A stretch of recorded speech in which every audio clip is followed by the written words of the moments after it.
Bai Suihe traversed into a narrative, becoming the expendable wife of a villain in a tale of exile. Within the story, the original character was the third young mistress of the Gu family, a deputy minister of the military. The heroine was the legitimate daughter of the elder branch of the family, and according to the plot, the original character would perish during the journey of exile, entangled with the heroine, resulting in 2 lives lost. To avenge his wife, the original character's husband would succumb to darkness, opposing both the male and female leads, ultimately leading to their family's demise. Bai Suihe, caressing her abdomen where life stirred within, pondered how to distance herself from the heroine and preserve the lives of her villainous husband and her own. Suddenly, a clear, childlike voice rang out. "Mother, hurry to the courtyard, there are wonderful things there." Just as the words fell, a small meteorite plummeted into the courtyard, landing right before her. Startled yet intrigued, Bai Suihe unearthed the meteorite, only to find it merging into her body in an instant. Astonishingly, she discovered she had gained a new space. With this newfound realm, she could stockpile provisions, alleviating her concerns during the exile. What she initially believed to be a Burdina-heavy pregnancy turned out to be a blessing in disguise. Moreover, this little blessing continuously revealed more secrets to her. Mother, there is a hidden treasure chamber in the abandoned courtyard ahead." Bai Suihe beamed with joy, relying on the insights from the little blessing within her to navigate the treacherous path ahead, ensuring her survival and preventing her husband's descent into darkness. The 3 of them live a life of comfort and abundance. Chapter 1. The beginning. Third young mistress, please awaken. What shall we do now? Where's the doctor? Why hasn't he arrived yet? Bai Suihe's head throbbed painfully, surrounded by the incessant chatter of 7 or 8 women, a torment indeed. In a dazed state, she felt someone take her pulse and administer medicine before she slipped back into unconsciousness.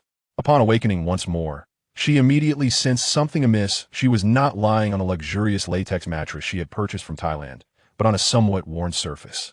Opening her eyes to the dim candlelight, she was taken aback by the sight of gauzy curtains and delicate tassels swaying in the air, an ancient and quaint bed canopy that startled her into blinking rapidly.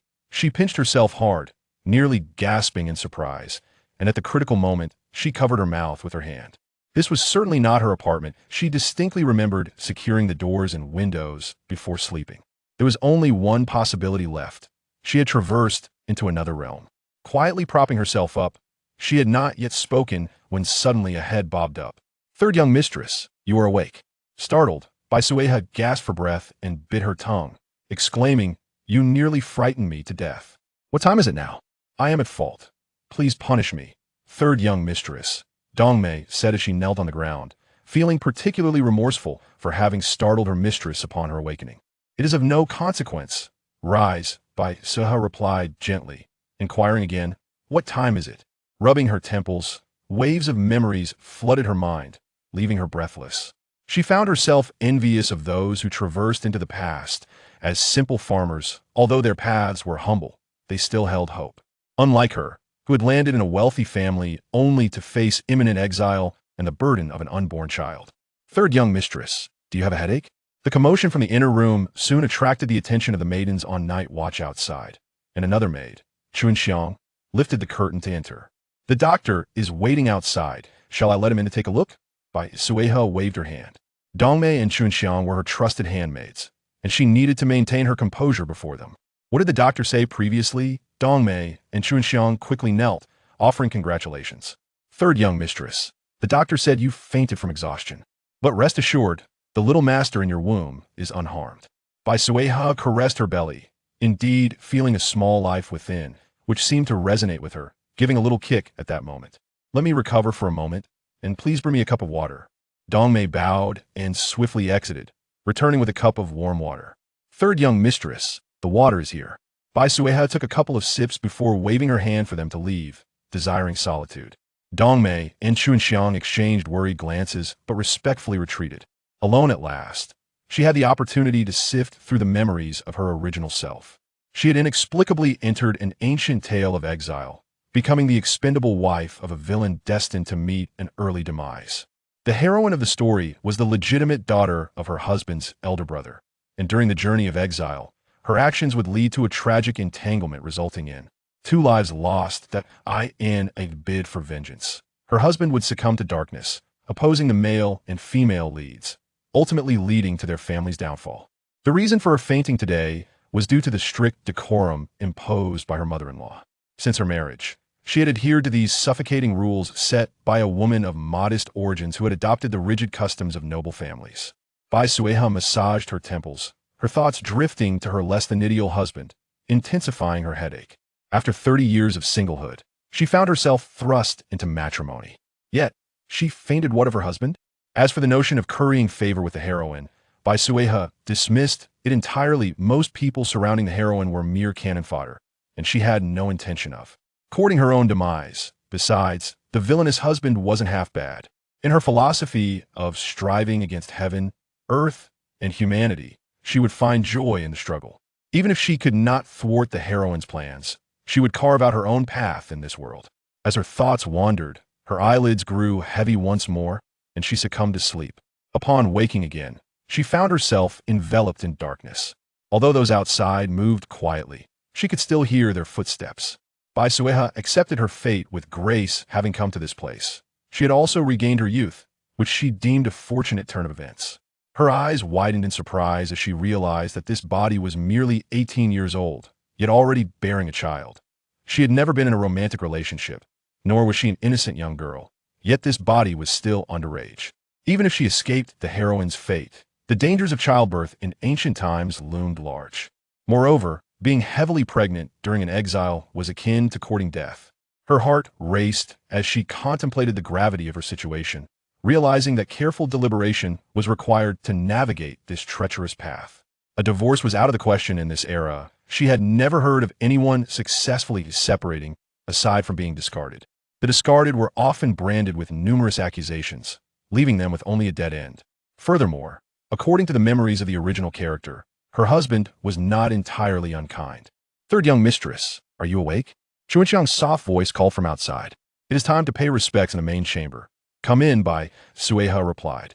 As her words echoed, Chunxiang entered with several maidens carrying washing supplies, clothing, and jewelry. Following the memories in her mind, Bai Suihe sat up and allowed them to assist her. Internally, she cursed the rigid customs of the military minister's household, which aspired to rival those of royal families. What did the matriarch say after I fainted yesterday? Bai Suihe felt the lack of basic human rights was absurd. Even a pregnant woman must pay her respects, let alone one who had fainted. Gazing into the mirror, she saw a reflection reminiscent of her high school self. The matriarch sent some supplements via Granny Zhou. Dongmei responded, her face a mask of indignation. However, no further news has surfaced, nor has any leniency been granted to your morning and evening rituals.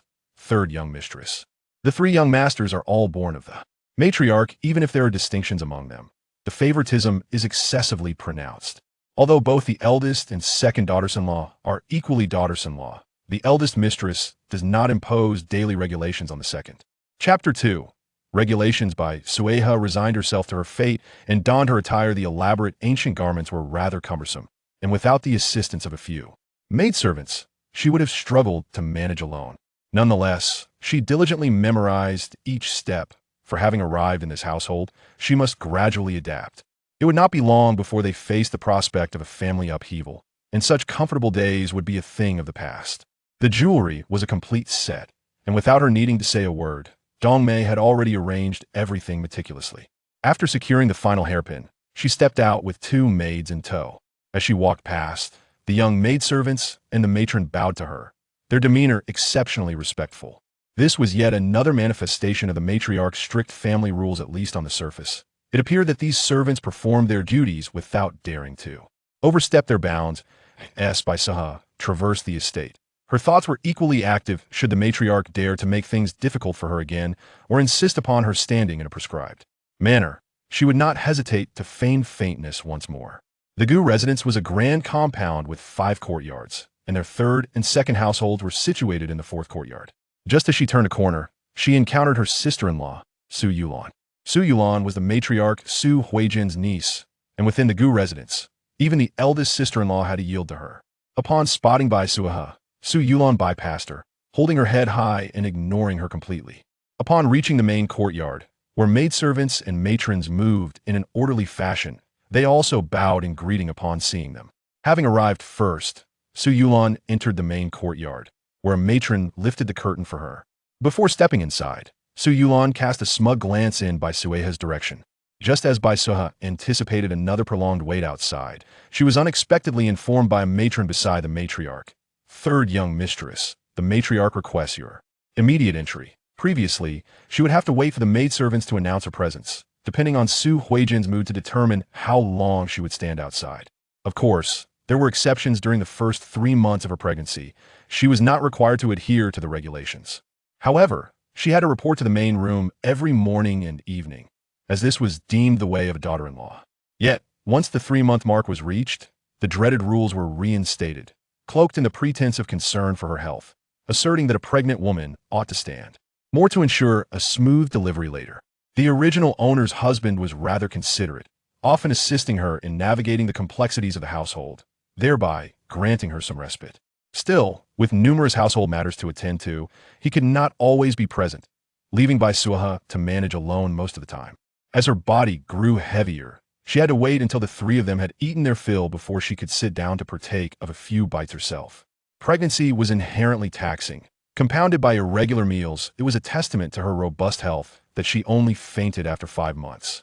The main courtyard was rather somber in its decor, dominated by dark hues. It was unclear whether this reflected the matriarch's taste or that of the deputy minister Gu, but the entire room exuded a sense of oppression with its gray and black tones. Seated on the soft couch, the 2 women, being aunt and niece, were indeed alike in appearance, both possessing round faces, which in contemporary times would be deemed a sign of fortune. However, the matriarch's stern gaze added an air of harshness to the atmosphere.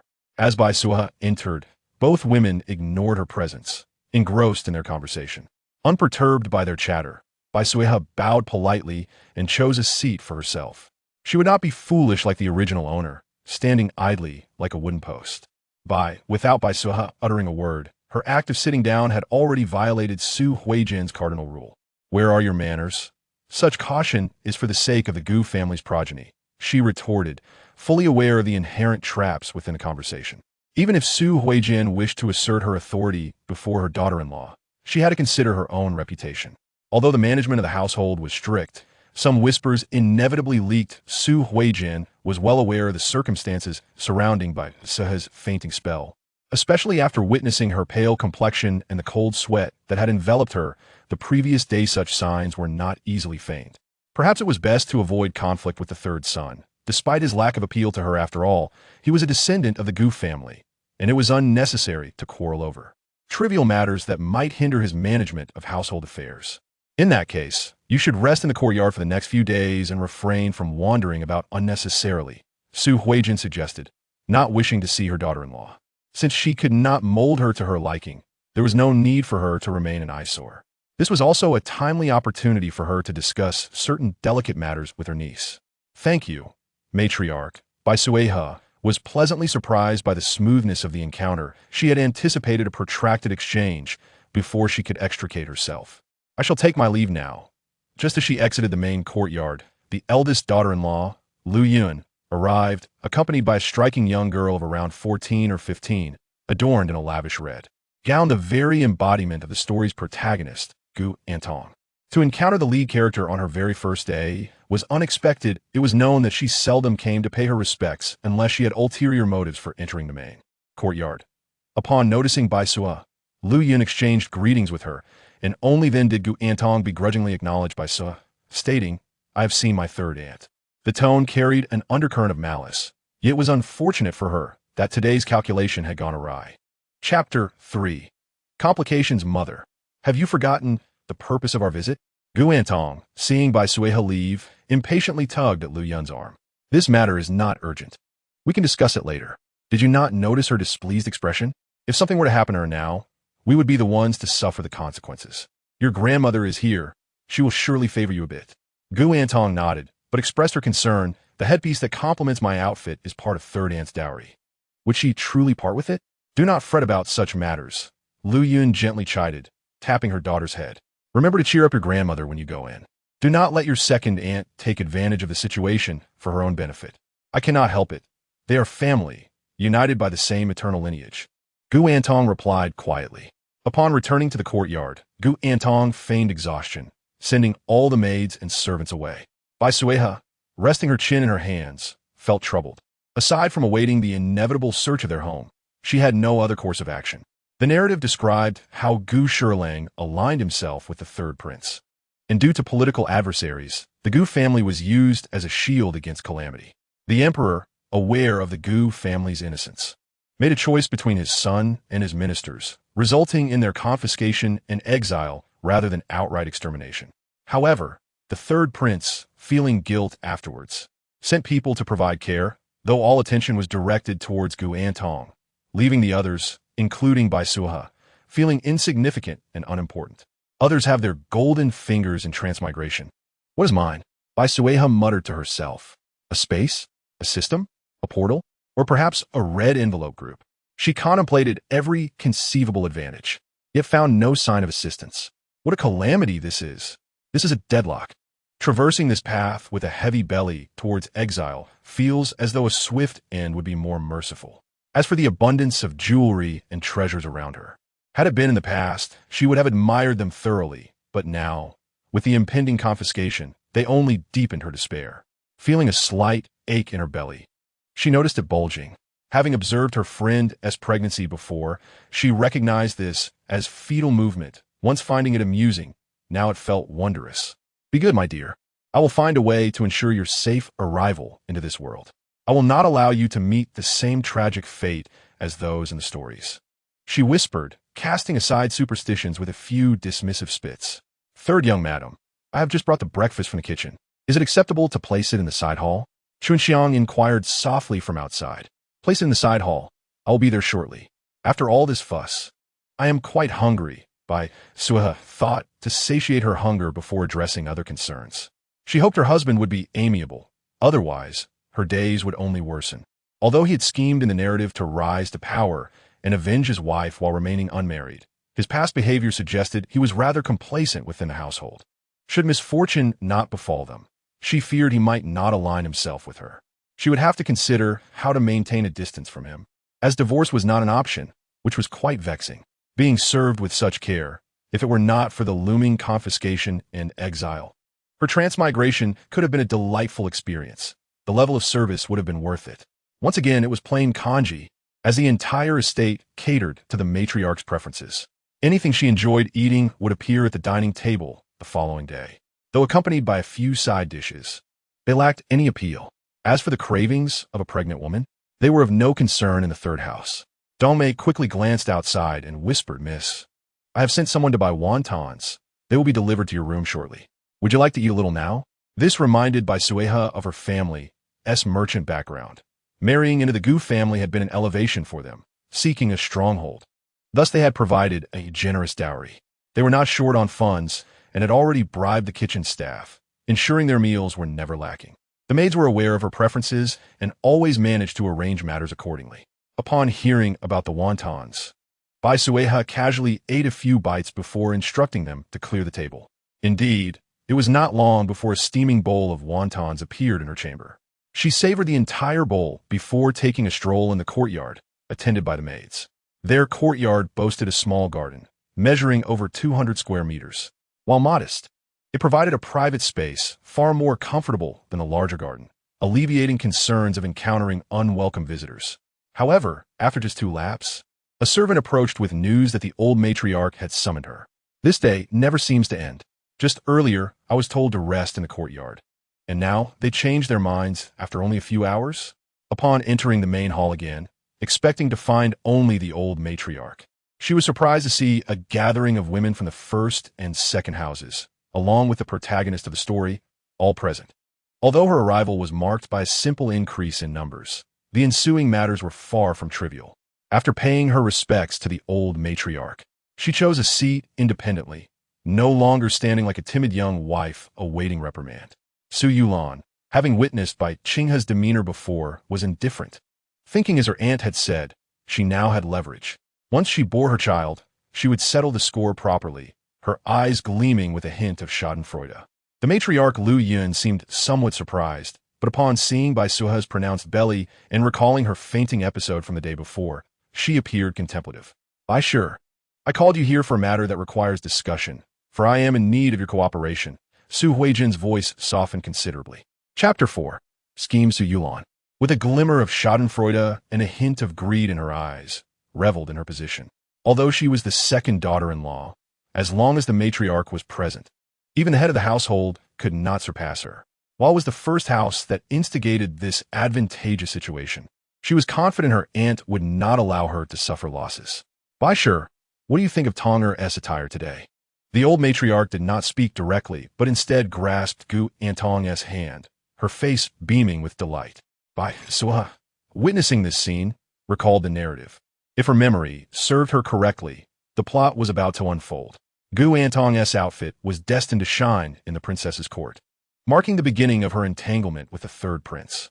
While previously she may have found this inconsequential, regarding it as mere fiction, now, immersed in the reality, she felt the absurdity of the situation.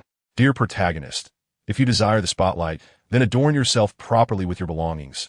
But why covet your aunt's dowry? What logic is this? She remembered a description from the story.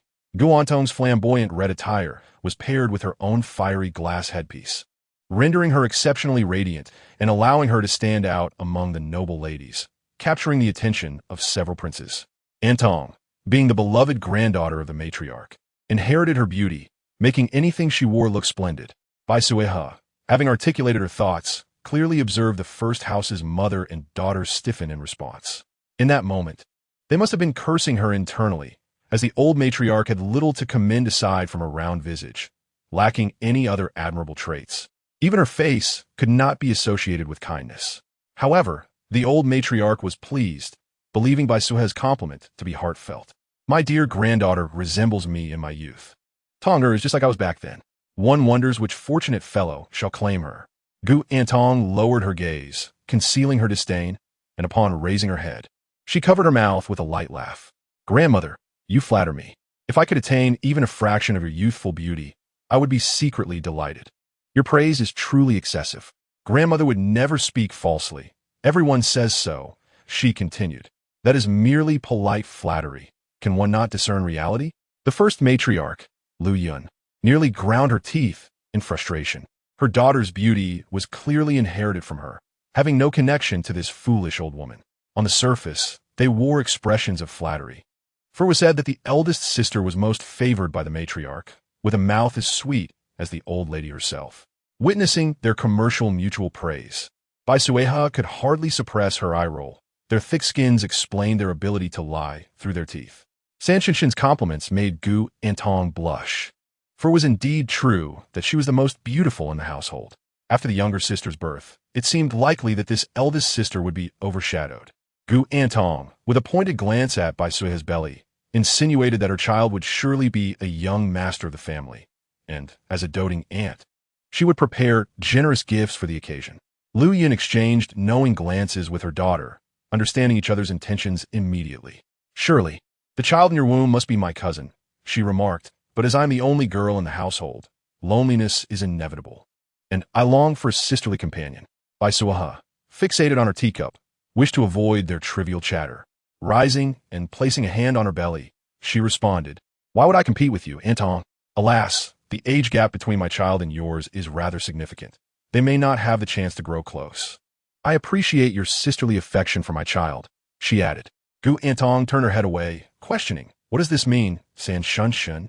Are you implying that when the child grows up, I will be old? This was a slap in the face, suggesting that her child would have no association with Bai Suihe's. Enough, we are family now. Let the sisters interact on their own. The matriarch's decisive words conveyed her indifference towards the unborn child of the third daughter-in-law. Whether a grandson or granddaughter was of no consequence to her. Sister-in-law, as a mother-to-be, you must cultivate a loving heart and refrain from quarreling with children. Had Bai Suihe not needed to maintain her facade, she would have conveyed her true intentions more directly. I called you here today to discuss a matter. Look at Antong's attire. She requires suitable accessories to complement her outfit. If I recall correctly, you possess a set of Lioli jewelry that would match beautifully. Antong is soon to attend the Grand Princess's banquet, which presents a significant opportunity. Should she shine at the event, you, as her aunt, will share in the glory.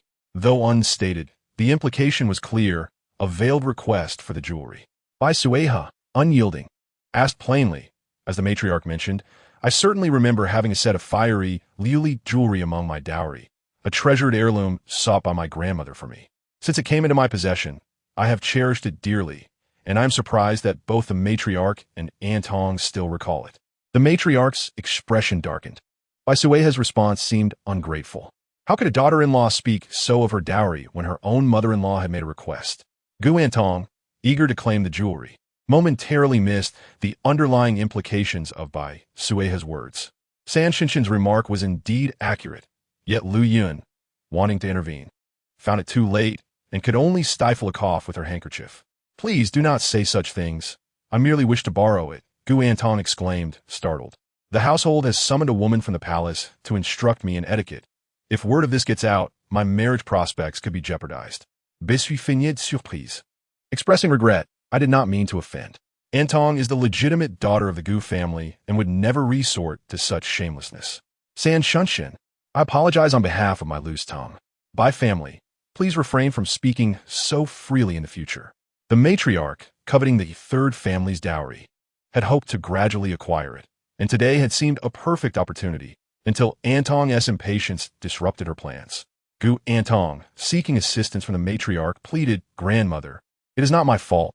I simply wish to know what accessories would suit my attire. Chapter 5.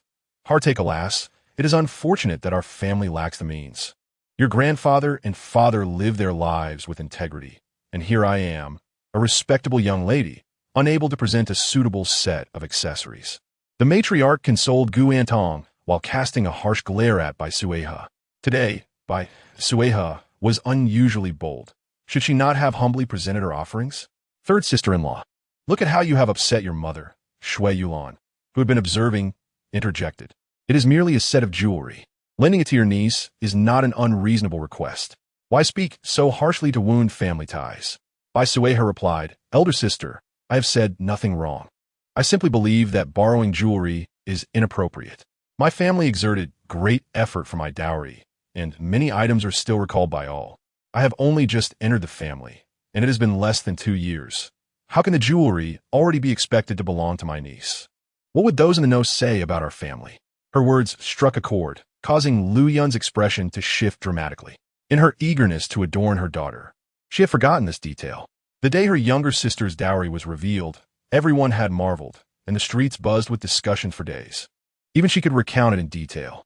Her daughter was indeed not suited to be presented publicly, lest they bear the brunt of criticism. Feigning annoyance, she declared, Do not worry. Even if I must sacrifice everything, I will ensure you are presented beautifully. We cannot shame the Gu family at the princess's estate. Lu was foolish. How could she be so easily intimidated by Bai? In the capital, marriages occurred daily, and many families possessed more opulent dowries than Bai's. Most would merely lament Bai's affection for her daughter, without concern for the specifics of her dowry. Now that the conversation had reached this point, she could not speak further. Feigning a headache and dismissing them all, Shui Yulan, realizing she would gain nothing, promptly turned to leave, reassured that with her aunt present, their family would not suffer. It seemed that strict adherence to propriety was a double-edged sword. The matriarch would at least consider her reputation and dared not act too brazenly. If she had been married for over a year, her own dowry would have long been lost. Previously, she had only hinted at her desires, but today she had directly asked for it, indicating that the Gu family could no longer contain themselves. It was only the original owner's gentle disposition that had allowed her to be manipulated for so long. Shui Yulan watched them depart before turning back to the main courtyard. Aunt, our family still awaits funds to renovate the ancestral hall. What do you think? Shui Yulan spoke with a slight frown, knowing this was the only option left. Once Shui Yulan left, the matriarch rubbed her forehead and remarked, Zhou Mama, have you noticed Bai's unusual behavior today? Zhou Mama hurried to assist. I did not perceive any significant change. Perhaps the third young mistress has yet to recover fully. Illness often brings forth a certain ire that may pass with time. The matriarch, having spoken, closed her eyes to rest. Whether she truly fell asleep was known only to her. Upon returning to her quarters, Bai Suihe could not help but rub her waist, feeling the pangs of hunger again. The lunch had been somewhat lavish, albeit greasy, comprising rich meats and fish. Third young mistress, Shall I send someone out to fetch food from our restaurant? Dong Mei inquired softly as she noticed Bai Suihe setting down her utensils. Never mind. I am nearly satisfied. Just bring some fruit, Bai Suihe replied. After eating a small pear, she instructed her maids to leave her be. Standing outside the door, Dong Mei expressed concern. Do you think our young mistress is acting strangely today? Indeed, perhaps it relates to yesterday's events. The matriarch was excessively harsh, and our mistress is surely distressed. The conversation fell silent, wary of being overheard, knowing their mistress would be put in a difficult position. As the two maids lamented Bai Suihe's plight, she lay languidly on her bed, pondering when this life would reach its end. Instead, she contemplated how to ensure the safety of her unborn child during their exile. Gently caressing the fetus within her womb, Bai Suihe, he murmured, "My dear child, my abilities as your mother are truly limited. In just half a month, you will accompany me into a world filled with hardships, and I fear I may not be able to protect you adequately." While pondering the mundane interactions with her antagonist husband, the fetus suddenly stirred once more. Bai Suihe quickly sat up, searching her surroundings. Had she truly heard a voice? Could it be that a child had wandered into her chamber? Yet, this voice was not that of the two young masters from the first or second households. It sounded quite tender and innocent. Bai Suihe, he was certain she had not misheard. Someone was indeed calling out. The voice was soft and endearing, evoking a sense of warmth within her. Could it be that I have traversed time only to gain misfortune? Bai Suihe, he muttered to herself. The calls continued, prompting Bai Suihe to take a deep breath and address the void. Enough now, where are you? Mother, I am here within your womb, the voice responded. Startling Bai Suihe, he is standing abruptly, her pupils widening as she gazed down at her abdomen. You're my daughter? This cannot be an illusion, can it? When did it become so extraordinary that even a fetus could speak? Goodness, if this child speaks upon birth, it would surely astonish everyone, let alone while still in the womb. Mother, it is indeed me. I have been trying to converse with you, but you did not pay me any heed. Today, it seems you can finally hear me. The voice chimed in a sweet, childlike tone. Call me again, Bai Suihe, he said, covering her ears as she directed her words to her abdomen. Her curiosity piqued. It would be quite delightful if the fetus could make sounds. But if others were to hear it, our mother-daughter duo might find ourselves in dire straits. Good daughter, Bai Suihe, he accepted, finding it somewhat comforting that she could slumber soundly in this alternate realm, and she could accommodate her daughter's miraculous nature. Bai Suihe, he continued, my dear child, since you are able to communicate with me at such an early stage, it suggests you possess some remarkable origin. I shall not pry further, but I must caution you that we are about to face great adversity.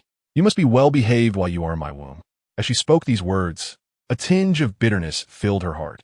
Lacking any golden finger of fortune, she had already resigned herself to the worst. Anticipating that they might meet a tragic fate along the path of exile, unfairly depriving her innocent child of a chance to grow. If the fetus were 7 or 8 months along, she would fight to ensure an early delivery, but at merely 5 months, survival was improbable. Mother, are you speaking of the calamity at the Gu family? Bai Suihe, he felt a jolt of surprise. Could it be that her unborn child had also been reborn? How did you know? She cannot resist asking. That is because I possess foresight, the voice reassured her. Do not worry, mother, with me here. I will certainly protect you both. However, Bai Suihe, he could not place her hopes on a child yet to be born, offering a bitter smile. Dear one, do not fret. Simply grow safely within me.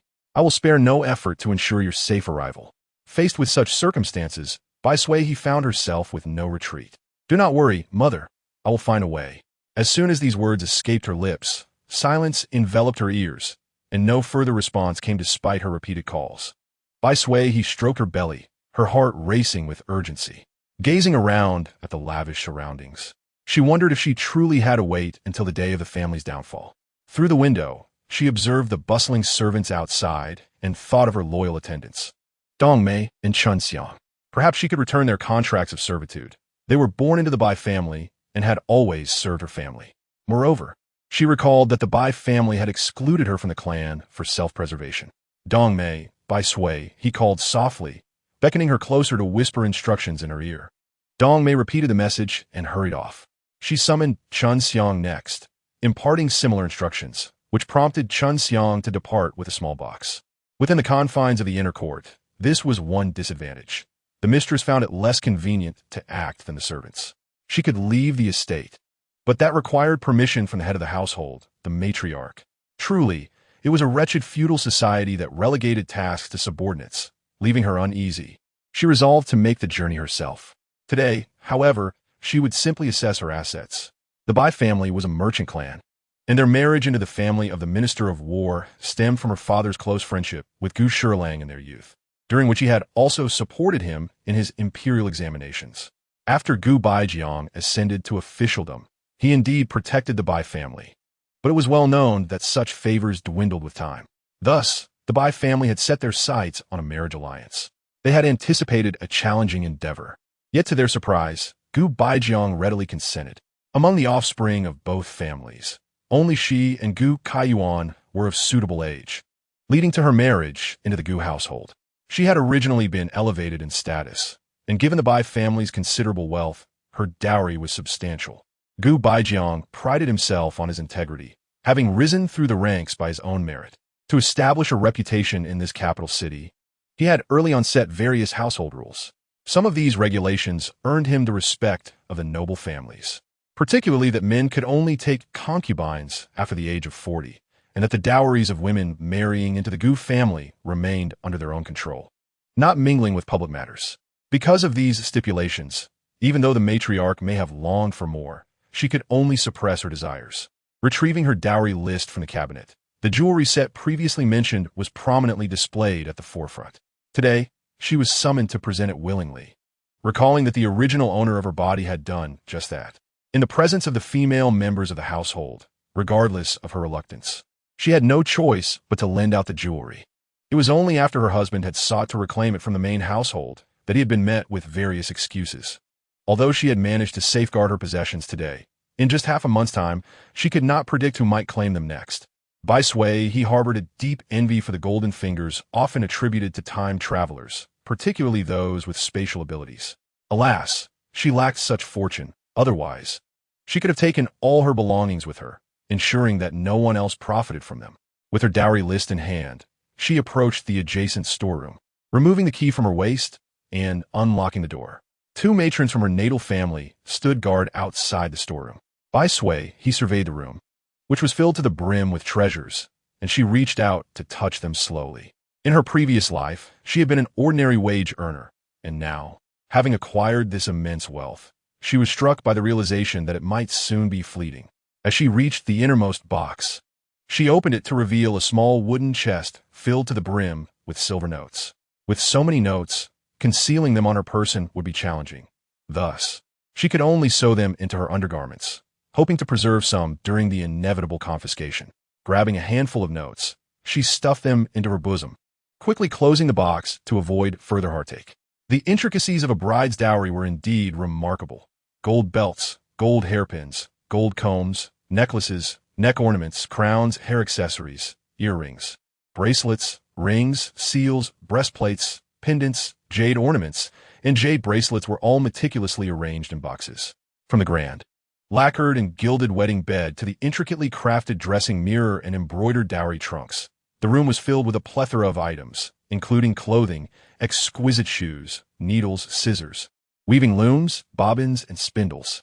Everything imaginable had been prepared, even a red lacquer coffin tucked away in a corner. Bai Suihe, who had suddenly risen from poverty, could scarcely take it all in. She could foresee the ultimate fate of these possessions and let out a deep sigh before exiting the storeroom. Having inherited the memories of her previous self, she had no issues with needlework or domestic tasks and was eager to begin her labor.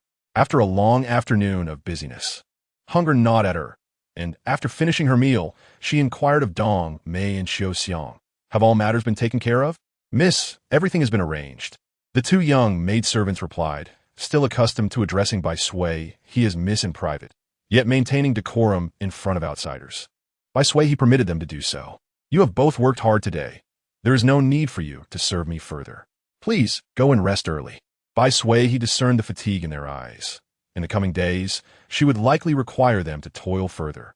Yet she could not allow them to be truly worn out. "Miss, may I assist you with your ablutions before you retire?" Dong Mei inquired, her eyelids nearly drooping from exhaustion after having kept vigil alongside Chun Xiang throughout the night. Chapter 7. Treasures Seeing Their Determination. Bai Suihe, he chose not to object, as a diligent servant had already prepared everything. After a brief cleansing, she permitted them to depart. As night enveloped the surroundings, Bai Suihe, he silently pondered how to orchestrate events to ensure flawless execution. "Mother," a tender voice resonated in her ear. Instantly, Bai Suihe, he expressed delight. "My dear, are you well?" "Mother, I am quite well. I understand your concerns. Hurry to the courtyard. There is something wonderful awaiting you." "My dear, you may not realize that it is dark outside now. Apart from the night watchwoman, our courtyard is securely locked. In this back courtyard, where diligent servants tended to their duties, what treasures could possibly await?" "Mother, I assure you I'm not deceiving you. You must see for yourself quickly. Time is of the essence." The urgency in her child's voice hinted at distress, as she could not let the precious item she had procured for her mother slip away. Bai Suihe, his heart softened upon hearing this, and without hesitation, she rose, holding the candlestick aloft. "I shall go now, do not fret." She was at a loss for how to comfort child. There was no online guide to consult in moments like this. "Mother, do take your time. We still have some time." As the intense rocking sensation continued, her child anxiously reminded her, "It is still within you. You haven't forgotten, have you?" Such a mother indeed caused one to worry. It seemed preparations were necessary. Although Bai Suihe, he was unaware of the reason behind her child's summons to the courtyard. She noted that only a few lanterns illuminated the area, while the gatekeeper had begun to doze off. Due to the family's strict rules against taking concubines, the maidservants would not linger outside unless under special circumstances. "Madam, is there something you require?" The startled gatekeeper, awakened by the noise, quickly opened her eyes and, upon seeing Bai Suihe, he standing with the candlestick, inquired respectfully, "Mother, send her away. I suddenly feel a bit hungry. Please check in the main kitchen to see if there is anything to eat." Bai Suihe, he gently placed her hand on her abdomen, as her excuse was readily available. It was only natural for a pregnant woman to feel hungry. Nodding to the gatekeeper, she gestured to the other silent servant. "Both of you should go together and bring back as much as you can. I am quite famished." The gatekeeper found this peculiar, but did not question further. This was the inner courtyard. Beyond their door were several others. Nothing untoward would occur. As the two maidservants left, they closed the door behind them. With the maidservants gone, Bai Suihe, he wondered now what. The child's voice, tinged with an air of aloofness, broke her reverie. She chuckled softly, patting her abdomen. "Am I to await a windfall from the heavens?" After speaking, she gazed upward, only to witness a shooting star streaking closer. Alarmed, she clutched her chest and staggered backward. Suddenly, a crater formed before her, the previously radiant meteor now flickering within it. Could this be a celestial meteorite? Bai Suihe, he had only seen such wonders in a museum, and now it had nearly struck her. "Is this what you meant, my dear? It almost took your mother's life?" She mused, realizing this was the treasure her child had referred to. "Mother, that is indeed it. You must take it quickly," the child urged, urgency evident in her tone. The moment a treasure appeared, everyone would rush forth to claim it. One must not let such fortune slip away. Bai Suihe, he crouched down, captivated by the meteorite before her, and despite her curiosity, she could not resist reaching out to touch it. Sensing no danger, she prodded at it, only to find it perplexing that something so high above had not embedded itself in the earth, but instead came away easily. The meteorite, resting in her palm, was dusty and smaller than her hand. Just as she intended to take it indoors to wash it, it suddenly surged towards her forehead, and before she could react, it entered her body. What was Bai Suihe feeling now? She was utterly bewildered, her complexion paling as she lamented inwardly. "My life is forfeit. Mother, mother," the child's voice roused her once more. "This is the treasure I found for you. Focus and see." The child's voice, laced with fatigue, indicated she was ready to sleep again. As the voice faded, Bai Suihe, he gently patted her abdomen. "Sleep well, my dear, and grow strong." The earlier commotion had been considerable, yet strangely, it did not attract the attention of others in the residence. She needed to process this. A meteorite had descended and suddenly vanished into her being. How surreal. The child had instructed her to focus, and, as she placed the candlestick on the table, she complied. To her astonishment, she beheld a quaint farmhouse, surrounded by fields and a grove of fruit trees. This was the golden opportunity she had longed for, descending from the heavens? How could it feel so unreal? "Madam," the two maidservants appeared at the door, each carrying a food container. "We have brought you some dishes from the kitchen. Please set on the table. You have both worked hard today. You may rest now. Bai Suihe attempted to send them away, yet they remained resolute, stating they would stand guard outside for any requests. Aware of the household's customs, she waited until they departed to secure the door. In this isolated space, she pressed her hand to her chest, feeling the surreal nature of her situation. I wish to enter, she murmured, and suddenly she was enveloped in a different realm, which bore little distinction from the outside, save for the fragrant aroma of fresh grass, likely linked to the crops. She had spent her childhood in the countryside, where rice was cultivated, though it had yet to bear ears. Turning her gaze upon the farmhouse, she noticed the expansive courtyard, which housed 6 tightly clustered rooms, all currently closed. Pushing open the slightly ajar courtyard door, she stepped inside. On either side of the courtyard were 2 jujube trees, already heavy with fruit. She longed to inquire of her child regarding the origin of this space, but restrained herself, for the child was still young and needed to grow. She must be considerate. Chapter 8. The space on either side of the house were pathways leading to the rear. Bai Suihe did not immediately explore, but opted to enter the rightmost room. Contrary to its unassuming exterior, the interior revealed a vast expanse, akin to the size of a football field. Here, everything was meticulously arranged, brimming with large containers filled with food, rice, flour, and an impressive array of produce. Upon further exploration, she discovered corn, potatoes, and sweet potatoes, none of which existed in her current world. An abundance of fruit was also displayed. Even if she indulged freely, she would not finish it in a lifetime. There were still other rooms to explore, but she did not delve deeper. In the second room, it resembled a workshop filled with various processing equipment, likely the source of the grains and flour from next door. The third room turned out to be a study, a true ocean of books. Bai Suihe approached the nearest bookshelf and pulled out a volume, only to find it was a children's book, written in simplified characters. Could it be, dear child, that you have bestowed upon me the golden finger of some time-traveling thief? The fourth room was a modern bedroom, complete with a dressing area and washroom. The dressing area was empty, but the washroom was fully stocked with all necessary toiletries, including the toothbrush and toothpaste she had been longing for that very morning. Turning on the faucet and discovering a steady flow of water was an unexpected convenience. The vacant lockers in the changing room made her wish to fill the space. Most delightful of all was the presence of a spacious 2-meter-wide mattress. The protective film on the mattress had yet to be removed, indicating it had not been occupied. Bai Suihe could not resist approaching and pressing down on the mattress, which was made of latex and promised a comfortable night's rest. Next to the bed stood a grand vanity, thoughtfully adorned with an array of skincare products, with a mahogany box placed prominently in the center. Upon lifting the lid of the box, she found 12 bottles of various colors, though no explanations accompanied them, and she hesitated to open them. She resolved to wait until the baby awoke to inquire, as their conspicuous placement suggested they were not ordinary items. The fifth room revealed a modern kitchen, equipped for both Western and Chinese cuisine, complete with an array of appliances and a row of freezers brimming with meat and seafood. Bai Suihe could not help but caress her abdomen, feeling grateful for such a considerate baby. The final room, which she had hoped would hold a surprise, was disappointingly empty. She had already envisioned its many potential uses.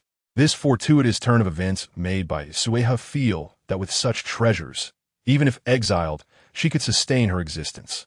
Turning her gaze towards the land before her, she estimated it to be approximately 5 acres. Following the narrow path alongside the house, she discovered more land behind it, cultivated with a variety of vegetables, all ready for harvest. She walked over, plucked a sprig of cilantro, and inhaled its familiar scent, suddenly craving hot pot. Further back, a misty boundary seemed to delineate the edge of this space. Bai Suihe shouted into the void, releasing the frustrations of the day. How wonderful it was, not to be the leading lady, nor to be a mere pawn. Observing the nearby mountain, she noticed many fruit trees heavy with ripening fruit, including lychees. She wondered how rapidly these trees had grown and if the fruit would remain if not harvested. In a moment of realization, she widened her eyes as she saw the lychees on the tree seemingly line up and fly towards the storage room. Forgetting her pregnancy, she jumped in place, then clasped her waist and laughed heartily. Once her exuberance subsided, she panted, relieved that she was alone in this space. Otherwise, she might have been deemed mad. With a flick of her finger, a cluster of lychees landed in her hand. She peeled one open, placed it in her mouth, and savored the familiar, even sweeter flavor of superior quality. With fruits and grain secured, Bai Suihe felt compelled to search for meat. It wasn't long before she stumbled upon chickens, ducks, and geese foraging in the orchard. However, she noticed the absence of larger animals, which she found quite satisfactory. Not wishing to linger, she was mindful of the flow of time outside, fearing that her servants might grow anxious searching for her. The passage of time remained unclear to her, but she knew it was different within this space. Presently, she had no time to ponder the intricacies of this realm. The sight of steaming dishes reignited her hunger. Glancing down at her belly, she decided to indulge, dismissing the notion of abstaining from food before sleep as she had in her previous life. After eating, she instructed her servants to clear the table and, feeling wide awake, returned to the space. She first boiled a kettle of water and poured steaming cups into each room and the courtyard, eager to discover how the flow of time affected the preservation of food. The next day, Bai Suihe lay in bed, feeling as though she were still in a dream, transmigrating, engaging in domestic struggles, and navigating this mysterious space was indeed exhilarating. "Madam, are you awake?" Dongmei's soft voice called from outside. The mistress preferred their service from afar, compelling them to attend diligently.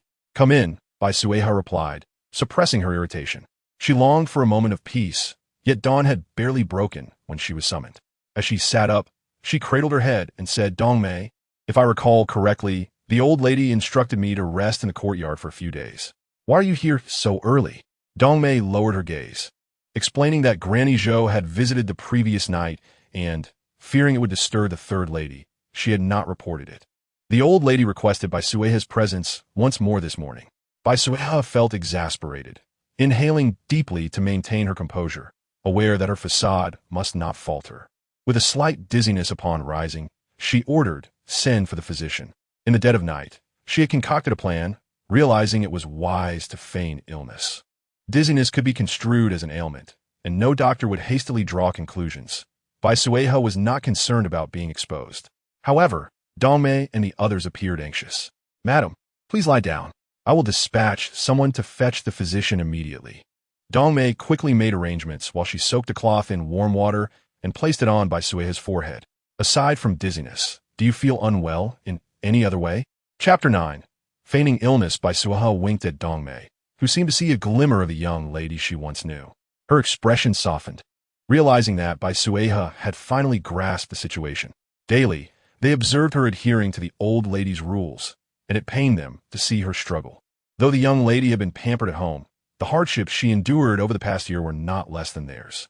They had quietly reminded her several times, but she insisted that enduring such trials was part of her duty as a daughter-in-law. Deep down, they understood that she recognized her elevated status and the significance of the union. Any discontent was carefully concealed.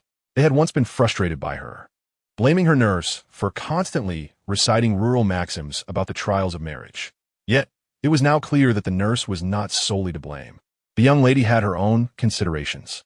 Why had she kept them in the dark? That was never a thought for Dongmei, who believed a mistress had no obligation to explain herself to her servants. Bai Suihe blinked, appreciating Dongmei's cleverness in assisting her. She tousled her hair, trying to appear more haggard. The physician arrived promptly, diagnosing her as having fainted from overexertion.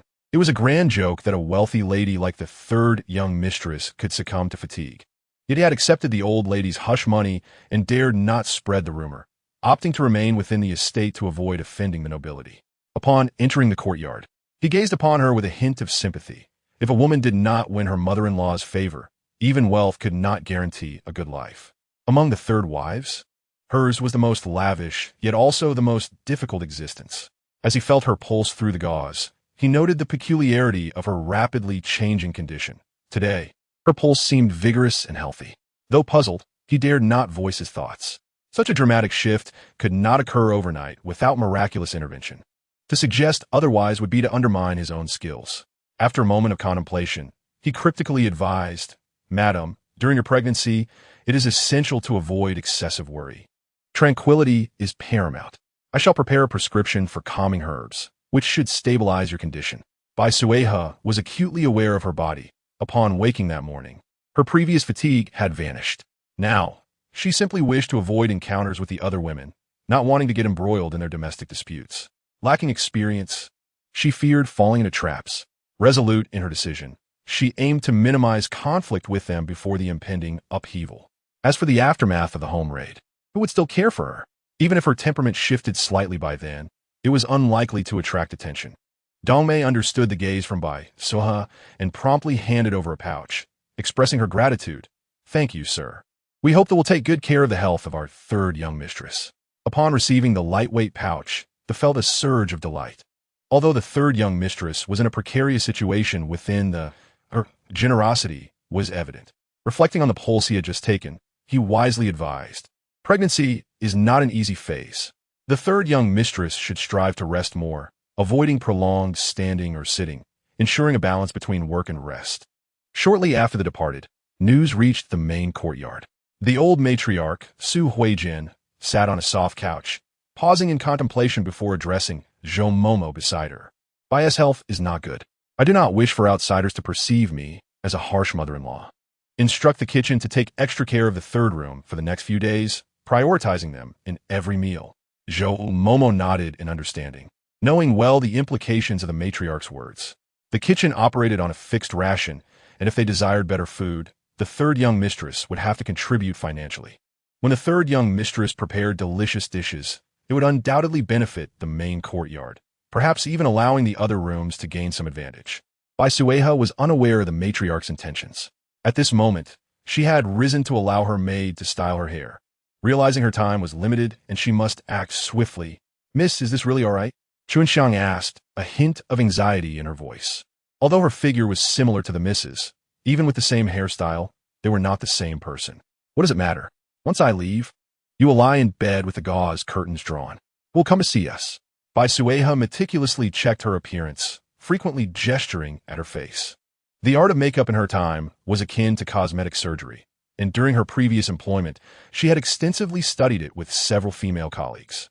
Though not comparable to the makeup artists of large studios, she could still significantly alter one's appearance. Indeed, her reflection in the bronze mirror began to subtly transform, her features taking on a resemblance to Chunxiang's. In identical clothing and with her head bowed, it would be hard to discern the difference from side profile. Furthermore, a maid entering or exiting would typically go unnoticed as long as she remained silent, ensuring a flawless execution. Chunxiang and Dongmei exchanged astonished glances at Bai Suihe, having served her for so long without realizing she possessed such skills. The two maids did not doubt her abilities, for Bai Foreign had engaged numerous tutors while training the young mistress. Perhaps one of them had imparted such knowledge in their lessons. Bai Suihe adjusted her hair, confirming everything was in order before waving goodbye to the two maids and heading towards the back courtyard side gate. Chunxiang, however, felt anxious, her palms sweating. "Dongmei, do you think it's truly safe for the miss to go out alone? I'm genuinely worried. Shouldn't you accompany her? We must heed the miss's wishes. You lie down on the bed first. I will remain here, ensuring no one discovers her departure. That would lead to irreparable consequences." Dongmei remained calm, recognizing that since the miss had made her decision, it was not for them to question. They must protect this secret for her. The gatekeeper was puzzled, wondering why Chunxiang was not accompanying the young mistress today. Was there something amiss with the third young mistress? Chapter 10. Arrangements. Bai Suihe left through the side gate and walked down the narrow alley, recalling the way to a small courtyard. She knocked rhythmically on the door, which creaked open to reveal an elderly woman with a face full of wrinkles. "Chunxiang, didn't you say the miss would come today?" Bai Suihe swiftly stepped inside Wu Momo. "It's me." Upon hearing the familiar voice, Wu Qingxue hurriedly closed the door. "Miss, what are you wearing? How else could I come out?" Bai Suihe replied nonchalantly. "Did Chunxiang not inform you yesterday? Is everyone here?" Wu Qingxue, a trusted confidant of Bai Foreign, was well aware of the lady's affection for her daughter. Yet, in matters concerning family interests and the other children, compromises had to be made. Although the Bai family had ostracized her during the banishment, Bai Foreign had still arranged for Wu Momo to send her a substantial sum of silver. Unfortunately, on the road to exile, even with the silver notes, one could not use them openly, and they never reached their destination to improve their circumstances. She was unaware of who might benefit from those notes later. "Miss, this is not appropriate," Wu Qingxue exclaimed, noticing the miss's attire, which clearly indicated she had sneaked out. "If the Gu family finds out, it will not bode well for you. Momo, we cannot discuss this now. I have an urgent matter at hand. My mother entrusted you to comply with my wishes. Time is of the essence. Let us hurry. Bai Suihe was compelled to invoke Bai Suihe's name, as she found herself short-handed. She had initially planned to arrange for personnel to set things in motion along the route to exile, but now the plans had changed. Do not fret, Mississippi. Everyone is already waiting inside. I will lead you in, Wu Qingxue said, resigned. Bai Suihe entered the main hall and found familiar faces. It appeared Bai Suihe had indeed sent her trusted aides. Their loyalty was unquestionable, and they refrained from speaking, though their curiosity about Bai Suihe's appearance was palpable. Bai Suihe wasted no time and produced a large bundle of silver notes from her bosom. This was what she had withdrawn from the treasury that morning before her departure. Upon seeing the substantial amount of silver notes, Wu Qingshue's brow furrowed even deeper. As a trusted aide of Bai Suihe, she was familiar with these sums. It was a staggering 50,000 taels of silver notes. There are 50,000 taels here, Bai Suihe declared, and Wu Qingxue nearly stumbled. Miss, are you leaving nothing behind? I urgently require certain supplies. I do not care how you procure them, but they must be ready within 7 days and placed in my dowry estate. After stating her intent, Bai Suihe produced a previously prepared list, advising them to purchase from external shops, while instructing that her dowry shop's goods remain untouched, as she still had use for them. She emphasized the need to act separately to avoid drawing attention. With that, she handed both the silver notes and the list to Wu Momo. Wu Qingxue instantly recognized the gravity of the situation, realizing this was not something she could ignore, and immediately agreed to comply. She didn't venture far, simply stopping at a nearby street to purchase some pastries and fresh fruit.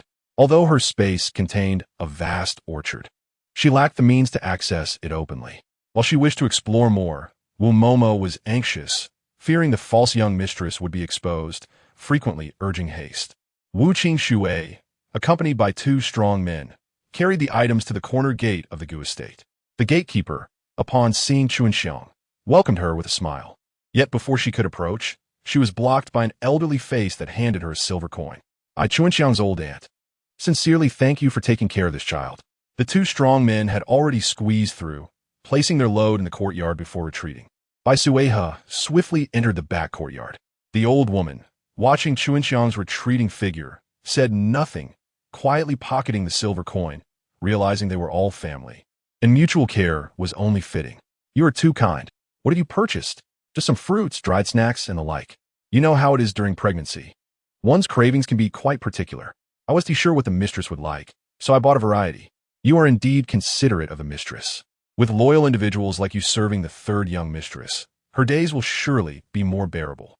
Wu Qingxue felt a lump in her throat, realizing that even the gatekeeper recognized the difficulties faced by the young mistress, highlighting the challenges of life in the Gu estate. Well, the young mistress is willing to spend silver, so let her do so. If necessary, the madam will provide support. Bai Suihe sat before her dressing table, commencing the process of removing her makeup, while at the same time, she ordered someone to bring in her belongings from the courtyard. Chuanxiang, who had been lying in bed feigning sleep, immediately sat up. Upon noticing the beads of sweat on her forehead, Bai Suihe couldn't help but chuckle lightly. Are you really going to stay under the covers all this time? Miss, I am utterly nervous, Chuanxiang replied, and you still have the heart to jest. My apologies. Bai Suihe hastily responded, I understand your discomfort. Let us quickly change. Chapter 11. Lady Bai, silly girl, if your heart were not beating, that would be a disaster. Bai Suihe thought to herself. As she successfully left the residence, her spirits lifted. Fortunately, her 5-month pregnancy could still be concealed by her loose-fitting garments. If her belly were to grow any larger, it would undoubtedly be noticed by the matron. Next time, I shall be more cautious. You need to build your courage. Just look at Dongmei, so composed. Miss, you still wish for next time? Chuanxiang exclaimed anxiously. This is too thrilling. I truly cannot manage it. Rest assured, next time I shall leave the residence openly. Bai Suihe whispered with a playful smile. Have faith. Your mistress has her strategies, she declared with confidence. Chuanxiang appeared unconvinced. If Bai Suihe truly had clever plans, she wouldn't have put her in such a risky position. Bai Suihe took only a portion of the items, instructing Dongmei to distribute the remainder among the servants in the courtyard, as it was a communal benefit for their family. Hence, the occasional secret escapades of Dongmei and Chuanxiang were understood among them all.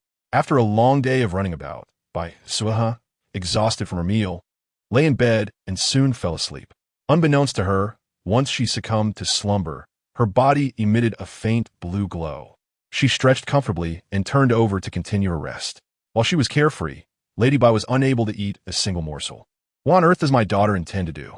Lady Bai pondered, bewildered as she scrutinized the assortment of items Bai Suihe had purchased. Rice, flour, salt, oil, coarse cloth, ropes, pots, bowls, cotton fabric, dried meat, and sausages. Does she aspire to open a general store? Even for a store, this is excessive, with 2,000 taels. One could open quite a substantial establishment. Madam, the old servant has already instructed others to attend to these affairs. What are your thoughts? Lady Bai shot him a glance. You have already given your orders. Can I possibly intervene now? Wu Qingxue chuckled. I anticipated that the madam would acquiesce to the young lady's whims, so I took the liberty to act on my own. However, I noticed the young lady appears even more composed than before. Could there be something we are unaware of? Madam, are you suggesting that there is some change in the capital? Wu Qingxue shook his head in fear. I dare not entertain such thoughts. I merely wonder if the young lady, being the daughter-in-law of the Minister of War, has knowledge that we do not. That is not outside the realm of possibility. By the way, are you suggesting that he wants me to visit the Gu residence? That girl, as a daughter-in-law, cannot so easily leave. If she could roam freely, she wouldn't need to disguise herself as a maid to exit. Tomorrow morning, arrange for someone to deliver a visiting card to the Gu residence. We shall pay a visit the day after. Here has been pregnant for quite some time. As her mother, I ought to check on her. Yes, madam. Should I prepare anything? Prepare 2 carriages of lavish gifts, Lady Bai sighed. Although we are now in-laws, our Bai family must still curry favor with the Gu residents. When we visit, we must be sure to appease everyone. She compiled a list of gifts and instructed someone to deliver it to the steward for arrangements. Before turning to the inner courtyard to attend to the day's trivial matters, Bai Suihe, with the assistance of the household physician, had everyone in the residence believing that her unborn child was unsettled, and no one dared approach her, fearing they might inadvertently become scapegoats should anything go awry. Gu Antong accompanied her mother on a stroll through the streets, yet she could not find any jewelry that pleased her. After a moment of reflection, she realized that even if she managed to acquire her 3rd aunt's dowry, how many would truly remember it after more than a year? Besides, gifts from elders cannot be refused. If her 3rd aunt willingly offered something, what could outsiders possibly say? Just as she contemplated seeking her grandmother's assistance, she received news that, due to the instability of her condition, someone had collapsed. Gu Antong clenched her teeth, refraining from speaking further. If anything were to happen, and she were to pressure her aunt into giving her something, resulting in a miscarriage, her reputation would be irreparably harmed. Antong, should we not change into different garments? Lu Yin suggested, recognizing the need to avoid any ill omens. Do you not see? Even the venerable matriarch has instructed the 3rd household to refrain from making calls. The authoritative matriarch was aware of the need to avoid suspicion, and thus, the 2 women could not afford to stand out. But, mother among all these garments, I fancy this one the most. Gu Antong, for reasons unknown, felt that this particular outfit would bring her good fortune. If it were paired with her 3rd aunt's exquisite adornments, it would surely attract attention, and her destiny could hinge upon it. Child, why must you be so obstinate? Lu Yin glanced at the attendants nearby, dismissing them before softly reassuring her daughter. Do you think the head of the main courtyard is unmoved? If your grandfather were to learn of this, even the matriarch could not protect you. These rules were established by your grandfather. Anyone who dares to disrupt them would face severe consequences. Look at the many regulations of the Gu residence. They are merely for show. Back then, your grandfather, in his bid to secure a union with a highborn lady for your father, made sure the family rules were known throughout the capital. But among the families in the capital, who is not astute? The Gu family is of humble origins, and no one from the Gu clan can provide any support. Otherwise, your maternal grandfather would not have consented to my marriage to your father. Lu Yin chuckled lightly.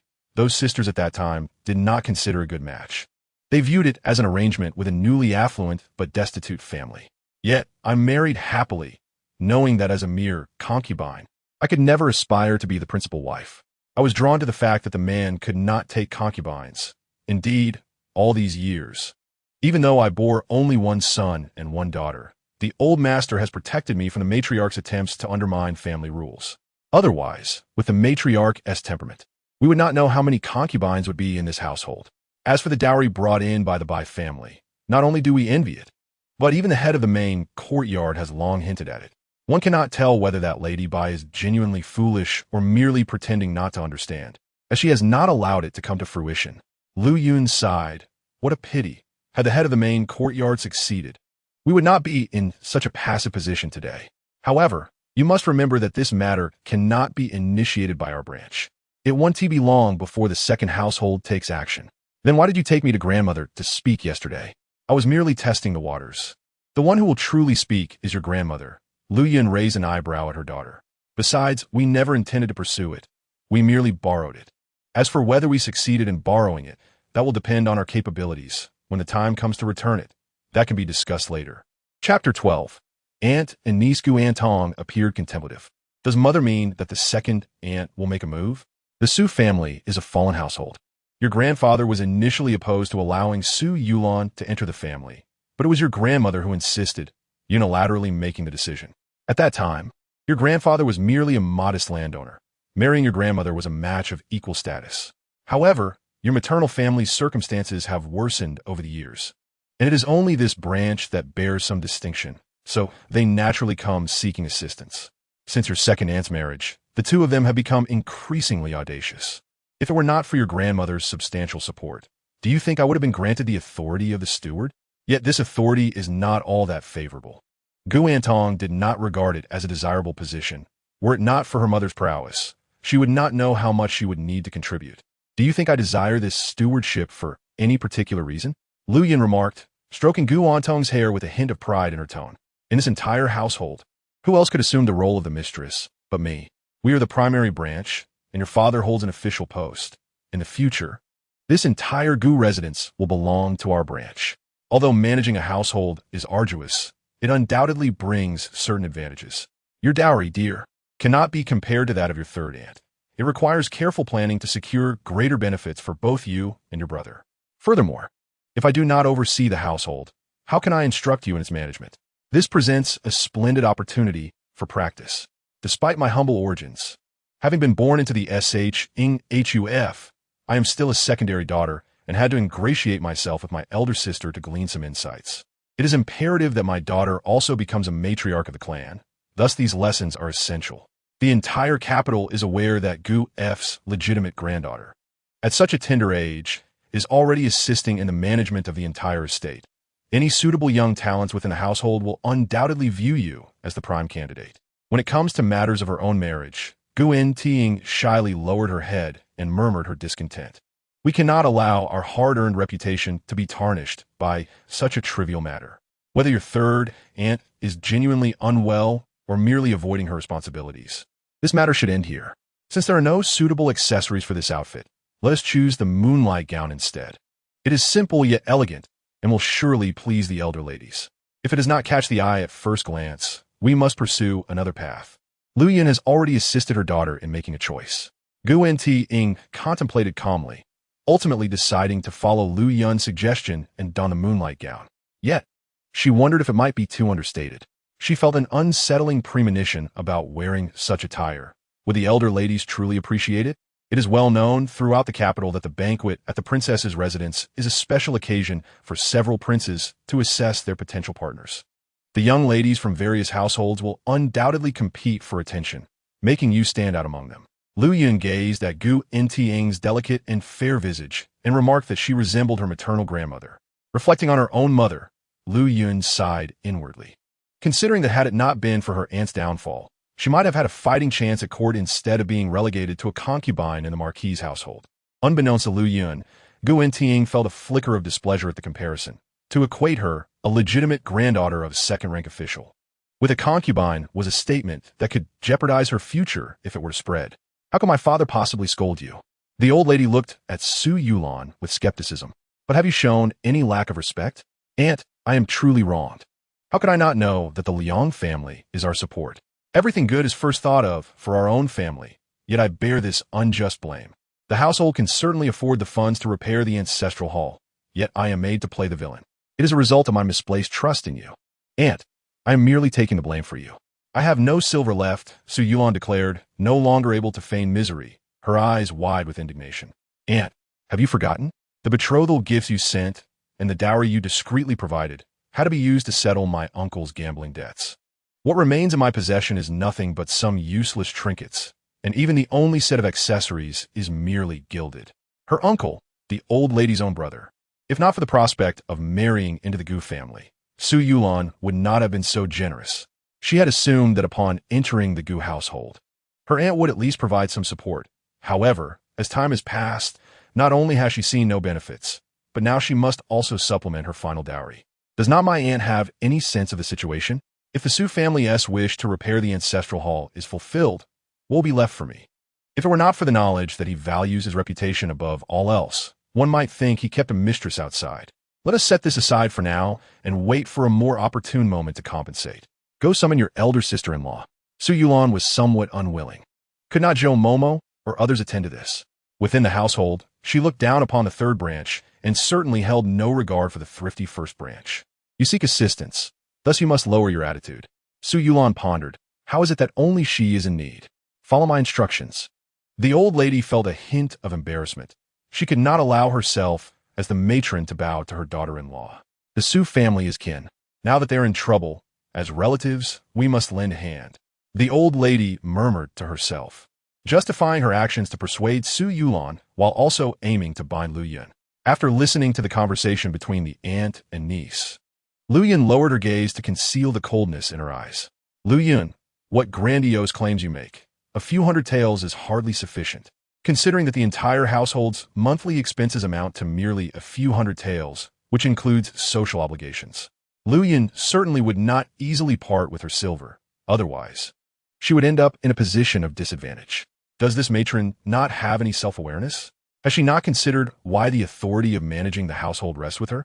Lu Yun not only ignored this, but also invoked the old master, as if asserting her authority, disregarding her as the matron. Lu Clan, I'm still the old lady of this household. Am I not entitled to make these decisions? Even if Kaiping arrives, can he defy his mother? I will certainly explain matters personally to them afterward. You should hurry to withdraw the funds. Mother, it is not that the daughter-in-law is unwilling, but a sum exceeding 100 taels cannot be drawn from the treasury. Are you not putting me in a difficult position? When did we establish such a rule? The old lady clearly did not believe her. During her tenure, she had drawn thousands of taels. If you doubt, I can hand over the household tokens to my sister-in-law. She can personally verify with the treasury. Now, I'm somewhat grateful for my father-in-law's foresight. It seems he was guarding against the two greedy rats in the household. Su Yulan, upon receiving the old lady's glance, took the tokens with her head held high, storming towards the treasury with great indignation, accompanied by her maidservants. In but a short while, she returned, head hung low and spirit deflated. The old lady observed her demeanor and understood that what her eldest daughter-in-law had claimed was true. It appeared the old master had been wary of her, and she slammed the table in frustration, feeling utterly humiliated before her daughter-in-law today. Contemplating this, she could not help but shift her ire onto Bai Suihe. If the third daughter-in-law had been more perceptive, she would not have found herself in such a predicament today.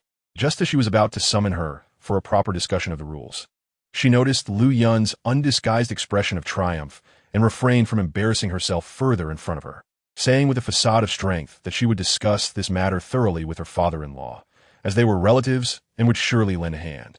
Lu Yun respectfully acquiesced, extending her hand to take back the household tokens from Su Yulan, claiming they were needed for managing the household affairs before taking her leave. Upon returning to her quarters, Guan Ti Ying awaited her. Mother, why has grandmother summoned you again? Lu Yun did not conceal anything, recounting the old lady's actions.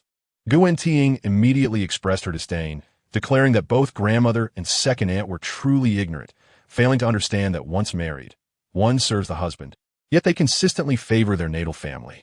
Does this imply that you will not support your brother in the future? Lu Yun's expression darkened slightly. If her daughter held such sentiments, there would be no need for her to plan for her. Furthermore, our family in Liang is a paragon of excellence, the top scholar. How could we be compared to the Su family's dilapidated estate? As an elder sister, I will surely rely on my brother's support in the future. Upon hearing her daughter praise her only son, Lu Yun's previous discontent dissipated, and she reassured her, rest assured, your brother will certainly stand by you. However, I also hope you find a worthy husband, so that you two can support each other in the future. Once Gu In Tiing departed, Lu Yin summoned her maidservants to guard the entrance, instructing them to report immediately should the two officials return from their duties. Bai Suihe remained oblivious to the household's internal conflicts and chose to disregard them, enjoying a refreshing slumber that rejuvenated her spirit. She dismissed everyone, sitting quietly in her chamber, beginning to communicate with her baby. "Mother, you must rest more. This way, I will also feel more energized." The baby appeared particularly lively, and Bai Suihe lovingly caressed her swollen belly, her face radiating affection. "Mother knows that with the precious gift you have bestowed upon me, the hope for our survival has increased significantly. Yet, I wonder, will this extraordinary gift have any effect on the baby? Mother, rest assured, there shall be no adverse effects. I'm still full of vitality. Moreover, do not worry. This treasure is an unclaimed object that I have rightfully acquired. Mother, are you not curious about my origins?" Bai Suihe's eyes glimmered with depth. "Baby, your origins must be extraordinary. It seems apparent that you, too, possess a remarkable lineage. However, as mother and daughter, we are bound by fate and shall rely on each other henceforth."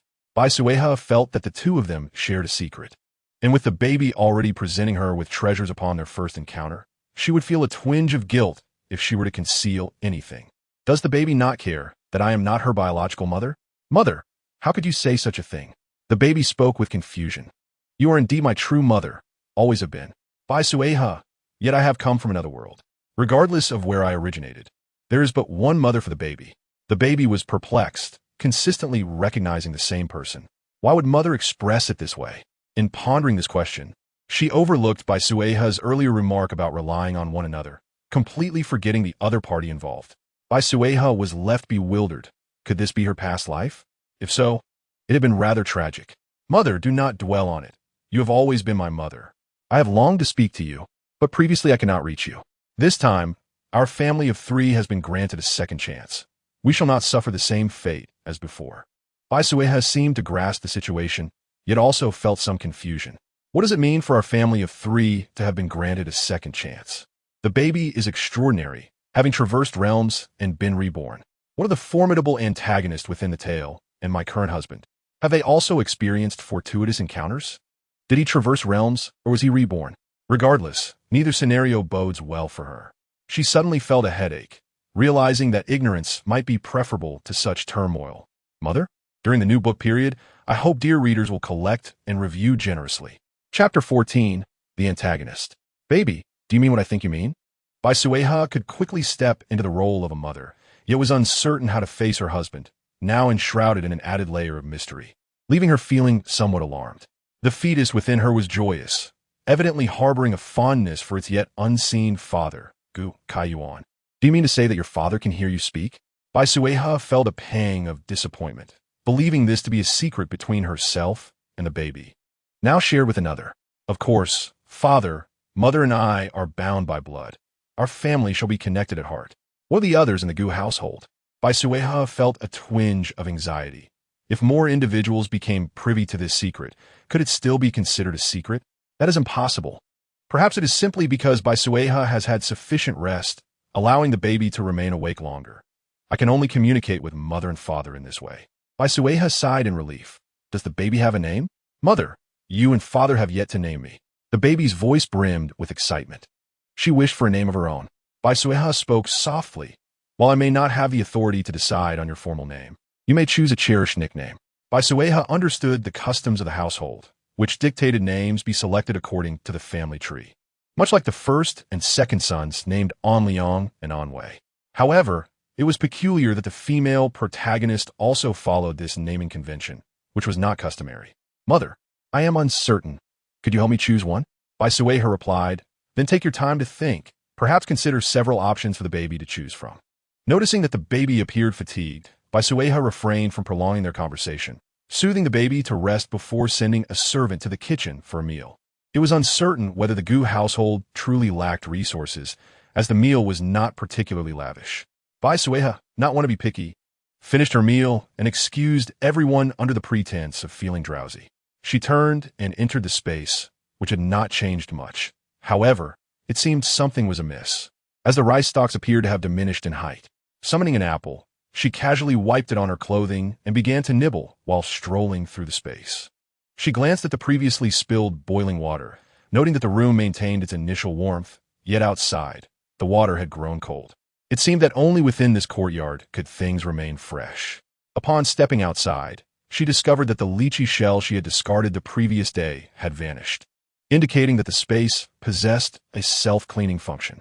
With such a treasure, Bai Suihe felt an added sense of gratitude towards the child within her. A rapidly moving carriage sped along the official road, with Gu Kaiyuan gazing blankly at the carriage roof. He had clearly succumbed to the poison administered by the treacherous Gu Antong, having met his demise, yet upon awakening, he found himself in the manor. Seeing his younger self, he understood this was a fortuitous encounter. Yet, sitting within the carriage, he remained perplexed. Clinging to the belief of revenge, he had opposed the third prince and Gu Antong, hoping to one day confront his enemies.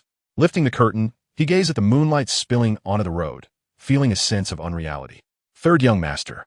We are nearing the post station. Shall we stop to rest? Lin Wei, guiding the carriage, understood that at such speed, his master could not possibly sleep. While the man required rest, the horses also needed a break. Lin Wei sighed in relief, though he served as the third young master's guard. Traveling at night was not a wise decision. In the event of an encounter with bandits, he would be ill-equipped to handle the situation alone. As the carriage entered the post station, a servant promptly assisted in securing the vehicle.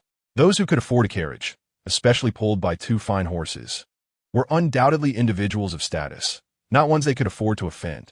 A main room and two middle rooms were prepared. Gu Kaiyuan certainly would not neglect his companions. After resting, they would continue their journey, requesting the best food and wine to be served. He could not prevent the calamity of confiscation, having endured various tribulations in his past life. In this life, he only wished to protect his wife and child. As for his parents and siblings, he could only hope they would not repeat the same mistakes. In a secluded area, he drew his sword and diligently practiced his techniques. On the day his wife and child suffered, he knew who his enemies were, yet under the pressure from his parents and siblings, he had remained silent. Eventually, after receiving vindication, he boldly entered the military camp, fueled by the resentment he had suppressed, gradually climbing the ranks until he commanded a faction of troops, ultimately aiming his sword at the third prince. He lamented his miscalculations, having lost everything and failed to exact his revenge. All his impatience had led to this. If only he had waited. The architect of all this chaos, Gu Antong, was no longer recognized as his niece. The debts of gratitude owed to his parents and the bonds of brotherhood had been repaid in the previous life, and he hoped they would not tread the same path again.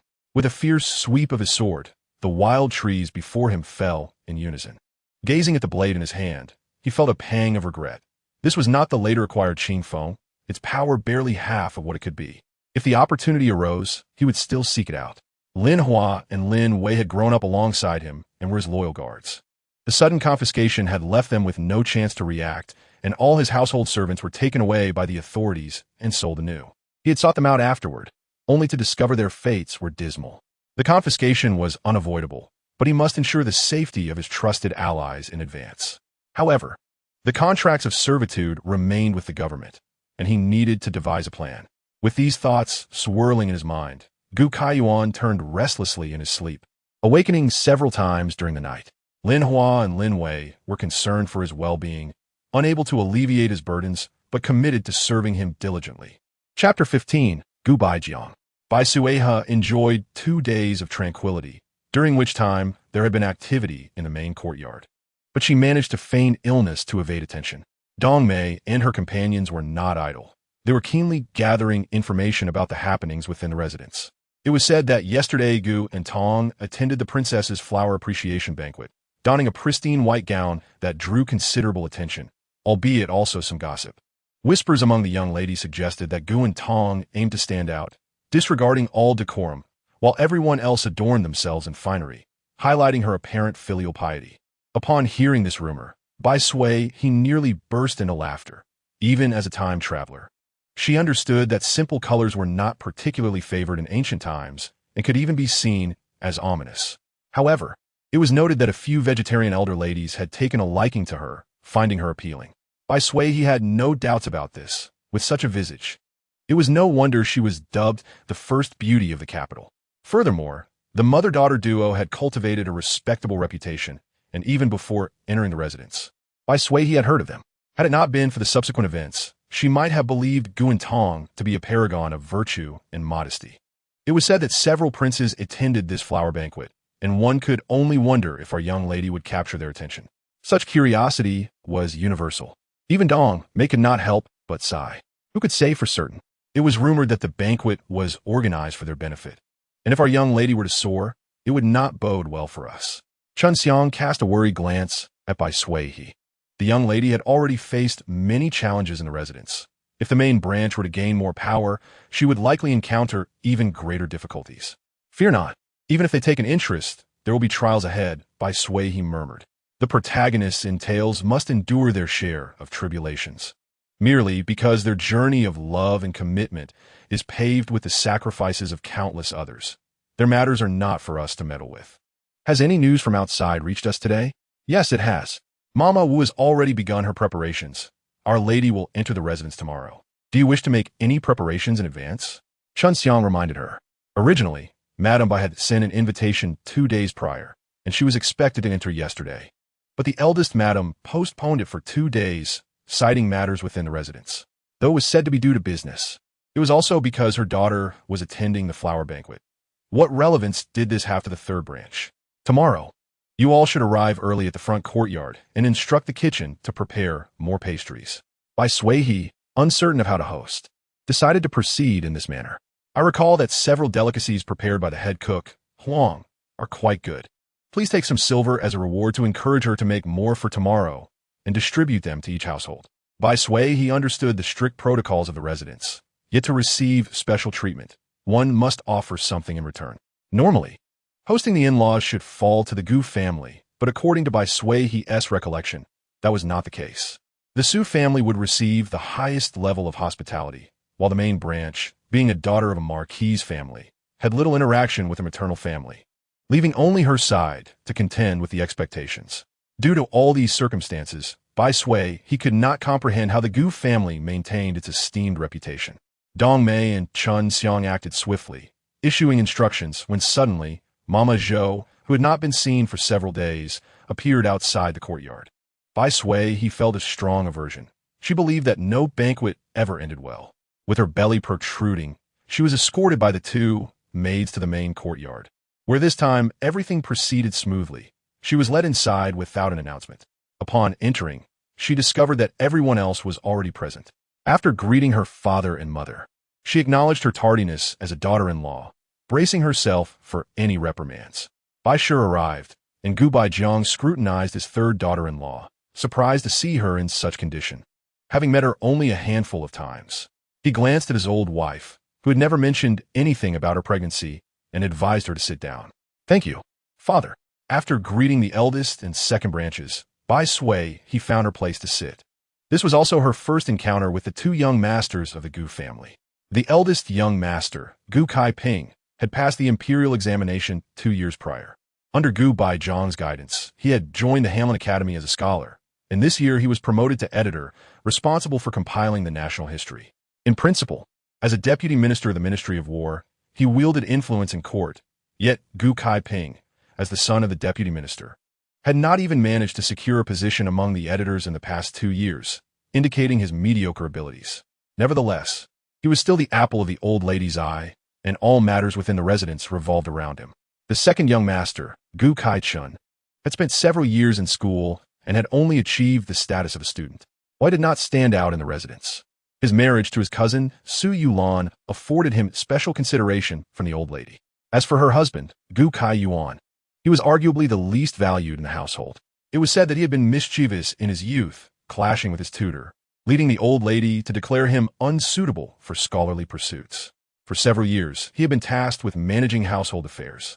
Moreover, his marriage to a merchant's daughter had further marginalized him within the family. Yet, it seemed he was content with this arrangement, spending most of his time outside, managing the trifles of the Gu residence. I have been away from the residence for some time.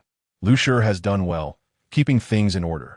Seeing that everyone was present, except for the absent third son, Gu Baijiang paused before continuing.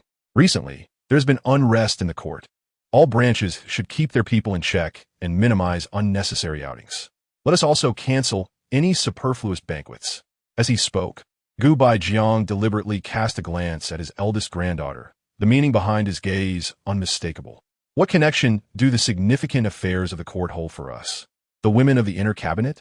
The old lady appeared unconcerned, adding, "After all, you are the deputy minister of the Ministry of War. Even if there is turmoil, who would dare to confront our residents?" Such self-assured remarks were met with nods of agreement from Su Yulan, while the others remained silent, heads bowed. Only Gu Baijiang cast a disdainful glance at his wife, finding her short-sightedness increasingly intolerable.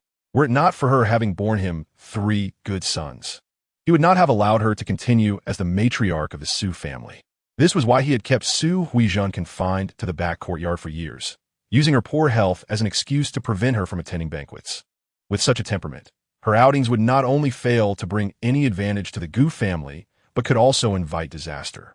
The good reputation he had cultivated over the years must not be jeopardized by such a foolish woman. You know nothing of the matters in court. Just remain at ease within the residence. If anything arises, discuss it thoroughly with your 3 sisters-in-law. Should you have any doubts, you may consult Kai Ping. Upon hearing his name mentioned, Gu Kai Ping finally raised his head, feeling helpless regarding his mother's disposition. Chapter 16. A desire for promotion. Gu Kai Ping spent his days at the Hanlin Academy, where although assigned to trivial tasks, the academy was still close to the emperor. Thus he remained privy to more information. Even if various officials had their own agendas, they did not wish for the entire Hanlin Academy to be embroiled in controversy. And they had cautioned him repeatedly in recent days. "Father, rest assured, I will devote more energy to the household in the coming days. While my capabilities may be modest, I am not foolish. The atmosphere lately is decidedly peculiar, giving me a sense of impending storm. It is merely a matter of reducing our attendance at banquets, which is not particularly concerning, but our Tong heir has a tremendous opportunity ahead." He had secretly aligned himself with the 3rd prince, positioning himself in the impending struggle for power, and he had already made plans for his granddaughter's future. If she were to entangle herself with other princes, it would only complicate matters for him. "Since the master has spoken, we shall, of course, comply." The old lady lowered her gaze, then looked up at her sons and daughters-in-law. "Your maternal family is currently facing challenges and has sought assistance from me. Since everyone is gathered today, I wish to discuss this matter thoroughly with you." Upon hearing this, Gu Baijiang furrowed his brow.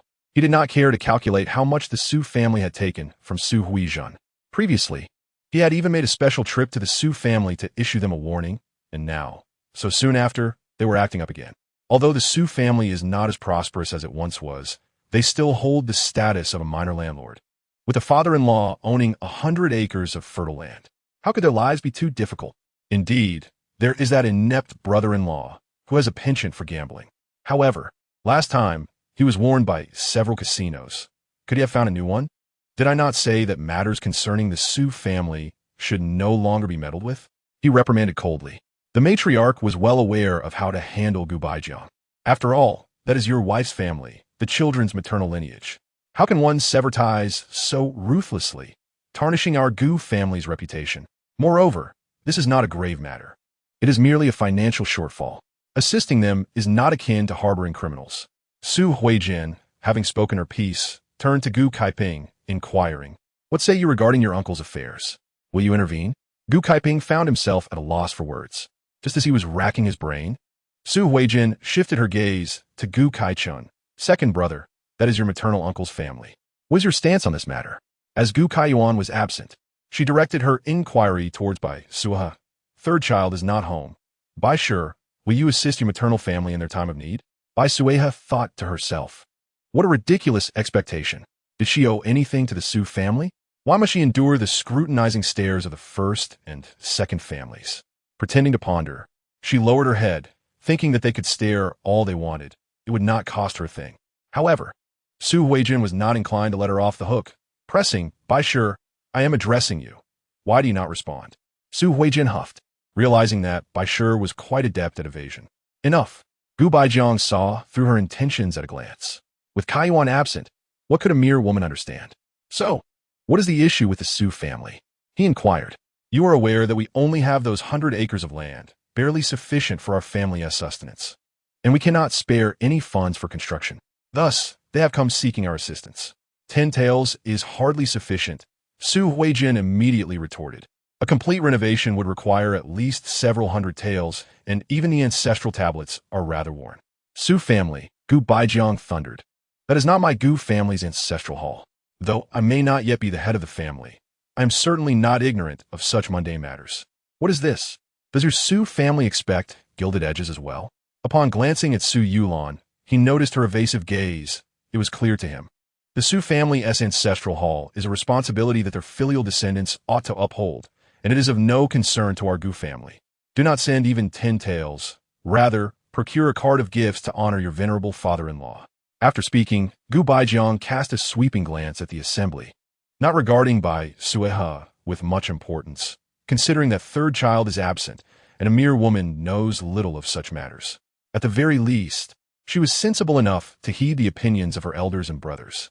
Su Huijin's fists were nearly soaked with sweat from clenching them so tightly. But given that they had come to seek assistance, if they did not help, her father would come knocking again in a few days. Gu Baijiang was not oblivious to Su Huijin's veiled threats. He regretted once more having established ties with such a family. Not only was the maternal side ineffectual, but they also consistently held them back. When that old man from the Su family comes to the manor, it will not be an easy feat to send him away. Even Lu Yun, who had been observing quietly, began to feel restless. If the old man from the Su family were to arrive, peace within the household would surely be shattered. They are merely a minor landlord, yet their demands are excessive, and if all else fails, they might as well resort to financial loss to avert disaster. Gu Kaiping felt helpless regarding his mother's unreasonable behavior. Mother, with the recent shifts in the officialdom, a number of officials will be dispatched. I intend to. You needn't entertain such thoughts. Your father is in the capital, and surely he can protect you, the matriarch interjected, oblivious to being led astray yet again. Bai Suihe, witnessing the shift in dynamics, could not help but cast a sympathetic glance in her direction. Chapter 17. Order of Elders and Juniors. The conversation veered off course, and at this moment, the steward arrived with the meal.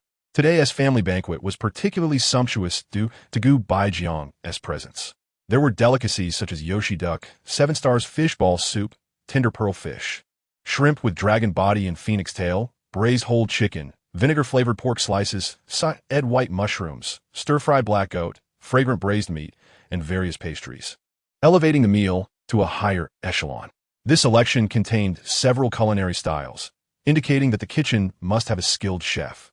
It seemed that they had been rather frugal in their daily offerings to their branch, compared to the usual 2 meat and 2 vegetable dishes sent to their courtyard.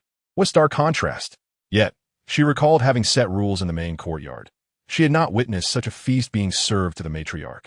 The hierarchy within this household was indeed a perplexing matter. Having been in the household for some time, Bai Suihe was delighted to see such an array of dishes. And as the 2 elders began to eat, she promptly joined in. Little did she know that Su Huijin had shot her several disapproving glances. Why was Bai Suihe so oblivious today? Did she not understand the established decorum? Even if she was aware of Gu Baijiang's presence, the rules should not be disregarded. Yet, Bai Suihe's actions ignited Su Huijin's fury, feeling that everything was going awry because of her. Bai Suihe paid no mind to such considerations. She felt that the kitchen had been excessively negligent towards their branch. Had they showcased even half of their culinary skills, it would not have necessitated Chuanxiang and the others to fetch meals from restaurants daily. Her manner of eating certainly drew the attention of the Gu family members, but upon realizing that she was with child, they found it rather commonplace, as it was expected for pregnant women to have hearty appetites. As for whether the kitchen had sent more dishes to their branch, that was beyond their control. After finishing his meal, Gu Baijiang did not linger, leading his 2 sons to the study. The matriarch wished to follow, but was deterred by a mere glance. Bai Suihe, contemplating an excuse to leave, was abruptly called by the matriarch to stay, along with the other members of the second branch. Lu Shi remarked, "You are aware of your maternal family's nature. We must find a way to arrange this sum of money. The gentlemen are indifferent to household matters. If trouble arises, it will be we women who bear the brunt." Lu Yun looked towards her 2 sisters-in-law, feeling quite troubled. "Mother, I truly cannot make this decision. At most, I can contribute 10 taels. Anything more is simply too burdensome." Su Yulan declared, "Mother, I too can contribute 10 taels." Bai Suihe thought to herself, how shameless. Are they truly passing the buck? As a daughter-in-law, how could she dare to overstep her boundaries? Very well then, I will contribute 8 taels. Bai Suihe interjected. Did you not hear what I said? Bai Suihe widened her eyes. There is a difference in rank and order. As a daughter-in-law, I must not transgress the rules of propriety. If this were to get out, what would others think? In this gathering of just a few of us, who would spread the word? Su Julan, Fu Ming, realized that the duck she had nearly secured was slipping away, and she could hardly contain her frustration. Second sister, regardless of whether this matter circulates. I hold deep respect for our mother and both elder sisters, and I do not dare to overstep. Bai Suihe remained unmoved. Even the 8 taels caused her a pang of regret. Tossing it into the water would still make a noise, and giving it to them would only invite ridicule. It was evident that they were all suppressing their indignation, watching her leave. Once outside, Bai Suihe could not help but chuckle softly. Had there not been some time left before the family seizure, she would have feigned illness to avoid this entirely. Scoundrel! Came the exasperated voices from behind, accompanied by the sound of a teacup crashing to the ground. Yet, if they found the sum insufficient, they ought to devise their own solutions. When a Gu family repaired their ancestral hall, it cost merely several dozen taels. Could it be that the Su family intended to construct something more lavish? The matriarch cast a disapproving glance at Su Yulan. She was aging, not foolish, and was quite aware of Su Yulan's intentions. XYLN dared not voice her thoughts further, feeling a twinge of guilt. For the time being, it was best to let the matter lie. Sensing the movements of the baby within her womb, Bai Suihe allowed the 2 maidens to leave and nurture their bond with her daughter. Mother, are you unhappy? The baby, attuned to Bai Suihe's emotions, sensed the discontent. Mother is well, Bai Suihe reassured, recalling her friend's words about how a mother's feelings during pregnancy could affect the fetus. She hastened to clear her mind, hoping her child would emerge bright and cheerful. Today, upon seeing her grandfather's upright demeanor, she found it hard to believe he would embezzle military funds. Having read some literature, Bai Suihe understood that Gbeg was merely a scapegoat for the 3rd prince, though he was not entirely innocent, as he had indeed participated in the corruption. However, her reading had not delved deeply into the details. She only knew that the ill-gotten silver eventually became Ng's stepping stone, aiding her entry into the 3rd prince's inner courtyard and helping him strategize against other princes. Curiously, it seemed that during the raid, none of that wealth had been seized, or could have gone. The G residents maintained a low profile, projecting an illusion of integrity and simplicity to outsiders. The baby, unaware, felt a hint of grievance for being unable to assist her mother today. It's nothing, Bai Suihe sighed. It is merely a reflection on how appearances can be deceiving. The entire G household has been implicated and exiled, and it is not without reason. She pondered the vague accounts in books, remembering how the protagonist's eyes sparkled upon entering the storeroom, working alongside the 3rd prince's men throughout the night, indicating the vast amounts involved. It was indeed a pity that such a fortune would ultimately serve as a dowry for the 3rd prince. On the 5th day, early in the morning, the magpies chirped, and even before Bai Suihe rose, the courtyard bustled with activity. Today, Madame B, I was visiting the manor, and DNGM, I, and the other maidens were even more attentive than Bai Suihe. They had instructed the servants to clean and rearrange the flowers and had gone to remind the kitchen staff as well.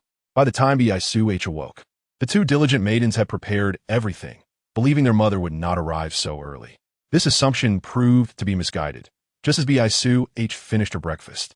News arrived from the front courtyard that Madame B had already entered the manor and was currently on her way to the main hall to pay respects to the matriarch. Bai Suihe quickly tidied her dress and hurried with her maidens to the main hall, where the atmosphere was filled with joy. Chapter 18. Madame B. At first, Bai Suihe was perplexed, pondering what had elicited such happiness among these people. In this ancient society, where merchants were often looked down upon, the love for their silver was palpable. It seemed Madame B. had scattered gifts since her arrival, as even the usually stern Granny Zhu wore a more gentle expression. The matriarch sat in her prominent position, warmly addressing her in-laws, and upon seeing Bai Suihe enter, she waved affectionately, expressing her delight at her 3rd daughter-in-law's timely arrival. I'm grateful for the matriarch's care. This child has been spoiled at home, and I hope you can be more lenient. Bai Suihe was bewildered by the insincerity of their exchanges. Madame B, I exalted the matriarch to an unprecedented degree, a rare sight indeed. Soon, Li Yn and Xyln, having just completed their greetings, found themselves gifted with emerald bracelets. Finally, the matriarch spoke. You two haven't seen each other in a while. Let me take you to her courtyard. If anything is amiss, do not hesitate to speak up. After a few more polite exchanges, Madame B, I led her daughter away. Bai Suihe finally understood why the maidens in the main hall exhibited such amiable behavior. Madame B, I had been distributing gifts like a benefactor, bestowing earrings and rings that rivaled their monthly wages. Mother, she mused, the original matriarch treated the original owner of this body with utmost care. Even when the G family faced confiscation, she bore the burden and sent her private savings. Furthermore, during the exile, she instructed me to send word if trouble arose, assuring me she would find a way to assist. There's no need to be so generous. These people will not remember kindness, Bai Suihe reflected, feeling discontented with the extravagant gifts. The matriarch had just smiled warmly, oblivious to how much she had gained. You are still the same as before. Madame B, I gently tapped Bai Suihe's forehead. Matters that can be resolved with money are not truly matters at all, especially since these are merely commodities from our own shop, not overly valuable. Madame B, I scrutinized Bai Suihe. You are over 5 months pregnant. Is there anything amiss? Not at all, Bai Suihe replied, finding the G household to be a rare advantage. Its members were relatively uncomplicated, devoid of scheming courtesans, thus eliminating the need for vigilance against hidden plots. Have we found a midwife and wet nurse yet? Should we send for someone from our estate? Upon seeing the same familiar maidens, Madame B, frowned. Shouldn't a prominent family have made arrangements much earlier? Bai Suihe had not anticipated this. She thought preparations could wait a little longer. You and the others should take a moment to rest. I wish to have a private conversation with my daughter. Madame B, I felt some matters were best discussed privately, even from her most trusted confidants. Bai Suihe agreed, nodding for Nexi, Ing, and the others to leave. Once they had closed the door, Madame B, I eagerly inquired, what has transpired in the G household? Why did you instruct WMM to prepare so many items? The quantity and variety are overwhelming, covering all aspects of life. If it were merely a grocery store, such lavish expenditures would be inconceivable. Having witnessed the rise and fall of many prominent families, Madame B's heart had been tightly wounded these past few days. Bai Suihe had not expected her mother to be so perceptive. After a moment's consideration, she replied, I sensed something was amiss. My father-in-law specifically advised yesterday to avoid attending banquets and to remain low-key for a while. Is that all? Madame Bi questioned, doubting her daughter's concerns. Although their family did not hold any official positions, the marketplace was rife with rumors. Bai Suihe gestured upward. Several princes are now of age, and some have begun to act rashly, which could lead to dire consequences. Madame Bi shivered at the thought. After a few years of peace, if the regime cannot transition smoothly, it would spell disaster for the common folk. Furthermore, the struggle for power often came with bloodshed, ensnaring countless families. Previously, she had been willing to follow her husband's wishes, and considering the G family's esteemed reputation, she felt it prudent to marry her daughter into the family. Now, however, it seemed a grave error in judgment. Mother, you may have endangered me. Madame Bi's expression turned complex. Even if her daughter's conjecture were slightly off, how could they remain uninvolved given the position of Gshling? Many tragedies had unfolded throughout history regarding the struggle for succession. Thoughts so grim that she hesitated to dwell on them. Is this news reliable? Madame Bi grasped Bai Suihe's hand tightly. If it becomes too dire, we should consider separation. Separation? Bai Suihe initially contemplated that solution, but it was fraught with complications. Not only would Gshling likely oppose it, but raising the issue of separation without cause would invite a deluge of speculation. She might escape one calamity, but what of the innocent siblings of the Bai family? They would bear the brunt of her misfortune, and their prospects would be affected. We are merchants. Such matters should not concern us. Madame Bi discerned her daughter's hesitation. In just a few years, we could simply relocate to Jiangnan. Who would remember our past? At that moment, Madame Bi was determined to take Bai Suihe away. But the astute Bai Suihe understood that the Bai family's fate was not solely in her mother's hands. Merchants pursued profit, and without Bai Suihe, the other unmarried daughters of the Bai family could easily seek new allies. Since she is now the Bai Suihe of this world, she ought to repay this karmic debt. Moreover, The words of the little one had sparked her doubts, prompting her to seek clarity.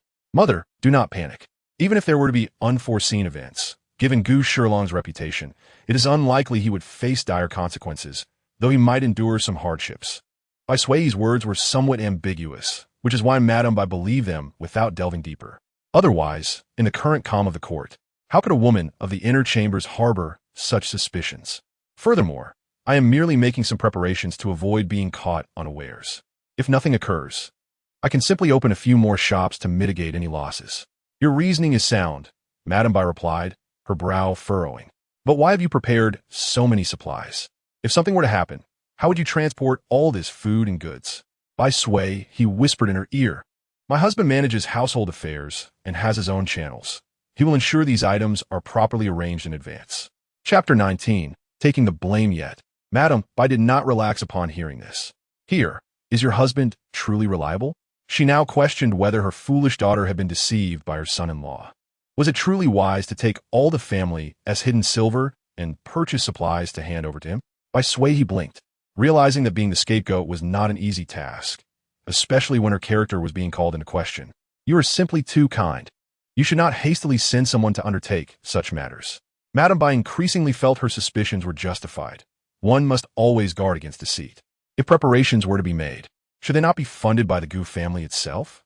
Bai Suihe, he had not anticipated that her rationale from yesterday would possess such glaring flaws. Her mother had a point, but the silver had already been spent. What was to be done? In that case, Madame Bai lamented, feeling a mix of exasperation and relief at having come today. You need not rush to send the items to your estate. Have your companions stay there and guard them. Do not be so quick to hand everything over to your husband. In truth, Madame Bai did not care for the several thousand taels of silver. She merely wished for her daughter to learn a lesson. Even if he is a close companion, one should not fully entrust oneself. Initially, she believed calamity was imminent. Now, she questioned whether her son-in-law had ulterior motives. Mother, rest assured, the truth will reveal itself within half a month.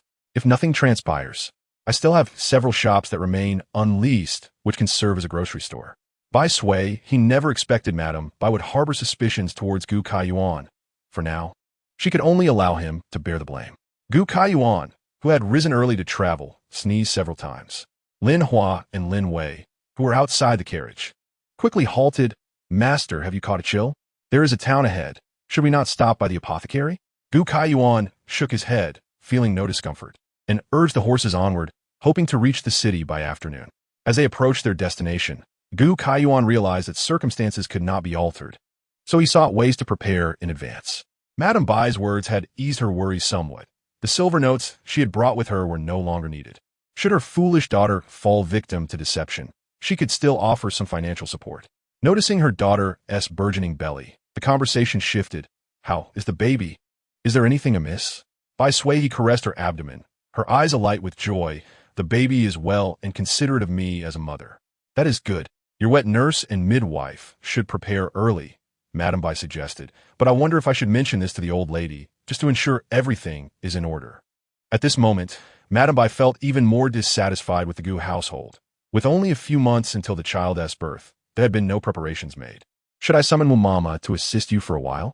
After all, she is a capable person and would be more reassuring beside you.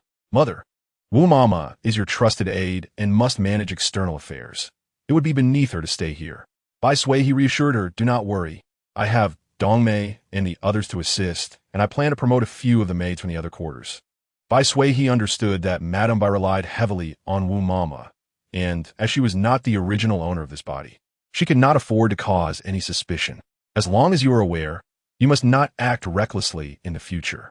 If the Gu family encounters difficulties, how can I not assist you? You are pregnant now. Do not overthink things. Madame Bai glanced at Bai Suihe's belly, shaking her head inwardly, realizing that her concern might be causing undue anxiety for her daughter, who could be overthinking due to her pregnancy. Once the child is born, everything will be fine. She dared not provoke Bai Suihe further, lest she cause more harm than good. After all, there were numerous matters to attend to at the Bai household, and as the matriarch, she could not linger here for long. Miss, should you rest? Dongmei asked as she cleared the pastries from the table and replaced them with a plate of fruit, knowing that ever since her pregnancy, Bai Suihe had favored the scent of fruit. Rest, you have both been busy all day. You need not serve me. Bai Suihe noted how the two maids scurried about, hardly pausing for breath. I will attend to the Mrs. Rest, Dongmei insisted, remaining by her side. For the physician had advised that she should rest more during her pregnancy. Yet the miss seemed somewhat resistant. Well, Mama, Madam, I believe that foolish girl is merely experiencing typical pregnancy symptoms. She tends to overthink, so let her be. I hope she will bear me a clever and capable grandson. Though she spoke in this manner, her heart aligned with the idea of making additional preparations, for if the Gu family truly fell into hardship, her daughter would have an escape route. Pressing her forehead, she felt only resentment towards Bai Suihe. If she had listened to her own counsel and matched her daughter with a more suitable family, life would not be so challenging. The many rules of the Gu family had transformed her once carefree daughter into someone else entirely. Contemplating her impending role as a grandmother, Madame Bai's gaze softened with anticipation. Both her daughter and son-in-law were handsome, and their child would surely be delightful. For the sake of the grandchild, the old lady of the Gu family might soften her demeanor. Madame Bai's arrival became the talk of the day within the Gu household. The servants who received rewards wore smiles, while those who missed out felt regretful, pondering how they might catch the old lady's attention upon her next visit. Su Yulan played with the bracelet in her hand, initially pleased, but the discussions among the servants left her feeling somewhat discontent. As a married daughter, whenever her family visited, they seemed intent on stripping her of her valuables, unlike the Bai family, who casually gifted jewelry worth hundreds of taels. Second young madam, Bai Chao has received reward from both sides today and has adorned herself with all the earrings and rings, since she has been beside the second young madam. Today's rewards are the most lavish. Bai Chao, suddenly nervous, exclaimed, Second young madam, I will fetch the physician at once. Chapter 20. Return the news of Su Yulan's discomfort spread swiftly. Before the sun had set, Bai Suihe he had already received word. She found it rather strange, as Su Yulan had always been in good health, even boasting about it before her and Lu Yun, rarely falling ill. Unlike them who were nourished with bird's nest and ginseng. How could the second young madam be experiencing stomach pain? I have never heard of her having such issues before, she remarked, unable to fathom the situation. Perhaps curiosity should compel someone to inquire further, Dongmei suggested. Though the miss faced difficulties in the household, it was not challenging for the third branch to gather information, as everyone knew they were generous. What is there to investigate? Stomach pain is likely one of two things. Either she has eaten something bad or it is her time of the month. Bai Suihe, he replied casually. But that does not seem right, Dongmei countered, being well informed within a household. The third young madam does not seem to have such issues. She cannot possibly be pregnant. I shall go inquire. Let us not overlook anything, Dongmei said, glancing at Bai Suihe. Seeing no objection, she hurriedly departed. Miss, please take care. Chuanxiang, startled, quickly supported her, urging the young lady to be cautious of her abdomen. Chuanxiang found it somewhat peculiar, as just a few days prior, the young lady had been musing over matters. Upon reflection, it seemed that a couple of days remained. Bai Suihe immediately sensed the inconsistency in her previous statement. Gulme, let us proceed to the front courtyard. Before they even reached the door, a figure emerged outside the courtyard, tall and imposing like a pine tree, with eyebrows like willows and eyes deep as a tranquil pool, exuding a subtle yet commanding presence. This figure was even more handsome than her idealized male deity. Yet the aura he projected was intimidating. The other two brothers of the Gu family appeared delicate and scholarly, while Gu Kaiyuan seemed an anomaly among them, his stature and demeanor more akin to that of a soldier. However, the sharpness in his gaze, coupled with a hint of luck and an unfamiliarity, made Bai Suihe realize her baby had not spoken in error. Still, where did this unfamiliarity stem from? In the narrative, this character was a deeply passionate antagonist, relentlessly seeking vengeance for his wife and child, never remarrying throughout his life. Bai Suihe instinctively placed her hands over her abdomen. If memory served her right, the baby had mentioned that the other party could hear its voice. Bai Suihe fixed her gaze on Gu Kaiyuan. Although his expression remained impassive, she discerned a flicker of confusion in his eyes. Gu Kaiyuan was quick to intercept her bending form, his tone somewhat brusque as he said, You are with child. Do not observe so many formalities. Dongmei and Chuanxiang exchanged glances, sensing something unusual in their interaction. The previous suitor had never been so courteous with the young lady. You all may leave. I have matters to discuss with the third young master's wife, Gu Kaiyuan stated, noting the child's voice whispering in his ear. Yet, seeing the other individuals in the courtyard maintaining their composure, He spoke without revealing his unease. I am your father. The baby spoke up before Bai Suihe could respond. I'm inside my mother's womb. Gu Kaiyuan's gaze fixated on Bai Suihe's abdomen, questioning whether this was merely an illusion. Bai Suihe, observing his calm demeanor, felt a surge of admiration for his mental fortitude and, with a wry smile, remarked, "You have heard correctly. We can all hear the baby's voice." Pouring Gu Kaiyuan a cup of flower tea, she took a seat, cradling her belly. She recounted how she had awakened in this body a few days prior, detailing the impending events within this world and her recent experiences before settling into silence beside him. Bai Suihe had contemplated concealing her circumstances, but understood that a person's behavior could not undergo drastic changes overnight, even possessing the original owner's memories. Her every action could not be perfectly mimicked. She had never underestimated anyone. Rather than conceal herself and risk being discovered, it was better to lay everything bare now. Moreover, Gu Kaiyuan had his own background, and everyone harbored secrets. If there were unresolved issues, it would be simpler to part ways when the time came. After all, she had her own space, and there would always be a way to find an escape route. However, hearing these revelations left Gu Kaiyuan feeling somewhat bewildered. "Father, mother is not a demon. She is simply my mother," the baby interjected, sensing Bai Suihe's calmness. Bai Suihe, seeing the intensity of Gu Kaiyuan's gaze upon her abdomen, quickly shielded it with both hands. "I am not a demon at all, nor do I understand why I am here. You need not regard my baby with such suspicion. She is not a demon." Bai Suihe glared fiercely at Gu Kaiyuan, speaking directly. Faced with the familiar, yet strange visage before him, Gu Kaiyuan recalled Bai's expression when she was angry, and he felt the impact of this revelation weighing heavily upon him. He needed to process this thoroughly. If he could experience such extraordinary events, so too could his wife and daughter. "How can you prove you're not her?" he asked, directing his words towards her abdomen. "The fetus within you is barely 5 months along. How could she communicate with us?" Chapter 21. Cannon-fodder. Mother is still my mother. She merely possesses additional memories. The baby's voice echoed in his ears. Bai Suihe persisted in her previous assertion. "I was not your mother before." "Mother, do not be angry. You have always been my mother, past and present. The baby only recognizes you." Gu Kaiyuan detected that the child was soothing Bai Suihe, his expression tinged with skepticism. Could it be that Bai Suihe had made a mistake during her rebirth? On the road, he pondered how to inform Bai Suihe of the upcoming calamity, uncertain of how to broach the subject. Despite his astonishment at the notion that their daughter could communicate with them while still in the womb, he lowered his voice, addressing Bai Suihe's abdomen. "Baby, you're indeed my daughter, correct?" "Of course. If I were not your daughter, how could I speak to you?" The baby responded, a hint of pride in her tone, as if to assert her superiority over others. "Then, do you know what will happen next?" "Of course. The Gu family is about to face confiscation and exile. Our family will not have a good ending." Bai Suihe interjected, "I am not. But I will protect the baby diligently." At this, Gu Kaiyuan raised his gaze to meet hers. "If you are not, why tell me? Are you not afraid I will treat you as a demon?"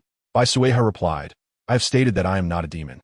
My honesty stems from a desire for us to coexist harmoniously in the future. But rest assured, once the baby is born and we are all safe, I will leave." She tenderly caressed her abdomen, realizing that the only thing she would miss was the baby. Worst case, it would be akin to a divorce in later life, where she would strive for visitation rights and still provide maternal love.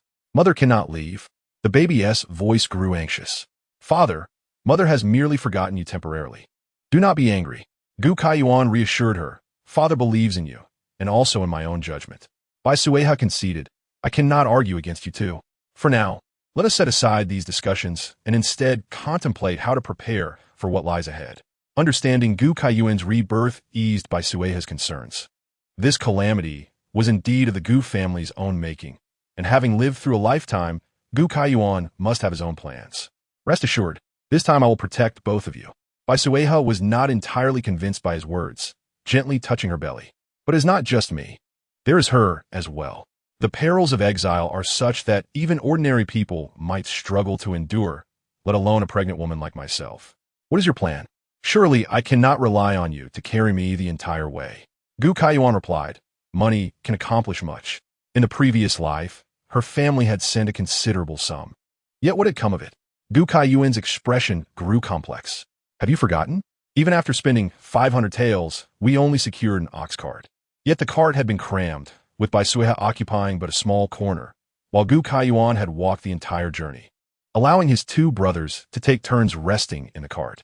Could a family that genuinely cared for them overlook their sacrifices? Bai Suihe felt herself becoming emotionally invested, her eyes glistening with unshed tears. Gu Kaiyuan, feeling somewhat at a loss, had already angered Bai Suihe multiple times upon their reunion. I acknowledge my mistakes, and I swear on my life that this time, no matter what, I will ensure you do not suffer.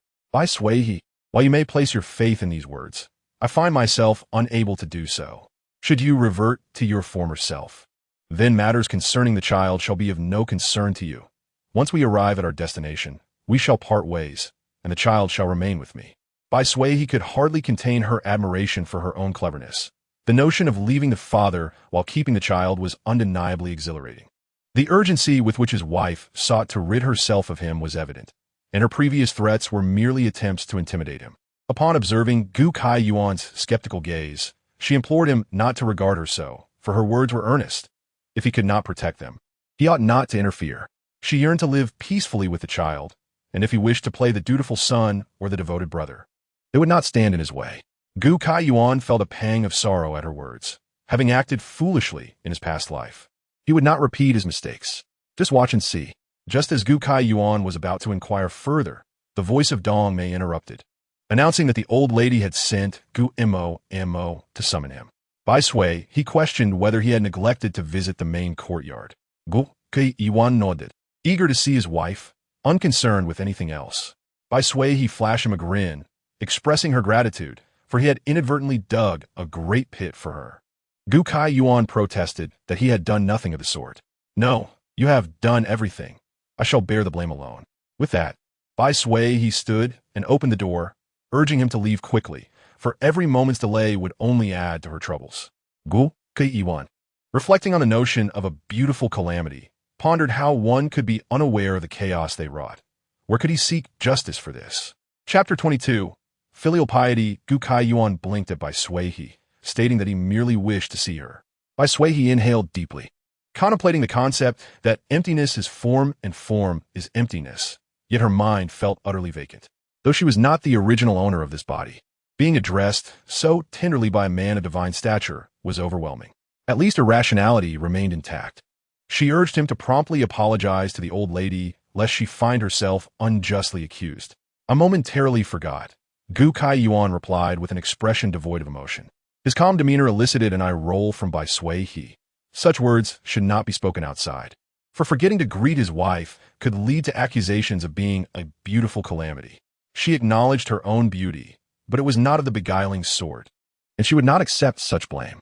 Rest assured, I shall clarify matters, Gu Kaiyuan assured her as he stood to depart, fearing that if he lingered, Bai Suihe might kick him out. Moreover, it was time to address affairs within the estate. There were significant battles ahead. Upon arriving at the main courtyard, the sound of shattering porcelain greeted him, revealing his mother's displeasure, which she never concealed. A cold smile crept upon his lips as he entered without waiting for the maid to announce him. Gu Kaiyuan, weary from his travels, did not wish to disturb his mother. The old lady scrutinized him, noting that his appearance bore no distinction from that of anyone else in the estate. It was merely his excuse. Oh, why had he not appeared thus before? Previously, he had been a foolish son, but henceforth, he would emulate his elder brothers, learning to honor their parents. This journey had yielded both rewards and realizations. He recognized many past transgressions and vowed to reflect upon himself, ensuring that he would not burden his brothers. The old lady appeared perplexed, questioning what he meant by causing his brothers distress.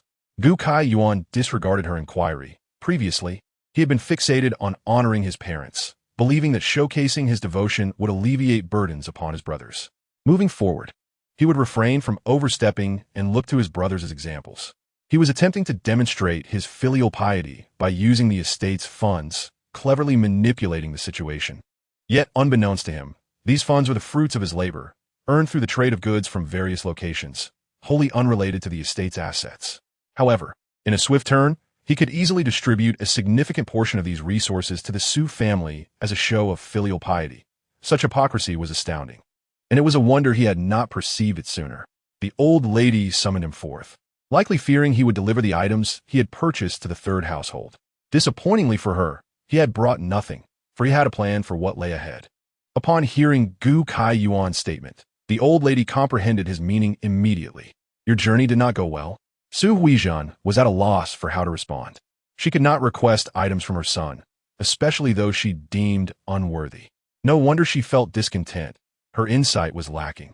She glanced at Zhou Mo, who grasped her intent and discreetly exited, only to return shortly with urgent whispers that darkened Su Huizhan's expression further. In light of this, you may depart. Lacking any gifts, Su Huizhan had no desire to face this unfilial son, yet it was equally impossible for her to bow her head to him. His claim of emulating his brothers was nothing but an excuse for his lack of filial piety. She had forgotten that most of the gifts she had received over the years had come from this very son she now deemed unfilial. Gu Kaiyuan lingered not, recognizing that his mother enjoyed her theatrics, but after this brief period, he would not dampen her spirits. That was his greatest act of filial piety. As Gu Kaiyuan departed, Su Huizhan turned to Zhou Mo, inquiring if she had noticed anything peculiar about the third son and his wife. This time, the third young master had indeed behaved strangely, possibly due to some stimuli. He had declared his intention to emulate his brothers. Both the eldest and second young masters pursued the imperial examinations. Could the third young master harbor resentment toward this? What grievance could he have? He had always been mischievous, not cut out for scholarly pursuits. Now, tasked with managing estate affairs without the burdens his brothers faced, he likely enjoyed a life of ease. His tall and robust stature was a reflection of his carefree existence. To complain about such fortune was indeed ungrateful. Zhou Mo, well aware of the old lady's favoritism, had grown accustomed to hearing such remarks. What does the old lady imply? Naturally, she intends for him to seek employment outside the estate. Having established a family and soon to become a father, he must learn to stand on his own. Zhou Mo affirmed the old lady's wisdom, dutifully acknowledging that she would follow her orders without question. Chapter 23. Assets over the years, while managing Gu Fu's assets. He had also accumulated some private wealth unbeknownst to outsiders, which he needed to consolidate into cash as swiftly as possible. Third young master, where are we headed? Lin Hua inquired as Gu Kaiyuan entered the carriage. First, we shall visit the bookstore, Gu Kaiyuan instructed, closing his eyes to rest. His mother often lamented that he had been mischievous since childhood, unsuited for academics. Yet she was unaware that her seemingly unaccomplished son had established several bookstores, renowned for their publications across the nation. In his previous life, it was these very bookstores that had allowed him to contend with the third prince for so long. Had it not been for that traitorous individual. Third young master, we have arrived. For ease of management, this is the nearest establishment to Gu Fu, serving as the headquarters for several branches. Upon entering the shop, Gu Kaiyuan found the shopkeeper did not greet him, but instead turned ahead toward the courtyard. Gu Kaiyuan entered the shop, quickly perusing the shelves before discreetly proceeding to the back. Master, you have arrived. Shopkeeper Mu had already set out tea, knowing that his master seldom visited without reason. I have matters to discuss. Summon the shopkeepers of the several establishments in the capital. Gu Kaiyuan commanded, informing him he would return in an hour. Gu Kaiyuan then made his way to the tavern, where he had purchased several brewing recipes during his travels. The tavern was thriving, bustling with patrons. He glanced at the counter and requested a private room, whereupon a waiter promptly guided him. As Chun Zhonggui entered, Gu Kaiyuan immediately instructed him. The two managers had been unwaveringly loyal in their previous life. Due to the re-establishment of household registrations, they were not under his name and had not been confiscated. Even when the Gu residents faced calamity, the two managers diligently managed affairs. However, the other shop managers did not exhibit such loyalty. Chun Zhonggui asked no further questions and promptly went about his duties, ensuring that a table of fine food and wine was prepared. When the dishes were served, Chun Zhonggui also arrived with account books and silver notes. I shall not conceal from you that the Gu residence is about to face a disaster, and it may become untenable in the capital. If you wish to leave, you may arrange for the handover in the coming days. Subsequently, I will send you the contract. My life was saved by you, master. If you do not abandon me, I am willing to follow you always.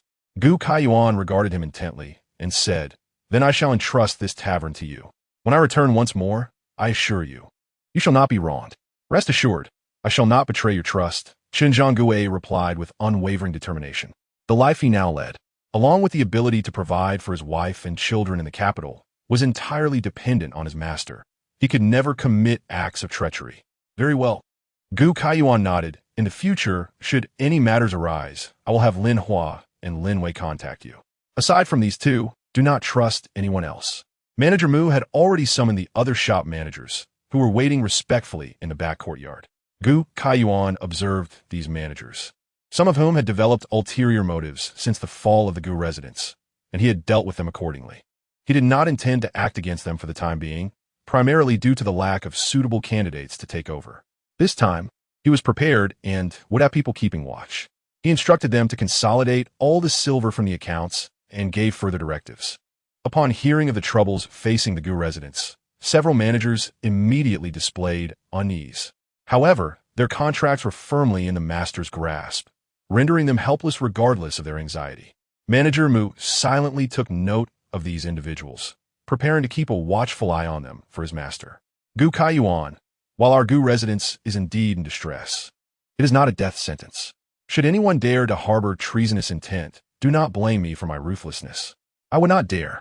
The managers hastily declared their loyalty, knowing that to provoke their master at this juncture would lead to their immediate sale, resulting in an even graver fate. Rest assured, as long as you serve me diligently, I shall not neglect you. With this, he quelled the group, arranging for them to come the next day to collect silver before taking his leave. Su Huijin scoffed, believing that knowing a few characters and reading scripts merely made one a scholar. Such pursuits seemed utterly futile, a waste of time. If only that brain of his possessed even half the wit of his two elder brothers, I would not hold such disdain. The house physician was uncertain, suspecting that the second young mistress might have consumed something bad. He recommended she rest and eat light meals. The sudden onset of her condition left the physician unable to provide a clear diagnosis, but he suggested inviting an outside doctor for a follow-up, fearing a delay might worsen the second mistress's condition. Such trivial ailments are hardly worth treating. What use is he? Suhyun Zito Angili. Did you consult Yulan? What did she say? The third young mistress said it is unnecessary to trouble ourselves. She may have simply overindulged and need some rest, came the reply. Then ensure she is well attended to and report any issues promptly. Old servant shall instruct them at once, replied Zhou Momo. Do you think Yulan's illness might be feigned? Su Huijin suddenly mused, closing her eyes. Old servant cannot say, nor would I dare to speculate, Zhou Momo replied. The exchange between the mistress and her servant was a delicate dance, and as a subordinate, she dared not speak out of turn. Having personally visited earlier, she felt the old lady's suspicions were valid. Reflecting on the lavish gifts brought by Madame Bai, the underlying motives became clearer. However, the old lady had also received an entire set of jewelry. Could she still covet the second young mistress's meager possessions? Oof. It has now come to my doorstep.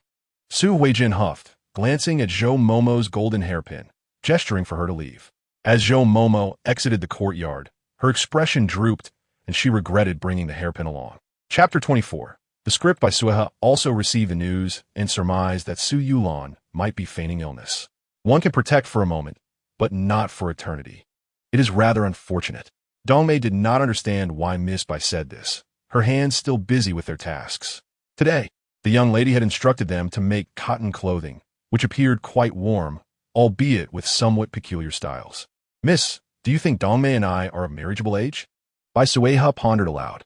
Miss, I wish to serve you forever, Chunxiang replied, looking at Bai Suihe with a serious expression. Silly girl, who will stay by my side forever.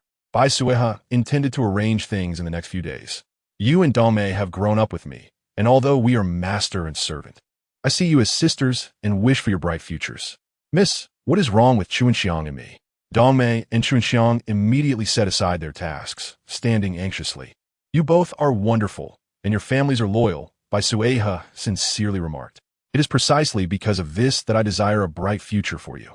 Do you wish for the children in your families to remain as servants like you? Dongmei and Chunxiang fell silent. They could pledge loyalty to their mistress, but that did not extend to their entire families. Of course, I shall not neglect you. When you leave, I shall prepare a dowry for you. Miss, even if my parents agree, I can still serve you, Dongmei immediately replied. You can arrange a marriage for me, and I shall become your stewardess. I too am willing. Chunxiang quickly added, I shall also be your stewardess. Bai Suihe sighed. The sincerity in the eyes of these two girls was undeniable. They were resolute in their decision. Yet, the book offered no detailed fate for such maids, merely stating they were all resold by the authorities. I have felt an ominous premonition these days, which is why I have been preparing outside the residence.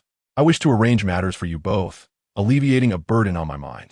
If the Gu residence truly faces calamity, I may yet need your support. Dongmei and Chuanxiang exchanged glances.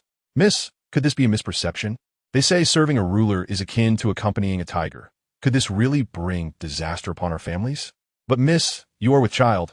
We cannot leave even more. What if I am not the one who decides? Dongmei and Chuanxiang promptly led the other maids out, leaving space for the couple.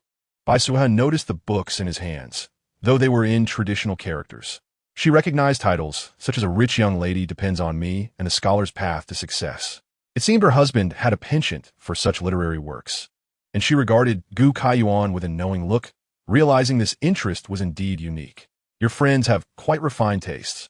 Bai Suihe served him a cup of tea and instructed Dongmei to notify the kitchen to prepare a larger meal, giving Gu Kaiyuan as presents. What are you doing? Gu Kaiyuan approached, observing the piles of cotton and fabric meant for clothing. Are you making cotton garments? The shapes are somewhat unappealing. Better to be prepared. Autumn has arrived, and I fear the cold may be unbearable, Bai Suihe said, occasionally glancing at the books, contemplating whether to read them tonight to see how ancient scripts were written. Gu Kaiyuan swiftly discerned her thoughts and began organizing the books. I shall have Lin Wei deliver these. Such romantic literature should not be allowed to taint my wife's mind, lest it lead to ill influences on our children. The long night stretches on, difficult to endure. As Gu Kaiyuan stepped out of the courtyard, he stumbled slightly. What audacious words are these? Has it only been a few days since his departure, and the Bai family has already become so bold? Find Lin Wei and promptly deal with these few books. Third young master, how should we handle this? Lin Wei, holding 3 volumes, scratched his head, puzzled by his master's sudden change. If he remembered correctly, these 3 books were bestsellers from the bookshop, earning quite a bit of silver for his master. It would be a shame to burn them. Perhaps it would be wise to keep them for now, in case his master had a change of heart. Bai Suihe, noticing Lin Wei's empty hands upon entering, felt a twinge of regret. She had hoped to indulge in some leisure reading, which could have served as her mental sustenance for the days ahead. The books have already been sent away, Gu Kaiyuan said, his smile somewhat awkward. It seemed he had neglected his wife for far too long. Tonight, I will accompany you, my dear Bai Suihe. Their eyes met, and an instant of awkwardness passed as they quickly looked away. Gu Kaiyuan felt a sense of strangeness, although Bai Suihe was his wife. They had not seen each other for many years. Father, mother, and me too. Don't forget me. At the sound of the child's voice, Bai Suihe breathed a sigh of relief. Truly, her little darling had impeccable timing. The baby has awakened, Bai Suihe said, gently rubbing her belly. Father and mother will be here with you. Gu Kaiyuan felt his eyes redden. This was his unborn child, one he had missed in his previous life. In this life, he would do everything in his power to protect them both. Chapter 25. Confession. With the addition of the baby, the previously awkward atmosphere dissipated. The couple spent some time talking to the baby until she was calm, allowing them to shift their focus back to their own conversation. Gu Kaiyuan, touching his nose, confessed, I went out to manage the properties under my name. This time, I will be thoroughly prepared to ensure your safety. Bai Suihe, taken aback, replied, You still have properties? How much are you planning to acquire? Don't forget, we are going into exile. How much can we truly bring with us? I will arrange for assistance along the way. Gu Kaiyuan began to outline his plans. As a united couple, there was little he felt the need to conceal. Bai Suihe regarded him with a complex expression. His honesty was refreshing. We will be together every day. I will need someone to help conceal my space, she sighed, adding, I was just about to discuss this with you. Third, young madam, the kitchen has sent over the meals, came the interruption at the most crucial moment. As was always the case. Gu Kaiyuan, we will discuss this later. He called out to the door, take it to the side hall. We will join you shortly. As he spoke, he reached to assist Bai Suihe, but she deftly sidestepped him. I am not yet old enough to require assistance. Gu Kaiyuan glanced at her belly and realized she was indeed not at that stage yet, following her out of the room. Today's meal from the kitchen was more lavish than usual. It seemed the kitchen staff had altered their service since the master was present, doubling the portions compared to when she dined alone. Once the maid had closed the door, they exchanged awkward glances, both feeling somewhat uncomfortable. What did you wish to discuss with me? Gu Kaiyuan inquired, adjusting the lamp wick to brighten the light. As the saying goes, one sees beauty best under the moonlight. Bai Suihe mentally chastised herself for lacking composure. She was a pregnant woman. After all, there is something I wish to tell you. Actually, I have a place to store the items you are preparing. Gu Kaiyuan, misunderstanding her intent, replied, You need not worry. I will ensure preparations are made along the journey. If you need anything, feel free to write to me, and I will take care of it. Can you please listen to me properly? Bai Suihe placed her palm up in front of Gu Kaiyuan. Mistaking her gesture for thirst, he hurriedly poured her a cup of water and offered it. Could you slow down a bit? She said, still not having begun her magic. The atmosphere was charged, yet it was interrupted again. With a sigh, she set the cup back on the table, and in her palm appeared a bright red apple. Madam, so you could do magic? Gu Kaiyuan exclaimed, a hint of unease creeping in. Had he misunderstood? He clapped enthusiastically. What a splendid performance. I couldn't detect any flaws. Bai Suihe shoved the apple into his arms and conjured a string of lychees in her palm. Do you understand now? Gu Kaiyuan reached for Bai Suihe's sleeve, bewildered by how these items had materialized. Have you heard of the universe within the sleeve? Gu Kaiyuan nodded. Is that to say you are a celestial being? Bai Suihe decided to elaborate, explaining that it was akin to a space. She quickly recounted her recent conversation with the baby and the treasure she had found in the courtyard, fearful of further interruptions. Gu Kaiyuan listened intently, his expression contemplative. So, that stone has now integrated within you. Do you feel any discomfort? Bai Suihe was pleased with his initial reaction, noting the genuine concern in his gaze rather than greed. Rest assured, I am quite well, she said, reaching for Gu Kaiyuan's arm. Let me show you inside. If it can sustain animals, then surely it can accommodate humans as well. Indeed, when they opened their eyes again, they found themselves within the space. The baby truly adores you, Gu Kaiyuan remarked, taking in their surroundings, feeling a bittersweet pang. Indeed, children always favored their mothers. Are you keeping count? Bai Suihe shot him a teasing glance. It was the first time Gu Kaiyuan had witnessed his wife roll her eyes, and he found it quite amusing. I'm not keeping count. We are married, after all. What is yours is also mine. Not so fast. What is mine remains mine, Bai Suihe retorted, disapproving of his assertion. If you possess items, I can help you store them, but you cannot take anything from here to do good deeds. If outsiders were to discover this, we would face dire consequences. Gu Kaiyuan immediately raised his hand in a vow. I'm not one to act recklessly.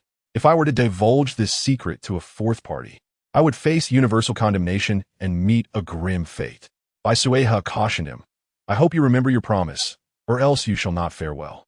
Gu Kaiyuan nodded earnestly, feeling immense gratitude for Bai Suihe's transparency. You two must keep this matter to yourself. Not even your mother can know. He understood how close she was to her mother and feared any leaks. Of course, Bai Suihe reflected for a moment before continuing. What are your plans regarding the Gu family? I have already repaid my debts in my previous life. This time, all I wish is to safeguard you and our daughter.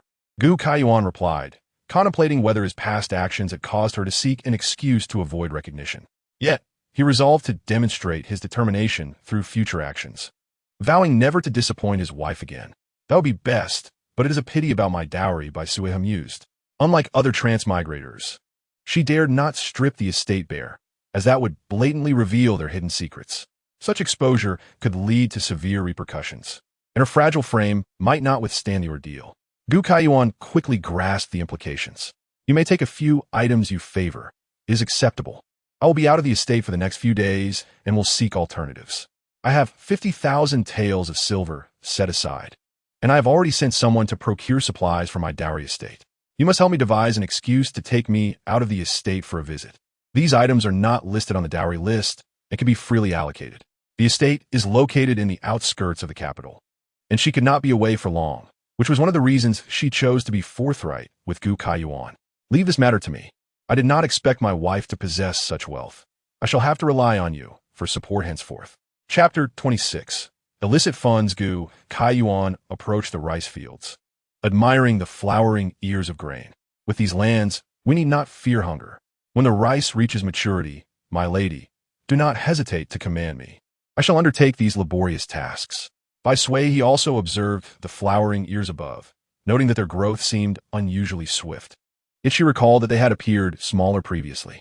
Doubt lingered in her heart, but this was not the moment for such musings. She noticed the last granary. Had she not stored only a small portion of her belongings? Whatever you possess, I can accommodate here. The uncertainty of the future prompted Bai Suihe to desire abundance, but lamentably, many items within the estate could not be stored, leaving her with an expansive space merely to covet. This matter shall be entrusted to me. Gu Kai Yuan thought of Bai Suihe, his dowry, and felt a twinge of reluctance. However, the dowry list had been documented at the yamen, and missing a few items would not pose a problem. Yet, a significant deficit would undoubtedly invite scrutiny. Bai Suihe held little hope regarding this, suggesting instead that he devise a plan to escort her out of the estate. As a woman of the inner quarters, not yet the head of the household, exiting the estate was no trivial endeavor. Gu Kai Yuan assured her he would find an excuse to take her out, albeit it would need to be postponed for 2 days as he required time to prepare. Having just arrived in the capital, he had only recently given a few orders. Bai Suihe could not frequently leave the estate, so this opportunity must be seized. She nodded in agreement, recognizing there was still some time, but it would be prudent to settle these matters in advance to avert any unforeseen changes. After stating this, Bai Suihe tentatively inquired whether he was aware of his father's embezzlement of the silver. Gu Kai Yuan took a deep breath. The Gu family had long been subject to confiscation and exile, thus he was indeed aware. His father had a residence outside, and he promised to take her there next time. Though this was treasury silver, Gu Kai Yuan was not so magnanimous as to disregard it, considering it a compensation for his wife's dowry. Moreover, should they refuse it, it would merely end up benefiting the third prince. His father and mother had consistently shown favoritism, even to the point of bequeathing such secrets to the primary branch of the family, becoming a card to be played against their own. Thus, this time, he would not hold back. Bai Suihe merely sought to probe for information, surprised to discover that Gu Kai Yuan was indeed informed. Did he not consider divulging this to his father beforehand? Gu Kai Yuan initially attempted to salvage the situation, but there was no method to unravel the complexities involved. The emperor was aware that Minister Gu was not the mastermind, yet a choice had been made between the son and the minister. Can you divulge how much your father embezzled? In this space, Bai Suihe felt significantly more relaxed, allowing her to ponder the mysteries in her heart. Your father is so greedy? Bai Suihe felt her legs weaken slightly. Indeed, officials were wealthier than merchants. Most of the silver was concealed at the behest of the third prince. Bai Suihe reasoned that this could explain why the third prince covertly offered protection during the exile. One could only speculate whether there was an unspoken agreement or if the Gu family was a key target for protection. Otherwise, as a prince, it would not be difficult for him to safeguard a family, and the third branch would not suffer such a dismal fate. Your father seems to lack wisdom. Bai Suihe could not help but critique. Why not simply fulfill his role as an official? His reputation outside is commendable. Why not remain a loyal minister? Instead, he entangled himself in palace intrigues. His ambition was clouded by the allure of power, seeking to claim the credit for the dragon's merit, convinced that even in failure, he would be rewarded when the third prince ascended to the throne. Ultimately, he miscalculated, facing the arduous trials of exile and the machinations of political rivals that prevented him from witnessing that day. Bai Suihe laughed coldly, bluntly stating, "If your father had lived to see that day, what concern would there be for your niece?" In retrospect, the heroine's entry into the third prince's residence seemed a signal from him to acknowledge those who had served him well, desiring to gather more followers. To drag an entire family into peril for personal gain was truly unscrupulous. Gu Kai Yuan understood these complexities but refrained from revealing them, wishing to preserve his father's dignity, never expecting his wife to be so perceptive. How could the third prince trust him with such a substantial amount of silver for safekeeping, especially since he remained unaware of its whereabouts? Bai Suihe mused that only ambitious princes would dare engage in such high-stakes affairs. Yet, knowing full well the risks of dragging his entire family into ruin, one could only wonder what to say. Ultimately, it was their own family that had sown this discord. Gu Kai Yuan felt a mixture of embarrassment and acceptance. Discussing it further was pointless. You took the fruits from here, did you not? Observing the bountiful harvest on the mountain, Bai Suihe pondered whether this space was devoid of seasonal changes. The lychees and apples, though grown in vastly different climates, thrived here, showcasing its remarkable nature.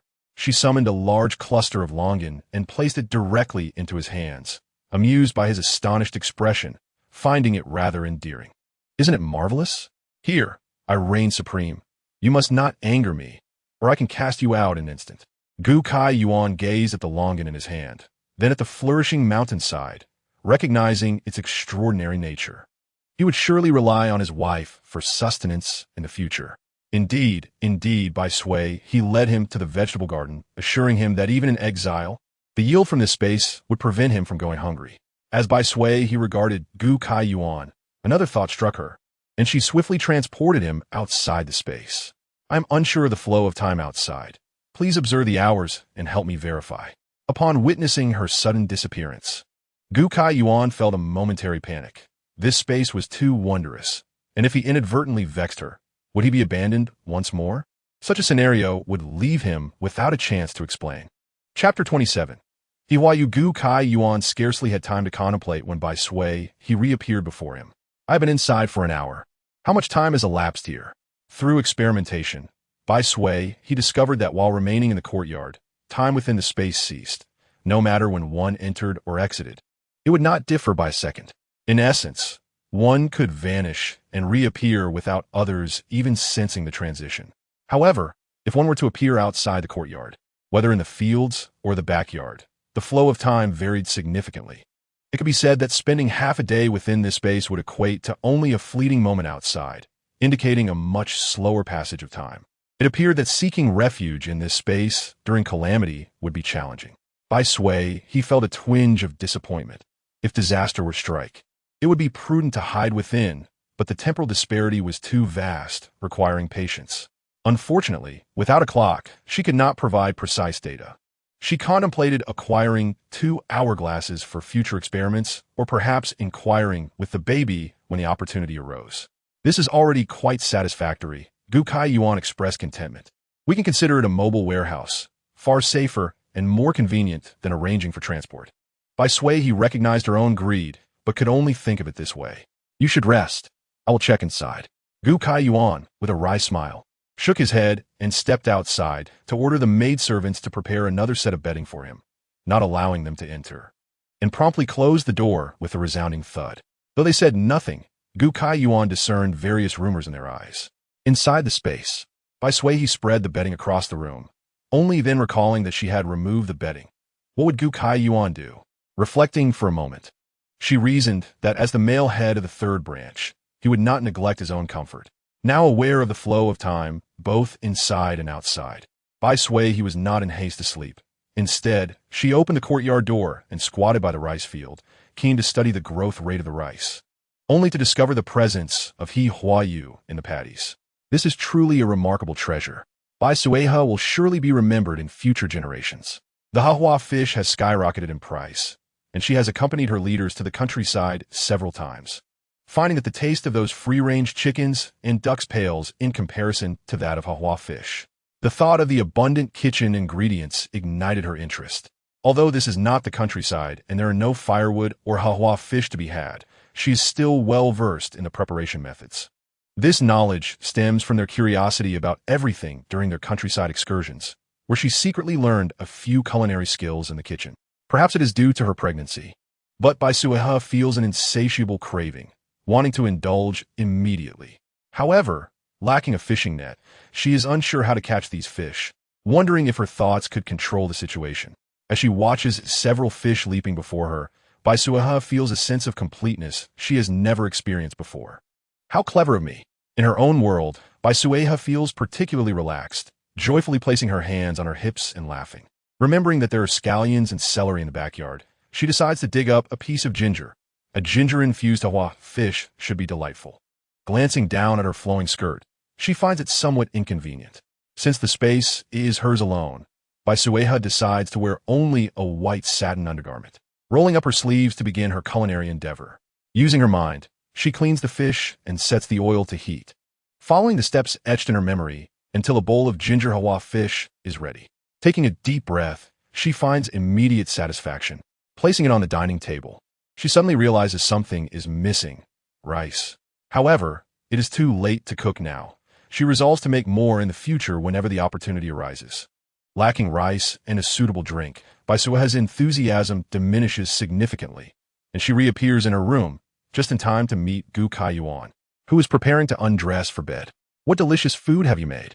Gu Kaiyuan inquires, as the delightful aroma wafts through the air upon his entrance. Bai Suihe had previously made pastries for him, but he was unaware of her culinary prowess. I just discovered the hawa fish outside, Bai Suihe excitedly explains. It's raised in rice fields. I wonder if anyone here practices such aquaculture. She leads him to the kitchen table, where a bowl of steaming hawa fish sits alone. Feeling a bit bashful, she admits, I was so focused on cooking the fish that I forgot to make rice. Please bear with me. After saying this, Bai Suihe retrieves bowls and chopsticks, sitting directly across from him. Initially, Gu Kaiyuan feels somewhat awkward seeing her in just her undergarment. But he reassures himself that she is his wife, and it is perfectly normal. Then I shall join you, my lady, he responds, rubbing his stomach, noting that he has eaten quite a bit already and feels somewhat full. Bai Suihe, unable to contain her excitement, quickly places a piece of fish in her bowl, savoring the familiar flavor, which surpasses the deliciousness of what they had during their countryside visits. It's truly delicious, though there are a few bones. Please be cautious, she advises, glancing up at Gu Kaiyuan. Given his status, such fish should rarely be presented before him. She hopes he won't choke on the bones. Gu Kaiyuan picks up a piece, recognizing it as a crucian carp. I have had this before, he remarks. Bai Suihe, intrigued, asks where he had tasted it. Was it in the village? While on the road to exile, we received a small black bun each day, hardly sufficient to sustain a family's strength. We hunted in the mountains and fished in the rivers. Have you forgotten? Bai Suihe blinks. Did you forget? As long as it's meat, it never made it to my mouth. She recalls that the book described the actions of the Gu family with disdain, inevitably placing herself in the narrative. I owe you all an apology. Gu Kaiyuan suddenly remembers, realizing that his every effort went unnoticed by their couple, who only received a few spoonfuls of broth. In that instant, the once pleasant atmosphere dissipates. Bai Suihe focuses on her meal, ignoring him. She had wanted to bring him in to share the meal, hoping it would spark her appetite, but instead, it only deepened her discontent. Gu Kaiyuan, burdened by guilt, consumes only the small crucian carp he first picked up, not reaching for more. Rubbing his stomach, he sighs, recognizing that her emotional fluctuations are likely tied to her pregnancy. She was never so easily affected by others before. Chapter 28. Disturbance. After a few days of toil, Gu Kaiyuan unknowingly succumbed to slumber, oblivious to Bai Suihe's departure. When he awoke, Bai Suihe was already outside, bustling about with several maids. Gu Kaiyuan struggled to find words to explain yesterday's events, pursing his lips as he followed closely behind her. Bai Suihe did not wish to give the maids a reason to gossip. Time was pressing, and she needed to pay her respects in the main courtyard. She had previously feigned illness to avoid duties. But with Lady Bai entering the residence yesterday and personally attending to matters, it was time for her to recover. Otherwise, it would seem unreasonable. I will accompany you, Gu Kaiyuan offered without hesitation. You should focus on your own tasks. Your elder and second brothers do not visit daily. Those unaware might think you are trying to undermine your brothers, appearing more filial than them. Bai Suihe, once oblivious to such nuances, now understood them well. As a son, being overly attentive and solicitous only breeds resentment and diminishes one's worth. Was it not the foolish actions of this couple in her past life that led the entire Gu household to overlook their contributions, viewing them as a given, and even harboring resentment? Gu Kaiyuan, do not overexert yourself in the residence. If necessary, as before, call for the physician to check on you and prescribe more medicine for your peace of mind, Bai Suihe suggested, expressing concern for her health. The mention of medicine instantly reminded her of what she had neglected in recent days. Without considering the maids in attendance, she pulled Gu Kaiyuan into the inner chamber. When you go out today, remember to buy more medicine. Procure whatever you can, just to have some on hand. In her previous life, pharmacies were ubiquitous, and she had never cultivated the habit of stocking up on medicine. She nearly forgot this crucial aspect. In times of illness, there were no Western medicines, only bitter traditional remedies. But if sickness arose, she would have no choice but to endure the bitterness. Otherwise, a small ailment could cost her life. Gu Kaiyuan, I have already sent someone to make arrangements. Is there anything else to convey? Bai Suihe momentarily struggled to recall. Please make the arrangements. I truly cannot delay any further. Otherwise, your mother will surely impose a harsh punishment. With that, Bai Suihe paid no further heed to Gu Kaiyuan, hastily departing with Chuanxiang towards the main courtyard. Gu Kaiyuan observed her swift pace and hurried to catch up. Slow down. Have you forgotten you're pregnant? Bai Suihe truly had forgotten. Just a few days had passed, and she had not yet adjusted to her condition. Furthermore, the baby within her was quite well behaved, only greeting her upon waking and causing no disturbances. Slowing her pace, Bai Suihe finally arrived, albeit late. Upon seeing the stern expression of Granny Zhou waiting outside, she took a deep breath, remaining silent as she stood quietly to the side. Isn't it just standing in punishment? Bai Suihe thought of it as a physical exercise. If she stood too long and fainted, she could rest for several days. Making this arrangement seemed quite worthwhile. Although she stood there, her consciousness drifted into the space, and in that moment, she witnessed something astonishing. The rice plants that had just begun to bloom yesterday now bore golden grains, heavy and bountiful, a magnificent scene of harvest.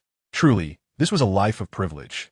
The rice matured so swiftly that if not for the impending exile, she could effortlessly bask in victory.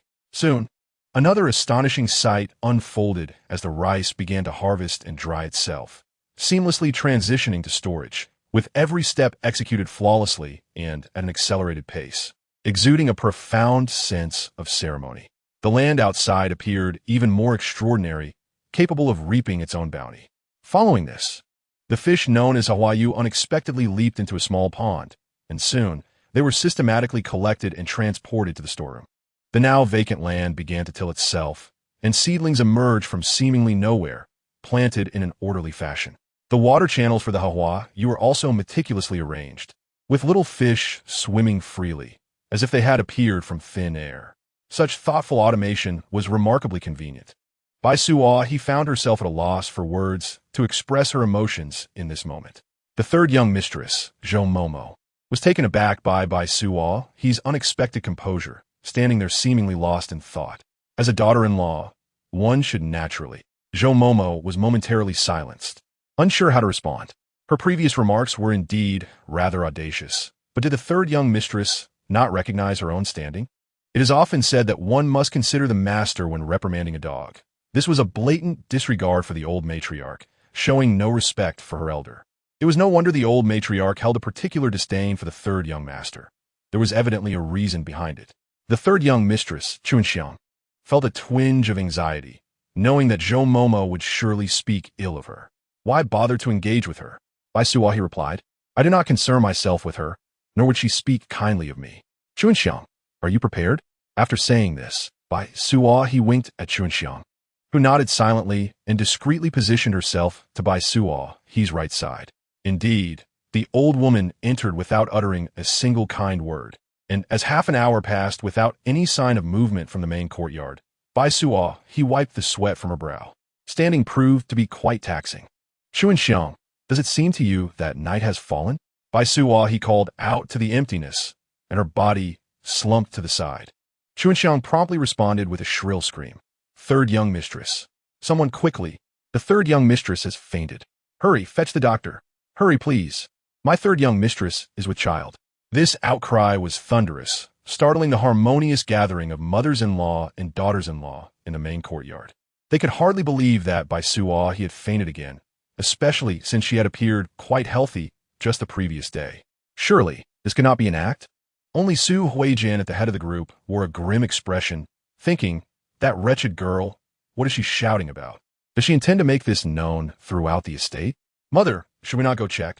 After all, we are the head of the household, Lu Yun suggested, hoping to preserve the reputation of the Gu family and secure a promising future for her daughter. Chapter 29.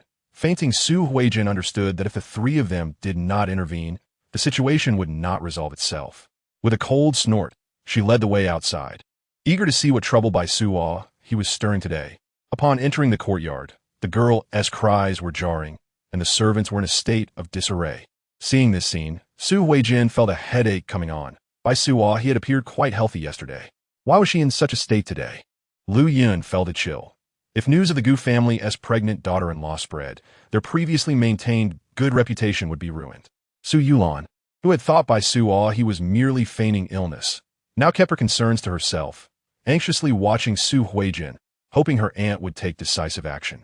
What a disgrace. You all knew the third young mistress was unwell and did not inform us sooner. Be quiet and do not create more havoc.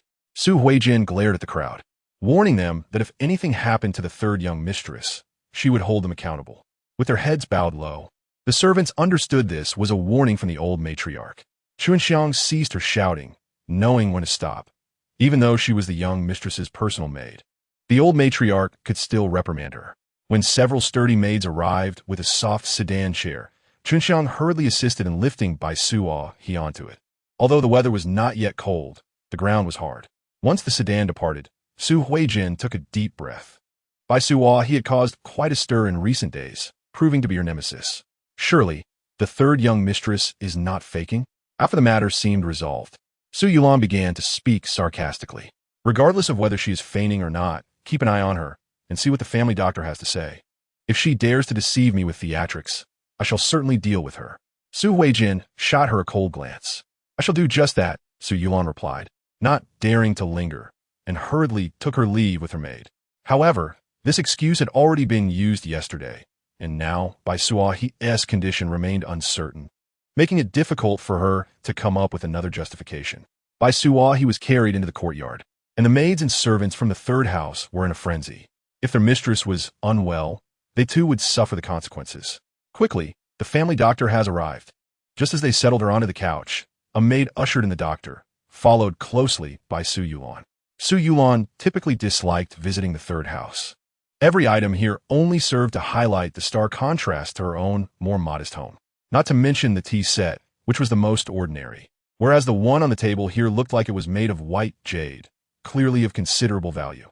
The maids surrounded the doctor, each speaking over the other. Sir, please help the third young mistress. She is drenched in sweat and has fainted again. Sir, we implore you, our third young mistress is with child. Could it be due to standing too long or fatigue? Before they could finish, they discreetly pressed a purse into the doctor's hands, using the commotion to mask their actions. The third house was known for its generosity, and the doctor had long since grown accustomed to this. He quietly tucked the purse into his robe. Do not crowd around. I will examine the third young mistress properly. Su Yulan rolled her eyes, noting how many maids and servants were present in the third young mistress's chamber, each more striking than the last. With such a multitude of enchanting young women confined to one room, was she not concerned about Gu Kaiyuan's intentions? This man, who had achieved nothing, would surely face difficulties once they divided the family. Thinking of Gu Kaichun, who was still studying, Su Yulan felt a sense of superiority. So long as her husband followed in his father's and brother's footsteps into the bureaucracy, she could be honored as a noble woman. Bai Suihe's substantial dowry would only serve to elevate her status, ultimately leading her to look up to Su Yulan in the future. As these thoughts crossed her mind, a smug smile crept on her face, her chin held high. Chunxiang observed this spectacle, pondering what whim had taken Su Yulan. As long as she refrained from meddling, that was sufficient. She had no desire to engage with her. As for serving tea, that was out of the question. The courtyard was in chaos, and it was not the time for niceties.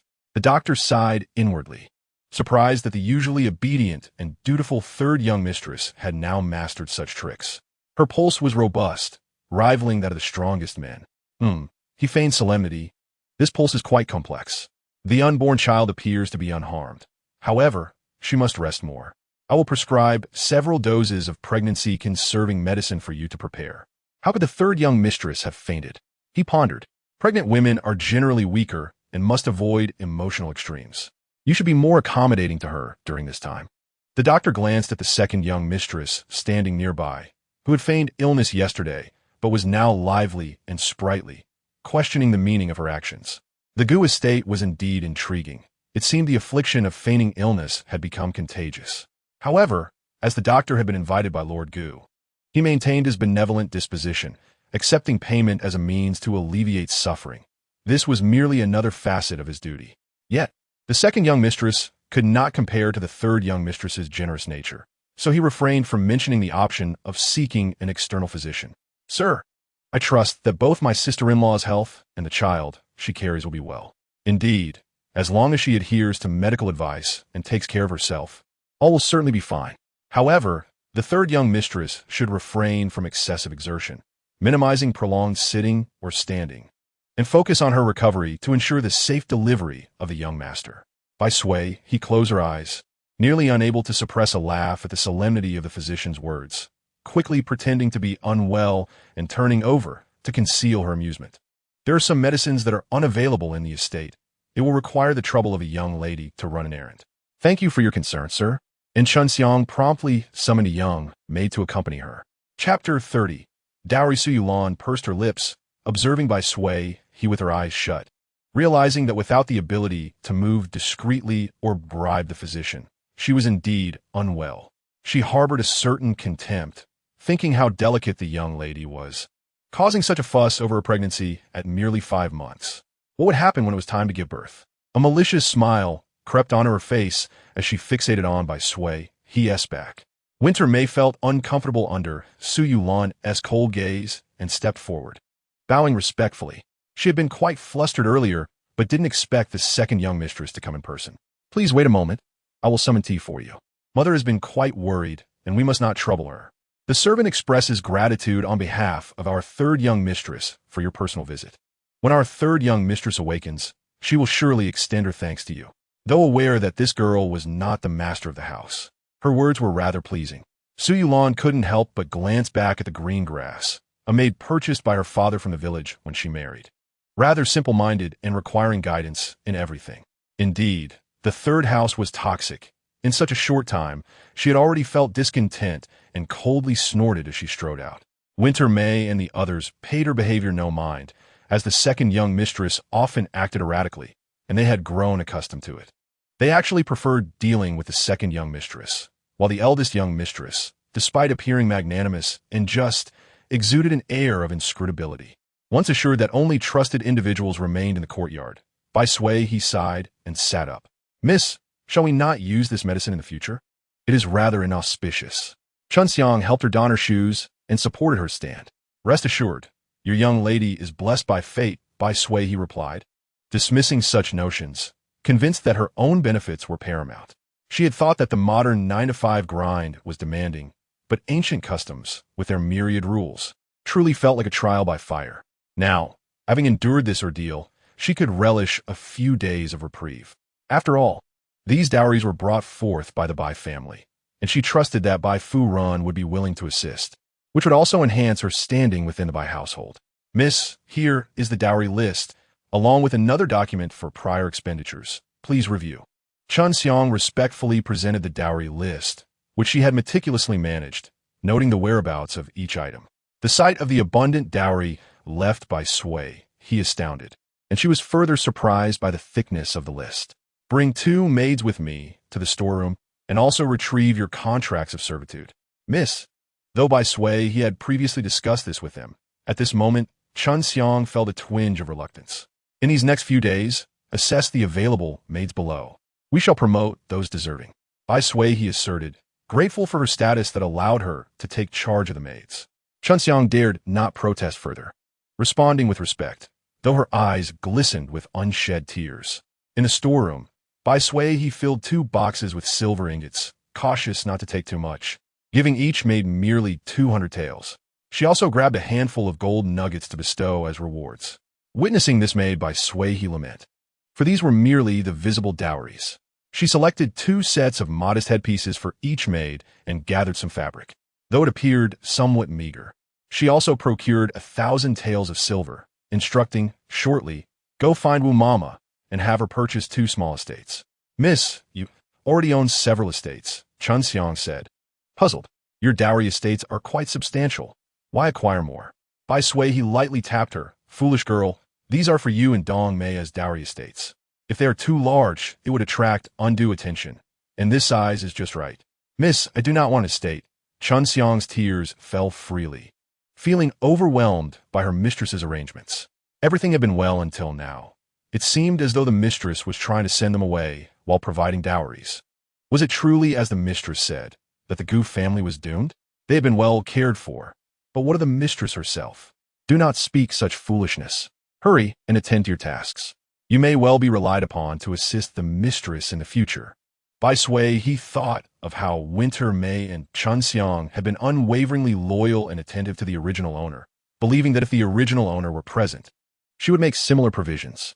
Chun Xiang nodded, placing all items into the boxes before turning to leave. Bai Suihe, he stood in the storeroom, gazing at the boxes of dowries with reluctance, for they represented a mother's beautiful wishes for her daughter. She collected half of the gold nuggets and some small items meant for rewarding servants, along with several dowry lists that lacked detailed records, merely indicating quantities, and reluctantly gathered a substantial portion before finally withdrawing her hands, fearing she might succumb to temptation and store these treasures away in her space. She closed her eyes and turned it apart. Feigning illness, Bai Suihe, he spent the day directing the maids and matrons in the courtyard. She instructed them to procure coarse linen and hemp to fashion garments suitable for the common folk. Shoes were also made in accordance with her and Gu Kai Yuan's measurements. The current layered sauls were truly commendable, likely to ease their burdens on the road to exile. Unaware of the happenings within the estate, Gu Kai Yuan, emboldened by Bai Suihe's spatial support, began extensive procurement, notifying Mu Zhonggue and Shun Zhonggue to commence significant purchases. After all, his involvement would leave traces. But the two managers, unrelated to him, would simply be seen as conducting ordinary business transactions or exploring new commercial avenues. Chapter 31.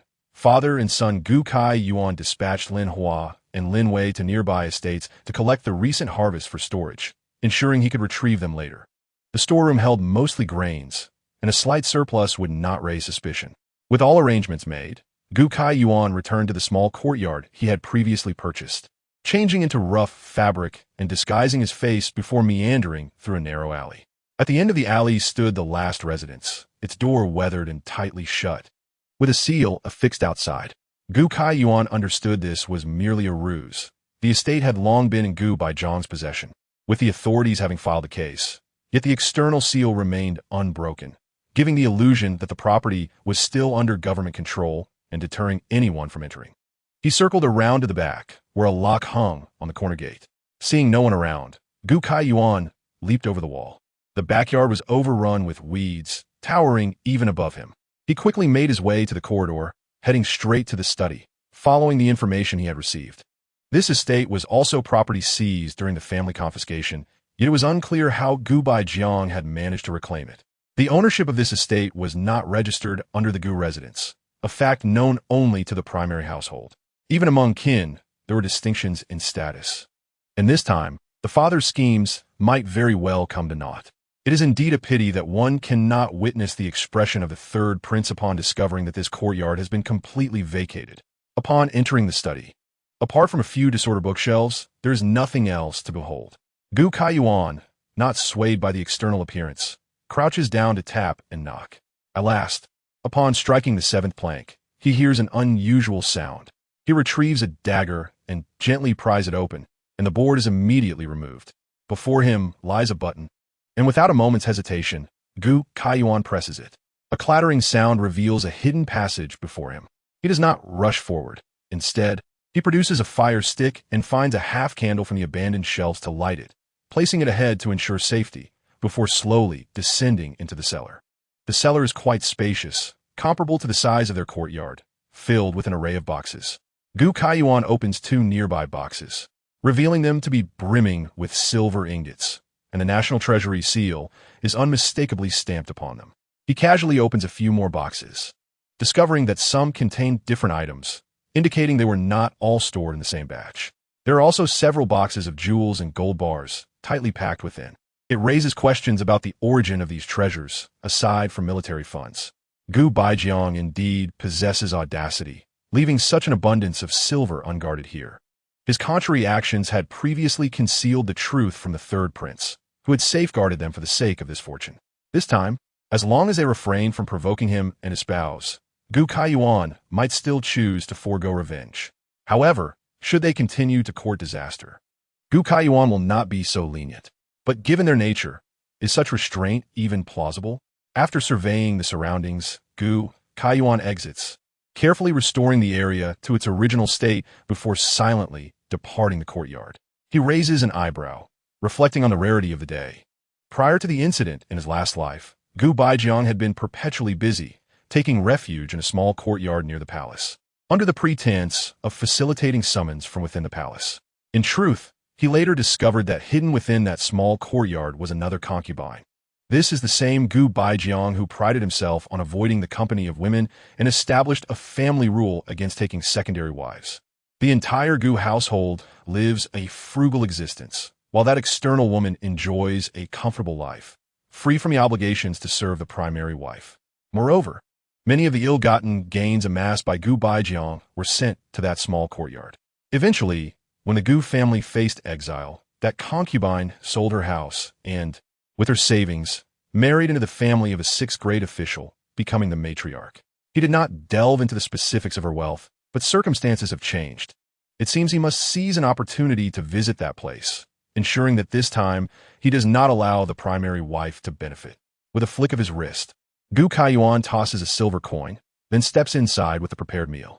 "You rascal," Gu Baijiang emerges from the study. "How did I hear from your mother that you've been slacking off again? I've been out inspecting the properties, enduring the elements and rough travel, and yet you've managed to incur my wrath. Your mother claims you are not as filial as you once were." Gu Baijiang is aware that this is merely Su Huijin's exaggeration. However, for the sake of family harmony, sacrifices must be made. Even if he is to demonstrate filial piety in the future, it should be in alignment with the lead of his elder brothers, following their example without overstepping boundaries. "Didn't you teach me this, father? To foster brotherly respect?" Gu Baijiang finds himself momentarily speechless, for these indeed were lessons he imparted to his son. As the head of the family, he understands that the third son's funds for purchasing gifts come from selling goods along the way. He is aware of Su's contributions to her family, and for the sake of reputation, he cannot entirely neglect the Su household. The third son's actions conveniently fill this gap and prevent Su from becoming increasingly unreasonable. Yet, he wonders who has been whispering nonsensical ideas into the ears of this rascal, leading to such a drastic change in temperament. After all, that is your mother. Whatever she says, you ought to comply. The son understands and vows to follow his mother's wishes, to manage their household with frugality, and to earnestly contribute to the family's prosperity. On this note, Gu Baijiang expresses, "I have matters to discuss with you. Your mother believes that managing trivial family affairs all day is not a sustainable path. This realization makes him aware that outside the family, he is nothing. It is regrettable that their schemes will not come to fruition in the future. I find wisdom in what you and mother say." Gu Kaiyuan respectfully responds, even altering his address. "Involving myself excessively in family affairs concerning my elder brothers is indeed inappropriate. Since Bai Suihe possesses a dowry shop and land, it is not suitable for her, as a woman, to manage these matters alone. Nor is it a lasting solution to leave it to the servants."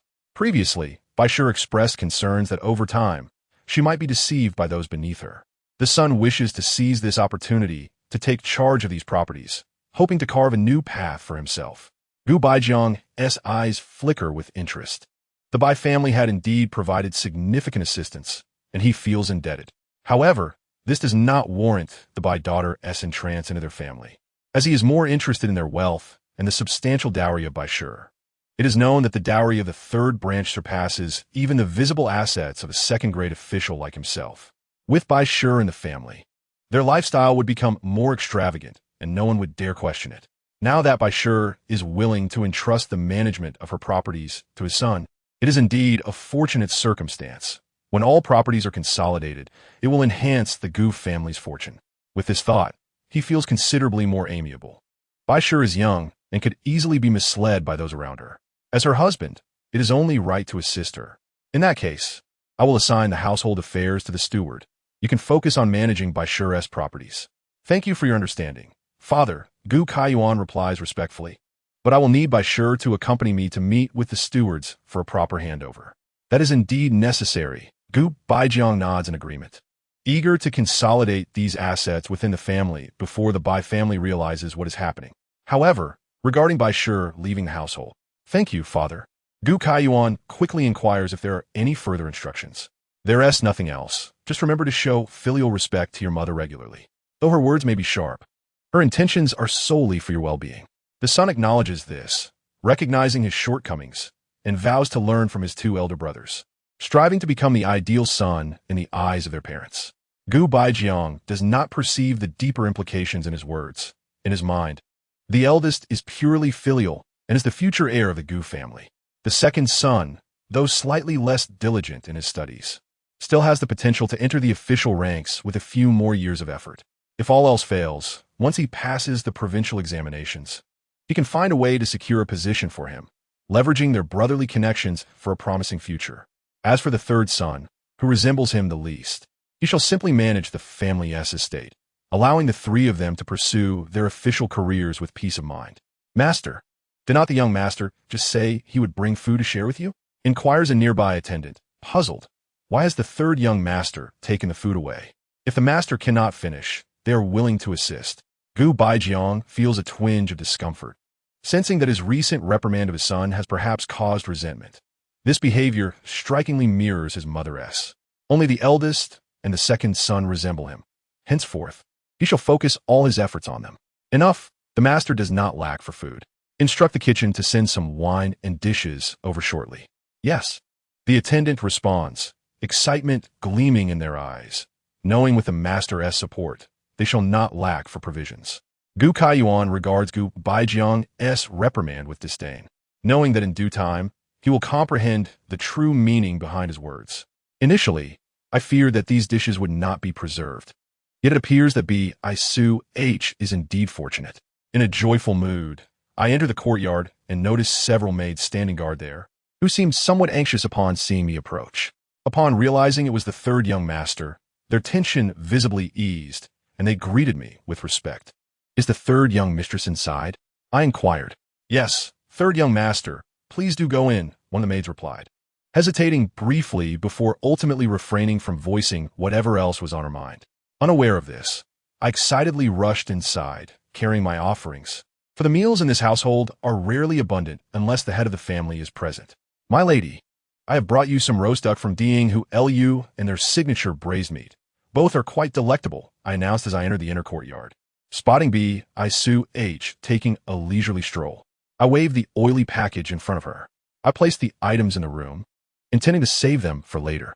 The culinary delights from our home are simply irresistible. How was the baby today? Has he been well behaved? I asked. One of the lingering maids. After finishing her drink, I remarked, I have good news. Would you like to hear it? Bai Suihe. It is merely that you have procured everything. What did you buy? She responded. These details are secondary. I felt that today, my father-in-law had finally accomplished something commendable. In the days to come, you may accompany me outside the residence, I continued. Are you suggesting that I can go out as often as I wish? She queried. I recounted my previous conversation with Bai Jiying, chuckling at my own predicament. It seems my family is preparing to indulge me. Dining in the evening is not a bad idea. At least it is good for the stomach. Bai Suihe commented casually.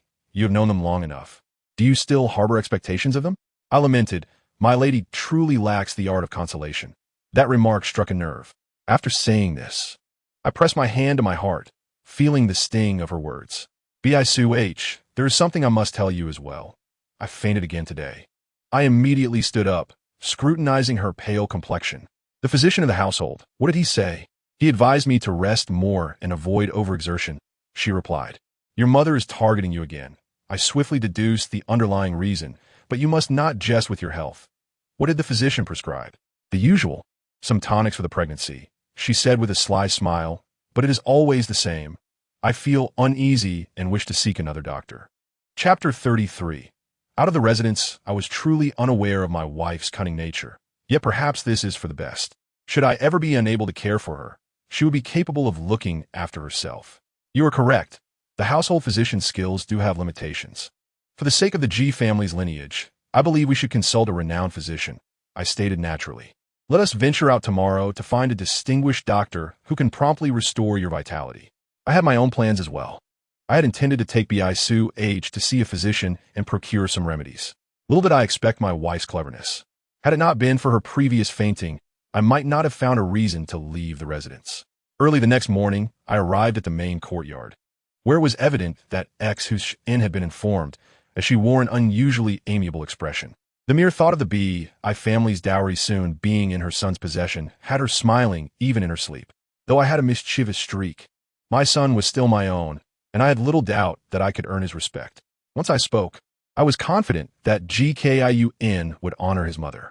At that point, the idle youths of the X family would also have a place to go, freeing her from perpetual worries about their livelihood.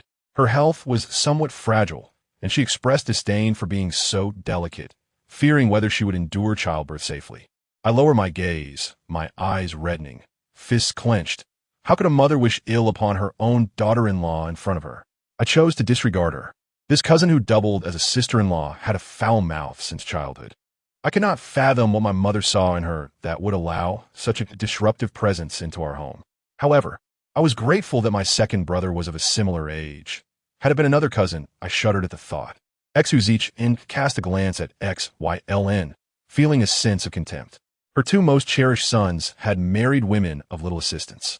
Although Li Sh hailed from a marquise household, she was a concubine, and her support was limited.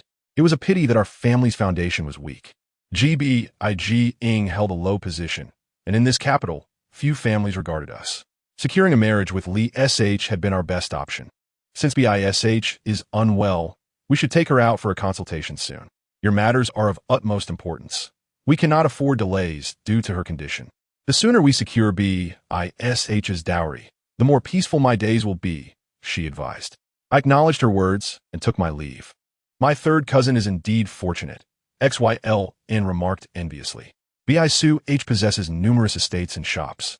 It is a continuous source of wealth for GKIUN to acquire so effortlessly. What can be done? My sister-in-law comes from a merchant background. Li Yn quipped, stifling her derision with a handkerchief. There is no shortage of silver in her family. Enough of this. Merchants have their own stench of copper. You should not be so bitter here, Xuzich retorted. She felt her patience waning. These two were utterly oblivious to the weight of their words and continued to stir trouble. At times, I find merchants quite admirable. At least they do not hoard their wealth. I merely hope that my third brother would prove himself and quickly secure those estates and shops. I had people carry a soft sedan chair to carefully escort Bai Suihe to the carriage. After ensuring the two maids were aboard, I signaled Lin who to set off. This was Bai Suihe's first venture outside, and she could not help but perk up her ears to the bustling sounds of the street. This was the true essence of life. Having been cooped up in the residence all day, it was no wonder that so many grievances arose in the back courtyard, leading to endless disputes among the residents. Unable to resist, she lifted the curtains slightly to peek outside and observed the various styles of pedestrians' clothing. Some donned silks and satins, while others wore coarse linen, and many appeared in tattered garments. When we have time, I will take you for a stroll, I suggested, noticing her curiosity. Is that permissible? She asked eagerly. Of course. I assured her, I do not believe you will fear the household rules. As long as no one speaks of it, no one will take notice of us. The maids immediately pledged their loyalty. We will heed the young mistress's commands. With that said, they quickly covered their mouths with their handkerchiefs, listening to the third young mistress and the third young master's instructions. I paid little heed. Even if they addressed me as son-in-law in person, I would not mind. As the carriage traversed the streets, the sounds around us grew increasingly chaotic. Are we entering the bustling market? Bai Suihe vanderdeloud.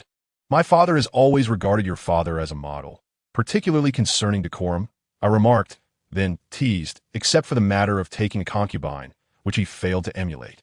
I am indeed fortunate in that regard. I whispered close to her ear, at least I did not learn how to maintain a mistress for my father. They say that those who are chivalrous often become butchers, while the disloyal are typically scholars. There is truth to that, Bai Suihe sighed, unable to suppress her astonishment at the disparity of appearances. Your ladyship's eloquence is quite impressive, I mused, finding her words reminiscent of G's character. I stumbled upon it in a book, she replied, contemplating a visit to the bookshop to procure some reading material, lest she inadvertently utter some outrageous poetry or famous quotations. She wished to remain unremarkable. Should you have the chance, do introduce me to that book. I am certain it contains many profound truths worth studying. I express my interest, envisioning that such insights could become a significant selling point in my bookstore. Perhaps in the future, I could craft a narrative inspired by Ing, filled with dramatic twists and turns. As for whether it would be deemed unfilial, that remains to be seen, if it does not name names. Those who take offense have no cause to do so. As Gubai Jiang was in the presence of the emperor, he stifled a sneeze, yet it escaped, drawing the attention of the courtiers around him. A few officials discreetly shifted away. After all, a chill could prove fatal. It is essential to prioritize governance. Yet one must also care for one's health.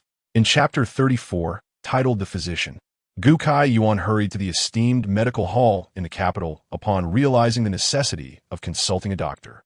Bai Suihe's pulse showed no signs of distress. Yet the physician regarded the couple with a peculiar gaze. Who among the healthy would visit a doctor without reason? Surely, they were not jesting at his expense. Gu Kai Yuan, somewhat thick-skinned, shrugged off the concerns, believing it prudent to assure his family of her well-being. Doctor, my wife is in good health. Kindly prescribe some medicine to ensure her safety during pregnancy. The physician, perplexed, questioned, Are you certain you wish to request medication when there appears to be no ailment? Sir, might I offer to take your pulse?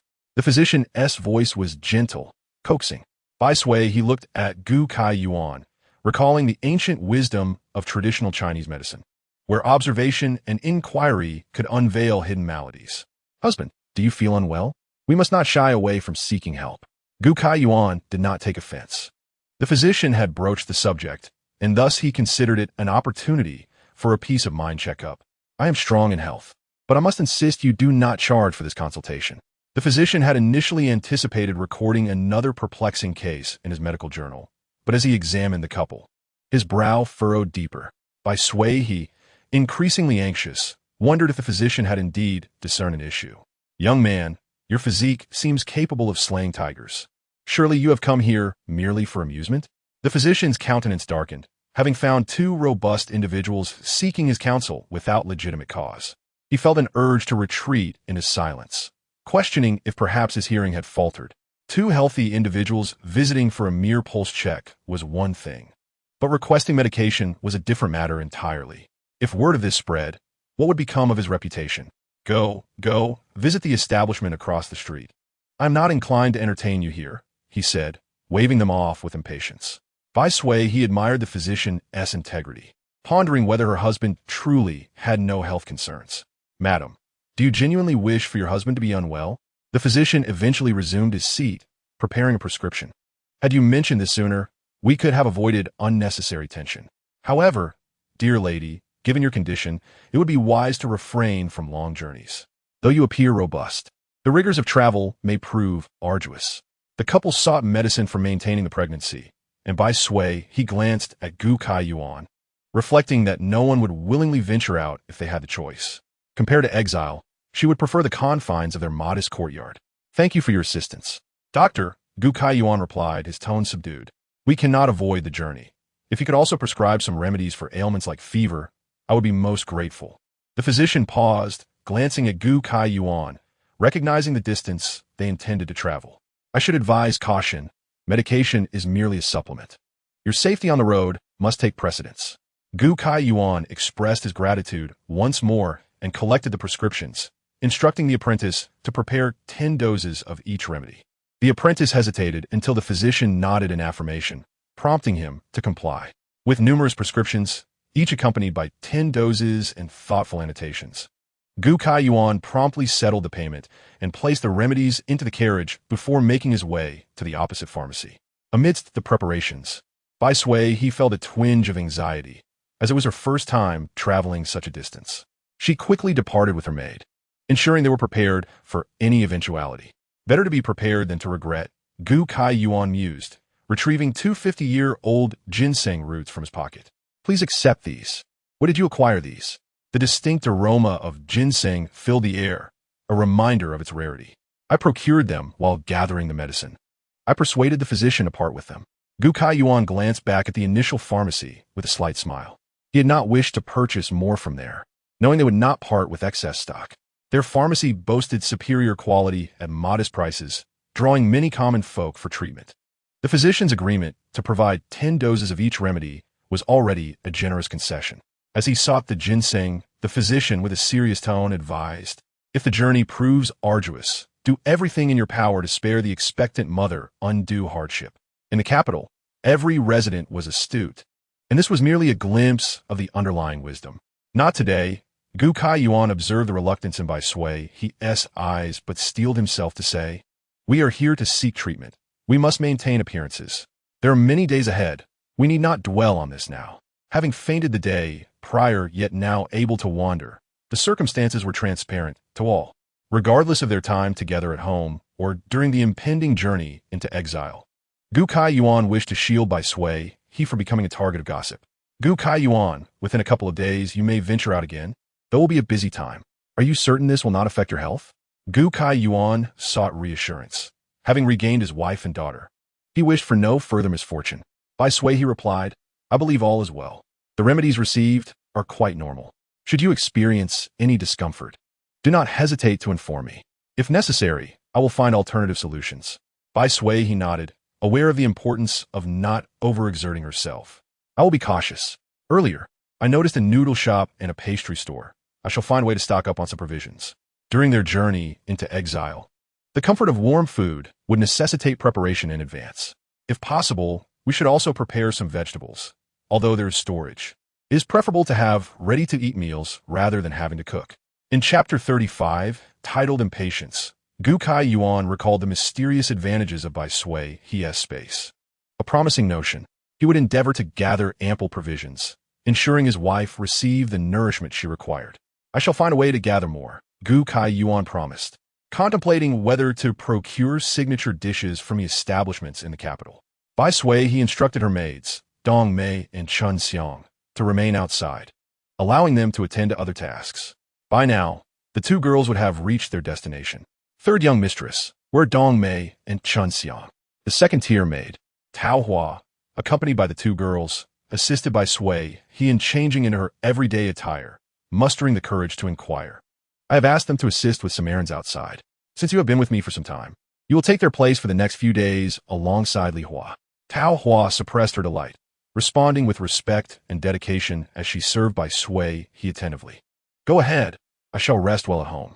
Fortunately, Gu Kai Yuan enjoyed the freedom to come and go, resolving many concerns. Although she claimed to rest, Bai Suihe truly felt fatigued. After consuming some fruit, she reclined on the bed, soon succumbing to slumber. Gu Kai Yuan entered the main courtyard and spotted Su Huizhen strolling the yard. Mother, how did it fare with the physician regarding Bai Suihe? Su Huizhen felt that Bai Suihe was rather excessive. After all, which woman did not experience pregnancy? Her demeanor seemed overly delicate. The physician prescribed several doses of medicine for her to ensure proper care. There should be no issues. And what of her estate and shop? Once she has rested for a couple of days, I will ask her to take me to handle the transition. With numerous properties, having so many overseers entering the household could adversely affect the family dynamics.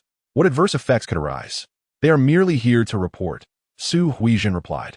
Mother, with so many mouths, it is inevitable that rumors will circulate. For the sake of my reputation, it will be prudent for us to handle this matter personally. Huizhen found herself at a loss to counter this reasoning. Upon further reflection, it indeed held merit. There was no need for the Bai family to rest for an extended period. Fearing that prolonged waiting might lead to unforeseen complications, Huizhen urged, let her take the medicine today, and if there are no issues tomorrow, allow her to take you out. Huizhen clenched his hands tightly. From the outset, the third branch had been treated differently, and he had naively failed to recognize this disparity. Let us observe the situation for now. After all, health is paramount, especially since she carries our Ji family's granddaughter. Upon hearing the term granddaughter, Huizhen's expression shifted slightly. We already have Ji Ying. We certainly do not need another girl. No, it is I who desires a daughter. Huizhen's heart grew colder. You and my elder sister-in-law seem quite fond of your niece. But that is entirely different. Huizhen frowned. What will you do to continue the family line if you have no sons? There is always the possibility of having more children in the future, mother. You bore 3 sons yourself. Regardless whether boy or girl, they are all my children. Huizhen's fondness for her granddaughter stemmed from the fact that she had not given birth to a daughter herself, thus transferring her affections to Ji Ying. However, the true reason Ji Ying dared not abandon his humble wife was his 3 sons. Unfortunately, the eldest and second sons were disappointing, each with only 1 son. If the Ji family permitted concubinage, she would insist on providing each of her 3 sons with a concubine to ensure the family line continued. Never mind, the youngest will likely amount to little. Raising sons may even prove burdensome. Having no sons can be quite beneficial. I could support my 2 nephews instead. After a few more exchanges, Huizhen departed. They took him to the estate, where ox carts were constantly transporting goods. These are all ordered by the young lady. WMM led the procurement, assuring that everything would be transported today. DMI and her companions arrived at the estate. Everyone recognized them as the young lady's trusted maids, allowing them to pass without obstruction. At the estate, WQ Angshu, upon seeing the two maids escorting the son-in-law, hurriedly approached to pay her respects. Son-in-law, you have arrived. I came to check on the preparations for the items. This is the final batch. The list is here for your perusal. WQ Angshu harbored doubts about the young lady's substantial expenditure of silver. Was it truly the son-in-law's idea? She also felt concerned, wondering if it was wise for the young lady to place so much trust in him. Nevertheless, as it was the master's orders, she dared not voice her concerns. When he dealt with the third prince and GNT Ying, he had secretly received assistance from WMM, who, though she had aged and lacked her former vigor, still managed to divert the attention of the third prince's men.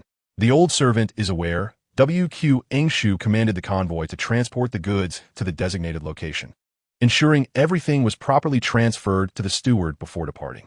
Her efficient demeanor suggested that the substantial shipment of goods was of little concern to her. GKUN was well aware of the wealth of the Yu family, but was surprised that even a maid could possess such poise. It was no wonder that such individuals became indispensable aids to his mother-in-law. As for the favors from the previous life, he could only hope for another opportunity to repay them. Upon closer inspection, GKUN realized that the 50,000 taels spent by his wife had indeed been worthwhile. Regardless of the items, they were of excellent quality and reasonably priced. Were he to purchase them himself, he would never obtain such favorable terms. After conducting a thorough review, he instructed DMI and CH Nexiang to keep watch over the goods, promising to bring his wife over in a couple of days before leaving the estate. He wondered if all these items would fit in the room prepared by his wife. If not, he would have to select a few to place outside the courtyard. Chapter 36.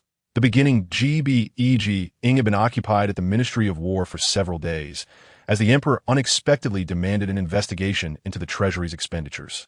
Every department was in a flurry of activity, and he could not afford to be absent. Today, the third prince sent word, inquiring about the whereabouts of the silver. But he managed to deflect the question. This was a card he held in his hand. Even if he were part with it, he could only do so in limited amounts. The third prince had initially sought his assistance, but this sudden inquiry suggested there might be an unforeseen development. His entanglement with the third prince had deepened, and he was reluctant to offend him unless absolutely necessary. Fortunately, the Ministry of War was currently inundated with matters, and the third prince dared not approach him openly, granting him a brief respite. Regrettably, while the Bai family sought to align themselves with him, they still acted somewhat stingily. Allowing BISH to enter with a substantial dowry would eventually benefit the G family's descendants, but that only constituted the assets of the third branch. The silver he had privately accumulated would be difficult to draw upon. If he could manage the Bai family's dowry, he could blend those funds into the family assets, thereby securing a more stable future without the constant anxiety. He wondered if the third son could truly maintain control. It seemed he would need to find a moment to give him a firm talking to. GDRN. The Emperor summons you. At that moment, a voice from outside called, and GBEG Ing immediately rose. I will be there shortly. He quickly adjusted his official attire and hurried out, narrowly missing an encounter with the third prince's envoy. At the G residence, GKUN was not well versed in official matters. Was he unaware, or did he naively believe the situation was not grave? We shall leave the residence today, Bai Suihe announced, knowing they still had a few days, yet she did not want to delay any longer. GKUN, I have prepared most of what is needed. We will figure out how to venture out again later. Bai Suihe had endured 2 days of traditional herbal medicine, and the entire courtyard was permeated with the strong scent of the concoction, causing the maids to keep their distance and rendering the third branch even more desolate. This time, GKUN took Bai Suihe out without encountering any difficulties. Exuvish and even wore a joyful expression, offering compliments. Remembering the expressions of his elder and second sisters-in-law, Bai Suihe found it difficult to suppress a laugh. Go ahead and laugh, GKUN said helplessly as they approached the carriage. Your elder sister-in-law is somewhat better, but your second sister-in-law looked as though she had stepped in something unpleasant. Bai Suihe restrained her laughter, imagining that they were likely wondering what had caused the matriarch to suddenly become so benevolent toward them. GKUN felt somewhat dejected. I truly regret the hardships you have faced. You need not say such things to me. The one who truly suffered is no longer here, Bai Suihe sighed. In truth, they were now in a cooperative relationship, both striving to live better lives in the future. However, you must remain aware that the true evil has yet to reveal itself. GKUN understood her meaning. The coldness in his heart could not be rekindled. Tohu and Elhu wished to accompany them, lifting the curtain in preparation to follow the carriage. But Bai Suihe stopped them. Today, I'm going out with your third young master, so you need not attend to us. Watch over the courtyard closely. We cannot afford any mistakes. The two maids exchanged glances with GKUN. I will protect your young lady. You need only manage the courtyard, he assured them. The two maids then bowed and withdrew. The carriage slowly departed from the G residence, and Bai Suihe felt even more elated than in the previous days. Having rushed about the other day, today they could enjoy an entire day outside. Most importantly, she could enrich her own space. Her uplifting mood immediately affected the baby within her. Mother, what brings you such joy? We're going out to gather more good things. GKUN's eyes softened. Baby, are you awake? Father, you are here. The baby joyfully greeted him. Father, are you taking Mother out today? Father and Mother are going to secure a foundation for you. GKUN responded cheerfully. His spirits lifted at the thought of severing the first branch's path to ascendancy. Father, all for Mother, the baby can are on their own. Such an ambitious little one. Gu Kaiyuan softly coaxed. Your mother has, and so do you. Then, Father, prepare me some delicious food. I love to eat. Bai Suihe quietly listened to their father-daughter exchange. Gu Kaiyuan had been coming home late these past few days. Usually, she would be chatting with the baby alone, so today she chose not to contend with him. This father and daughter duo is quite amusing. Even if the baby is not bothersome, it is unrealistic to think they could consume such delicacies immediately after birth. They spoke of roast chicken, roast duck, and roast pig. Let us wait until the teeth have grown first. Father will hunt, and when the time comes, I will take you to the mountains to hunt. Bai Suihe turned to look at Gu Kaiyuan, silently questioning how he could promise so much when the child isn't even born yet, contemplating taking her to the mountains to play. It seems she must take charge of their educational matters in the future. Gu Kaiyuan grinned. Our baby is exceptionally bright. As a father, I should know whether she finds this appealing. I do find it appealing, Father. We have an agreement that when I come out, you must take me to fulfill your promises. Gu Kaiyuan replied. Then you must be obedient in your mother's belly, growing strong.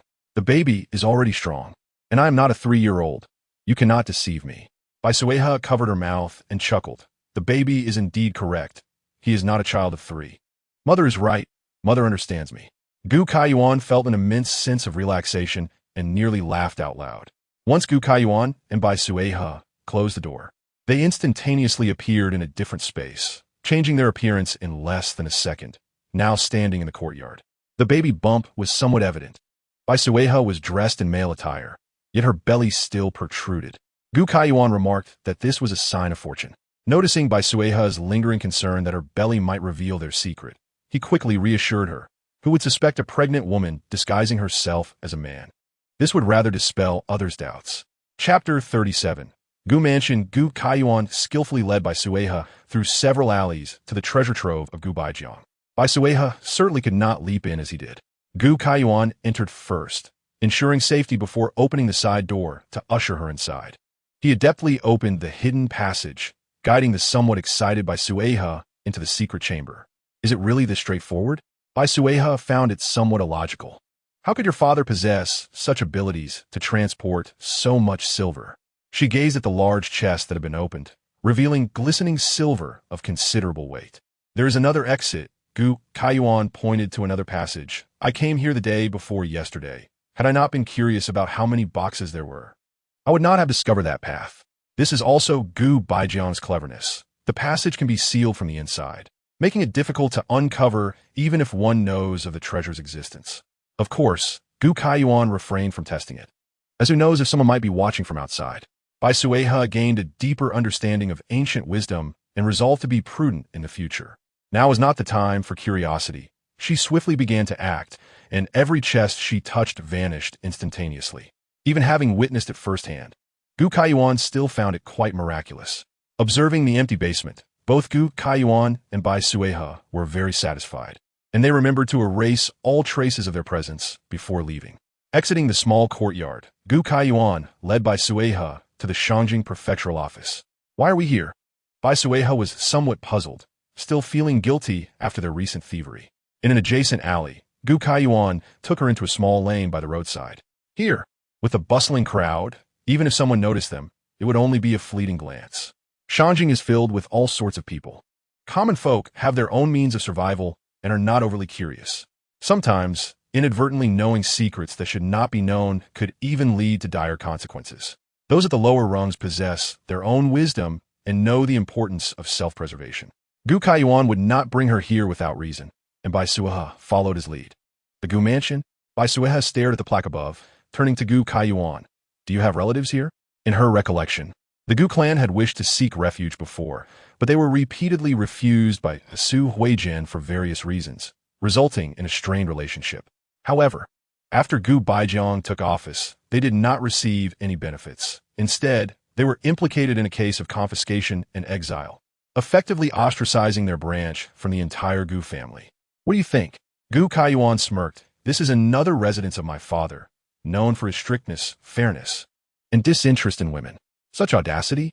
Bai Suihe was taken aback. Does he not fear being exposed? This is not a matter of life and death. And do you think no one knows about this place? Reputation matters only to ordinary folk.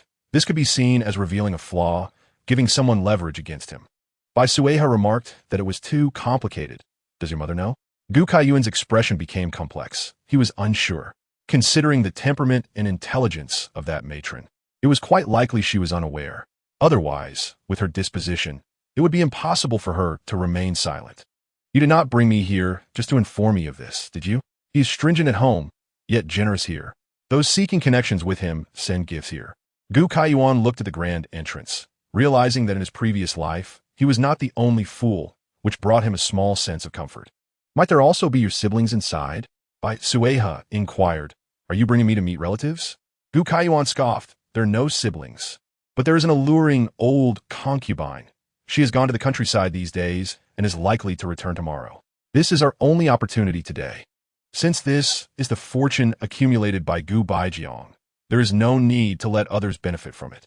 Bai Suihe's eyes lit up. She dared not touch the Gu family's possessions for fear of being interrogated. But here, there were no such worries. What are we waiting for? How do we get in? Bai Suihe noticed the presence of a doorman inside, and Gu Kaiyuan was not foolish enough to overlook this. I have already instructed Lin Wei and others to gather information and have procured some valuable items. Wait for me here for a moment. Gu Kaiyuan settled Bai Suihe in a corner, as being near the prefectural office discouraged anyone from causing trouble. The precautions of each household were not too stringent, which worked greatly in his favor. Bai Suihe said she would stay put, not wander off, and urged him to be cautious. Gu Kaiyuan found a hidden corner, leapt onto the wall, and vanished in an instant. Holding her belly, Bai Suihe felt a twinge of anxiety. Although Gu Kaiyuan was skilled, it would be troublesome if he were discovered. As she anxiously awaited his return, the baby spoke again. Mother, are you very worried?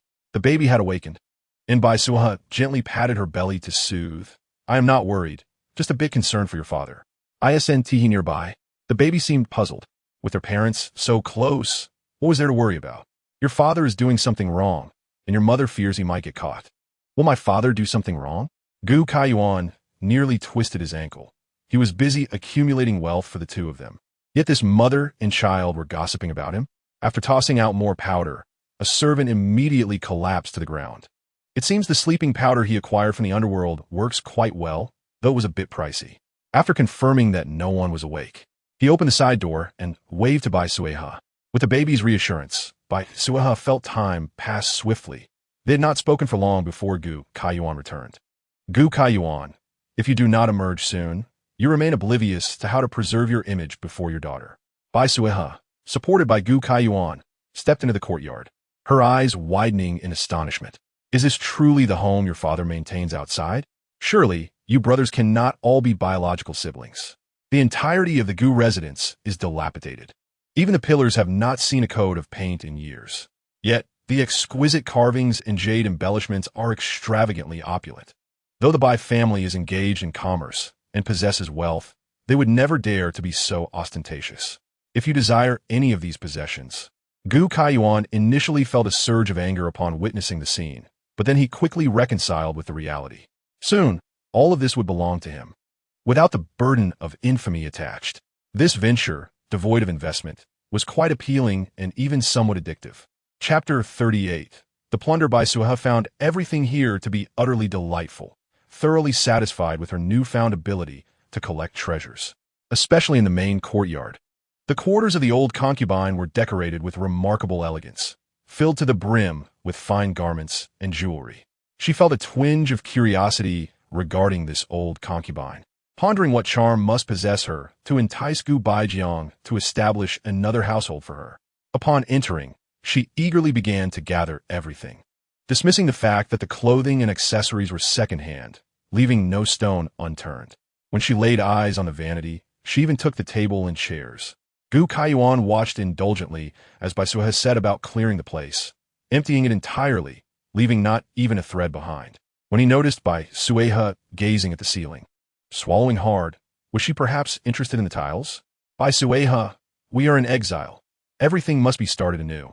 These valuable items will be of great use to us. What do you think? Looking at the bare roof, Gu Kaiyuan could not help but recall the phrase, scraping the ground. They proceeded to the kitchen, which boasted a considerable stockpile of grains, alongside a dedicated granary. Bai Suihe accepted it all with unabashed glee. Thousands of pounds of rice and hundreds of pounds of flour were plentiful, yet none should be overlooked. Bai Suihe was particularly pleased with the cabinets brimming with dried goods, abalone, dried scallops, sea cucumbers, and dried shrimp, mysteriously amassed in large quantities. There were also jars of oil, of veritable wealth. This outer chamber seemed to indulge in pleasures even more than your mother, and Bai Suihe grew increasingly content, deeming this day a bountiful harvest. With these provisions, we could afford to relax without fear of hunger. Seeing her still gathering firewood, Gu Kaiyuan reached out to stop her, stating that it was unnecessary to occupy space with the abundance around them. Bai Suihe retorted, "You do not understand. Why abandon what is readily available? Should you instead venture into the mountains to chop wood? With that energy, one might as well follow your advice to hunt more frequently, which would enhance our meals." Previously skeptical of Gu Kaiyuan's bravado, she now recognized his capabilities, having effortlessly managed to procure so much from the servants. She considered it an opportunity to witness more of his prowess in the future. Moreover, she planned to place these items outside the courtyard, conveniently in the corner where they would not take up space. The term plucking feathers from a swan indelibly etched itself in Gu Kaiyuan's mind. It seemed his wife possessed this nature, and observing her delight, he felt a tinge of disdain for Gu Baijiang. Why had he not established several households outside? Just after leaving the palace, Gu Baijiang sneezed multiple times. Could he indeed have caught a chill? Bai Suihe continued her clearing, not even sparing the servants' quarters. The attire of the maids and servants surpassed that of ordinary families by a vast margin, even if they would not be used in the future. Selling them could yield some profit. The ordinary wooden beds could not be overlooked either. Given their future social standing, such items would go unnoticed. As Gu Kaiyuan watched the once lavish estate transform into a barren shell, he could not help but swallow hard. Thankfully, the medicine he had brought was effective. He wondered if his wife had satisfied her cravings. It seemed there was little left to collect, and Bai Suihe felt a lingering desire for more. Was there perhaps a hidden chamber? Gu Kaiyuan had previously examined the premises and found none. That seemed odd. Did your father not provide the outer chamber with silver? The collection of jewelry and fine clothing did not align with the estate's overall tone. Gu Kaiyuan, consider the nature of that old man. If he was so harsh towards my mother, how do you suppose he would treat this side?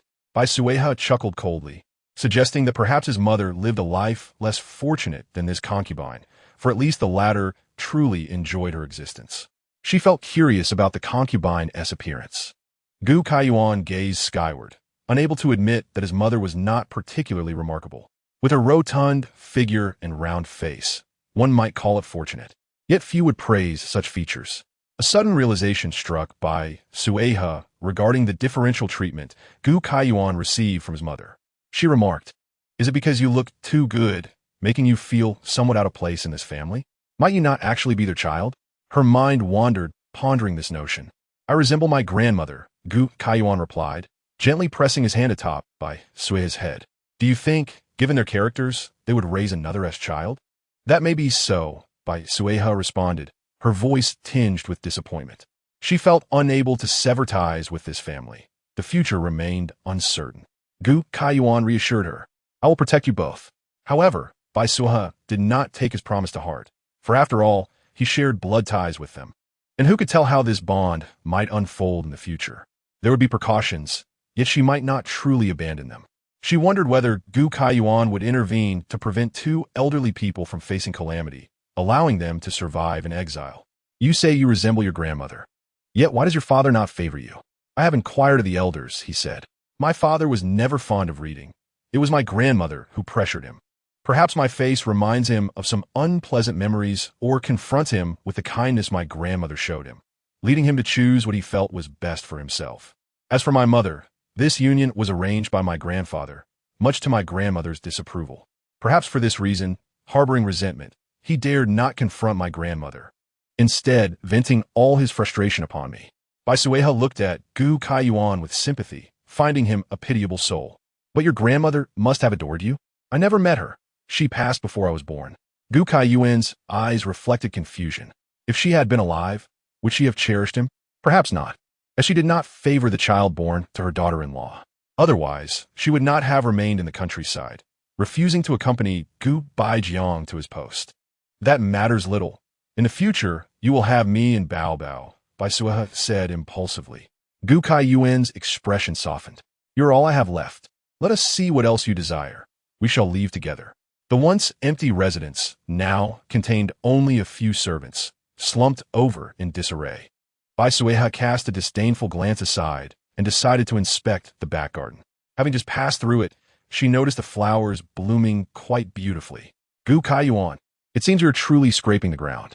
Yet, I must admit, I quite enjoy this personality. After collecting several plants from the back garden, Bai Suihe clapped her hands, proclaiming, All right, we are finished here. Are there any other courtyards like this? Chapter 39. The shocked Gu Kaiyuan expressed a hint of regret. Not at present. But I shall take you to better places in the future. Bai Suihe's eyes sparkled with excitement. Is there somewhere even better? Is it safe? Gu Kaiyuan pondered, feeling the pouch at his waist. I will think of a way. After all, the third prince's residence is not like ordinary homes. It is guarded by sentinels. Then perhaps we should forego it, Bai Suihe mused, recalling the many boxes stacked in their space. I understand the wisdom of contentment. We need not take unnecessary risks. Bai Suihe, he has already surmised Gu Kaiyuan's next move. The true adversary is undoubtedly that one individual, yet they are not an easy opponent to tackle. Until the plan is foolproof, I shall certainly refrain from acting. Gu Kaiyuan, holding Bai Suihe's hand, opened the corner door. Bai Suihe quickly shook off his hand, reminding him of their current situation and the necessity to maintain some distance. He would never admit to feeling somewhat uncomfortable, attributing it solely to their attire. In modern society, even two men holding hands would attract attention. Here, it would undoubtedly cause a stir. Gu Kaiyuan touched his nose, also acknowledging that their earlier behavior was somewhat inappropriate. How many items did you have Lin Hua and Lin Wei purchase? Bai Suihe, he opened the window and beheld the courtyard brimming with goods, particularly those steaming bamboo steamers, still releasing vapors. It is prudent to be prepared. I had various restaurants send over some banquet dishes. You can indulge in whatever you desire from within, Gu Kaiyuan remarked, unwilling to let his wife toil in the kitchen daily. Moreover, as they approached the later stages of her pregnancy, coupled with their journey, these ready-made meals would replenish the strength and nourishment for both mother and child. I have also arranged for some bird's nest soup to be stewed. You shall consume 2 bowls daily henceforth. Ever since Gu Kaiyuan discovered that the space could preserve food, he had instructed people to prepare, and these were all pre-ordered, to be delivered daily. So much, Bai Suihe, he exclaimed, surveying the courtyard filled with dishes. How many tables have you reserved? 7 restaurants, each booked for 10 tables. This is merely a portion, as more will be delivered each day. Will this raise any suspicions? Rest assured, I have rented several similar small courtyards, alternating daily. Many families send banquet dishes to the capital daily. Whether for birthday celebrations or various feasts, these establishments are indifferent as long as they profit. Furthermore, who would order banquet dishes for no reason? No one would suspect anything. inhaling the fragrant aroma of the dishes wafting through the air. Bai Suihe felt grateful to have been forthright with Gu Kai Yuan. His foresight was indeed more comprehensive, and having someone to handle matters made things more convenient. Third young master, the items have all been delivered. Although Lin Wei and Lin Hua harbored questions about the excessive banquet reservations, they did not inquire further.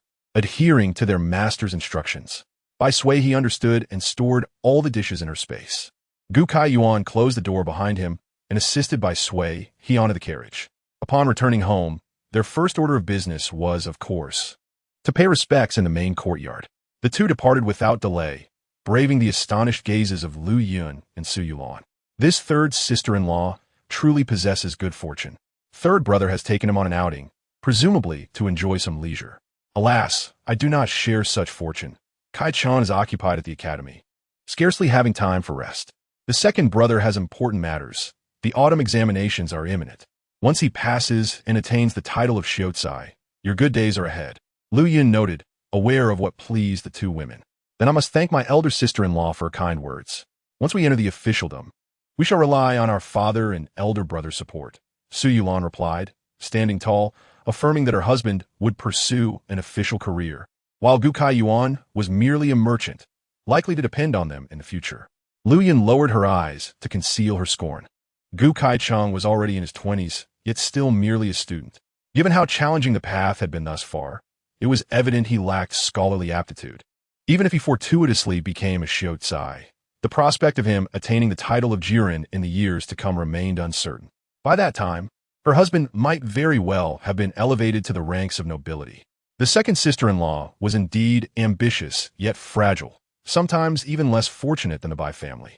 Though the third brother lacked scholarly prowess, at least he could earn silver and manage worldly affairs, while Gu Kai-chun could only recite a few classical phrases. Lacking practical skills, the eldest and second brothers are both commendable, Su Huijin expressed, genuinely content with her two sons. It is getting late. Let us check if the kitchen preparations are complete. Gu Baijiang stood outside the new Gu residence, observing the chaos within, his brow furrowing deeply. Although his expectations for this place were not as stringent as those of the Gu residence, certain protocols were still necessary. This was utterly unacceptable. Upon stepping through the threshold, he was rendered speechless upon realizing that his sanctuary had been violated. Where were the two prosperity trees he had placed at the entrance? What had happened to the lanterns in the corridor? And why was it so bright? It appeared that the tiles had vanished. Gu Baijiang even stepped outside to examine, confirming the presence of the Gu family name hanging above. Indeed, it was his residence. The steward, seemingly having found his bearings, stumbled and knelt before Gu Baijiang, exclaiming, "Master, a calamity has befallen us. We have been robbed." "I can see that. I just do not understand what kind of audacious thief would dare to commit such an act. This is not mere theft. This is destruction of property. What are you all doing standing guard?" He demanded, impatience rising. "We do not know, my lord. Everything was well just 2 hours ago, and then we lost consciousness." "Yes. The thief must have used some sort of drug. We were completely oblivious. When we finally awoke, the entire residence was in this state." "Where is Li Shi?" Gu Baijiang gritted his teeth and inquired. "Is she not overseeing matters in the residence?" Chapter 40. Conclusion. Gu Baijiang was incredulous. Why would she go to the countryside? An anger surged within him, and he kicked the steward before storming inside. The haven he had painstakingly created for himself was now in shambles. This had cost him a considerable amount of silver. How could he not feel the ache in his heart? "Master, should we report to the authorities?" The steward, enduring the pain, had to approach again. "Report to the authorities?" Gu Baijiang laughed in fury. "I am an official. Would this not bring disgrace to my name if it were to be known? How can I report this? This is a private estate I have established for myself, a place I arranged for Li Shi. If this were to leak, not only would that old woman at home cause a scene, but I would face countless petitions against me. Gather everyone and inquire if there has been any collusion with outsiders. It is implausible that so many could be rendered unconscious without assistance. I do not believe one individual could accomplish this. The servants within the household were numerous, making it impossible to trace the source." He did not wish to escalate the matter, so he could only tread lightly. As night fell, he found it impossible to sleep in a house with only walls and pillars. He pondered who would dare to act near the government office. Could it be his political adversaries? Was this a test or a warning? Throughout that night, The lantern in the study hung dimly. The next day, upon hearing the news, Gu Kaiyuan paid it no mind, greeting those in the main hall before taking Bai Suihe out. For 3 to 4 consecutive days, Gu Kaiyuan and Bai Suihe busily attended to their affairs, gathering everything that needed to be collected, observing the space now brimming with goods, particularly the food sufficient for them to avoid cooking for years. Bai Suihe felt a sense of accomplishment. Additionally, half of the inventory from her shops had been moved, and all liquid silver and account books had been secured, ensuring that normal operations could continue. If inquiries were made later, she could simply claim ignorance in managing affairs. Is it time yet? Bai Suihe counted on her fingers, realizing that over 10 days had passed unknowingly. Oh dear, the hard days are about to begin. Gu Kaiyuan, I have already handed over the contract for Lin Hua and Lin Wei. Do you have anything else that remains unarranged? Bai Suihe shook her head, stating that she had already made arrangements for Dong, Mei, and Chun Xiang, and a small courtyard purchase for them was now under their names. What about you? Are there others you intend to release? Gu Kaiyuan responded that there were still a few, and Lin Hua and Lin Wei would handle them. They must avoid drawing too much attention at this time. Externally, they would simply state that those individuals had reached marriageable age, hence the release of their contracts. You should take a good rest. We have another place to visit tonight. Bai Suihe gestured a number with her hand, and everything was arranged. With everything in order, Gu Kaiyuan, wishing to bring joy to Bai Suihe, also sought to stir the waters. Without the interference of the third prince, it seemed that the Gu family's days would be even more splendid. As night fell, Gu Kaiyuan led Bai Suihe out through the corner gate. Bai Suihe, observing a maid respectfully opening the door for them, found it rather incredible. After all, these were their people. Gu Kaiyuan said little, having done a small favor previously. Bai Suihe nodded, understanding that their family had enjoyed conveniences here, likely due to Gu Kaiyuan's connections. They boarded the carriage parked nearby, with Gu Kaiyuan driving them to the back alley of the third prince's residence. The area was devoid of pedestrians and exceptionally quiet. Gu Kaiyuan gently pushed open the corner gate, which creaked open in response. How is this possible? Bai Suihe licked her lips, wondering if the princess' residence was so casually safe.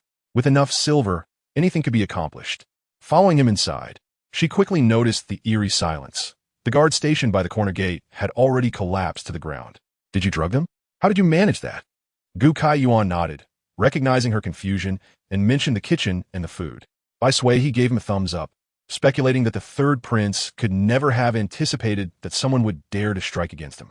The warehouse was already filled, and everything was now gathered in the courtyard. She was not picky. Wherever they went, it was as if they had swept everything clean.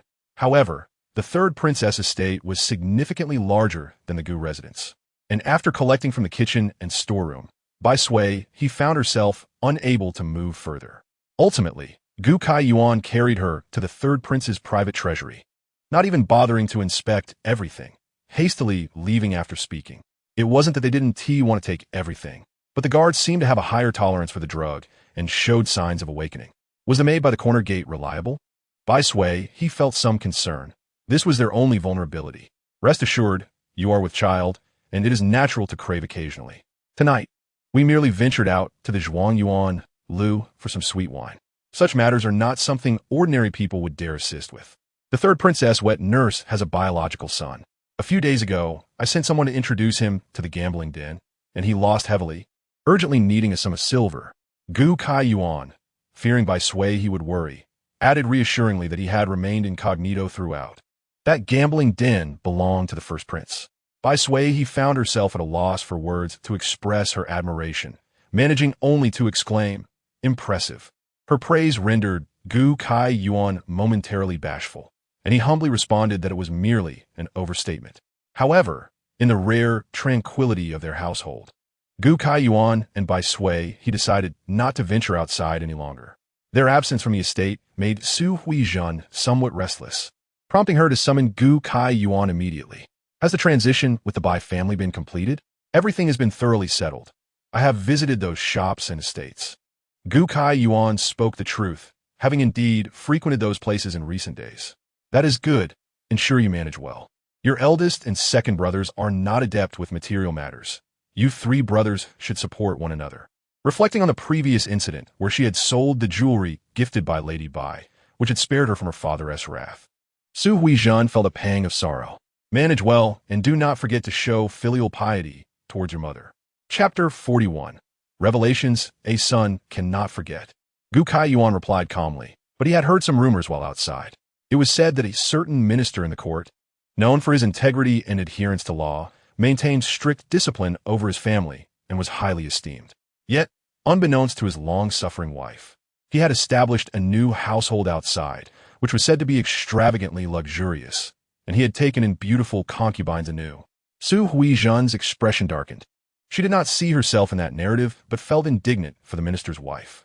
How could he treat his devoted spouse in such a manner?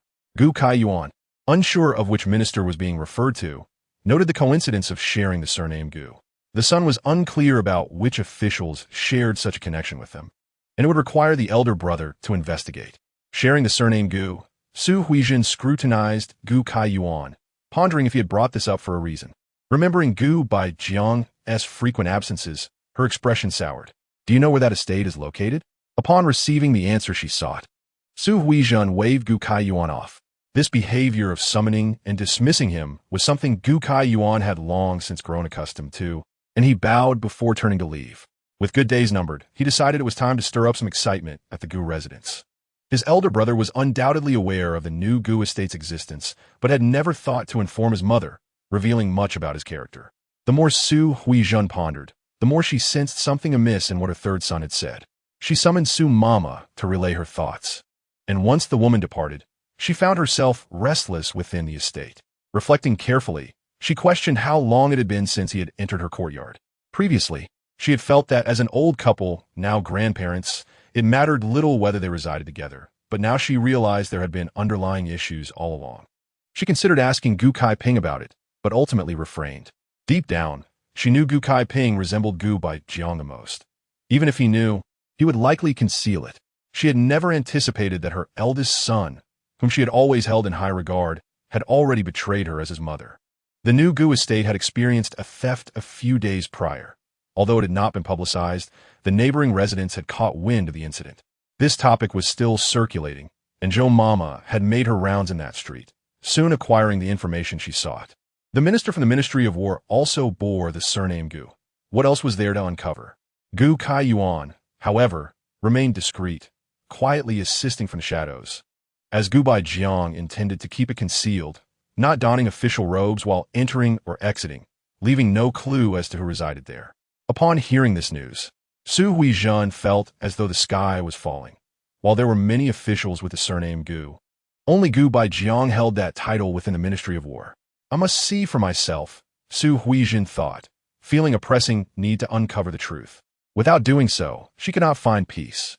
Zhou Mama concurred, having heard that the new Gu estate was lavishly adorned, with its mistress donning different fineries and jewelry each day. Su Huizhen was already breathing heavily, instructing, bring people along. We must go and take a look. Should we not consult with the master first? Zhou Mama hesitated, feeling timid. She was indeed loyal to the old mistress, but ultimately, the master held authority in the household. I merely want you to accompany me outside for a stroll. What if the new Gu estate is related to us? Su Huizhen gritted her teeth, pointing at a nearby maid and commanding, you, go summon the third young master. However, Gu Kaiyuan had already anticipated this and left the estate early. Regardless, according to the timeline, they would be raided tomorrow, so causing a stir today would not be amiss. Unable to find him, Su Huizhen called upon Su Yulan to accompany her, feeling that this daughter-in-law and niece was more trustworthy than Gu Kaiyuan. Bai Suihe had already been instructed by Gu Kaiyuan to keep an eye on the happenings in the main courtyard. Upon hearing that the old mistress was leading a large group out of the estate, she felt a twinge of envy. Regrettably, she could not witness the scene firsthand. Bai Suihe gently caressed her belly, not truly wishing to intrude on the chaos, knowing that someone would surely report back later. The newly looted Gu estate, with the aid of several wealthy merchants, had finally been restored just yesterday. Madame Li had dressed up specially today to welcome the master's arrival. Ensure the main gate is polished thoroughly. And what about the lanterns hanging in the corridor? Are they all prepared? This evening, the entire estate must be brightly lit without any errors. Has the kitchen been arranged? Ensure the meals are abundant and sumptuous. Madame Li directed several maids in the courtyard, embodying the demeanor of a true mistress. At this moment, a knock echoed from outside the door, causing Li Furen's eyes to brighten with anticipation. It seemed that the master was eager to see their new abode. However, she did not expect the master to be so efficient, having completed the renovations in such a short time, much of it according to his own preferences. Who are you? Whom are you seeking? This is the courtyard of Gu Baijiang, is it not? Su Huijin scrutinized the opulent woman before her, bedecked in luxurious attire and adorned with an array of jewelry, which ignited a pang of envy within her, especially the woman's enchanting visage, which stirred a desire to obliterate her. You have come to seek the master, have you? Li Furen gently raised her delicate hand, revealing a jade bracelet that jingled softly as she fidgeted. The master is occupied today. Please return another time. Today was meant to be their joyous housewarming, as she questioned the lack of discernment displayed by these intruders. In the next moment, an ugly, corpulent figure pressed against her, accompanied by the sound of slaps that stung her cheeks. What are you doing? Do you know who I am? Are you all dead? Get her off me at once. Li Furen lost her composure, disregarding her dignity as she shouted. Su Huijin felt her fury ignite the moment this wretched woman acknowledged Gu Baijiang. She had sealed her own fate. The servants of the new Gu residence sought to rescue their master, but were thwarted by Zhou Mama, who brought forth more people to obstruct them. Do you know who our matriarch is? This proclamation rendered everyone frozen in place. There were countless dignitaries in the capital, too many to offend. Although they were purchased servants of the Gu household, they valued their lives too dearly. Chapter 42. The incident. Su Huijin had vented her anger, but Li Furen was now on the brink of collapse. Zhou Mama cautiously helped Su Huijin to her feet, keenly observing her expression. And once assured that her wrath had diminished significantly, she summoned the courage to inquire, Matriarch, what shall we do next? Send someone to summon the master. Inform him that I am waiting here for him. Su Huijin adjusted her disheveled hair, casting a disdainful glance at Li Furen. What allure does Gu Baijiang see in such a slender creature? The household rules were personally established by him. Yet it is surprising to discover he has secretly kept such a wretched little creature. Her visit today was not merely for an explanation, but also to assert her authority over Gu Baijiang. Those who commit wrongs must make amends. The matriarch of the Gu household must reclaim her power, along with the residence and all its belongings. As for this little creature, Su Huijin regarded her with contempt, envisioning a lucrative sale for her. Gu Baijiang was preoccupied with pressing matters. The emperor had been in a foul mood, causing anxiety among all. He needed to cultivate relationships with several other ministers in preparation for the court session the following day. Unexpectedly, Chang Sui rushed in, his face fraught with urgency, whispering in Gu Baijiang's ear, causing his expression to change dramatically. Master Gu, what troubles have you encountered? Someone inquired. There are trivial matters at home. I must take my leave, Gu Baijiang replied, bowing to the assembly before departing swiftly with Chang Sui. It appeared that something significant had transpired, and they need not wait for Master Gu to continue their discussions. With imminent danger looming, she had to gather what little she could salvage. Summoning the newly promoted Taohua and Li Hua to the inner chamber, she warned them of the potential disaster awaiting them the following day. You may have to endure some hardships, but rest assured, I have made arrangements. My mother will take you away. If you wish to remain in the Bai residence, that is acceptable. If not, my mother will ensure that your contracts of servitude are returned to you, honoring our bond as master and servant. Taohua and Li Hua quickly knelt, replying, We will adhere to the arrangements set forth by the young lady and the matriarch. In recent days, they had sensed something amiss. The young lady and the young master were frequently entering and exiting, and they had been tasked with sewing numerous garments, all of which were of common folk style. At that time, everyone was puzzled, wondering why the young lady would release people when she might soon require more attendance. Today, however, they finally grasped the gravity of the situation, their hearts filled with trepidation. Having been sold to the Bai residence and serving the young lady, they now faced an uncertain future as she prepared to send them away. You still have time to deliberate. Ensure that the dowries I have brought are well cared for, and stay together for my mother's arrangements. Following the young lady's instructions, Taohua grasped Li Hua's hand, and they both bowed reverently before departing, laden with worries. Tonight would undoubtedly be another sleepless night. Gu Kaiyuan watched as the maidservants were escorted away by Taohua, sighing deeply. With their master in peril, he could only make the last arrangements for them. Their choices would soon unfold, and what Bai Suihe could do was limited. She had even attempted to send some silver notes to the Bai residents, only to be refused. Considering the Bai family's wealth, she had chosen not to press further. "You have done enough," Gu Kaiyuan remarked, observing the kind-hearted Bai Suihe. If it had been anyone else, they would have only considered their escape, never reflecting on such matters. Bai Suihe possessed a spatial advantage and could easily abscond with the household's wealth, hiding away in seclusion. Yet she chose not to, being considerate of all angles. Unbeknownst to her, Gu Kaiyuan's thoughts were quite different. Otherwise, she would have scoffed at the notion. Humans are social beings, and under the weight of imperial authority, merely showing herself would render her a fugitive. The emperor was merely seizing their property and exiling them. Once they reached their destination, they could live openly in the sunlight. Why would she choose a path of no return? With a spatial foundation and both having traversed time, if they could not achieve safety, that would be truly futile. What is amiss? Are you feeling guilty again? Gu Kaiyuan pondered, uncertain of the current state of affairs. He had heard that his mother had stormed out with a group of people, and it seemed unlikely to end well. Bai Suihe, are you reproaching yourself for not being a good son? Or am I praising your filial piety? Gu Kaiyuan was aware that Bai Suihe's silence indicated that no matter what she said, it would be a mistake. Although he did not mind, he still appreciated her thoughtfulness. The journey had been arduous, and he could not allow the first house and his father to unite against them. He could only find a way to occupy them with this matter. This was the most conflicted decision he had faced since his reincarnation. In his previous life, his mother had been kept in the dark, and sometimes he mused that ignorance was bliss. Now, the balance he had disrupted left him uncertain about the ensuing chaos. Bai Suihe, if you truly do not feel at ease, shall I send someone to inquire, or would you prefer to go yourself?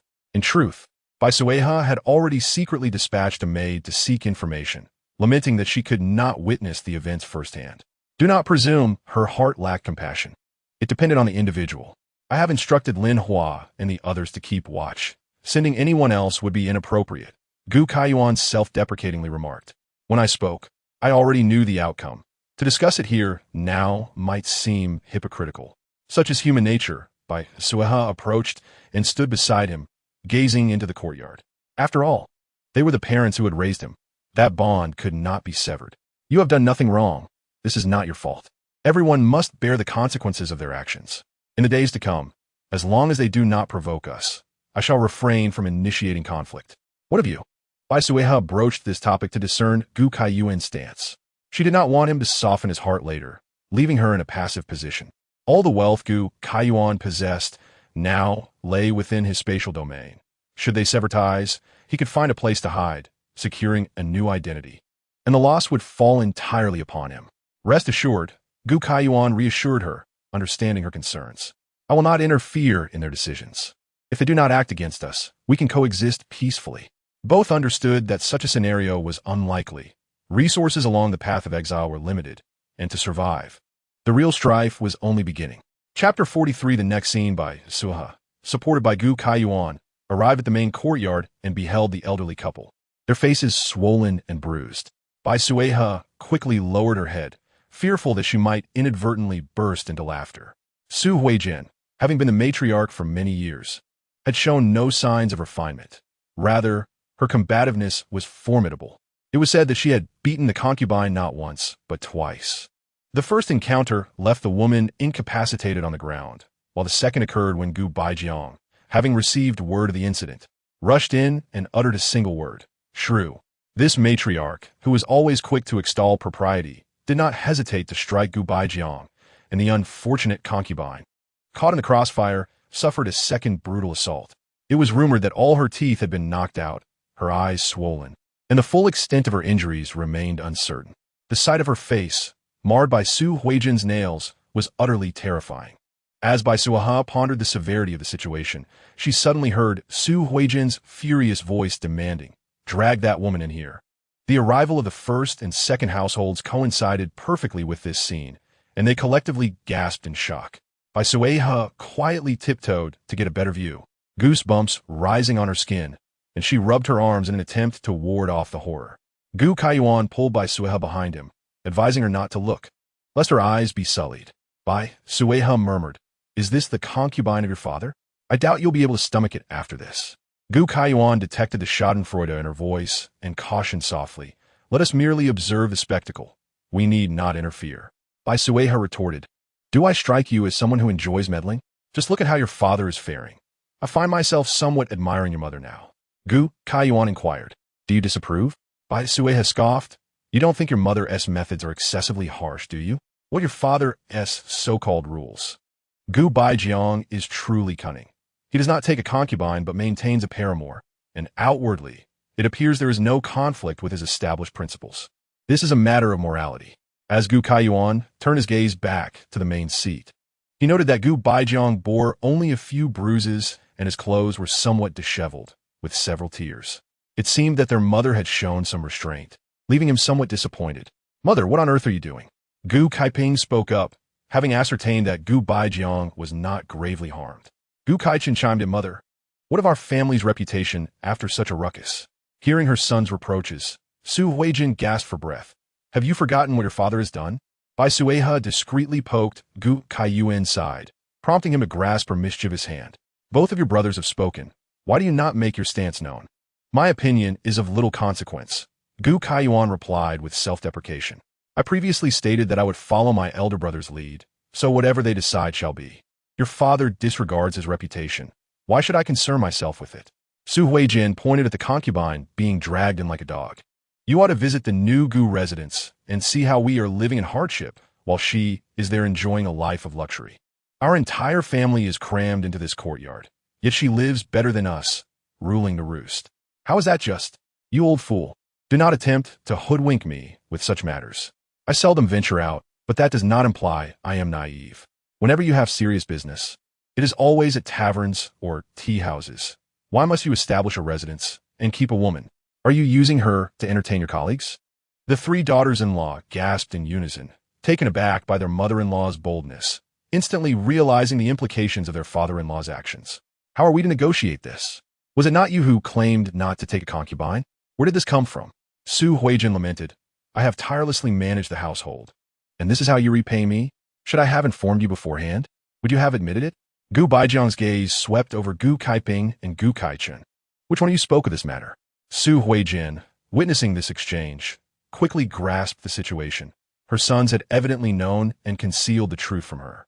She then turned her complex gaze towards the third son, feeling a tinge of betrayal that her least favored offspring would side with her. Father, we did not say anything. The two brothers replied in unison. Gu Kaiping's face flushed with guilt. It is not that we wish to keep it from you, mother, but rather that it had already transpired, and since father did not bring the woman into the household, it would affect you not at all. Thus, we helped your father keep it under wraps. Is this your intent as well? Su Huijin was now seething with anger, indiscriminately attacking even her most cherished sons. We dare not, they replied, glancing at Lu Yun, who shot them a warning look, compelling them to lower their heads. Do not act like a rabid dog, snapping at anyone in sight. Gu Baijiang surveyed his sons and daughters-in-law, feeling that since his dignity was already in tatters, he had nothing left to lose. Now that you are all aware, let us house her within the estate. The sight of Li Shi sprawled on the ground is rather unsightly. Leaving her here might afford her a chance at redemption. As for the new Gu residence, we can gradually seek out a new companion. Gu Deveing. Are we to openly take a concubine? Gu Baijiang replied. Our family has no such custom. She shall merely be a servant. Su Huijin felt a chill run through her. The so-called prohibition against concubinage had revealed its true meaning. Mother, should we not call for the physician to tend to father's wounds? Gu Kaichen stepped forward, spurred by Su Yulan's suggestion, wishing to demonstrate filial piety. Father must attend court tomorrow. It would be improper for him to appear in such a state. Su Huijin cast a glance, tacitly agreeing. Though she was furious, she understood that the entire Gu household relied upon Gu Baijiang. Chapter 44. The courtyard. The physician arrived, his eyes wide with trepidation at the scene before him. Following orders, he tended to Gu Baijiang's wounds, hesitating over whether to examine the woman lying on the floor when Su Huijin commanded, tend to his wounds and then leave. Remember to keep your mouth shut. The physician, aware of the many secrets within the inner chambers, dared not speak further and promptly departed. Have someone carry Li Shi away. We need to discuss matters privately. Without such a commotion, Gu Baijiang, already stripped of his dignity before his sons, wished not to further humiliate himself. Su Huijin snorted in acknowledgement. There would be ample time for retribution later, and she was in no rush. Once Gu Mama summoned a couple of servants to drag the woman away. Gu Baijiang addressed his observing sons and daughters-in-law. You may all leave as well. This matter will be resolved with your mother. And you ought to keep your own household in check. Though Bai Suihe and the others wished to linger for the unfolding drama, they had no justification to remain and thus departed as instructed. The abrupt interruption of the spectacle left them feeling restless. Eldest brother, what do you think we should do? Upon exiting the courtyard, Gu Kaichen quickly inquired. How am I to know what to do?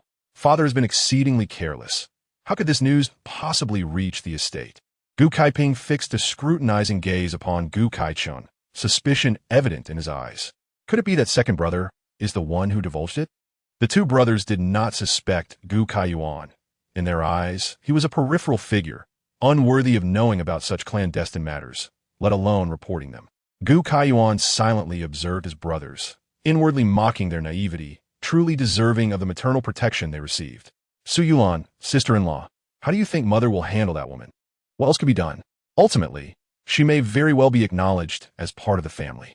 Lu Yun, having witnessed concubines and servants in the Ho residence, was unfazed. Even if the legitimate wife disapproves, what of it? The true authority does not lie with them. Her current concern was that if this precedent were set, future tranquility within the household would be jeopardized. Moreover, from previous indications, it was clear that Kaiping and second brother were aware of the situation and had even assisted in its concealment. This individual has found a role model. Who knows if these two brothers have established another household outside?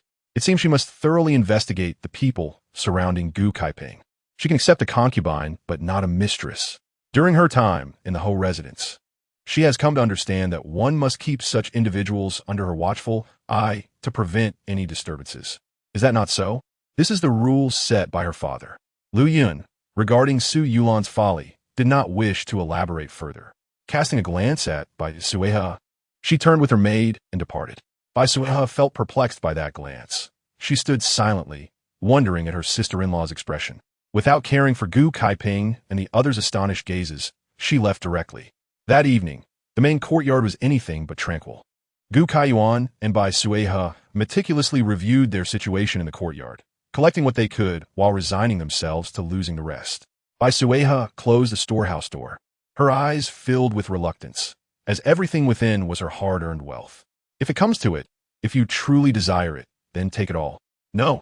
If we were to be raided and found lacking, everyone would suffer. Bai Suihe recognized her fear of pain, coupled with her physical condition, and dared not take unnecessary risks. A night passed in silence, and the following morning, Gu Baijiang appeared at court with a somewhat swollen face. Despite attracting curious glances, no one dared to inquire further, as the atmosphere in court was grim that day. If memory serves, today is the day, is it not? Bai Suihe awoke feeling restless when the moment arrived. Even with ample preparation, she could not remain composed. Gu Kaiyuan grasped her hand, assuring her not to worry. Everything was unchanged, and the outcome should not deviate significantly. For the next 2 days, take good care of yourself and avoid conflict with them. Bai Suihe nodded, acknowledging her awareness, and reminded him to keep a low profile with his two elder brothers present. In her past life, Gu Kaiyuan had protected Gu Baijiang in prison, enduring lashes from the jailer, and without timely medical attention, his wounds festered and emitted an unpleasant odor. At every lodging, they were scorned by the Gu family. Forced to sleep outside, Gu Kaiyuan also recalled this, his expression darkening. With two dutiful elder brothers, how could he dare to stand out?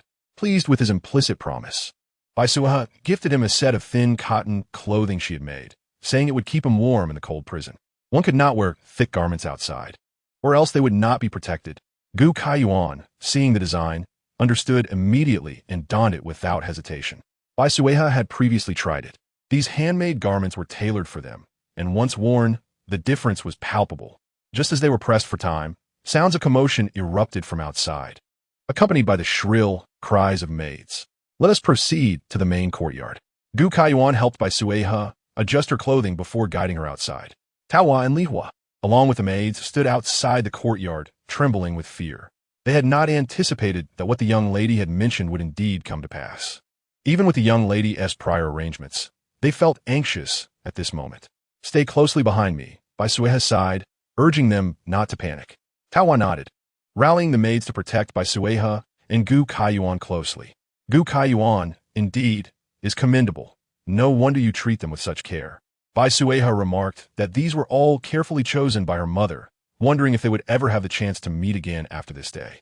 In his previous life, he managed to return to the capital. This time should be no different. Upon exiting the courtyard, they discovered the entire residence in disarray, with servants running about and maids occasionally shrieking.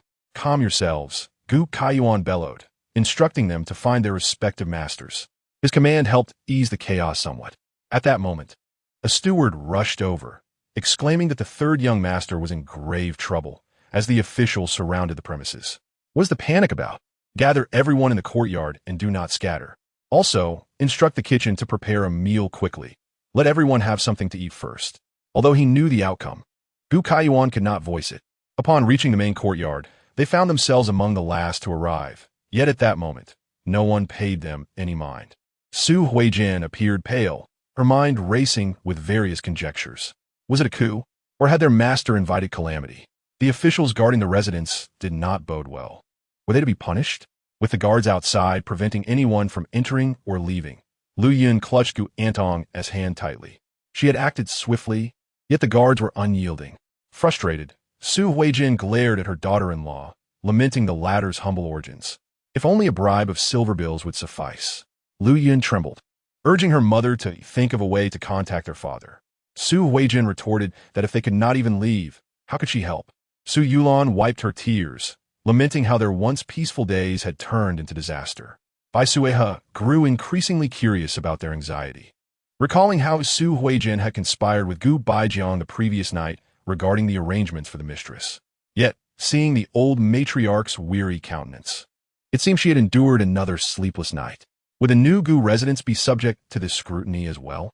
In her reverie, Gu Kaiyuan, now the sole male head of the family, could not allow the chaos to continue.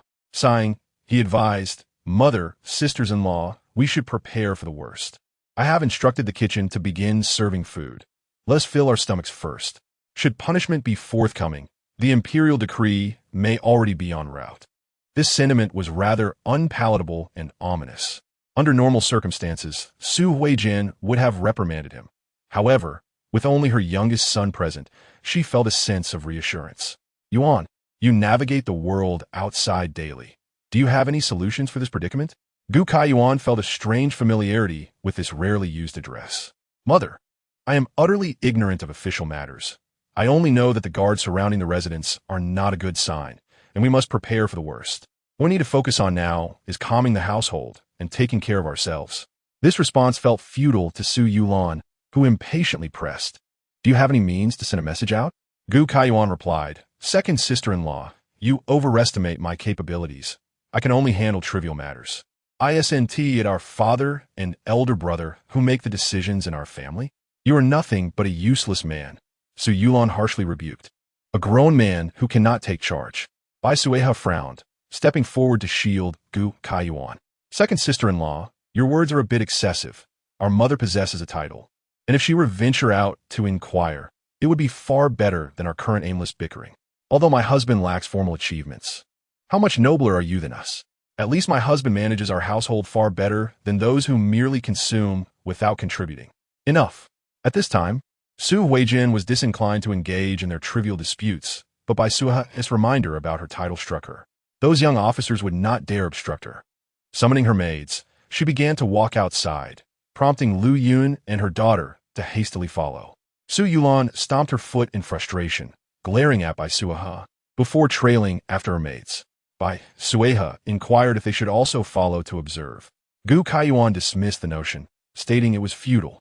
The emperor's orders could not be defied, not even by a second-ranked title or princess. Bai Suihe shrugged, clarifying that she had no intention to meddle. She merely wished to assign them some tasks, and whether her suggestion bore fruit was beyond her concern. At that moment, the kitchen began serving the meals, and Gu Kaiyuan assisted Bai Suihe in seating her, ladling a bowl of soup for her and placing her favorite dishes before her. "Are we not waiting for them?" Bai Suihe took a sip of soup before inquiring. "Gu Kaiyuan, they should have no appetite for food. You, being with child, must not go hungry." Gu Kaiyuan began to eat voraciously, disregarding all decorum. observing that the banquet had already been largely consumed. Bai Suihe instructed the servants to clear the dishes and bring forth a new array. Whether they would eat or not was no longer her concern. Even the maids who accompanied them were sent to the kitchen to fill their bellies first. She was uncertain whether the authorities would ensure these people were fed. Thus she prepared accordingly. Gu Kaiyuan glanced at the sky, aware that something was imminent, and gently assisted Bai Suihe toward the front courtyard. The timing was impeccable. Su Huijin was engaged in a heated argument with the external guards when a piercing voice announced the imperial edict by the mandate of heaven. The emperor decrees that after investigation, the evidence against Gu Baijiang, deputy minister of the Ministry of War, for forming cliques for personal gain, embezzling rations, and accepting bribes, is irrefutable. The benevolent emperor has spared the Gu family from the death penalty, but commands the confiscation of all their assets, with their servants to be sold by the authorities. The entire Gu clan is to be exiled to Lingnan. As the decree was read, Su Huijin collapsed onto the ground, utterly devoid of composure. Su Yulan cried out in despair, bemoaning their misfortunes, exclaiming that they had become a den of wolves and tigers. Lu Yun and Gu Antong clung to one another, their faces ashen. They were no longer the esteemed ladies of the court, nor could they remain in the capital any longer. In stark contrast to their turmoil, Bai Suihe and Gu Kaiyuan maintained a somewhat striking demeanor. Yet, the officials responsible for the confiscation were indifferent to them, instructing the accompanying officers to proceed with their duties. The agitated servants were pushed aside, with some designated to take notes. Gu family ladies, remove all your jewelry at once. Should you be found with anything hidden, do not blame us for being unmerciful. At this moment, a stoic matron, flanked by several burly women, stood before them, fixing them with a cold stare. Bai Suihe complied, removing all her ornaments and extending her arms for a search, as did Gu Kaiyuan. The supervising matron, pleased with their submissiveness, softened her tone slightly, instructing them to wait aside. Someone would soon take them to the prison. Upon hearing this, Su Huijin and the others felt as though the sky had fallen. They were shocked to discover that confiscation also led to imprisonment, leaving them uncertain of how they would survive thereafter.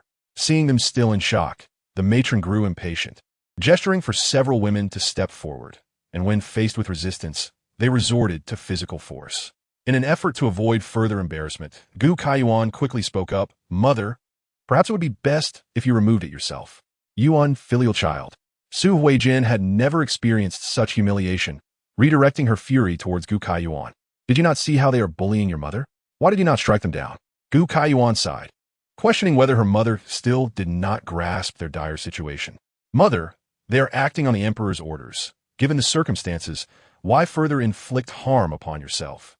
The sisters had been specifically selected from the confiscation team to target these difficult ladies. Previously, these noble women had been treated with contempt, even less than the lowliest maidservant in their hands.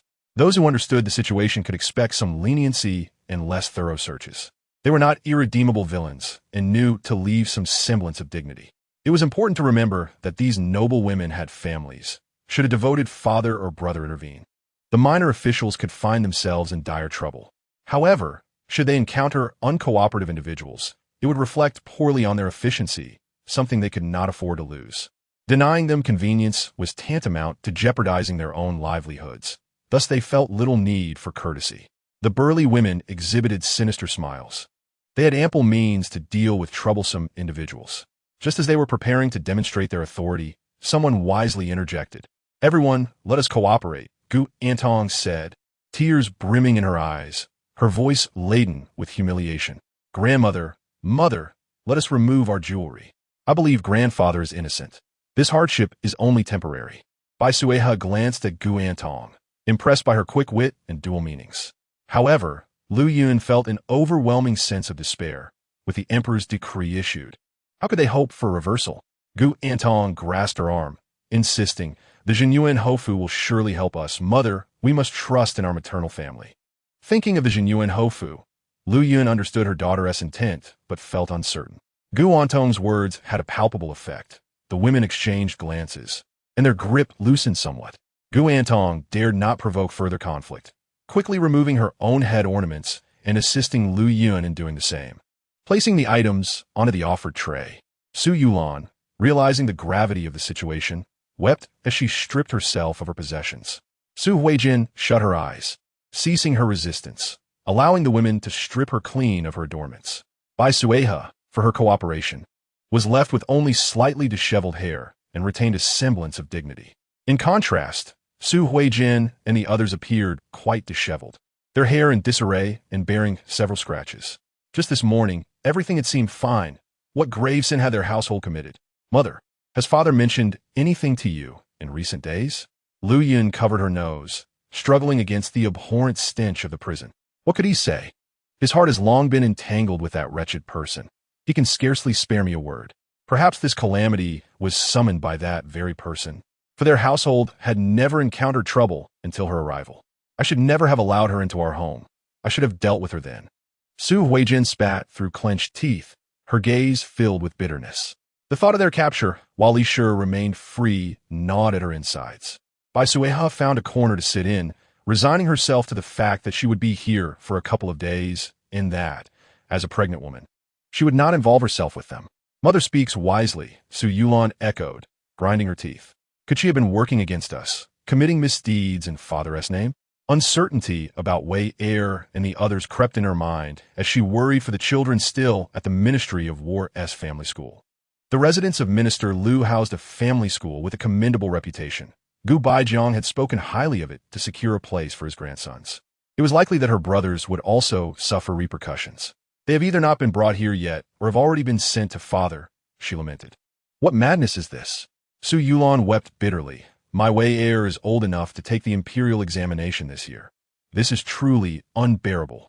Her greatest aspirations in life were for her husband and children. Must they truly come to a halt here?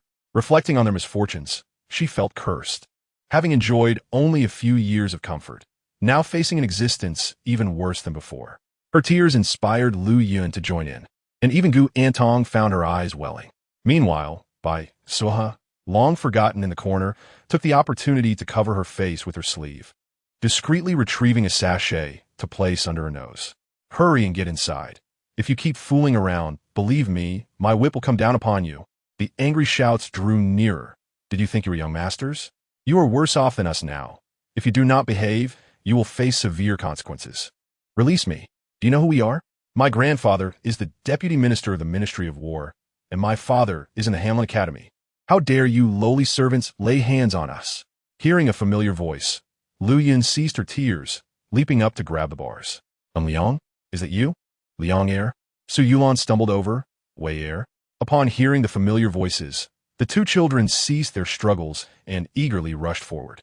Upon witnessing her mother, ensnared in the confines of a prison, Lu Yun hesitated to approach. Mother, how could you be here? She cried, her voice laden with despair, as she lamented the dire straits they found themselves in. At that moment, the prison doors creaked open and the guards, unceremoniously, thrust the two struggling boys into the cell. Behave yourselves. Should you cause a disturbance, we shall not hesitate to show you our displeasure. Bai Suihe, he sighed, relief washing over her as the family was finally gathered. Since her arrival, she had yet to lay eyes on these two young masters, her pampered nephews, aged 10 and 8, who had been spoiled beyond measure. Chapter 47. The prison too, after a prolonged bout of weeping for their mother, the boys eventually quieted, only to instigate further trouble. They clamored for food, drinks, and even complained about the foul stench of their cell. Initially, the guards paid them little heed, but their incessant demands grew increasingly audacious, culminating in loud outbursts. A guard brandishing a whip approached, lashing it against the bars. If you persist in your ruckus, this whip shall find its mark upon you. Liang, might we not be afforded a cleaner space? There are fleas here, one of the boys whined. The guard, amused by the audacity of such a request, chuckled derisively. You are not so naive as to remain unaware of your current predicament, are you? If you wish to avoid hardship, I suggest you remain docile. In a few days, you may find yourselves longing to stay here. What do you mean? Liang stammered, alarmed, as he and his cousin had been seized directly from the Shans who flew by the authorities, leaving their mother unable to clarify their situation. Your family, the Gu clan, has been confiscated, and once all matters are resolved, you shall face exile. You are educated. Surely you understand the implications of exile? Liang's complexion drained of color, for he was all too aware of what confiscation entailed. He had heard tales of childhood friends meeting grim fates, and while exile was less severe, it still promised a life of hardship. Stay still, you delicate ones. Should you sustain injuries, the journey of exile shall be fraught with suffering, the guard warned. Not out of compassion, but because the survival of these young nobles might offer opportunities for their family connections to intervene, thus providing a potential source of extra income. Until they discerned which of them might be a lucrative catch, they would not risk offending anyone. After delivering his words, the guard ignored them, confident that the children would comply by the second day. Reluctantly, the boys ceased their uproar, sitting in silence, grappling with the abrupt transformation of their lives. As time trickled by, 2 guards entered, each bearing buckets and calling out, "Time for your meal." They distributed rations at each cell, and when it came to Bai Suihe's group, they carelessly tossed down 2 grimy basins filled with unsightly, unevenly shaped loaves of wild vegetable bread, dark and unappetizing. 2 per person, no fighting, no stealing. With that, they continued on their rounds. Bai Suihe, having previously eaten her fill, found her appetite stifled by the wretched smell of the cell. Yet Su Huijin, having quarreled with Gu Baijiang the previous night, had not touched a morsel. Upon seeing the meager provisions, she cried out in outrage, "Is this truly all that we are given? Can a human sustain themselves on this?" The guard at the next cell turned to her with a grin. "If you find this unsatisfactory, I could arrange for something more palatable, provided the coin is forthcoming. This is no death row. We aren't under strict oversight." He then cast a disdainful glance over Su Huijin, as if to say she would be unable to produce a single copper coin. Su Huijin and Su Yulan approached, with Su Yulan picking up a loaf and squeezing it. "It's so hard. How can we eat this?" The other long-imprisoned inmates, however, would not scoff at such fare. They understood that if they skipped this meal, the next would be no better, perhaps even worse. The privileged members of the Gu family, of course, left the food untouched. Bai Suihe knew that missing a meal or 2 would not harm them. She merely hoped they could endure. She had retreated to a corner, but some individuals, lacking in sensitivity, sought to provoke trouble. Su Yulan, with malice in her gaze, fixated on her. "Third sister-in-law, you're a child. You must eat something. It would be unkind of a sister-in-law not to care for you. This meal I shall not contest. It is all yours." Lu Yin glanced over, remaining silent. Bai Suihe had not joined in the rebellion against those matrons, consequently enduring less suffering. Observing their momentary confusion without offering guidance, she felt it was time to impart some lessons. Bai Suihe raised her gaze to Su Yulan. "I appreciate your concern, second sister-in-law, but I am worried about my father and husband. I cannot help but wonder how they fare. I truly cannot eat. My dear nephew is still growing. He has a long life ahead and must not be deprived," she added. "As an aunt, I shall not fight for food, but will save it for the children." "Enough," Su Huijin interjected, casting a scornful glance at Bai Suihe. "You know full well that such food is inedible, yet you wish for your nephew to consume it. Truly, you are a viper." "Mother, from whence do such accusations arise? Is it not out of genuine concern that second sister-in-law fears for my child's welfare? I, too, must express concern for my 2 nephews." The entire cell fell into a heavy silence, soon broken by Su Yulan, who pointed an accusatory finger at Bai Suihe. "I knew it. You are the most deceitful woman, and now that your family has fallen into misfortune, your true nature is laid bare." Bai Suihe, second sister-in-law, did I speak inappropriately to warrant such rebukes? Su Yulan, you are well aware that this food is unfit for consumption, yet you encourage your nephews to partake? I know not of what you speak. I did not even look at it. It is not my place to deprive the children of their share. Gu and Tong stifled a laugh, momentarily forgetting their grim circumstances. On the first day, they all endured hunger, distracted by their troubles, and thus it did not weigh heavily upon them. However, as night fell, the ordeal grew unbearable. The dampness of the prison became more pronounced in the chill of night. Bai Suihe, despite donning her padded garments, encircled herself with dry straw in a desperate attempt to ward off the cold. "It is freezing. Could we not have a blanket?" Lu Yin clung tightly to Guan Liang, while Gu and Tong nestled closely beside them. Su Huijin, Su Yulan, and Gu Anwei huddled together, their teeth chattering in the frigid air. They had noticed Bai Suihe, who had hidden herself behind a pile of straw, evidently suffering from the cold. Yet none took the initiative to call her forth. "If you desire a blanket, you must procure some coin to buy one. Could we not have it on credit?" Lu Yin pleaded. "Tomorrow, Someone is sure to come to check on us. I shall repay you double. Yes, yes, Su Huijin chimed in. I have several relatives who will surely not abandon us. You need only bring the blankets. Chapter 48. The prison 3, yet the guard remained unyielding, dismissing their pleas. Do not attempt to charm me with such tales. You are all in no position to guarantee that someone will risk coming to see you. If that were the case, they would have sent someone before nightfall. He was no greenhorn to be swayed by their feeble attempts at persuasion. My family hails from the Jinyuan Hofu. They will undoubtedly come to see me, Lu Yun insisted, her resolve faltering as she waved the banner of nobility, hoping to gain some assistance. Ah, the Jinyuan Hofu. The guard scoffed, unimpressed. That family has begun to decline. Should the next generation lack talent, they shall end up like the rest of us, ordinary commoners. You may wait for your silks and satins, but I doubt anyone of note will be inclined to grace you with their presence.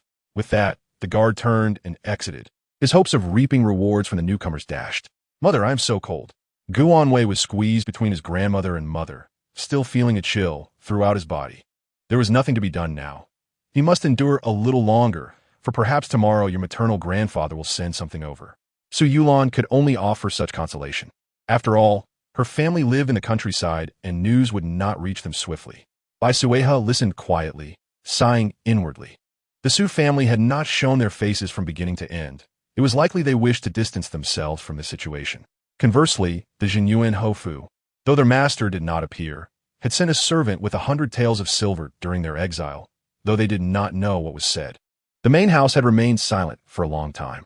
She now felt a bit anxious, knowing that Madame Bai must be frantic. Yet, there was nothing to be done. As merchants, even if they received news, it would take time to ascertain her location within the prison. However, early tomorrow morning, the steward of the Bai residence would come to establish connections, making their situation a little more bearable. Since they were all imprisoned together, the Gu family would also benefit. Although Bai Suihe was reluctant in her heart, she understood that to improve her circumstances, she could not bypass them. She felt somewhat regretful, thinking she should have informed Madame Bai beforehand, finding a way to have her placed in a separate cell. Enough of the commotion. If you do not rest, others must also rest. At that moment, the jailer swaggered in, cracking his whip. Who among you is surnamed Bai? Bai Suihe raised her head. The records did not mention this event. She bore the Bai surname, and seeing the fierce countenance of the jailer, Su Yulan quickly pointed to Bai Suihe, who was hiding behind a pile of straw. Has she committed another offense? The jailer opened the lock. Do not ask what you should not. You come out. Bai Suihe stood up, supporting herself against the wall, and followed his words out of the prison. This esteemed sir. Su Huijin narrowed her eyes at Bai Suihe, unsure what crime the Bai family had committed. Could it be that her family was suffering because of her? The jailer locked the door again. Not at all. Someone has spent a large sum to procure you a more comfortable cell, complete with blankets and food. Would you like one? The few individuals shaking from the cold immediately became agitated and rushed to the door, exclaiming, "We need it." Money talks, the jailer spread his hands. It would have been better had you acted sooner. There was no need to suffer. We have no money, but the Bai family does. Su Huijin lifted her chin. I'm the matriarch of the Bai family. She must honor me. We will take the cell you have prepared. Hurry and take us there. Is that so? The jailer cracked his whip, startling the surrounding prisoners awake, who gathered nearby to watch the spectacle. Here, I have no such rules. If you cannot produce the funds, do not waste my time. Bai family, it is time to go. A place has long been arranged for you, and I even had someone prepare warm water. The jailer seemed to treat Bai Suihe with more kindness, perhaps intentionally to provoke the Gu family. Bai family, I am your matriarch. Su Huijin's tone held a threat. Bai Suihe blinked innocently and turned to the jailer. Esteemed sir, what do you think? Do not try that with me. I conduct business for money. They only protect you, so I will naturally take you there. No, you cannot take my daughter-in-law away. Su Huijin immediately pointed at Bai Suihe. You must not let her leave alone. Who knows what filthy business she might be hiding. With that, the sound of the whip cracked, and Su Huijin screamed, clutching her hand and trembling on the ground. Miss! At this moment, a familiar voice rang out, and Wu Qingxue appeared in the prison. Wu Mama, Bai Suihe exclaimed in surprise, what brings you here? Madam is worried for you. We have inquired for quite some time before learning of your whereabouts. I apologize for your suffering. Bai Suihe approached Wu Qingxue, who hurried over to support her. Miss, you are pregnant. Do not rush. You are the steward beside the matriarch of the Bai family. Su Huijin, suppressing her pain, stood up and said loudly, Hurry and arrange for us to leave. It is too cold here. The commanding tone made Wu Suihe furrow her brows. Yet she knew this matter could not be neglected. This was also the reason for her previous absence. Who could have known that old Madame Gu would be so troublesome, nearly ruining her own mistress's reputation? Old Madame Gu, Wu Suihe, I am here on the orders of our madam to ensure the well-being of our young lady. I had thought you had all been arranged already. It is truly difficult for me to manage without proper preparations. Luyan lowered her gaze, having previously acted with the heirs of the Hofu, only to find that the Hofu was not even as competent as a merchant. Gu Tong tightly grasped her mother's arm. It is all right, mother. You still have me and my brother. Yes, mother still has you. She then looked at Bai Suihe, her gaze cooling. Can the Bai family protect her for a moment? Or can they ensure her safety for a lifetime? Su Huijin replied, my family lives in the countryside. News may not reach them until tomorrow. The Bai family cannot abandon me, the matriarch, to enjoy comfort alone. This truly puts me in a difficult position. Wu Suihe thought for a moment before speaking. You see, my young lady is with child. For the sake of her unborn baby, surely the old madam would not hold this against us. Before Su Huijin could change her expression, she quickly added, however, I will find a way to send some blankets over. Please wait a moment. After saying this, she supported Bai Suihe and slowly walked outside. Miss, I know you are filial, but you carry a child. You must ensure the continuation of the Gu family line. This is of utmost importance. Chapter 49 Prison. Foreseeing Bai Suihe being escorted away by Wu Mama, Su Yulan immediately began to complain. Aunt, look at her. She clearly has no regard for you. As expected of someone from a merchant background, utterly devoid of manners. Su Huijin found herself powerless at the moment, having also suffered an injury, and dared not stir trouble. Even if she neglects us, she could still take you away. Aunt, I see she is intentionally making you suffer more. Su Yulan fanned the flames. The Bai family is so wealthy yet acts so stingily. They could easily allow us a better life. It is simply outrageous. While the aunt and niece were berating others, the jailer reappeared in the prison, carrying several blankets. These are for you, prepared by your dutiful third daughter-in-law. If she were truly dutiful, she would not leave us here. Su Yulan coldly scoffed. You do not think I would let people go free, do you? I lack both the courage and authority for that. The jailer was most annoyed by such unfiltered mouths. Their words could truly bring harm. It was merely a change to a different cell, arranged to be more comfortable. Besides, you are all family. She is a pregnant woman. This is rather inhumane. Though he was somewhat greedy, he still possessed a sense of humanity. Look at these noble ladies, who usually appear glamorous. Do they still possess any humanity? Yet again, if they were not so heartless, how could they have descended to such a fate? Now, do you want the blankets your Bai family obtained, or shall I take them away? Yes, we want them. Luyan quickly approached, realizing that they were to be exiled soon, and the child must not be frozen. Otherwise, their future days would be even more difficult. Su Huijin nodded in agreement. We want them. After saying this, she reached out with her uninjured hand to grab a blanket. Upon touching the hard, coarse cotton filling, Su Huijin paused. Is this the blanket? Has it been chosen? If you want this blanket, take it or leave it. Yes, we want it. Luyan quickly snatched 2 blankets. With some scrambling for the blankets, it was evident they were in demand. Even Su Huijin, who had previously looked down upon them, hurriedly gathered the blankets. Su Yulan did not dare to say much, merely muttering something under her breath. It is all just cheap material. The jailer snorted coldly and left. Grateful that the Bai family was generous. At least today was not a wasted effort. Bai Suihe did not anticipate such a place within the confines of the prison. Though it consisted of merely a bed and a table, a brazier burned brightly in the center, shielded by a screen. My lady, you have truly suffered. Allow this old servant to bring you some food. Please eat a little while we await the young master. Bai Suihe pondered the connections her mother possessed. She recalled the book's account, noting that Bai Foreign had only managed to secure such arrangements the following day. This was all preordained by the young master, who specifically instructed that he would come after nightfall. Wu Suihe placed a food container on the table, extracting several steaming dishes. As they conversed, the prison warden brought Gu Kaiyuan over, courteously stating as he closed the door, if you require anything, do not hesitate to command. Bai Suihe looked at Gu Kaiyuan, questioning when he had arranged this, as he had never mentioned it before. Knowing you are with child, I naturally had to make various preparations, Gu Kaiyuan replied, bowing to Wu Suihe. Thank you for your efforts, Mama. Young master, you flatter me. It is my duty. Furthermore, these arrangements were all made in advance by the young master. We merely occupy a nominal role. Previously, others had considered them overly concerned for a trivial matter. But now they harbored a different view, perceiving the Gu family's third young master as enigmatic, realizing they had underestimated him. While the food is still hot, young master. My lady, please eat quickly, Wu Mama urged, arranging bowls and chopsticks while standing by to serve. Mama, do join us for a little meal, Bai Suihe invited. There is no need to concern yourself with this old servant. I have already eaten my fill, Wu Qingxue replied, helping Bai Suihe with the dishes before moving to tidy the bedding. The bedding was all brought by her, albeit the surroundings were rather Spartan. How about you? Are you all together? Father is with eldest brother, while I am a second brother. When you came over, did they say anything? Did your mother make things difficult for you? Gu Kaiyuan immediately grasped the situation. She spoke some sour words, and for that, she received a whip, Bai Suihe reflected, aware that scholars value their dignity and would not create a scene. However, Wu Mama had also sent some blankets over, so at least they would not suffer from a cold tonight, though hunger was another matter. Gu Kaiyuan understood the family dynamics and deemed it unnecessary to concern himself with them, as they were simply too spirited. The two spoke little more until Wu Mama finished arranging everything and departed, allowing Gu Kaiyuan to elaborate. I anticipated this imprisonment was unavoidable, and I would remain in the same place.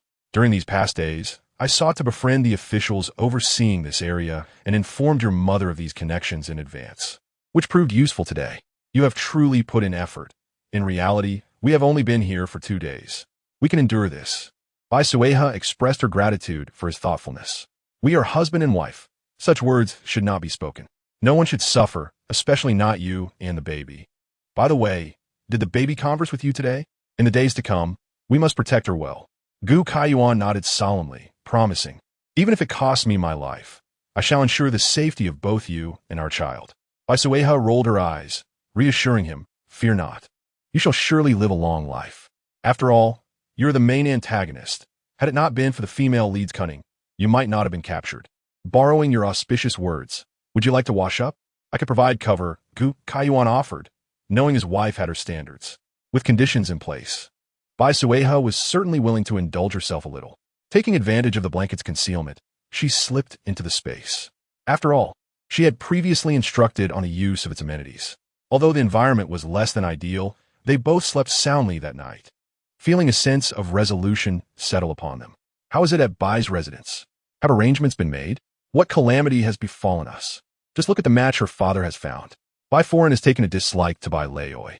Chapter 50. The Gu family father and son the master had not foreseen the current plight of the Gu family. Wu Qingxue understood the lady's anger stemmed from concern for the young lady.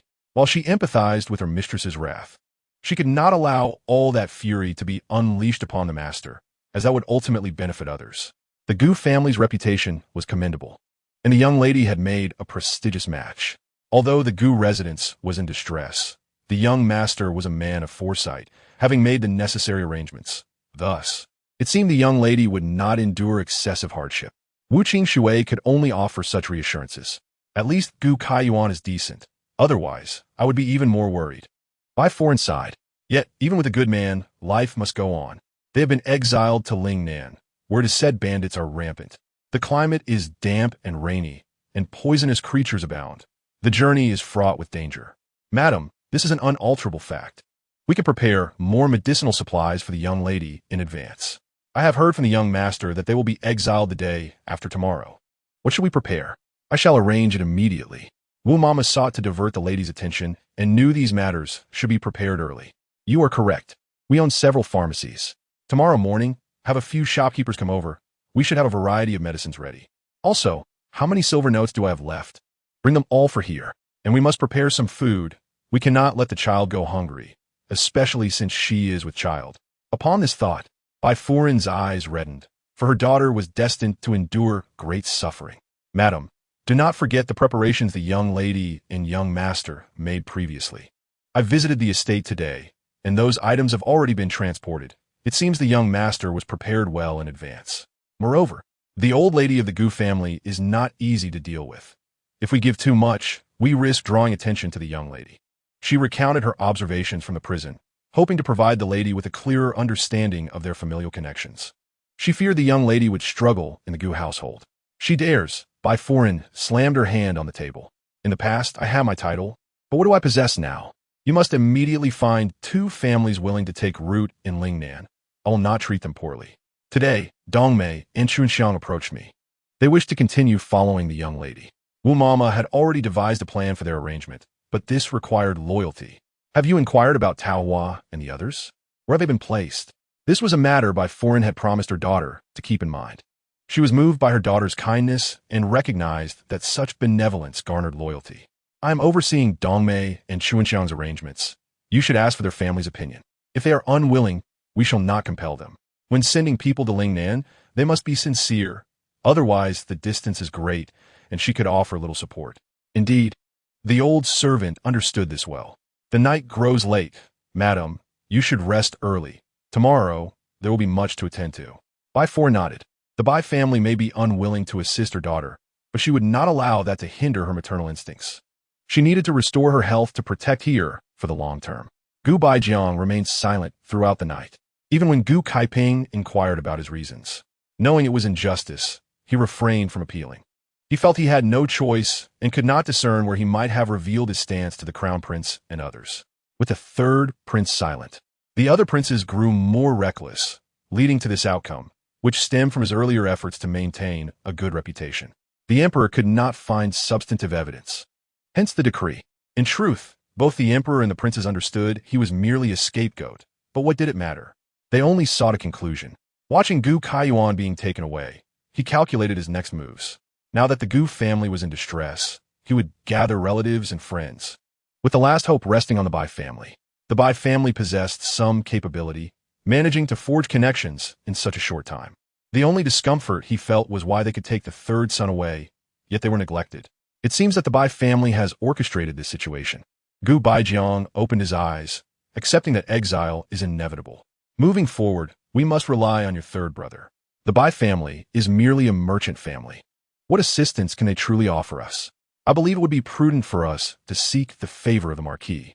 Perhaps he can speak a few kind words on our behalf before the Emperor, as we are indeed wronged. Gu Baijiang glanced at his eldest son, his gaze inscrutable. Do you think the Jinyuan Marquis's residence will concern itself with this matter? With the current Jinyuan Marquis, what connections does he have in the court? In the past, he exerted great effort to secure a suitable match for Gu Kaiping, ultimately marrying the illegitimate daughter of the Jinyuan Marquis. When the old Marquis was alive, he provided them with some assistance, but regrettably, Kaiping's luck was poor. He passed into service just as the old Jinyuan Marquis passed away. Though there's a familial bond, there is no genuine affection between the two families. It is all Lu's fault, Gu Kaiping said with displeasure. Over the years, I have advised her to sincerely apologize to her rightful mother, but she insisted on maintaining her pride, thus offending others without realizing it. Speaking of this now is futile. Originally, I intended to find a powerful family for your second brother to ally with, but your mother, with her short-sightedness, insisted on marrying Su Yulan. Look, the Su family will certainly not send anyone. If calculated, the Bai family may actually be of some help. Although their influence is limited and cannot assist us in the court, they can certainly provide considerable support in our daily lives. I know you and your second brother have always looked down on your third brother, but despite everything, they are still brothers. I hope you can maintain a harmonious relationship. As they passed by the cell, Gu Kaiyuan slipped a paper package inside. Father, this is a breakfast I brought for you. It is not much, but please make do with it. Upon entering the already open cell door, Gu Kaichun quickly got up. Kaiyuan, could you speak to your in-laws and arrange for some assistance for us? Gu Kaiyuan replied, Second brother, why do you think that way? I too rely on my wife's family for my sustenance, and I dare not covet more. Chapter 51. Disdain Gu Kaichun, you are their son-in-law. If you do not speak up, how will you know they are unwilling to help? Moreover, our parents are suffering in this prison. Can you and your sister-in-law truly enjoy your lives outside? Second brother, be cautious with your words. My sister-in-law and I are not outside, but have merely moved to another cell. Gu Kaiyuan sneered inwardly. While Gu Kaichun may lack many qualities, his cunningness is second nature. Furthermore, I have not entirely neglected our father. I did bring him some food. But what about ours? The spoiled food from yesterday was inedible, and he is still hungry. Second brother, do not forget, we are currently prisoners. My in-laws managing to send some provisions is already quite remarkable. How can I dare to ask for more? In truth, you would be better off appealing to our elder brother, as his in-laws are from the Jinyuan Marquis' residence. Perhaps a word from them could lead to our release from here. In the opposite cell, Gu Baijiang opened the oiled paper, discovering only a plain steamed bun inside. He could not help but raise his eyes to Gu Kaiyuan. Is this truly what the Bai family has sent? Bai Jingwen is a wealthy individual. Would he truly send something so meager? The person who came was not my father-in-law, but rather a servant from my mother-in-law's side, an elder who also serves Suihe. What? Was it not Bai Jingwen who arranged this? Given our family's current situation, everyone is avoiding us. How could they possibly help? The silver in Wu Mama's hands is limited. We are also eating buns. Gu Kaiyuan recalled the bloodbird's nest and exquisite pastries from the morning. Feeling guilty towards his wife, who has been eating from the large kitchen since marrying into the family, enduring hardship. This is not what I envisioned. Gu Baijiang's expression also darkened. They say merchants seek profit. It appears I have overestimated the Bai family. Hearing Gu Baijiang's lament, he did not forget to belittle the Bai family.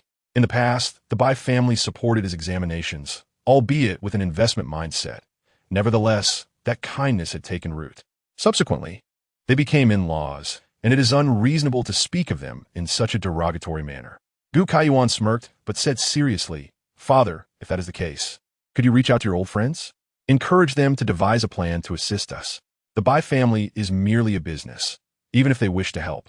They may be powerless. What about elder brother-s in-laws? They are a first-rate Marquis family, and many of our household's customs are derived from them. They may already be making efforts on our behalf. With their support, we might avoid exile. If we are to disparage the Bai family, let's elevate the Liu family and the Gu father-son duo. With your and elder brother's influence, our family can surely turn this peril into safety. Gu Kaiyuan then looked at the bun in Gu Baijiang's hand. If father finds this bun unpalatable, it could be set aside. Gu Baijiang was filled with anger. If those people were reliable, we would not still be in this predicament. Even an old servant from a merchant family can offer assistance. If these colleagues in the officialdom truly had good intentions, they would have acted long ago. In the court yesterday, the most prevalent were those who take advantage of others' misfortunes. Can we really rely on them? Kaiyuan's face was full of hope. Could he be so naive as to believe someone could truly help them resolve this situation? You know nothing of court affairs, Gu Baijiang remarked, looking at the bun in his hand, suddenly losing his appetite. He tossed it to Gu Kaiping, stating, I'm not hungry now. You eat it. Gu Kaichen quickly interjected, Father, since you're not eating, why not give it to me? I did not eat anything last night, and my stomach is already growling. Let it not go to waste on the eldest. I will take the benefits first. Gu Kaiping had already brought the bun to his mouth, taking a hearty bite. Second brother, I too will not compete with you next time the Bai family sends provisions. Gu Baijiang did not expect such a swift slap in the face. His stomach was uncooperative. Gu Kaiyuan pretended not to hear, returning to his corner, idly drawing lines in the dirt with a stick. Kaiyuan, did the Bai family truly send only buns? Surely you do not think they would set up a banquet for us? Our Gu family is no longer the same. I dare not ask for too much. Gu Kaiyuan did not lift his eyes, but his mind was already devising various plans. He had previously told Wu Mama that they were not lacking in silver or provisions.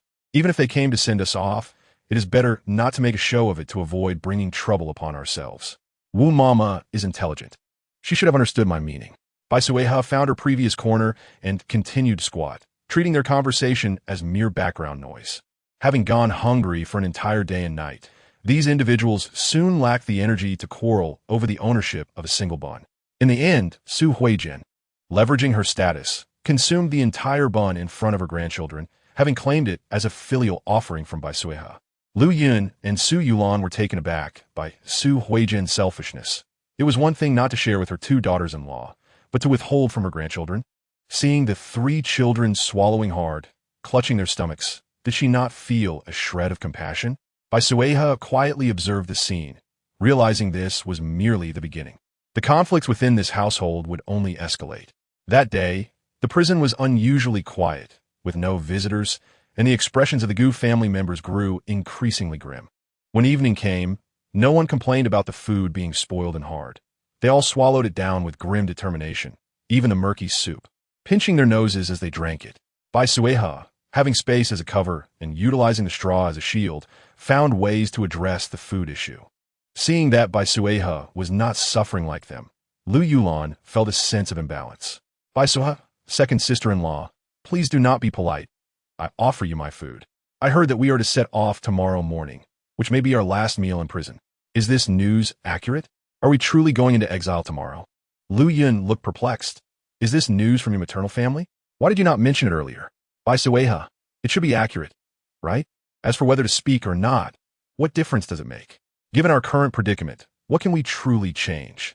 I wonder how those charges on the imperial edict came to be. Have we been wronged without justification? Desaw, I'm uncertain if we can request assistance from our in-laws to speak a few favorable words on our behalf before the emperor. Although the couple has not been together, they have tacitly directed the blame towards the eldest branch. Noticing that she had just finished speaking, Su Huijin immediately fixed her gaze on Lu Yun. Chapter 52. Leaving the city, Lu Yun felt a deeper bitterness within her heart. Had she known the Gu family would face such a day, she would have humbled herself to appease her stepmother, ensuring that even if the entire Gu residence could not be exonerated, at least her beloved children would be spared from suffering. Mother, you are aware that I am merely a concubine, and with the decline of the marquisate, my brother lacks the power to speak in front of the emperor. How do you know unless you try? Su Huijin believed that Lu Yun was merely making excuses. Without even attempting, she had already declared it impossible. If you do not consider your own situation, at least think of Tong, and Anliang. Indeed, Desaw, this is not the time to dwell on personal grievances. Seeing the conflict escalate, Bai Suihe crossed her arms and closed her eyes, seeking tranquility. As night fell, Bai Suihe was taken away by the jailer. Su Huijin wished to follow, but the jailer cracked his whip, causing her to obediently retreat. Bai Suihe acknowledged him with a nod and proceeded directly to the same cell where Wu Qingxue and Gu Kaiyuan awaited her.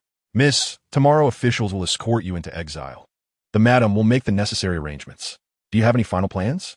If you intend to come to bid farewell, please keep it simple. Wu Qingxue glanced at Gu Kaiyuan, who echoed her sentiment, stating that the madam's wishes aligned with his own.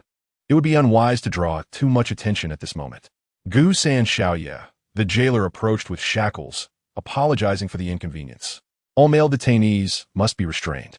Thank you for your cooperation, Gu Kaiyuan replied, as he complied, not wishing to create further difficulties. The Gu family was promptly escorted, as the official assigned to their transport awaited them at the city gates. As recorded in the texts, there were indeed many being exiled to Lingnan. In addition to their family, numerous others were present, including those guilty of crimes and corrupt officials. Bai Suihe observed the crowd, noting nearly 100 individuals. Gu Kaiyuan, wearing shackles, stayed close to her side, advising her to lean on him if she grew weary, emphasizing the importance of staying together. Rest assured, I value my life greatly. Bai Suihe responded, recognizing the concern in his eyes. But why are there so many being exiled? The text did not elaborate extensively, and Bai Suihe had not given it much thought at the time. It could be said that individuals were exiled every month, and they were merely fortunate enough to arrive at this point without enduring much suffering in prison. Gu Kaiyuan began to enlighten Bai Suihe about the law, explaining that those officials who were caught would be sent to the capital for questioning, alongside those deemed guilty by the local authorities. With so many prisoners, there were also numerous officials overseeing their transport, calling out to urge everyone to line up for roll call. When names were called, individuals had to step forward to confirm their presence in the line, proceeding slowly alongside the officials. Naturally, the Gu family walked together. Though they seemed less agitated than before in prison, heads hung low in realization of their shame. Bai Suihe had never witnessed such a scene and curiously glanced around. Gu Kaiyuan found her reaction intriguing. Did she not fear? In a past life, he had been unaware of his own actions, likely feeling the same shame as his parents, thus failing to notice his wife's demeanor. This was his first time witnessing an exile, yet he had unexpectedly become the protagonist. Do you think we are exiles or commoners in Lingnan? Exiles, Gu Kaiyuan sighed. Later, the third prince sought a way to remove their status as exiles in exchange for the missing silver, allowing them to live as ordinary commoners. However, that would be a matter for after they arrived in Lingnan, and he wondered if this life would differ from the last. Do you know where you're being exiled? Gu Kaiyuan replied that they would be sent to the border of Huguang, but specific arrangements would depend on the local officials. I will strive to secure a better location for us. Bai Suihe refused to view present-day Lingnan through the lens of the future. It was a region rife with mountains, many of which remained undeveloped wilderness, plagued by miasma. Many exiles perished shortly after arrival due to the inhospitable environment. The emperor's affinity for exiling individuals to Lingnan was not without reason. It served to bolster the population in that area. At least we are together as a family. Bai Suihe thought ahead, realizing that if the conditions were harsh, having fewer burdens would make life less arduous than anticipated. Gu Kaiyuan had already formulated plans in his mind.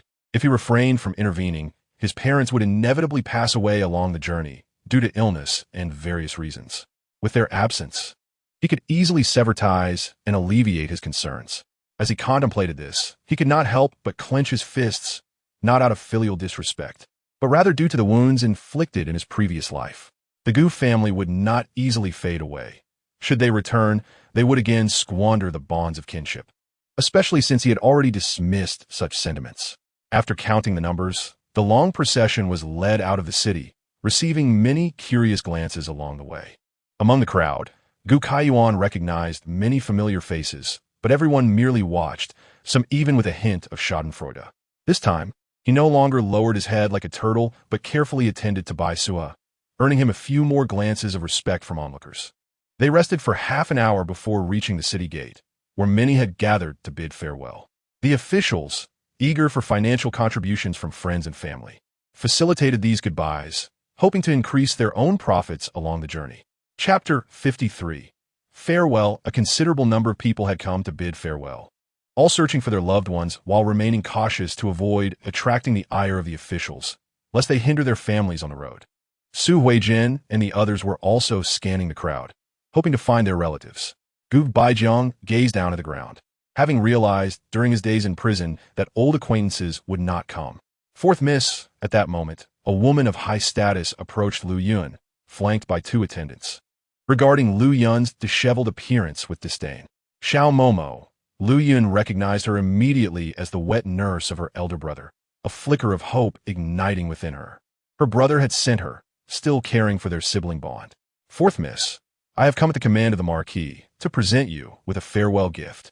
Xiao Momo stated, unwilling to refer to herself as a servant in her presence. The Marquis has indicated that this may be our last meeting, and this is the final gesture of brotherly affection he can offer. I do not expect you to feel gratitude for the Marquis's upbringing, but I hope you will lead a good life outside and refrain from tarnishing the Marquis' reputation. Should the Marquis learn that you have sullied the family's name, even if you're exiled to Lingnan, there will be ways to hold you accountable. Upon finishing her words, Xiao Momo produced a silver note from her bosom. This 100 taels of silver should suffice for you to settle in over there. Fourth miss, take care of yourself in the future. Upon concluding her words, Xiao Momo turned to leave, casting a disdainful snort as she departed. On that day, you and your mother were not shy in inciting the old Marquis to rebuke the Marquis himself. I am merely here to observe the fate of the daughter once cherished by the old Marquis. Should fortune evade you, do remember to greet your concubine in the afterlife. Lu Yun felt a surge of anger rising in her chest. She longed to throw away the silver note she clutched, yet ultimately could not bring herself to part with it.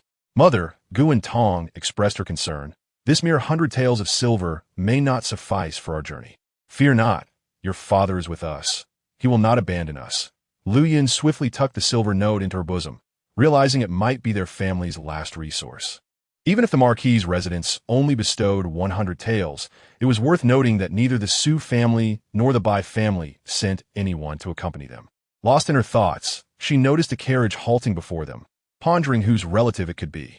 The coachman lifted the curtain, announcing, Momo, we have arrived. Wu Qing Shuai dismounted from the carriage, followed by two maidservants. Upon seeing Dong Mei and Chun Xiang, the Gu family was taken aback. They recognized these girls as attendants of the Bai family. Just days prior, they had been released under the pretense of preparing for marriage, complete with dowries. Little did they know, this act inadvertently spared the two maidservants from a dire fate, inciting envy among Su Yulan and the others. Their own maidservants were sold off, perhaps never to be seen again, while these two girls had returned to bid farewell to their mistress. Miss Wu Qing Shuai hastened to White Suihie's side, while Dong Mei and Chun Xiang hurriedly paid their respects. I cannot believe you've come to see me off, White Suihe smiled. Live well, and do not worry about me. Miss, both maidservants' eyes brimmed with tears. You have already arranged an escape for us. Yet you, silly girls, do not cry. At least you are alive. Should you need anything in the future, you can always seek out Wu Momo. She will advocate on your behalf. Miss, do not fret for us. We have made arrangements. Chun Xiang replied with a tearful smile. Take good care of yourself on your journey. Wu Momo intended to come and see them off. Yet recalling the day's affairs within the residence, her heart felt heavy. The master is also your father. How can he be so ruthless? Even if not for my sake, he must consider his younger siblings. I shall convey your sentiments, and rest assured, Madam has made provisions for your journey, Wu Suihe added, wiping her tears. She then whispered, Miss, do not worry. Madam has arranged everything, and those sent ahead will arrive shortly. Wu Suihe noticed several piercing gazes directed their way, all belonging to members of the Gu family. She sighed internally, reflecting on how the master had misjudged matters in the past. Madam cannot leave the residence nor accompany you. Thus, it falls upon this old servant to make the journey. At this moment, Wu Suihe produced a silver note, stating, This is 100 taels I have saved. I hope the miss will not find it unworthy. How can I accept your silver? White Suihe felt Wu Suihe's hand clasping hers, applying slight pressure, and promptly replied, With my husband to care for me, I shall be fine. I cannot accept this. It is your retirement fund. The Gu family stood bewildered. How could the Bai family be so stingy? Moreover, this was an elderly matron's savings, utterly shameless. Miss Dong Mei and Chun Xiang descended from the carriage, carrying a small bundle. This is a quilt and some shoes we brought for you. We did not dare to pack too much for fear you could not carry it. They spoke while draping the package over Gu Kai Yuan's shoulders. It was small, limiting the contents they could include. Wu Momo approached the escort, Lu Pingkong, who was seated and sipping tea, as he was the primary overseer of this journey. Lu Darren, Wu Suihe approached and bowed. I am the steward matron of the Bai residence. I have previously visited your estate.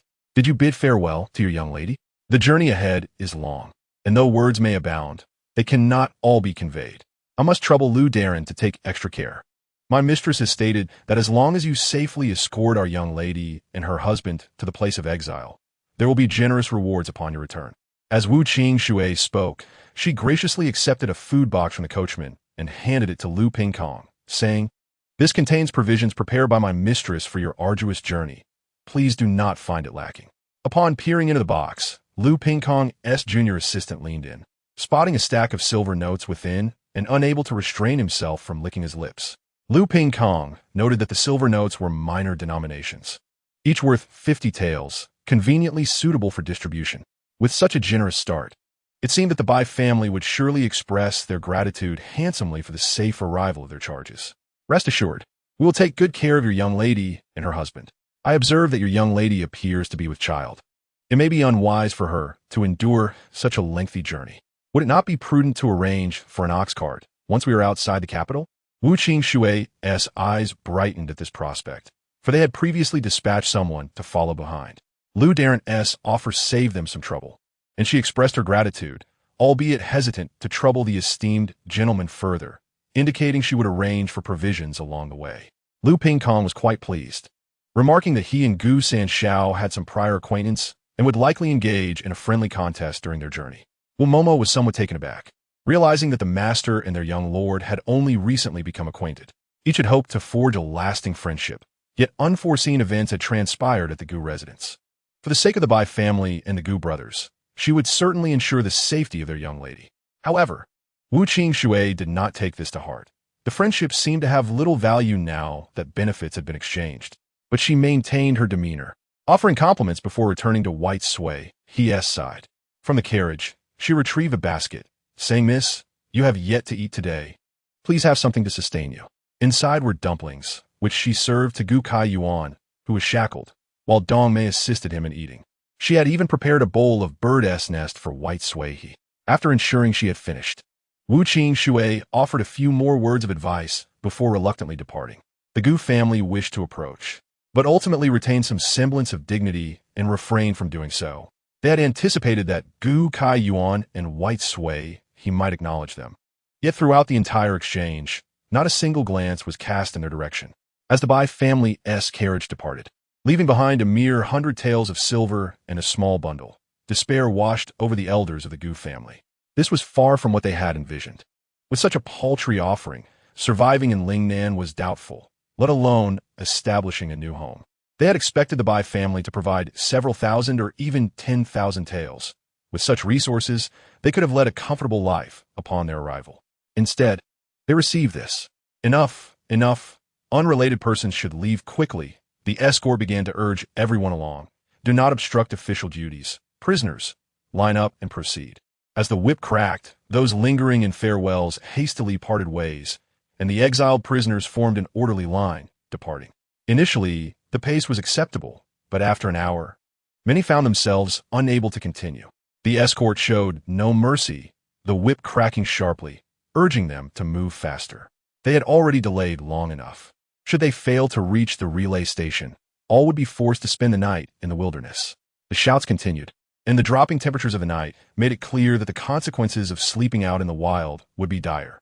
Su Huijin has enjoyed a life of comfort over the years, and coupled with her naturally plump figure, she now finds herself unable to move. I can't go any further. I truly need to rest, she declares, plopping down on the ground. The jailer, who approaches her, strikes her back with a whip, causing her to leap up in pain.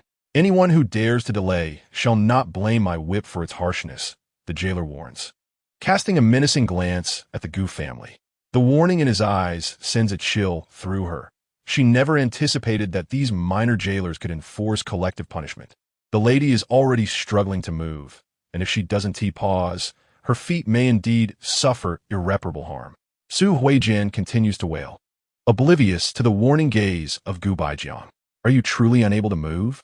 Shall I assist you with a reduction?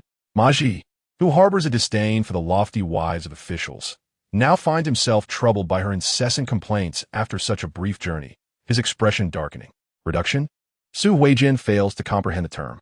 Gu Kaiping, walking behind her, wishes to cover her mouth, yet he is bound by shackles, so he can only whisper, Mother. A reduction means that during our exile, some may be allowed to die. Su Huijin's face pales, and she quickly rises, taking a few steps forward. I believe I can endure a bit longer. Gu family members, Bai Suihe, remarks, your mother is quite perceptive. She knows how to read the situation. Gu Kaiyuan observes that most of the group are pampered individuals, and by the time they reach the first post station, night has already fallen. The entire procession appears particularly disheveled, with the elderly and young supporting one another. Gu Kaiyuan continues to support Bai Suihe, who must be developing blisters on her feet, making each step exceedingly difficult. Despite having practiced in the backyard these past days, the results seem minimal. The other women of the Gu residence are similarly afflicted, and even Gu Kaiping is not faring well. Upon entering the post station, the shackles are removed, and they are separated into several large dormitories. Many have already abandoned concern for the shabby environment and simply collapse onto any available bed. Let me have a look. If you have blisters, you'll need to pop them and apply some medicine, or you won't be able to walk tomorrow, Gu Kaiyuan explains to Bai Suihe. Out here, and given our current status, we need not adhere to so many formalities. Bai Suihe is not particularly worried about this, but she understands the ancient principle of not exposing one's teeth in laughter or one's feet in public. She awkwardly smiles. It's quite the predicament. Gu Kaiyuan, with a serious expression, tells her, we are husband and wife. We must support one another for life. Do not harbor such concerns. As commoners, they must adopt a commoner's lifestyle. Moreover, they are not merely commoners, but rather criminals, destined to labor in the fields and deal with unpleasant realities ahead. I'll manage myself, Bai Suihe says, extending her foot to remove her sock, revealing several blisters on her soles, explaining her difficulty in walking. Gu Kaiyuan retrieves a small bundle he has been carrying, containing a thin blanket, 2 pairs of shoes, and 2 bottles of ointment. Mother indeed possesses foresight, Bai Suihe praises. Using Gu Kaiyuan's cover, she discreetly produces an embroidered needle from her belongings, though her hands tremble slightly as she prepares to use it. Gu Kaiyuan takes it from her, firmly gripping her ankle, and skillfully pops the blisters, then retrieves a handkerchief from his bosom to clean the area before applying the medicine. Bai Suihe, thank you, she exclaims. No need for thanks between us, Gu Kaiyuan replies, applying the ointment. Rest here. I will see if I can fetch some water and buy food. At that moment, the late arriving Gu family members crowd around them, their eyes fixated on the already opened bundle. Chapter 55. Submission seeing the thin blanket and 2 medicine bottles laid out on the bed. The onlookers are sorely disappointed, expecting some hidden treasures, yet finding nothing of the sort. I'm aching all over. Hurry and fetch a doctor. Su Huijin demands, pointing at Gu Kaiyuan. Enough, stop making a scene. Gu Baijiang responds impatiently. It has been 2 days. Do you still not grasp our current predicament? Let's not forget our station. Can we simply summon a doctor? What station do we have? This is all you're doing. Su Huijin retorts, slamming her palm on the bed, disregarding the potential mockery from others. In any case, I have been exiled. I care not for propriety or face anymore. You have brought this calamity upon our family for the sake of your mistress. How much have you truly coveted?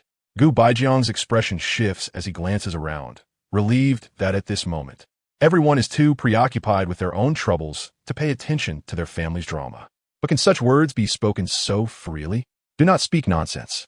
This is a matter of the court, which I cannot explain to you. You would do well to keep your mouth shut, or I shall consider divorcing you. Divorce? If you have the guts, then do it.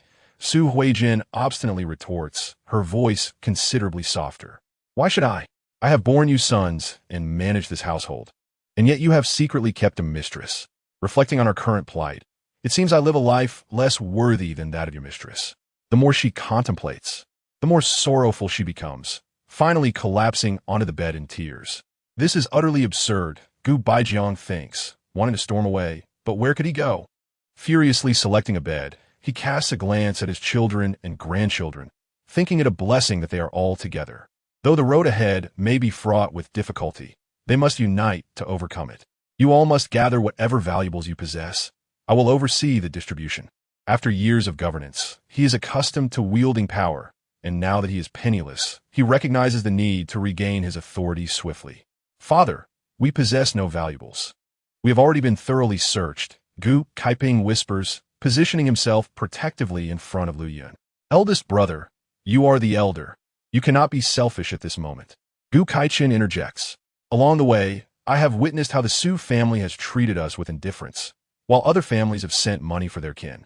Previously, the Su family had benefited from them, and now he finds it disgraceful. None of their household possesses a single coin, and thus they hope for all riches to be pooled together. This is my maternal family support, Lu Yun insists, knowing this is her last resource for survival along the journey, clutching it tightly.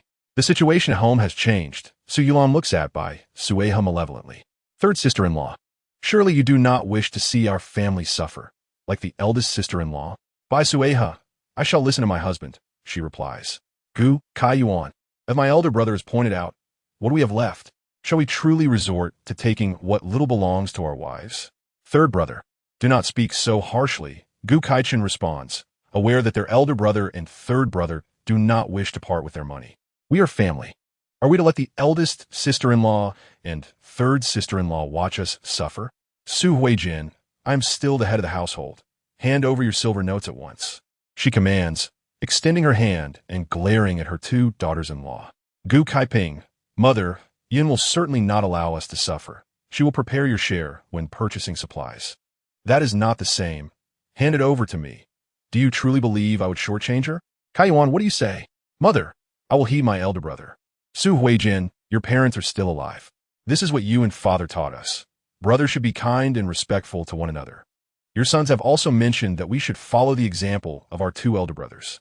He will not engage in any further disputes. Previously, an understanding was established with Wumomo, primarily because it was known that the Jinyuan Hofu would bestow upon them 100 taels of silver notes, a precise amount that could not be more or less. In this lifetime, devoid of the Bai family's 10,000 taels, the choices of the Gu family members would be paramount. Eldest brother, as the eldest, you ought to set an example. Gu Baijiang would naturally refrain from speaking to the 2 daughters-in-law, directly passing the dilemma onto Gu Kaiping. Gu Antong and Gu Onliang huddled closely beside Lu Yun. For once the silver notes were distributed, they would have no say in the matter. Gu Kaiping found himself in a quandary, wishing to solicit an opinion from Gu Kaiyuan. Yet the latter kept his head down, leaving his intentions ambiguous. Today's circumstances were markedly different. Every tael of silver required meticulous calculation. Su Huijin turned her gaze towards Gu Kaiyuan, who hastily responded, I will heed my elder brother's words. Su Huijin was nearly toppled with indignation. Should he listen to his elder brother first, Or to his mother? Could she possibly neglect him? Gu Kaiyuan's reluctance wasn't a matter of disbelief in his mother, but rather the delicate condition of Bai's pregnancy necessitated careful consideration to ensure she received adequate nourishment, lest the journey prove arduous. After all, she carried the offspring of the Gu family, and any misstep was unacceptable. Su Huijin lamented the timing of the child arrival. Had she known in advance? Gu Baijiang interrupted Su Huijin, suggesting that each individual receive 10 taels initially, and if insufficient, they could address it later. The commotion had drawn the attention of others in the vicinity, all ears straining to catch the unfolding drama, for they could not afford to lose face. Gu Kaiyuan's demeanor turned cold. He could surmise the incomplete thoughts of Su Huijin, knowing well that it was a child, and the anticipation shared with his wife sufficed.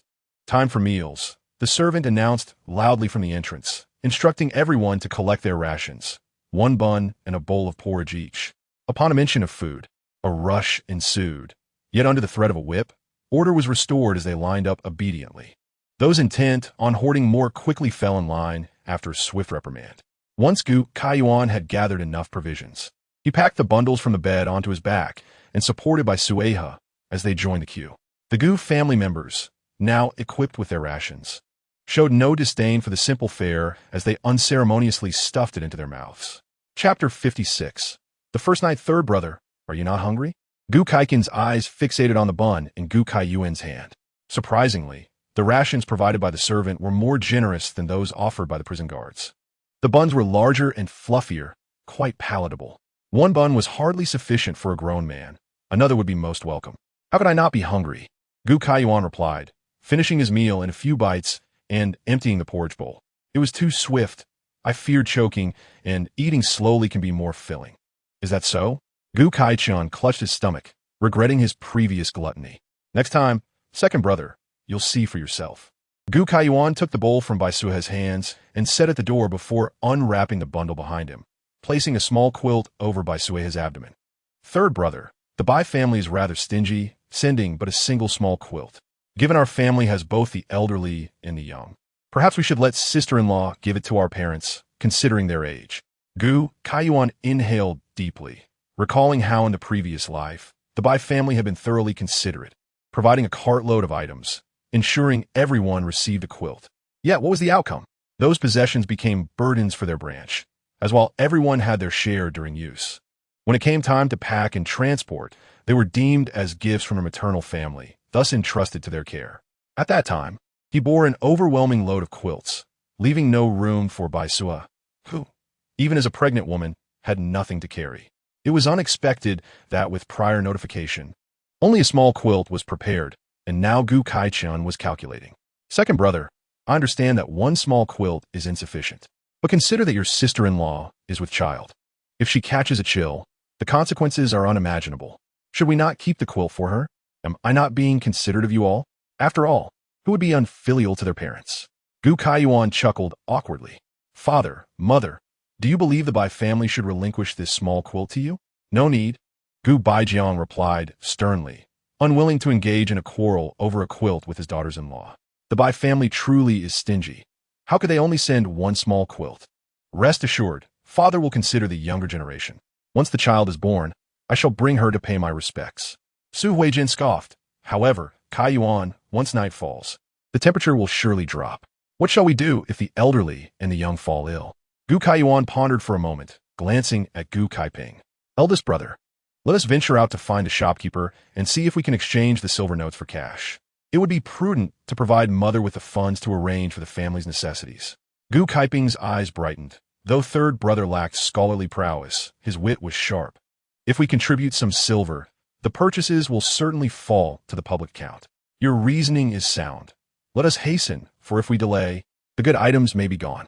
The 2 brothers joined hands as they exited, Bai Suihe covering herself with a quilt, turning to face the wall.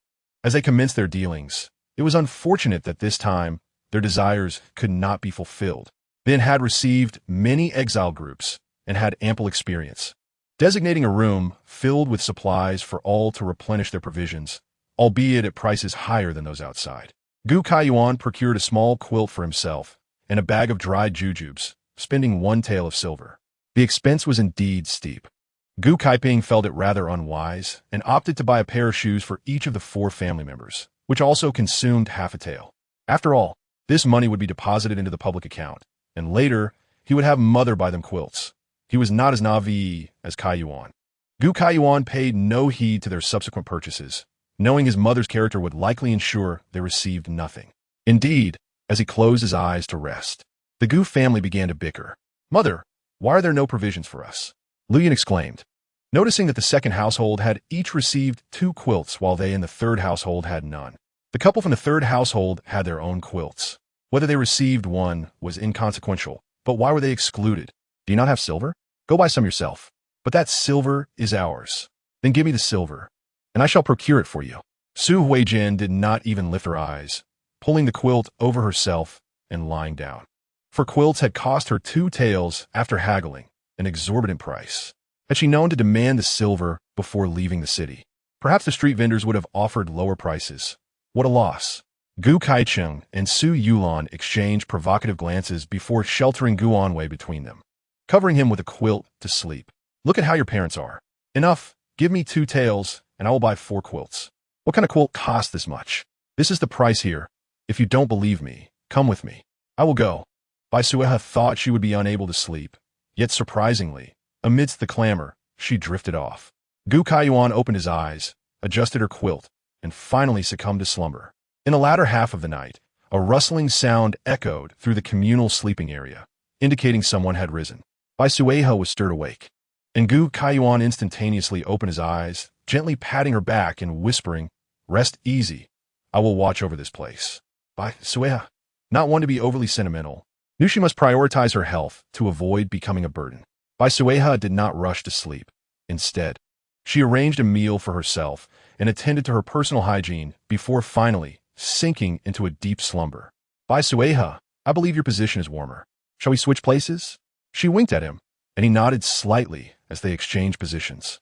Just as they covered themselves with the quilt, Gu Kaiyuan was unexpectedly transported into a different realm. Upon entering, he was immediately ushered into the kitchen, where a steaming array of dishes awaited him on the dining table. Gu Kaiyuan felt a stir of warmth within. It was not that he lacked family, but rather that he had inadvertently lost them in his previous life.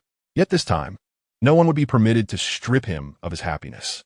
After finishing his meal, he took it upon himself to clean up, for his little wife seemed to possess a slight obsession with cleanliness, and it was best for him to comply. Bai Suihe was roused by the sound of snoring. Beside Gu Kaiyuan lay Gu Anliang, a child whose natural slumber was undisturbed by the commotion around them. As he turned, his consciousness slipped into the space, only to find Gu Kaiyuan sitting on the bed, lost in thought before releasing him from his reverie. "Did you sleep well?" Bai Suihe inquired softly. The time discrepancy within this realm was vast, and she had been vigilant, fearing that he might be confined for too long. Chapter 57. The rush having spent some time here, Bai Suihe had yet to discern the current hour and outside the post station. There was no bell to indicate the time, leaving her at a loss. What hour could it possibly be? Gu Kaiyuan stealthily approached the window to peer outside. Dawn was approaching, and he believed he heard the crowing of a rooster. The two pondered whether to seek another opportunity to enter the space for a proper respite when suddenly, the sharp crack of a whip pierced the air. "No more sleeping. Rise. Today we must cover 30 kilometers, so do not dawdle. If we run behind schedule, do not blame us for being unkind." "Sir, it is still dark. Why must we rise?" A voice of discontent echoed, emboldened by the obscurity of the early hour. "Is it still dark? Should I summon a few more people to assist you in rising? You must understand that this journey spans over 1,000 kilometers. If you do not reach your destination within the stipulated time, the consequences will be severe. This is not merely a delay in our tasks, but a gamble with your lives. Henceforth, heed our instructions. Anyone who speaks out of turn shall not escape my wrath." The relentless crack of the whip instilled a sense of urgency among those inside, who quickly complied, gathering their belongings. After a night spent in slumber, each member of the Gu family found themselves with an extra blanket. Gu Kaiyuan bundled his own blanket with Bai Suihe's, securing it around himself. While the Gu family members lingered, he had already assisted Bai Suihe outside to collect their morning rations. "Gu Kaiping, Lu Yun, what shall we do with this blanket?" Despite a restful night, the thought of carrying blankets on their journey dampened their spirits. "What can we do? We must bear it," Gu Kaiping replied. seizing Gu Onliang's blanket and packing it atop his own. We cannot simply purchase another at night. Father, what about mine? Gu Antong asked, bewildered. You are a young lady now. Carrying a blanket should not pose much difficulty. I can assist your brother, but that is my limit. Perhaps your mother can help you? Being a doting father, Gu Kaiping turned his gaze toward Lu Yun. Lu Yun, my dear, you are aware of your mother's frail health. Please bear this burden for now, and we will find a solution later. A chorus of gasps filled the air, followed by cries of pain as many clutched their feet in agony. Why my feet hurt so? My foot is bleeding. The blisters from yesterday had not yet healed, and now they faced the prospect of travel. Gu Antong burst into tears, exclaiming, Mother, my feet hurt. Her lamentations soon prompted the two younger children of the Gu family to join in, all crying out in distress about their sore feet. Gu Baijiang slapped his forehead, realizing that after years of comfort, he had forgotten the challenges that come with travel. In his youth, he had endured blisters while preparing for the imperial examination, a common nuisance. Years of standing at court had thickened the skin on his feet, shielding him from such discomfort. Last night, as he drifted off to sleep, he had sensed he had forgotten something important. He had neglected to remind everyone to puncture their blisters beforehand. Quickly, you must lance those blisters and apply some medicine. Otherwise, today's journey will be excruciating. But it hurts so much. Gu Antong protested, attempting to take a few steps, only to find each movement torturous. Why the commotion? The officer is accustomed to such situations. He refrained from reminding you yesterday to allow you to learn from this hardship, which will help him manage you better in the future. There are medicines available at this post station, and we still have some time. Hurry and procure some. Should we delay, it will not merely be sore feet we contend with. As the officer pushed for the station's sails, he did not forget to instill a sense of fear among the crowd. They had already departed, and Gu Kaichun spread his hands. Mother, give me some silver. I will go buy some. If possible, procure additional supplies. More silver? We have only 20 taels in total. 2 were spent last night. How are we to manage from here? Su Huijin hesitated to part with her silver and turned to Lu Yun. You will also require medicine, so you should pay first. Once it is used up, I will reimburse you later. Mother, my feet hurt. Gu Kaiken's cries interrupted Lu Yun before she could devise an excuse to refuse. Reluctantly, she produced 2 taels of silver and handed them to Gu Kaiping. You go buy some medicine, otherwise we will not be able to travel today. In her heart, she reassured herself that she was doing this for her children. The blisters needed to be lanced, and she called out, see if we can procure another needle. Gu Kaiping nodded and strode purposefully outside, only to find the place where they had purchased supplies the previous day was now teeming with people. As he squeezed through the crowd, he spotted his third brother and his wife. Third brother, what brings you here? Are you also in search of medicine? Yesterday, the Bai family had delivered 2 bottles of medicine, but their purpose remained unclear, and they did not appear to be for treating wounds. We seek to acquire a water pouch. Our journey ahead is long, and lacking water would be troublesome. Brother, I advise you to purchase a couple more. You can endure hunger, but water is essential, Gu Kaiyuan cautioned. Having prepared a few items earlier, he intended to buy another pouch to discreetly replace it later. Indeed, and a water pouch, Gu Kaiping thought, disregarding idle conversation with Gu Kaiyuan as he hurried into the throng, where the available pouches appeared limited, and he needed to act quickly. Upon emerging with the spoils, he found himself somewhat disheveled. He quickly straightened his attire and noticed Gu Kaiyuan still patiently waiting in line, prompting a smirk as he ventured further inside. Where's the needle? Gu Kaiping suddenly recalled his oversight. Realizing he could simply puncture the blisters with his fingers and apply the medicine directly, why complicate matters? Reflecting on the earlier scene, he was disinclined to jostle through the crowd again, considering it beneath him. You only managed to secure 1 water pouch? Gu Baijiang questioned, gesturing toward Gu Kaiping's hand. Is 1 sufficient for our large family? This was hard one. Gu Kaiyuan is still foolishly queuing. This single water pouch is not inexpensive. It costs 2 taels of silver. Another tael of silver? Su Huijin mused that at this rate, even 2,000 taels would not suffice to reach the place of exile. Enough of your complaints.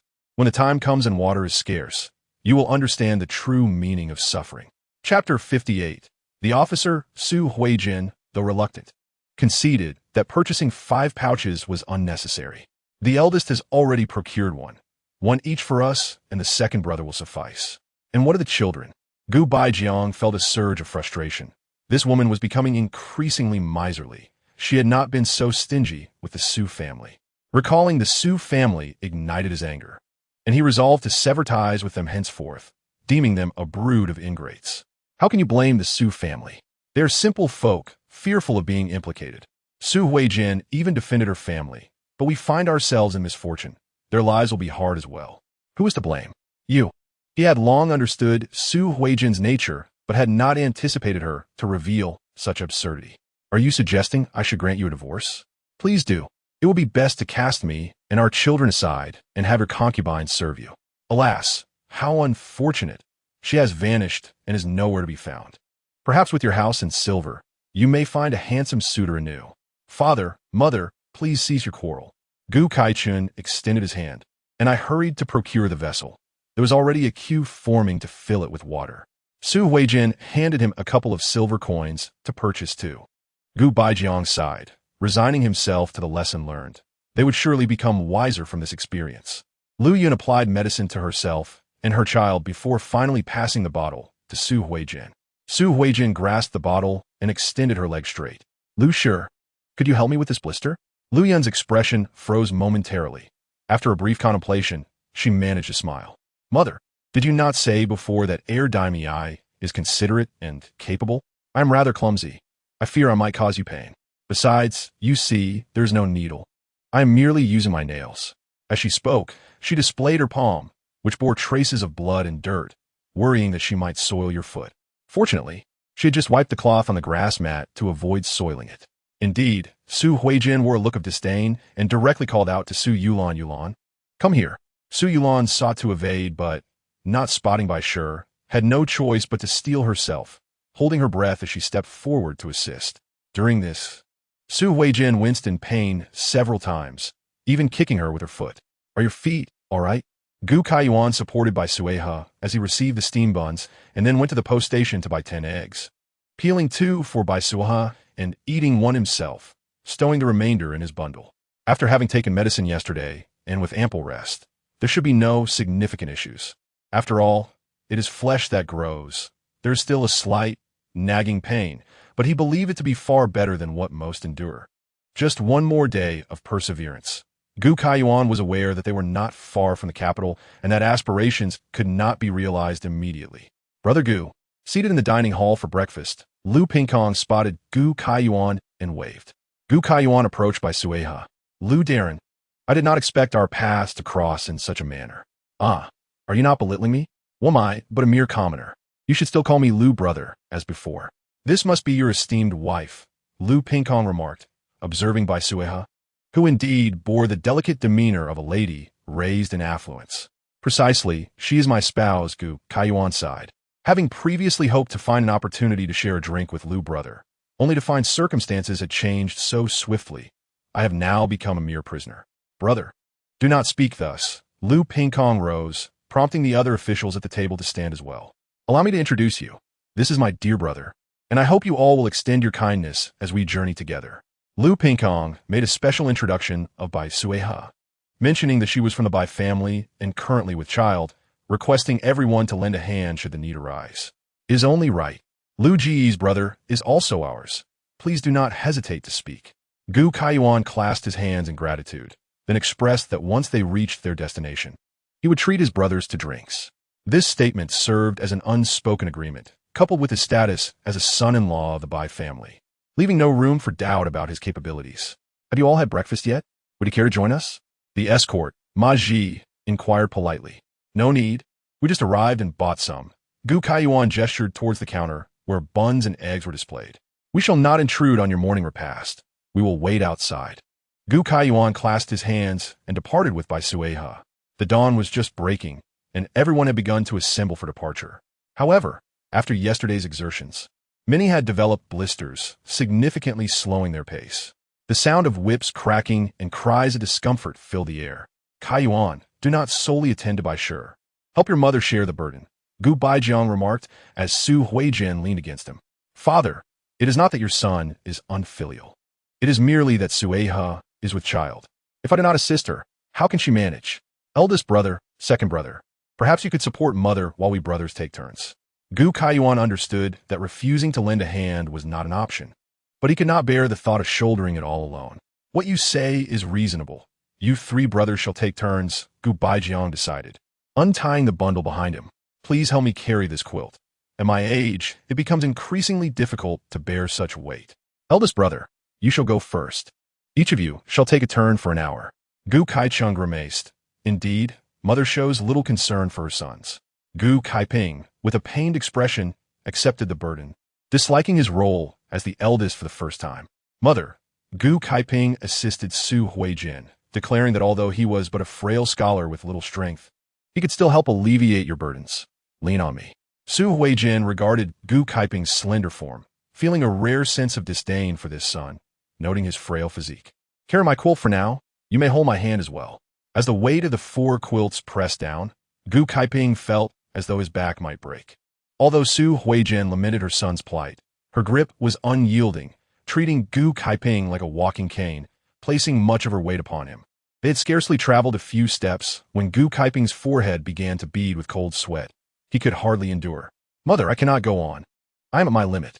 Then let us switch to the second son. Su Huijin, fearing she might fall, hastily called for a change. Gu Kaichen was even less capable than Gu Kaiping, unable to endure within a quarter of an hour. Chapter 59. On the road, Ma Ji observed the family's antics, nearly rolling his eyes. Even a frail scholar should not appear so feeble. And Gu Baijiang, striding with confidence, was also exceedingly selfish. Rather than supporting one another as a family, he imposed burdens on the children. Third brother, it is your turn. Second brother can no longer bear it. Gu Kaiyuan recognized that he could not refuse this time and stepped forward to take over. Just as in the previous life, Su Huijin shifted her entire weight onto Gu Kaiyuan, nearly climbing onto his back. Mother, if you lean entirely upon me, I cannot bear this. You are tall and strong. How could you not manage?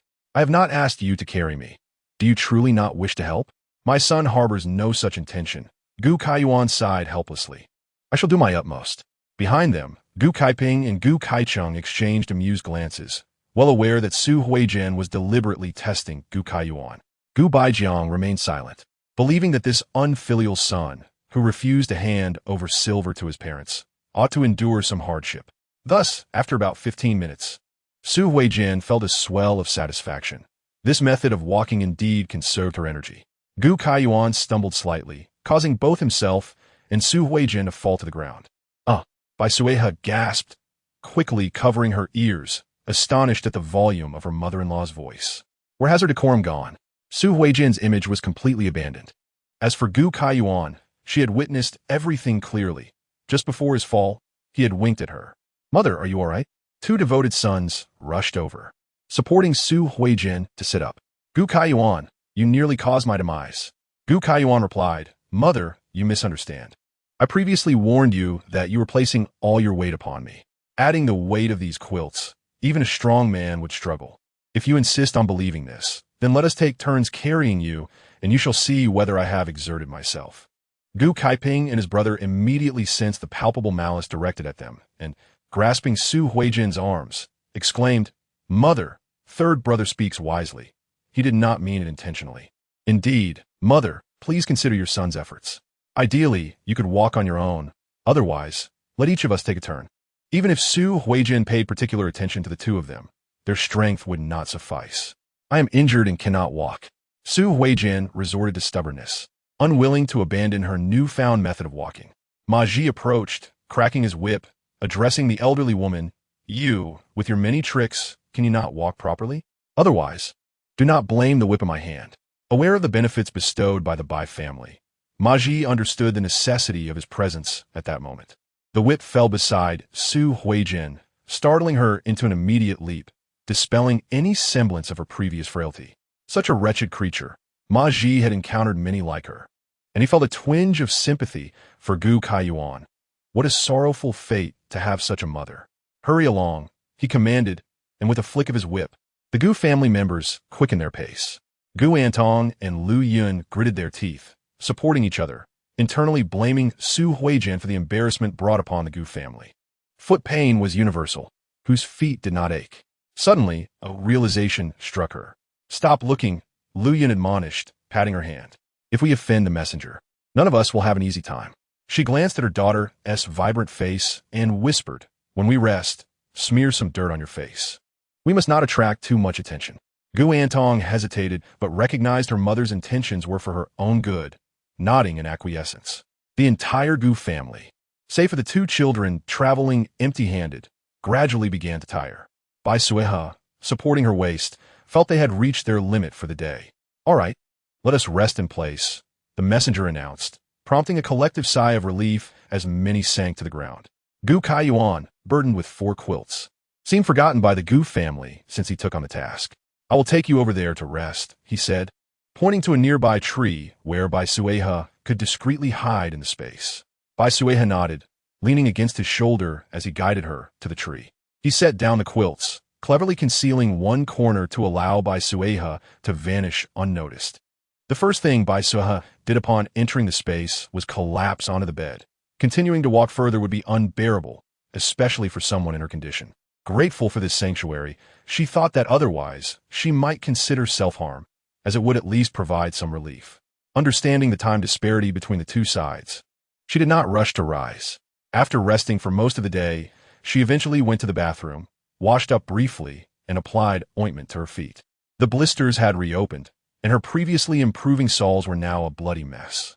Given the situation, she admired her own endurance. Gritting her teeth as she treated her wounds and then indulging in a hearty meal of the preserved food she had saved. If not for the occasional fetal movement, she would have been deeply worried. After satisfying her hunger and quenching her thirst, she took a nap before calling Gu Kaiyuan back in. The 2 concealed their actions, neither expecting that in that fleeting moment, they would both find rest. Food is here, the messenger announced, distributing 2 stale buns to each person. Remnants from a morning at the post station. Is this all for the adults? Is there no water? Someone mustered the courage to ask, noticing the meager rations. No. You must prepare your own water in the future. If you have none, seek it by the roadside, the messenger replied, continuing on with his bucket. After receiving their buns, Bai Suihe and Gu Kaiyuan took advantage of the others eating to discreetly store their buns in the space. Third brother, do you have any water left? Gu Kaiping asked Gu Kaiyuan, who had anticipated this moment, and shook his head at the deflated water skin. Eldest brother, there is none left. I was just considering whether to fill it with some fresh water by the roadside. Gu Kaiping grimaced at the thought of the water's cleanliness. You 2 drink so quickly for just the 2 of you? There is no choice. I've carried so many quilts and have been sweating the whole way.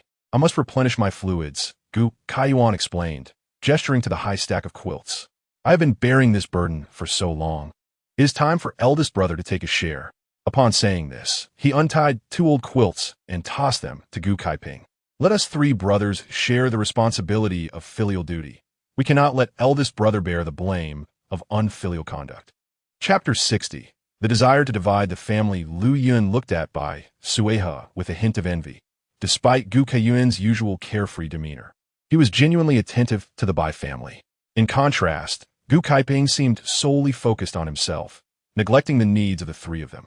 However, she refrained from interjecting. Carrying a single quilt was already a struggle for her, much less passing more on to him. This water is so insufficient, Su Huijin complained upon finishing her last sip. Whom can you blame? I had advised you to purchase more water skins. Otherwise, we would not be in this predicament, Gu Baijiang remarked, rising to survey the surroundings. Unexpectedly spotting a familiar face. It was Chun Dafu, the Deputy Minister of Revenue, who he remembered as being unscathed before his arrest. Gu Darren. Chun Dafu acknowledged him with a nod. What brings you here? This matter is indeed a misfortune, Chun Dafu replied, his expression filled with bitterness. The day you were taken away by the guards, the fire swiftly spread to the Ministry of Revenue. I had no way to prove my innocence, which has unfortunately implicated my family. He cast a guilty glance at his relatives, who had always been diligent, believing he had never wronged the emperor. Yet, the emperor refused to listen to explanations or conduct an investigation, hastily condemning him. Gu Baijiang, yes, I too feel wronged. With so much silver, I can honestly say I did not touch a single tael, yet my entire family is paying the price for this silver. It is truly unjust. From now on, we may be considered brothers in misfortune. Let us look out for one another on this journey. Chun Dafu was somewhat well known in the court, having fathered 7 sons and 5 daughters with his wives, not to mention his grandchildren, totaling over 40 mouths to feed. Unlike the facade of poverty he presented, this gentleman was genuinely impoverished. His entire family relied on his salary, and in the realm of courtly relationships, he was known for offering the least valuable gifts.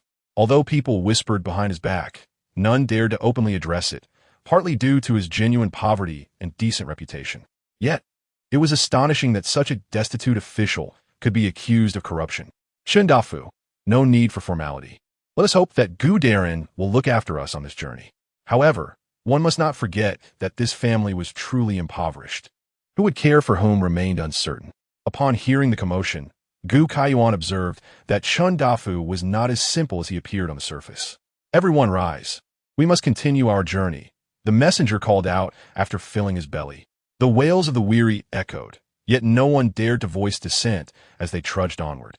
Only upon leaving the capital would their shackles have a chance of being lifted. Gu Baijiang and Chun Dafu exchanged pleasantries, and the two families gradually found themselves walking side by side. Gu Kaiyuan, witnessing the two old men engaged in cheerful conversation, could not help but smirk coldly. Both were cunning old foxes. In times of crisis, one could not rely on either. Just a little longer, I will find a way to procure a cart. Gu Kaiyuan thought, his feet burning, especially considering Bai Suihe, who had been raised in comfort. We shall see, Bai Suihe mused, feeling less optimistic. With so many people in the family, it might not even be her turn. Gu Kaiyuan recalled how, in his past life, he had used money from his mother-in-law to obtain an ox cart, only for Bai Suihe to end up huddled in a corner, occasionally being pushed off. Lost in their thoughts, the two walked in silence. Gu Kaiping attempted several times to pass the quilts to Gu Kaiyuan, only to be firmly rejected due to time constraints, as there was still their second brother to consider. Su Huijin initially felt some sympathy for Gu Kaiping, but upon recalling his reluctance to hand over money for her to manage, she suppressed the urge to intervene. By the time they reached the post station the following day, everyone was in even worse shape. Many resorted to using hands and feet to avoid severe beatings. Upon arriving at the post station, Gu Kaiyuan removed the shackles and directly sought out Lu Pingkong. Lu Xiong, might we request a private room for the night? Lu Pingkong appeared somewhat troubled. As you know, we are still quite near the capital, and many travelers frequent this official road. Should this information fall into the hands of those with ill intentions? Gu Kaiyuan clasped his hand, seizing the moment to discreetly press a banknote into his palm, hoping for Lu Xiong's leniency. This is easily arranged, Lu Pingkong sighed.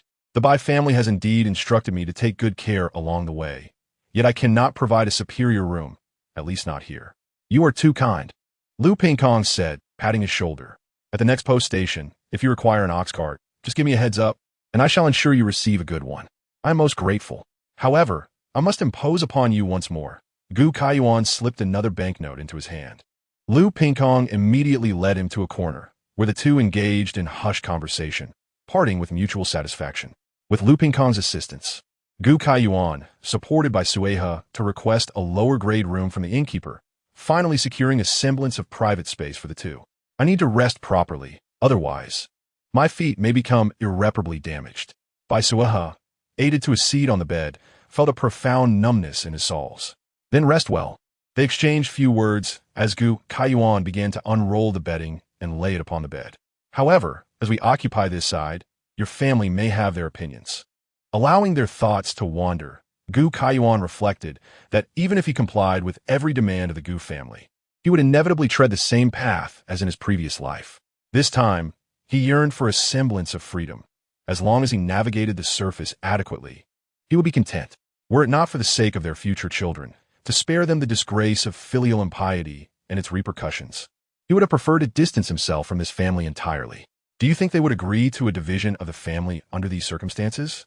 Bai Suihe pondered the same question, realizing that the only way to disentangle themselves would be by pursuing that course. Chapter 61. The Post Station Gu Kaiyuan. We cannot be the ones to broach this matter. Let us wait a while longer. Bai Suihe concurred, acknowledging that in ancient times, children lacked the standing to initiate a division of the family, lest they incur numerous accusations. Gu Kaiyuan deliberately ventured out to request a basin of braised meat and 2 bowls of noodles, despite the exorbitant prices. There was no room for haggling here, and he refrained from further comment, paying promptly and even generously offering 10 additional copper coins, requesting that the innkeeper bring in a large basin of hot water afterward. Although space was not lacking, necessary precautions must still be observed. Not noticing Gu Kaiyuan and his companion, Gu Kaiping immediately inquired, "Where are third brother and the others? Were they not right behind us?"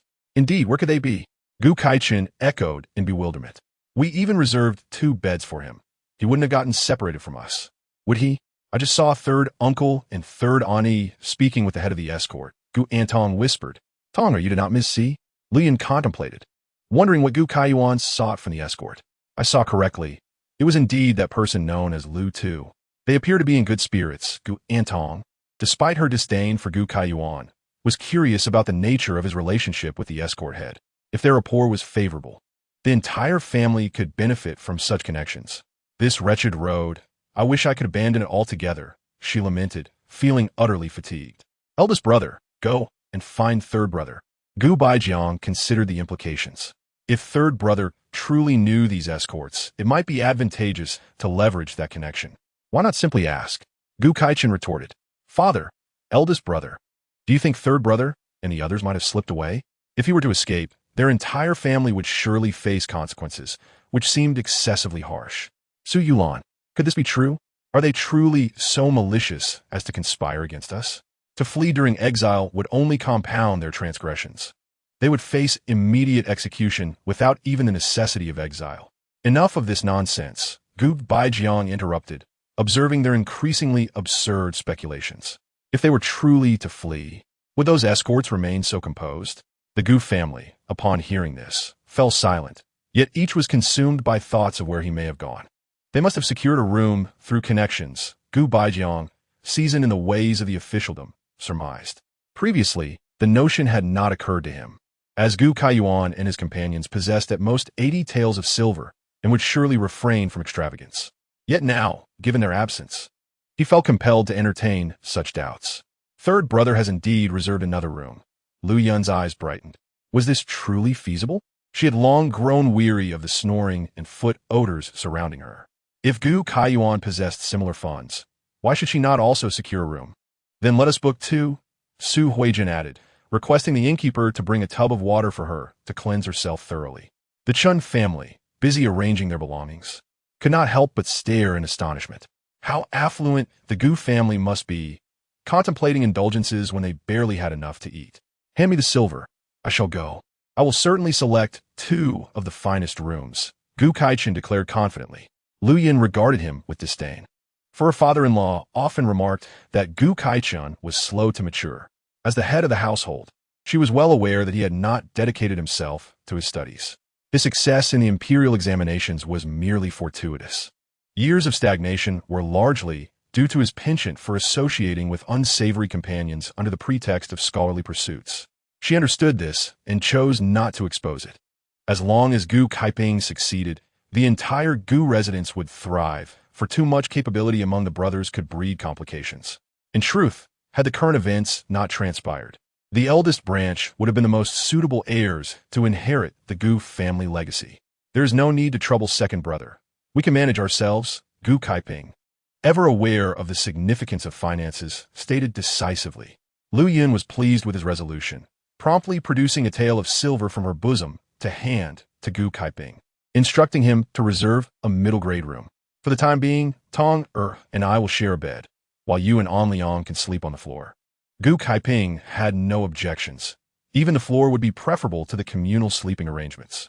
Before others could react, Gu Kaiping hastily departed with the silver. Gu Baijiang and Su Huijin exchanged incredulous glances. Was this truly their eldest son, once deemed the most filial and courteous? "Give a tael of silver to the second brother as well, so he may reserve a room." Gu Baijiang intended to decline, but hesitated under the scrutiny of the Chen family. Moreover, he was aware that the third prince would soon dispatch someone to inquire after them. Thus he need not fear a lack of silver. "Go on, go, do not cause a ruckus here." The innkeeper waved them off irritably. "You are currently prisoners. It is already a stroke of fortune to have a roof over your heads. Do you dare to ask for private rooms? But someone has reserved a room earlier." They protested. "Who was it? Did you see?" The innkeeper retorted brusquely. "That does not apply here. If you can persuade the escort lord, and they notify us, we may consider accommodating you." Gu Kaiping and Gu Kaichan were taken aback. Would they need the escort permission? That would necessitate another substantial gift. Consequently, the cost of merely staying a night would become exorbitant, and both hesitated. Gu Kaichun, shifting his gaze, inquired, "Innkeeper, do you happen to know where my brother's room is? I need to discuss something with him." "What brother? What room?" "I am unaware," the innkeeper replied curtly.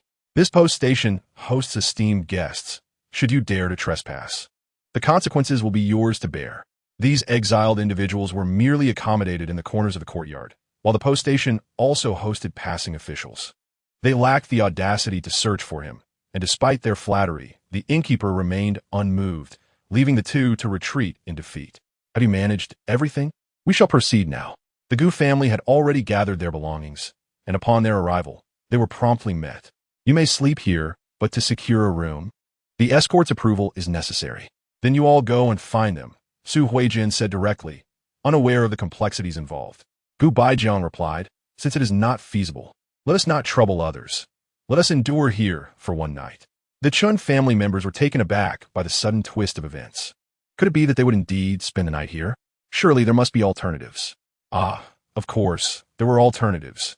If one was unwilling to stay, one could simply sleep in the courtyard. Chapter 62. Healing Bai Suihe and her companion closed the door, and simultaneously, they appeared in the space.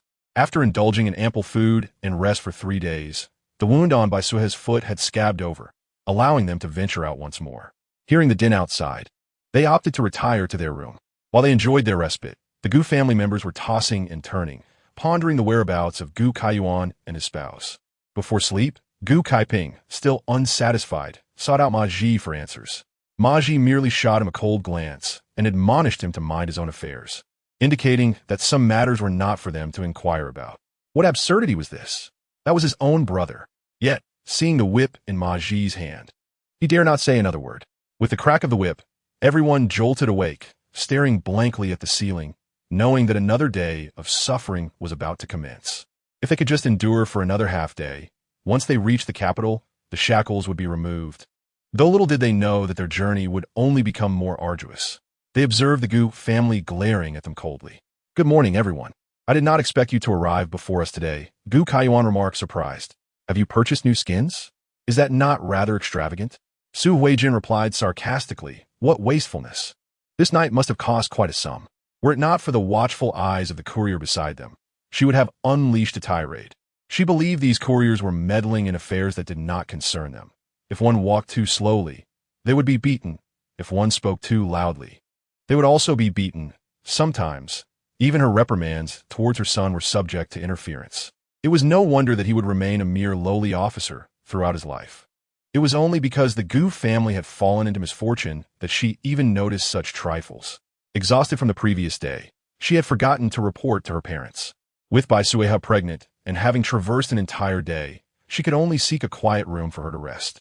Originally intending to settle her comfortably before joining the others in shared hardships, Gu Kaiyuan had unintentionally dozed off instead.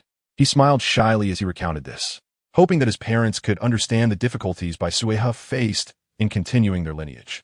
Gu Kaiping and Gu Kaichang exchanged bewildered glances at Gu Kaiyuan. This brother, who had previously been so unassuming, had suddenly become so eloquent. Now that he had spoken all the good words, what were they to say in response? Gu Baijiang was surprised to see how much Gu Kaiyuan had matured, showing consideration for his wife, which was commendable. Bai's efforts to continue the family line were indeed commendable, and, as parents, they could not hold it against him. However, it was essential that they were informed beforehand of their intentions, as they had worried all night. Thinking something had happened, Bai Suihe chimed in, "It is all the fault of the daughter-in-law. I blame my own body for being weak, fearing for the child within. If my parents are displeased, I shall bear any discomfort in silence." How vexing it was. Even on the road to exile, they were still playing these games. Bai Suihe secretly lamented, continuing to serve tea. "It is my inadequacy that has led you into such peril," Gu Kaiyuan said, supporting Bai Suihe. "If you cannot endure, perhaps I should carry you.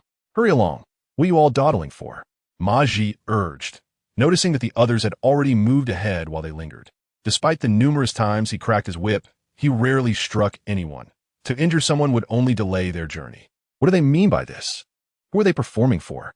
Bai Suihe pondered, wishing that her mother-in-law would return to her previous outspoken self, making the situation more straightforward.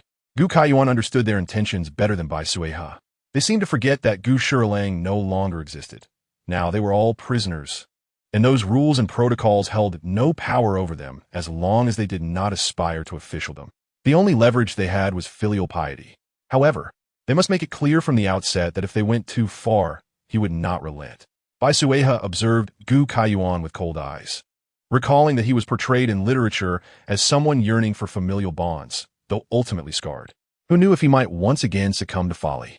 I now only know to protect you and the child. The responsibility of our parents rests upon the three of us brothers, and that is all I can do. In the space, as her foot healed, Bai Suihe found the day much more bearable, the pain lessened. Yet, the Gu family was far less fortunate. They began to stumble and fall as the day progressed, relying on one another for support. Fortunately, all the women in the group were in the same predicament, preventing any additional punishments. After several days of consuming only bread and sipping water, even the strongest among them began to falter before they reached the next relay station. Gu Antong was the first to collapse, and everyone gathered around her, unsure of what to do. Let her drink some water, suggested the elderly matriarch Chun. Or help her walk. What good is merely standing around? However, their skins were already devoid of water, and Gu Antong looked to Gu Baijiang for assistance. Su Huijin felt some affection for her eldest granddaughter. I have no water left either. Second, third, does either of you have any? Gu Kaiyuan opened his skin upside down, to find not a single drop. Gu Kaichun, however, still had some left, and in such dire circumstances, he could not withhold it.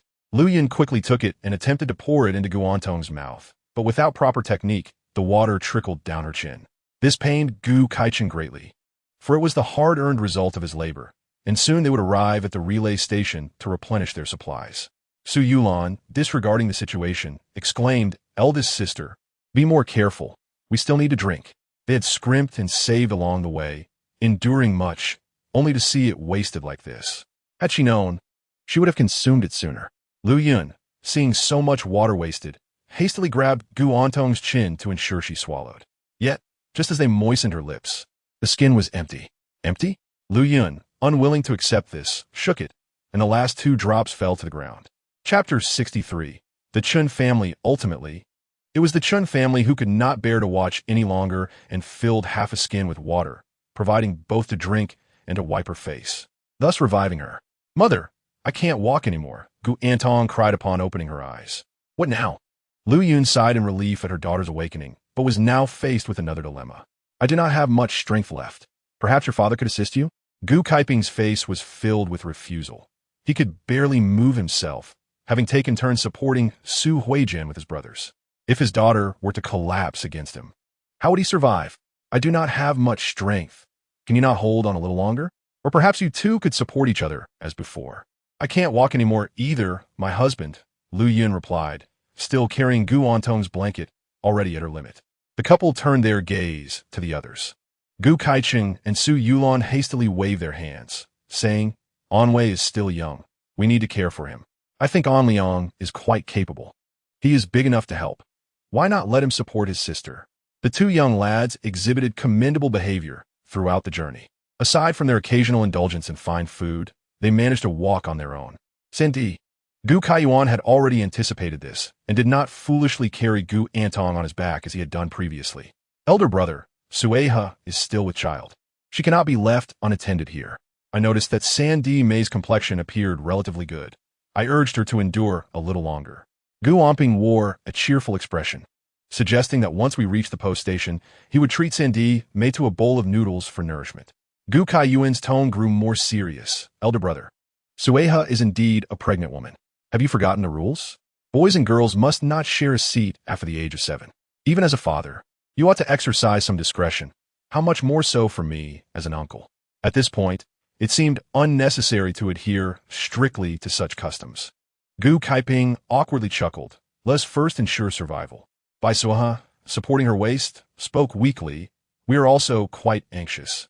It is all due to my frail condition. Otherwise, we would not be causing such difficulties for everyone." "Husband, why not assist Antong? I am indifferent. I can no longer walk. If need be, I shall remain here." Madame Chun could no longer bear to watch. The Gu family's main branch had 3 able-bodied individuals, yet could not tend to one Gu Antong. Although Gu Kaiyuan was tall and strong, He still needed to care for his pregnant wife and wished to pass his incapacitated daughter on to someone else. The Gu family's main branch truly lacked propriety. Madame Chun interjected, "This cannot be said. You are with child. If you give up, what will become of the child within you? We are all family. Moreover, what parent would willingly forsake their children? Enduring some hardship will surely see us through this challenge." She then turned her gaze to Su Huijin. "Gu foreign, do you find my reasoning sound?" Su Huijin looked up at Madame Chun. "The child is also suffering. As elders, we should show some understanding. Thus, it is evident that the Gu family possesses commendable values, as Gu foreign is so discerning." Chen Dafeng praised Gu Baijiang. "With kindness above and filial piety below, if you truly face hardship, we can offer assistance. What do you think of my grandsons?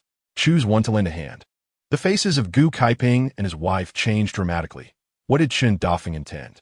Did he not realize how important a woman's reputation is? What was his intention in suggesting his grandson bear the burden for their family?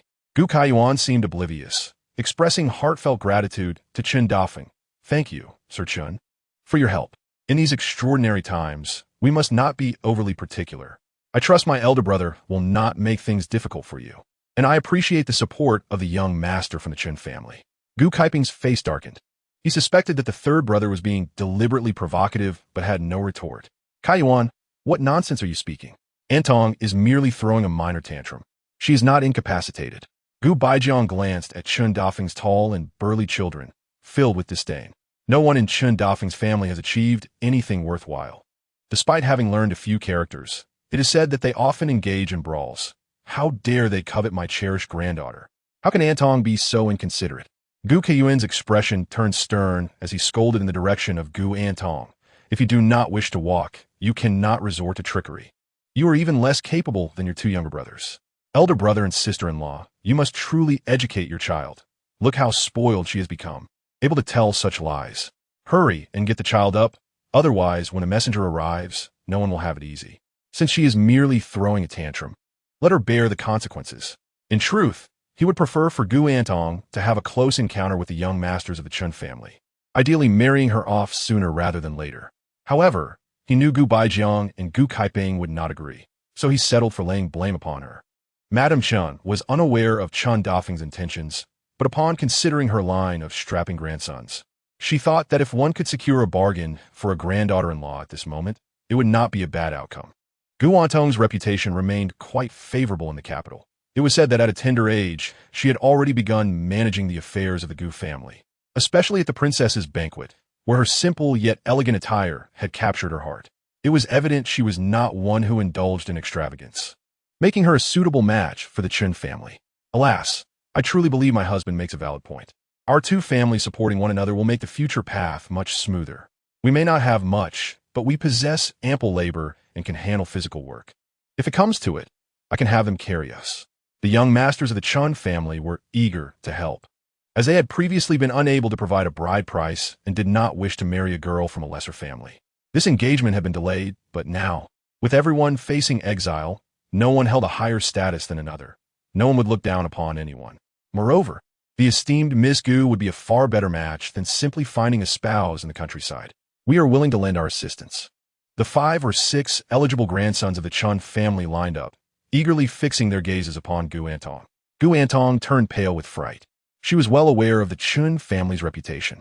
They were the last people any respectable young lady in the capital would wish to associate with, and she had previously looked down upon them, let alone now. She immediately struggled to stand, her face ashen. "I cannot trouble you all. I shall rest for a moment. I feel much better." Liu Yin quickly supported Gu Antong. "Yes, there is no need to trouble everyone." The young masters of the Chun family felt a tinge of disappointment, yet harbored hope. This delicate Miss Gu could only endure for so long. Chapter 64. Incitement. Gu Kaiyuan assisted Bai Suihe as they moved slowly forward, for he had already spotted Ma Ji approaching with his whip in hand. "How long do you think your dear niece can hold out?" Bai Suihe did not believe Gu Antong was merely putting on an act. If not for her possessing the spatial advantage, allowing her to rest intermittently, she might have been in an even more dire state. She could still endure. Could it be that her stamina was inferior to that of a pregnant woman? Recalling her previous life, Bai Suihe had persevered until they reached the capital. If she truly could not continue, The young men from the Chen family were indeed decent. She could choose one and spare herself further hardship. Gu Kaiyuan casually remarked. Yet he was aware that Gu Antong would prefer to crawl rather than accept assistance. Hurry up and keep up. If you fall behind, the outcome will differ. Matzi, seeing yet another Gu family member, was unsurprised. We are on our way, he said, and Su Huijin, who had wished to speak, was forced to remain silent. Gu Kaichin quickly supported Su Huijin. Mother, I can hardly endure any longer. Gritting his teeth, he lamented, how much longer must we endure this? You only need to support your mother. She can walk on her own, though her feet still ached. She seemed to have lost much of her sensation and could manage to hold on. Mother is considerate of her son. Gu Kaikin's expression brightened as he relaxed his grip. If I were as strong as Sandy, I would carry you myself. Do not mention that unfilial son. In his eyes, he only sees the Bai family. Even when Antong needed his help, he could utter such words. As an uncle, he is truly lacking. How could he think of pushing his niece into the flames? Gu Kaikin's mind began to turn, and in a low voice he said, Mother, I actually think the Chun family is not so bad. Look at how many strong men they have. Each one is tall and robust. While we can barely move, they seem to have the capacity to look around.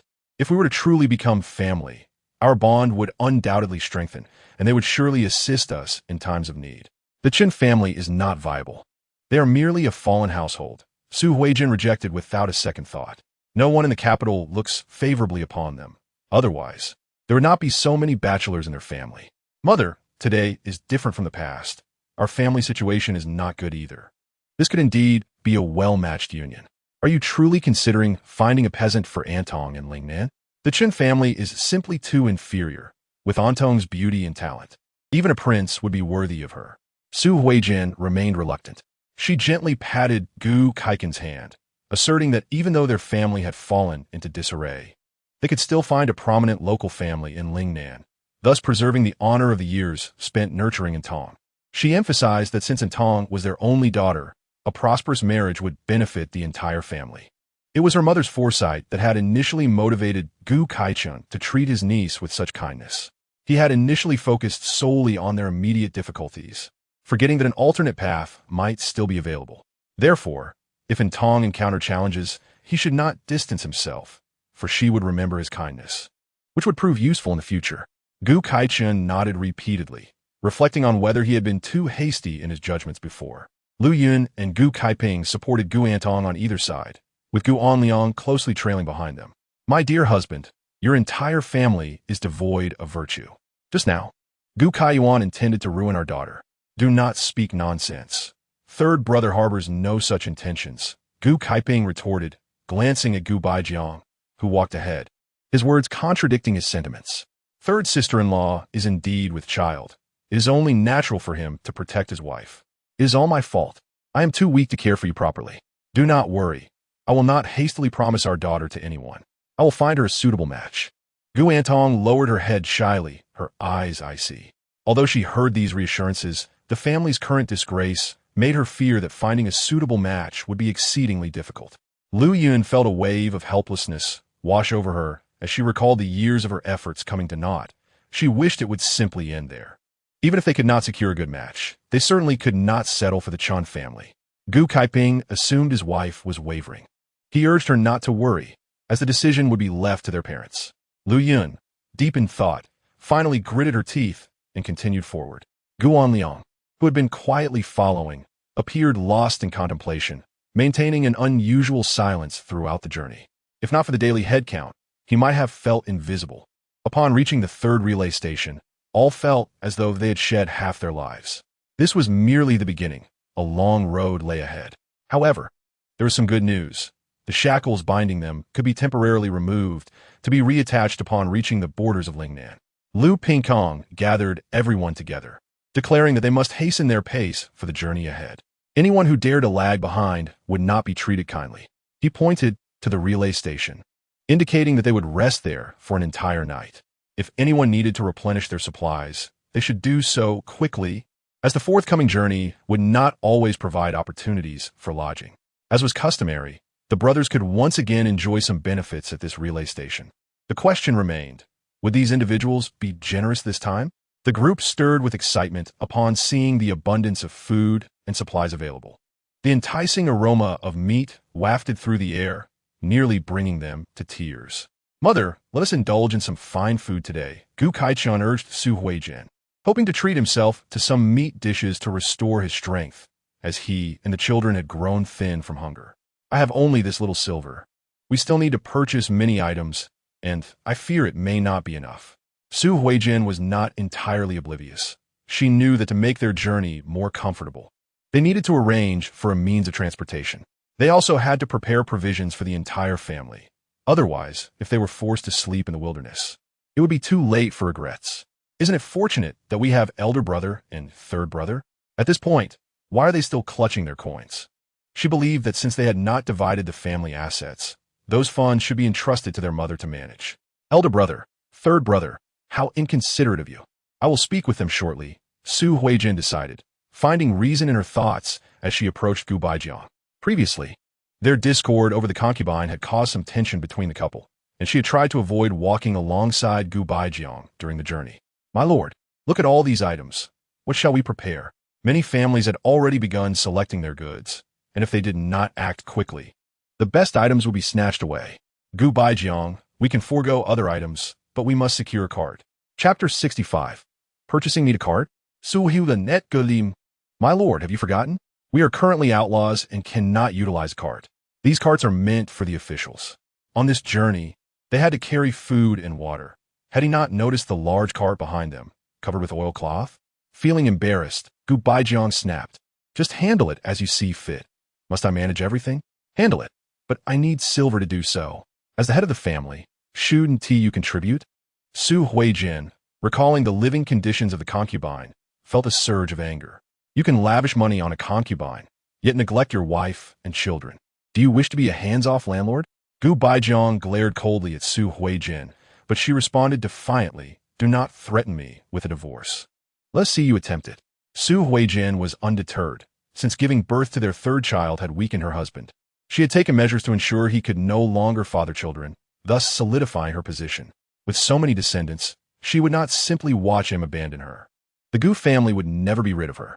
"I have no silver," Gu Baijiang admitted, his gaze landing on a somewhat familiar figure. "Go consult elder brother and third brother for a solution. You are the head of the household.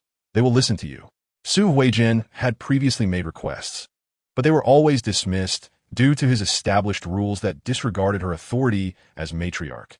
Gu Baijiang, enough of this. Summon elder brother and third brother.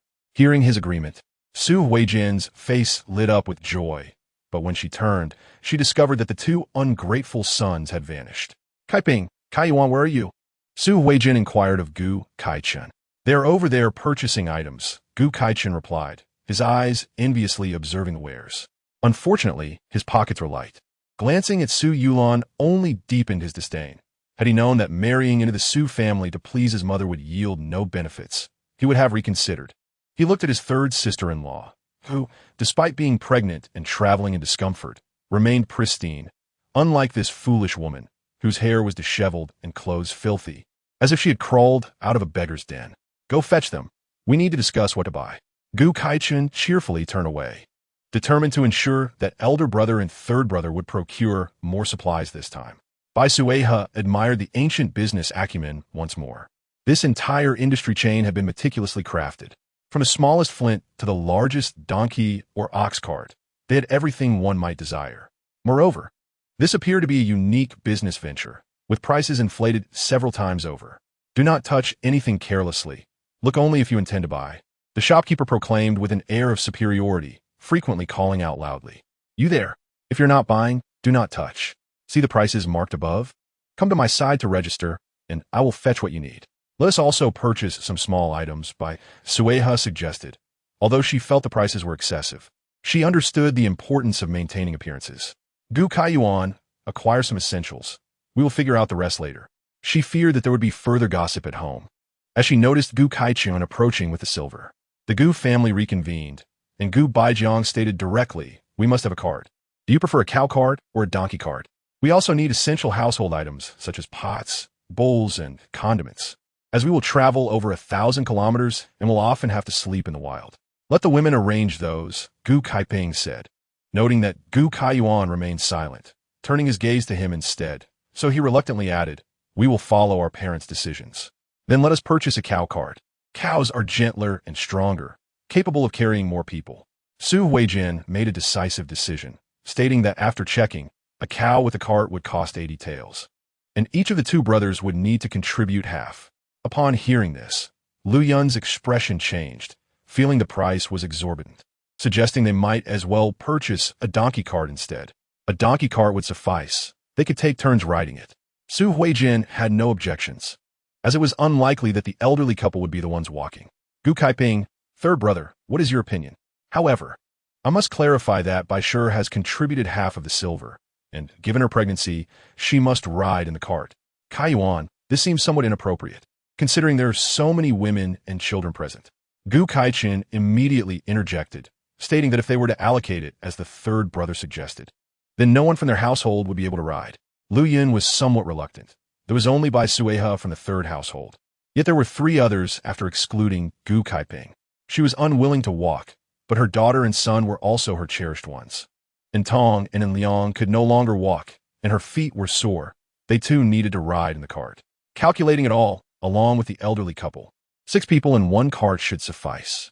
Su Yulan's gaze shifted, realizing the intentions of the two households, and with a thud of her thigh, she cried out, "You truly lack justice. We are all family, yet you wish to divide us into ranks. Why should our second household be excluded? Father, mother, you must stand up for us. Our second household has no way out." Bai Suihe blinked, observing her dramatic performance, silently learning whether she might also resort to such tactics in the future. Gu Kaiyuan assumed Bai Suihe had been intimidated and stepped forward protectively. His second sister-in-law was indeed such a person, and he had often witnessed similar scenes in his youth, becoming accustomed to them after a few encounters. What Gu Kaiyuan referred to was the Su family's consistent manner. Bai Suihe cast him a sympathetic glance, recognizing that his childhood had been quite colorful. Had he not learned a few tricks? Gu Kaiyuan tilted his head slightly, asking if she wished for him to learn. If he could master it, that would certainly be splendid, Bai Suihe thought.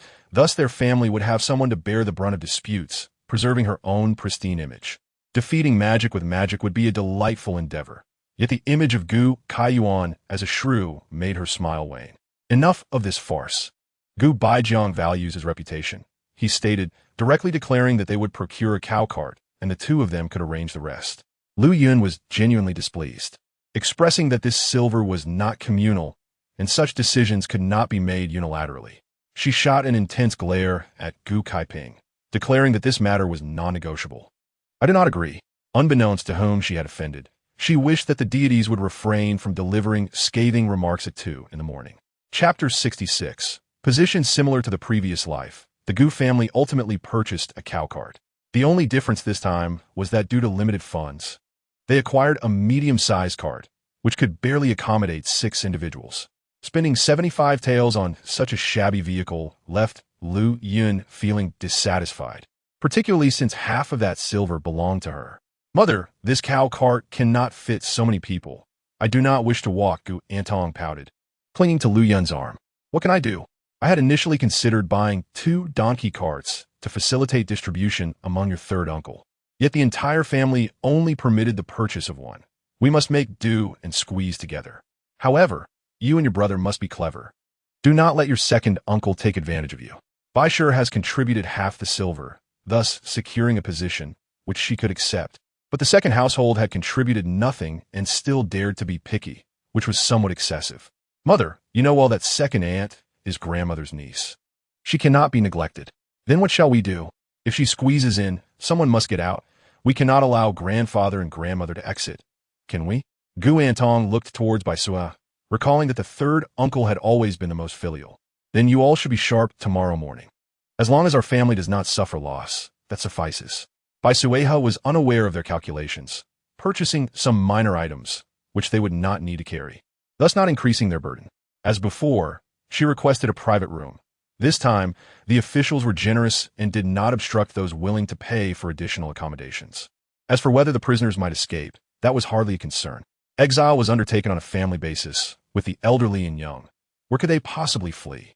Moreover, without household registration, if they ran and were caught, they would merely be reduced to slave status or directly conscripted into military service. Only a fool would attempt such a thing. As night deepened, Gu Baijiang sat up in bed, quietly making his way to the courtyard of the post station. Avoiding the second household sprawled on the ground. Gu Darren, a lean middle-aged man, emerged from the shadows. Ming Darren, I did not expect you to come in person. Upon recognizing Ming Peifeng, an aide to the third prince, Gu Baijiang understood that the prince was anxious. Unfortunately, that was his trump card, and he would not easily relinquish it. Our master is aware of your grievances, Ming Peifeng said, patting Gu Baijiang on the shoulder. This gesture made Gu Baijiang quite uncomfortable. Calling him Ming Darren was merely flattering, and he genuinely believed himself to be someone of importance. Our master has instructed me to convey a message. He sees your contributions and will find a way to clear your name. Regrettably, he is swamped with numerous trivial matters and cannot come to escort you personally. I hope you can understand. They exchanged pleasantries, but neither received what they desired. Gu Baijiang yawned, feeling utterly exhausted after these recent days. Age was catching up with him, and he excused himself, saying, I shall not keep you from enjoying the moon, Ming Darren. Wait, Gu Darren, Ming Peifeng, feeling annoyed at Gu Baijiang's lack of awareness, said, You should understand our master's intentions. Ming Darren, since you have made your intentions clear, I shall speak frankly. That is my last trump card, and I must find a way out for my entire family. I trust that besides our master, the other princes are also waiting for me. Previously, it was agreed that they would ensure my safety. What do you think? Gu Darren, you truly are impatient. Ming Peifeng, being an aide, also knew that he could not provoke Gu Baijiang at this moment. Our master sent me to protect you safely along the way. Rest assured, we will handle any threats. I only hope Gu Darren will remember his promises and not disappoint our master. Thank you for the reminder, Ming Darren, but this confiscation came too suddenly, and my silver is somewhat short. I wonder if you could assist me for a while, and I promise to repay you double in the future. Ming Peifeng seemed somewhat unacquainted with the Gu Baijiang before him, yet upon reflection, he could comprehend. It took audacity to execute such significant affairs, and he was no ordinary individual. After all, his primary task this time was to safeguard this family, ideally ensuring he could swiftly retrieve the items he carried. He produced 200 taels in banknotes, reluctantly handing them to Gu Baijiang. Having hurried out, he had brought limited funds. Please make do with this for now, Gu Darren. Gu Baijiang accepted graciously, recognizing that these individuals would follow closely behind them, and they could always request more when needed. Watching Gu Baijiang disappear, Ming Peifeng was soon followed by two individuals clad in black. Sir, do not act rashly. He is an old fox and will not easily divulge our location. Throughout this journey, remind the brothers to remain vigilant and ensure their safety. There was no alternative. The silver in Gu Baijiang's possession was too crucial, needed by their master. And other princes were also eyeing it. That night, everyone slept soundly. Those with some savings had prepared, ensuring the next day would not be too difficult.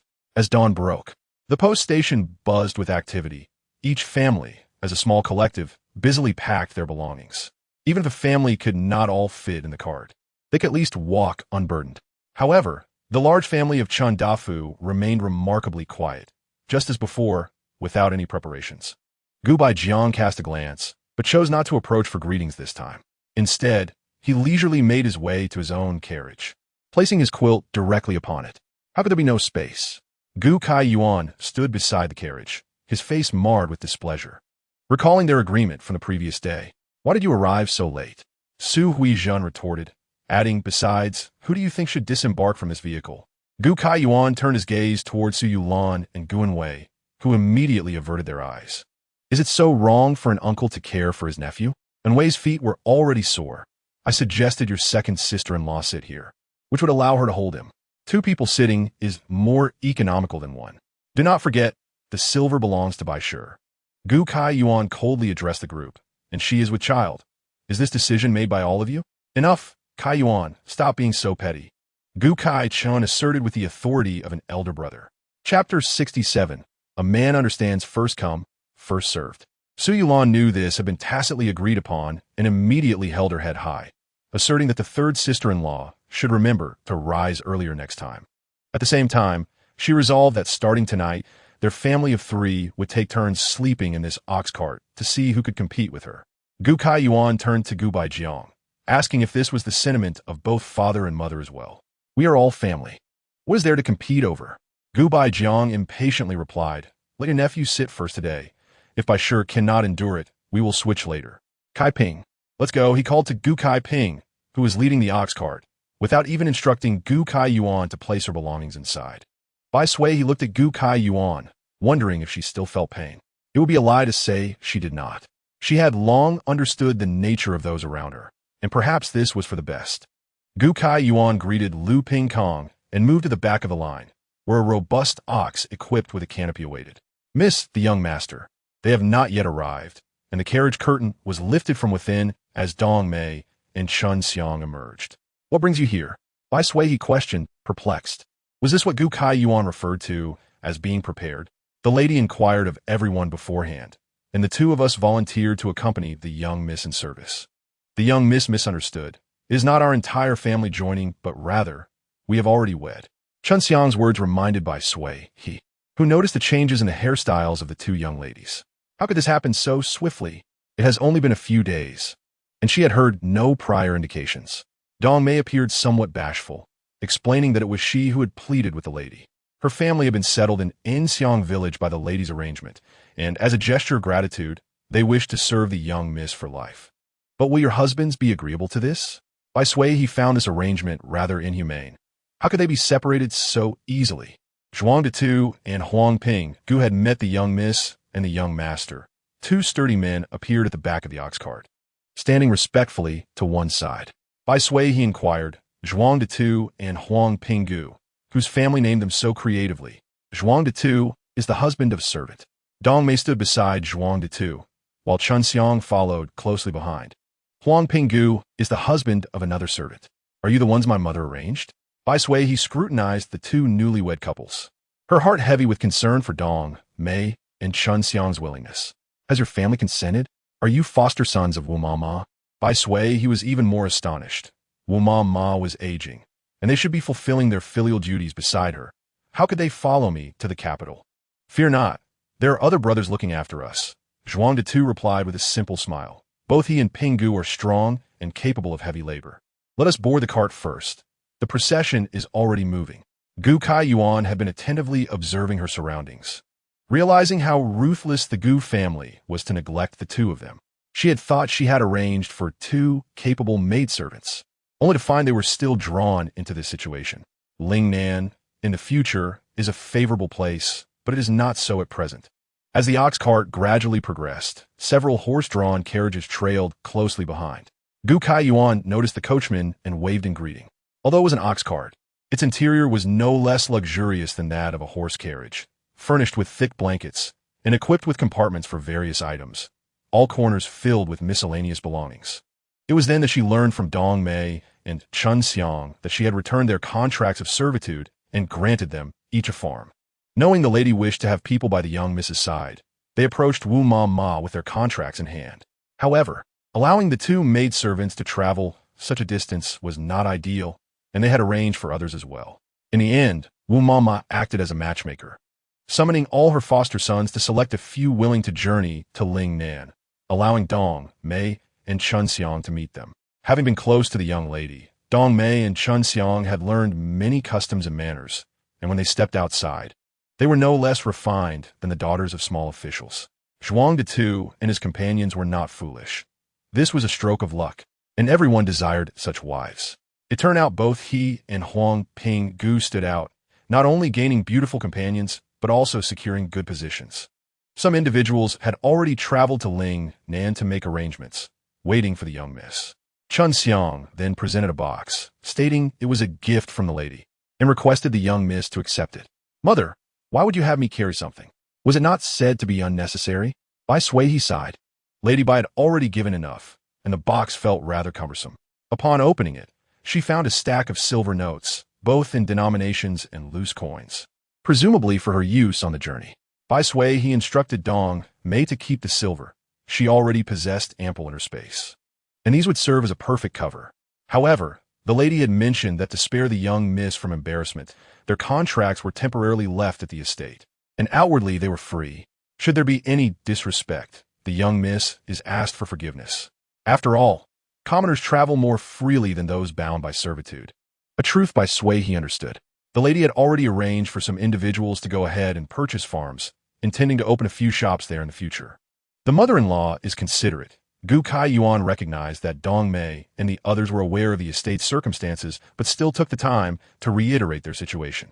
Since you are also on the same route, out of respect for our past connections, we ask for your assistance. Refrain from mentioning anything else to outsiders. Should the Gu family impose any difficult conditions or unreasonable demands, do not concern yourselves with them. Remember, you are now commoners, while we are criminals. Chapter 68. Schemes outside. Zhuang De and his companions managed the ox cart, allowing Bai Suihe, he and Gu Kaiyuan to finally cease measuring the land with their feet. Some individuals left with their contracts, while others resumed working for Lady Bai beneath her farm. Previously, Tao Hua and Li Hua had even competed with us. Chun Xiang remarked with a hint of pride, yet Wu Ma still valued us more. You are all fine individuals, and I have now burdened you. Bai Suihe, he reflected, feeling that since arriving in this ancient time, she had gained much. It was all voluntary on the part of the maidservants. Dong Mei and the others smiled, affirming that without the young miss, they would not have their current good fortune. Besides, serving the young miss might bring them further blessings. They hoped the young miss would not look down upon them in the future. By the way, young master, the Lin Hua and Lin Wei you arranged are aware of our arrival and have gone ahead to scout the road. You are all considerate. Gu Kaiyuan inquired further before gazing thoughtfully outside. Nevertheless, it is for the better. They were unkind first. Inside the Gu family's ox cart, did mother truly not care for the third aunt and her family? Gu and Tong leaned against Lu Yun's shoulder, feeling as if she had finally come to life after boarding the ox cart today. How could she manage? I cannot run the household. Lu Yun closed her eyes to gather her thoughts, stating that this was agreed upon by her grandparents, and, as juniors, we must, of course, comply. As long as it does not harm the interests of their branch, they can stir things as they please. Gu Antong questioned whether the actions of her uncle and others were a bit excessive, considering that it was San San who contributed half the silver. They could currently marginalize San San, but would they also treat us this way in the future? Having managed a household before, Gu Antong had some understanding of Gu Kaiken's behavior and held a disdain for the second branch. Previously, she refrained from voicing her thoughts because the San branch provided a buffer, but if the San branch were truly excluded and their branch confronted the second branch, grandmother would undoubtedly side with the latter due to her temperament. Rest assured, as long as your grandfather is present, such matters will not transpire in our family. Lu Yun understood Gu Antong's concerns. Previously in the inner chamber, many matters could not circumvent Su Huijin, and the mother-daughter duo had to tread carefully. However, now that they had been exiled and the family was united, the matriarch would no longer hold the reins. Furthermore, once they reached the place of exile, survival would pose a significant challenge, and any division would depend on whether the old man would agree. Su Yulan paid no heed to the whispers of the mother and daughter behind her, feeling quite cheerful as she held her son and hummed a tune. What of her impoverished maternal family? What was rightfully hers would surely be defended by her aunt. Yulan, please knee my feet, Su Huijin said, extending her foot right in front of Su Yulan. Although she had rested well the previous night, her feet still ached. And I'm still holding Weier. Su Yulan's expression changed. It was just the beginning, and she was already finding herself busy. Previously, with the service of Grandma Zhou and others, she needed only to voice her desires, but truly having to exert herself was something she dreaded. Why not let Weier be held by your elder sister-in-law? Are you unwilling? How could that be? Su Yulan dare not answer, lest she find herself on the ox cart next time. She placed the child back and said, Elder sister-in-law, please hold him for me. Before Lu Yun could react, she found herself with a chubby boy, an 8-year-old who had long outgrown the custom of sitting together with the opposite sex. How could this second sister-in-law be so careless as to let her, the eldest aunt, hold him? This seemed inappropriate. Considering her legs were nearly numb, she instinctively pushed the child forward. This is what mother said. I still need to help her with foot massages. Would you care to do it, elder sister-in-law? Lu Yun paused momentarily. Several days had passed since their imprisonment, and even though they had a brief respite at the relay station yesterday, the odor from her shoes was quite strong. She felt a bit embarrassed about it, not to mention Su Huijin. Yet, she did not hold the child close, but rather maneuvered her own 2 children to make room. It was cramped, but at least she would not need to endure further discomfort.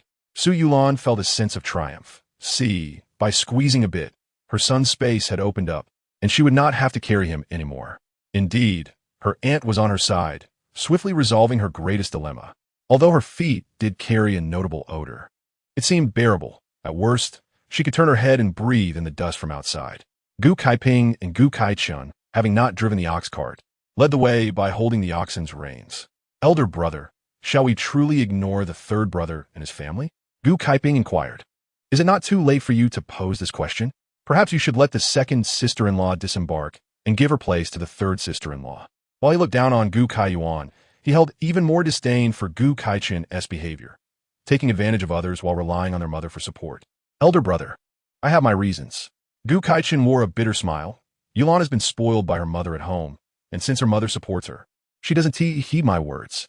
Do not shift the blame. Do not think I did not notice. I saw you urging the second sister-in-law to hurry down the stairs early this morning. Gu Kaiping decided to admonish Gu Kaichen, making him aware that his actions had been seen through long ago. You misunderstood, elder brother. I merely wanted the child's mother to descend quickly so as not to delay everyone. If the third sister-in-law truly cannot endure, our family cannot simply turn a blind eye. Of course, we must intervene. Let the sister-in-law relinquish her spot, Gu Kaiping asserted. What you say implies we are all family. We must honor our elders and cherish the young. Your family occupies 3 spots. Should you not also make space for the third sister-in-law? Gu Kaichen replied. I feel as if today is the first time I am truly acquainted with you. Gu Kaiping gave him a thumbs up. If something were to happen to the third sister-in-law, what do you think the third brother would do? The thought of Gu Kaiyuan's robust stature caused Gu Kaichen to feel a twinge of apprehension. Otherwise, he would not be testing Gu Kaiping here. After all, they had taken the most positions on the cart. To be honest, and Liang was already quite grown. It would be appropriate for him to yield his spot to his aunt, and everyone would commend him for his filial piety. You should discuss this with father. And Liang is the family's eldest grandson, and his affairs are beyond my parental authority to decide. After Gu Kaiping finished speaking, he turned his head away, feeling that the blame had fallen upon him. Chapter 69. Good Citizens. It can be said that anyone with a bit of silver bought ox carts and donkey carts, and those at the relay station were also provided with horse-drawn carriages, making the journey significantly easier. Those without carts gritted their teeth and followed closely, fearing that any displeasure from the officials would be directed solely at their small group. When noon arrived, the officials' demeanor had improved, and they distributed rations while allowing a half-hour rest period. After all, with so many livestock, they too required a break. The Gu family naturally noticed Gu Kaiyuan descending from another ox cart, and Bai Suihe was even being attended to by 2 maidservants. This sight made everyone uneasy. Could it be that the Bai family had sent someone after them? Reflecting on previous events, the Gu family felt a mix of emotions. Observing that ox cart, it even had a canopy. Such carts existed at the relay station, but with a canopy, they would cost dozens of taels more. Throughout the journey, she had endured much dust.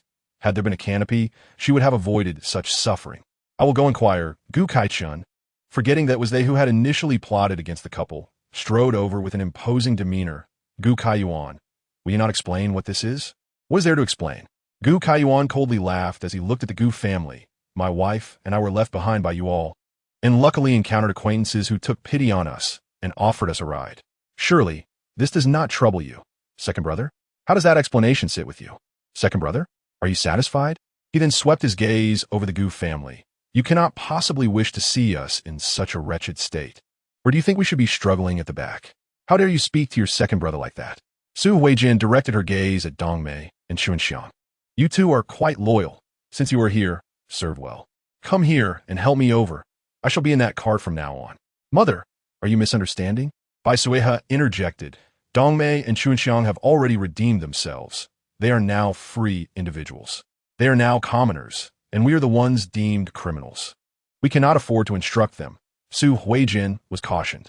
Even our manner of address should change. The hierarchy we maintained in the mansion has no place here. Bai Suihe turned to Gu Baijiang. Father, do you believe my reasoning is sound? They were now criminals, long cast into the dust, and could no longer maintain their former airs. Employing servants among them was impossible, let alone commanding good citizens to perform tasks. Were they sent by Lord Bai?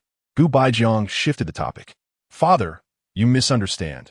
How can my father expend concern for such an unfilial daughter as I?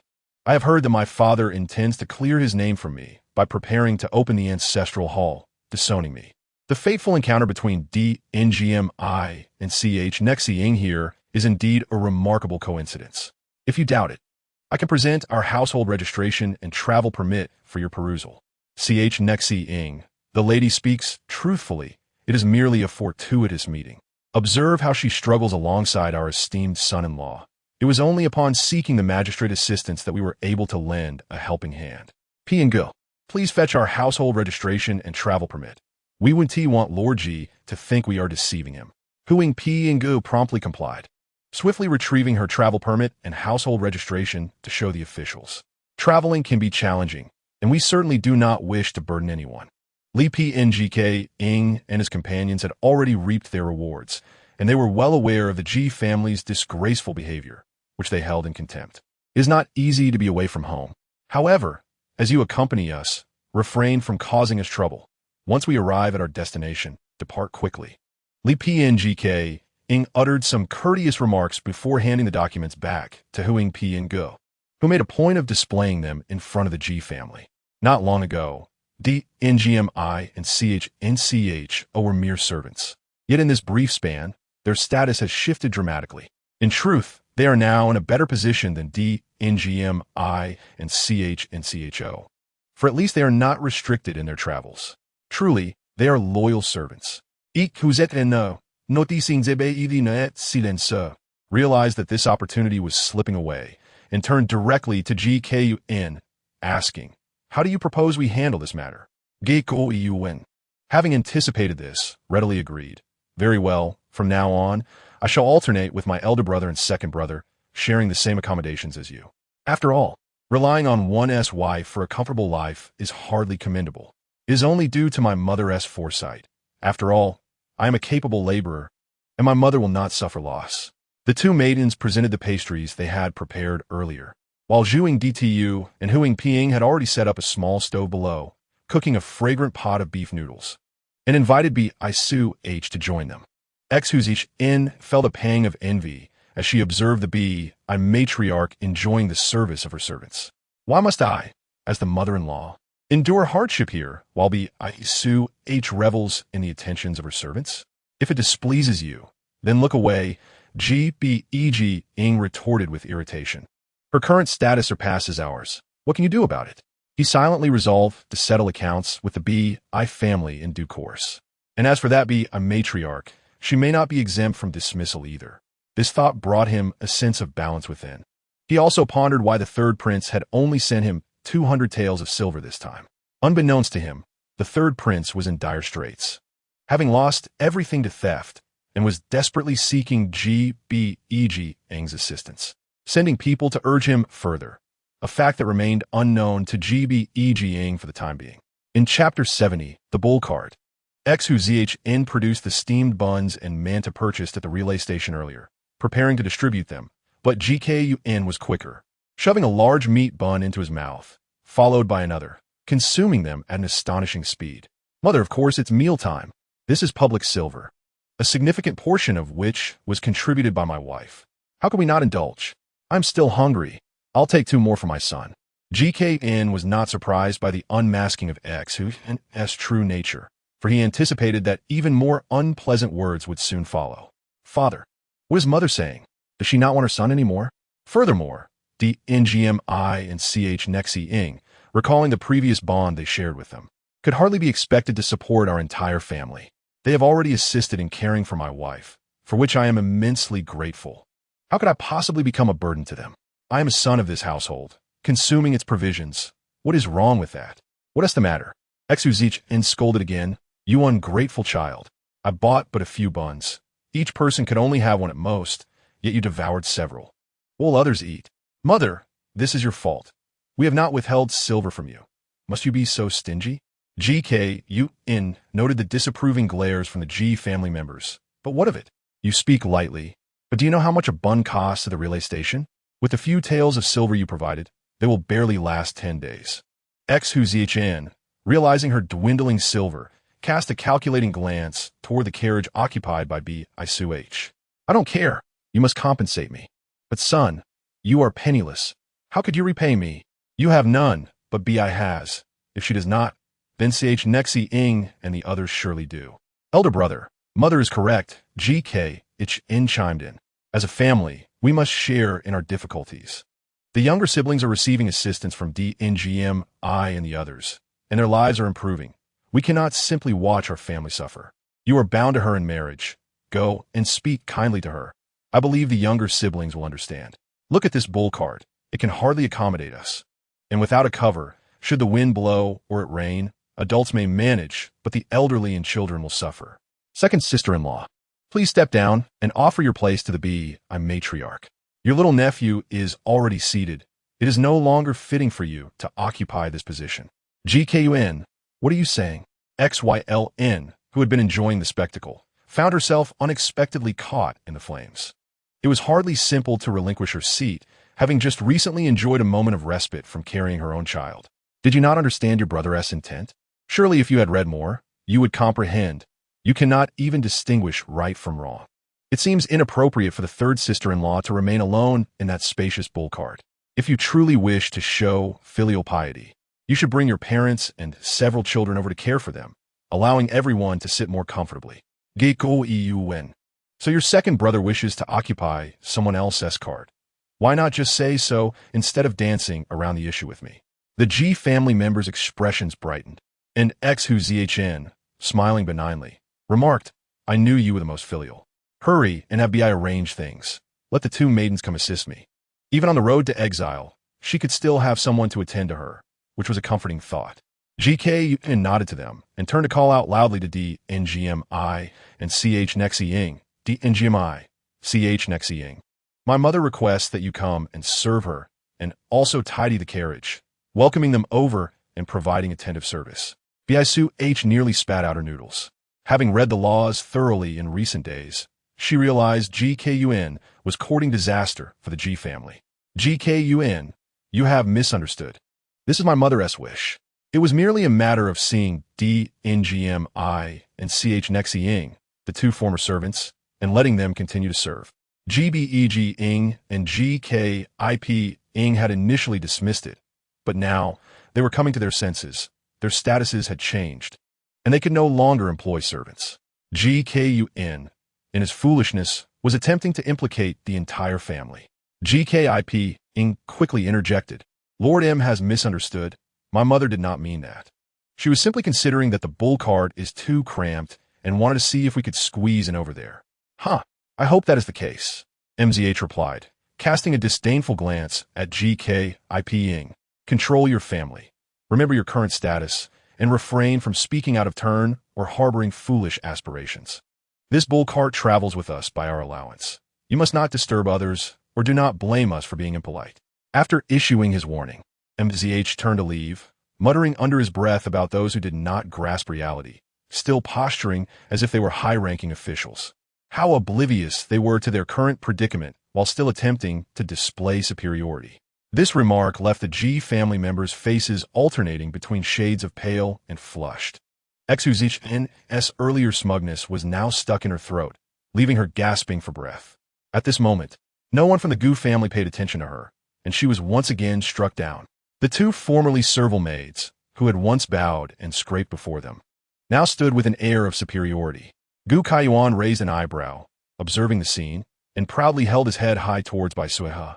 This display, reminiscent of a victorious rooster, amused Bai Suihe. The young master had indeed grown increasingly formidable. Dongmei felt a twinge of admiration. In the past, the young master would not have dared to speak so boldly to the matriarch. Even while protecting the young lady, he would not have acted so brazenly. However, this was indeed splendid. One could imagine that in the future, the Gu family would think twice before attempting to bully the young lady again. Chapter 71. Confrontation, Su Huijian. Now devoid of the desire to distribute buns and steamed buns, repacked them into their box, her eyes fixed malevolently on Bai Suihe. Kaiyuan, it is best for us to keep our Gu family's daughter-in-law close and properly educate her. Go and summon Bai Suihe. This family should be gathered together. How can she enjoy herself alone over there? Gu Baijiang refrained from intervening, since they could not gain the upper hand. They should not allow the Bai family girl to have it easy. He suspected this was all orchestrated by the Bai family, since they were unkind. They should not blame him for being unjust. Gu Kaiyuan had long anticipated their behavior, and he readily stood up, brushing off the dirt from his clothes. What mother said is true. I shall go and summon Bai Suihe. Gu Kaiyuan's willingness to cooperate raised some doubt in Gu Kaiyuan, yet he chose to observe. A sense of foreboding surged within Gu Kaichun, and before he was prepared, he saw Gu Kaiyuan ascend the ox cart, effortlessly tossing Gu Anliang, Gu Antong, and Gu Anwei to the ground. Su Yulan barely had the chance to scream before Gu Kaiyuan gently pushed her off the cart as well. Gu Kaiyuan, what are you doing? I need to clear some space so that Suihe has a place to rest. Since second brother and the others did not contribute money, they should follow the previously stated arrangement and stay below. Suihe and Desaw will each contribute an equal amount. Is that not acceptable? One has heard of filial piety towards parents, yet one has not heard of needing to show filial piety to nephews and nieces. This is outrageous. You are simply being unfilial. Mother, how have I been unfilial? Look, I am clearing the space. You and father can also have a bit more room. If you place those quilts underneath, you can lie down and rest comfortably. Gu Kaiyuan cast a glance at the few individuals still attempting to climb onto the cart. What about you? Does third Uncle's word not hold weight with you? My aunt and I are your elders. You are occupying our space. It is simply unfilial. At this moment, Gu Baijiang's expression grew solemn. When had Gu Kaiyuan changed? He had been preoccupied with his own matters and had not wished to concern himself with trivialities. But now he sensed something amiss with Gu Kaiyuan. Had he been insufficiently attentive to the family? Or had his son been hiding his true self? Previously, he had always been obedient to his wife. Yet now he not only rebutted her, but also laid hands on his own nephews and sisters-in-law, which was utterly intolerable. Gu Kaiyuan, what are you doing? Do you not recognize your own family? Seeing Gu Baijiang finally speak, Gu Kaiyuan inwardly scoffed, yet maintained a respectful facade. Father, I certainly know they are my family. I am merely following Mother's instructions to clear the space to bring Suihe over and fulfill my filial duty before Mother. Father, you know Suihe is with child. She cannot suffer alongside us below. Mother has always taught us to be filial. This is something that must be instilled from a young age. The nephews and nieces are no longer young. It is time for them to show respect to their aunt. One cannot allow the elders to endure hardship while they enjoy comfort above. This is also for their reputation. If our Gu family is able to clear its name, these children have bright futures ahead. This reasoning left Gu Baijiang at a loss for words. He had confidence in his own cards. The third prince would not turn a blind eye. What you say makes sense. How can the elders suffer below while these children sit comfortably atop the ox cart? Upon hearing that his father was about to be swayed, Lu Yun grew anxious. Father, the children are still young, and they truly cannot walk any further. Youth is no excuse. They are healthy and able. How could they be more fatigued than their third aunt? To use this as a pretext to exploit their aunt is shameful. If this becomes known, how would highborn families dare to ally with you, Desaw? However, if Desaw wishes for them to settle in Lingnan, consider it as if I never spoke. Lu Yin found herself at a loss for words, unable to counter. Gu Kaiyuan then pointed at the coldly glaring Gu Kaichin and his wife. Second brother, second sister-in-law, father has always taught us to be harmonious among brothers. As the brother, I believe I have upheld this, but have you both done the same? Second sister-in-law, coming from farming background, possesses far more strength than Desaw and Suihe. In this trying time, instead of seeking to support the family through these difficulties, you selfishly wish to consume more. Is this not contrary to our family teachings? Second brother, you and eldest brother are father's favorite sons. He often says I should learn from you both. Do not blame me for forcing second sister-in-law off the cart. I do this for your own good. If our family is exonerated in the future, will you not wish to pursue a career? You must not be dragged down by second sister-in-law and tarnish your reputation. Seeing Gu Kaiching about to retort, Gu Kaiyuan clapped his hands and continued. I have never been destined for greatness. Perhaps I am merely a muddler. Second brother should not hold this against me, your younger brother. His lengthy discourse left the two brothers dumbfounded. Was this really the obedient brother they once knew? Gu Baijiang, what do you truly intend to achieve? Father, is my intent not clear enough?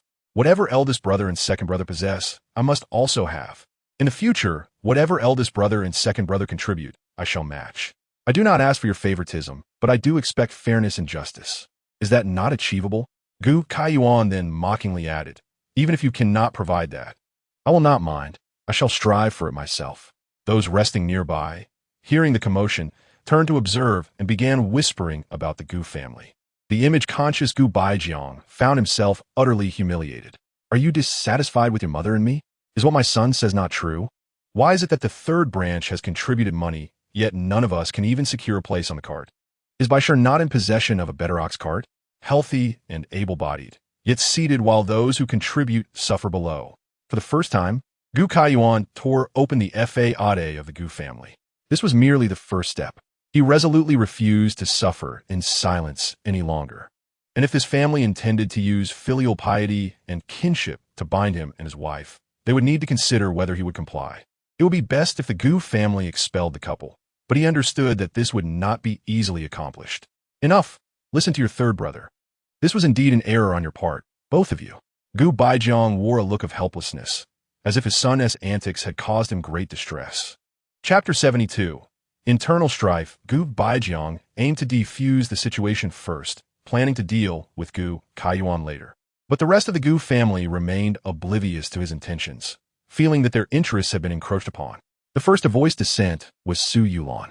Father, I must disagree with you. As a daughter-in-law of the Gu family, why should Issa and third sister-in-law sit on the cart while I must walk? Indeed, the money was contributed by the first and third branches, yet our family remains undivided. Why should our branch be denied a place on the cart? Yulan's words resonated. Earlier, Su Yulan had enjoyed having her feet massaged, nearly falling asleep, so Su Huijin did not wish for her to leave. Since Bai Suihe had found someone to take her in, there was no need to compete for space with the family's daughters-in-law and children. How could an outsider possibly compare to his own grandchildren? Huijin immediately made her choice. Those two girls were not merely bound by the ties of servitude, were they? Let them continue to repay their debts of gratitude. And what of me? Am I to remain here, tethered to your whims, neglecting my own wife and children? GKUN pressed forward relentlessly. You should leave as well. Consider me if I never raised you as my son. Without a moment's hesitation, Huijin shouted in anger. Father, do you share this sentiment? GKUN looked at Gbeg with a heart full of sorrow. His eyes brimmed with hope, yet the words uttered by Gbeg sent a chill through him. How dare you voice any objections when your mother chastises you? You have been rebellious since childhood, and both your mother and I have devoted ourselves to your upbringing.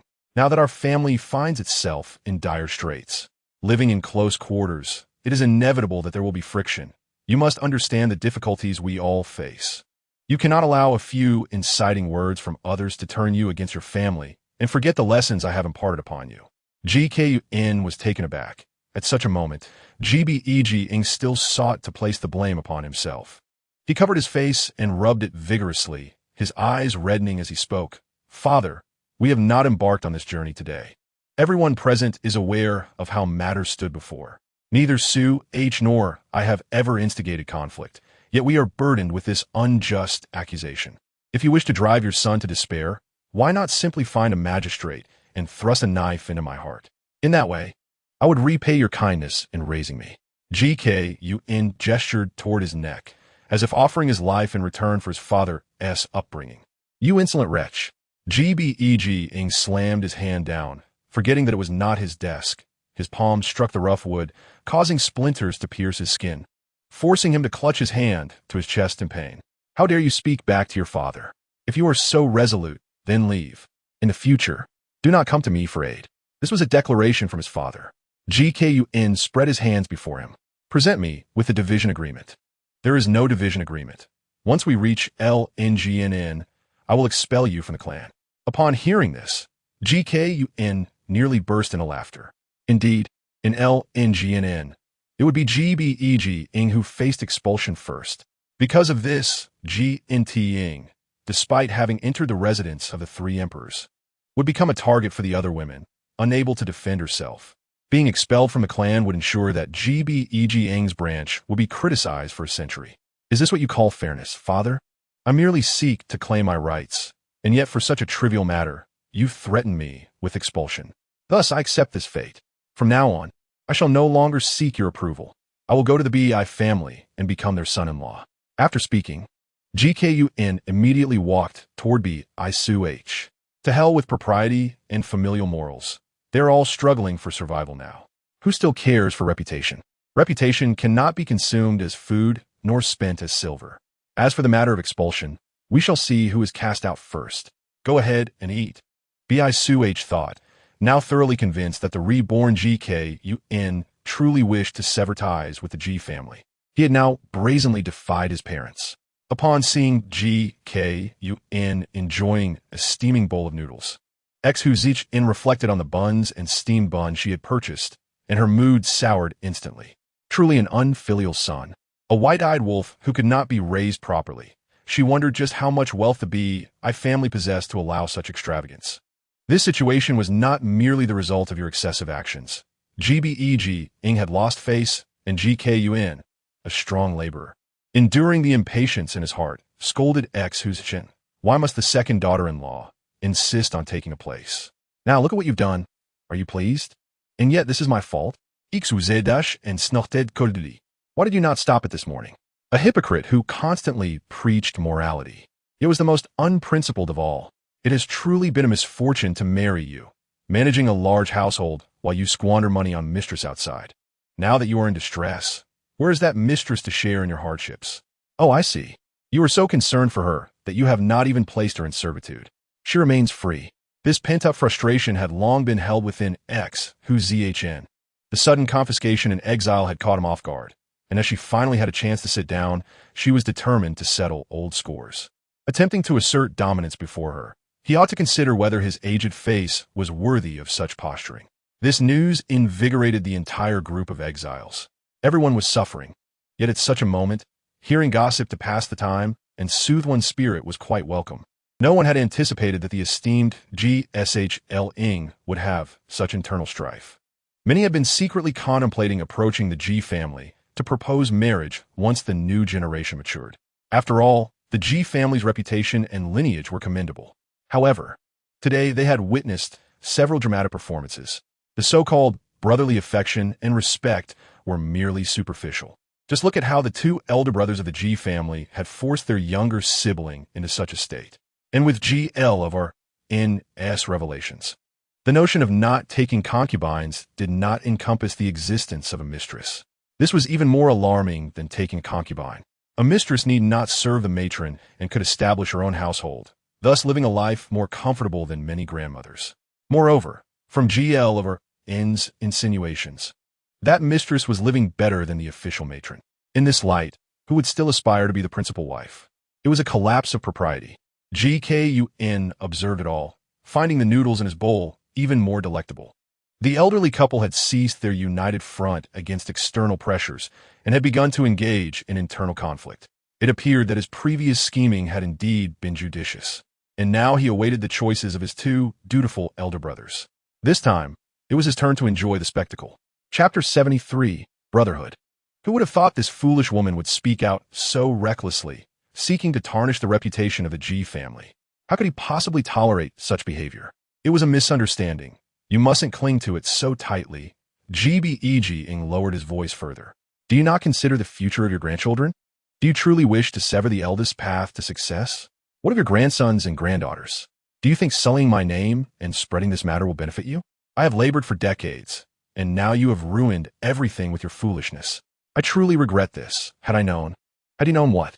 Though GBEG-ing did not finish his thought, X-Hu-Zich-in sensed malice in his words, causing her to shiver involuntarily. If you have rested enough and seen enough of the play, then let us prepare to depart. Li PNGK-ing had deliberately delayed their departure for the sake of entertainment, and indeed, these literati had a way with words. No one dared to linger. They quickly packed their belongings and set off. However, the mood of the group was no longer as somber as before. Laughter and conversation filled the air as they likely discussed the gossip surrounding the G family, which could be considered a small blessing from the G family's predicament. Bai Suihe reclined on the soft couch, prepared by D-ing-mi and her companions, swaying with the jostling of the ox cart, and began to doze off. Suddenly, she opened her eyes, startling GKUN. What is it? Are you unwell? No, I merely remembered something suddenly. The two girls looked at her with anxious expressions, but Bai Suihe refrained from elaborating. GKUN gave her a reassuring nod. Rest easy. I will take care of everything. With that, he lifted the curtain and addressed Zhuang Dtu and the others driving the cart outside.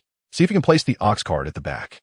Since we have had a disagreement with the G family, we should avoid staying too close, lest they think we are trying to take advantage. GKUN spoke loudly enough for the G family to hear, and everyone exchanged knowing smiles. For it was evident who was truly taking advantage of whom. Regarding the matters of the Gu family, they merely serve as fodder for conversation, and the nuances of right and wrong among them have not been deeply scrutinized.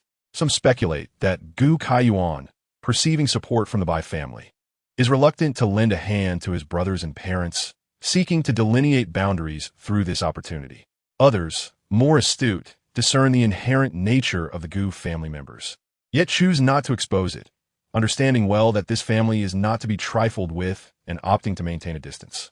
Zhuang Datu, far from being as simple as his name suggests, follows his son-in-law's instructions with conviction, handing over the rope to Huang Pinghua before nimbly alighting from the ox cart.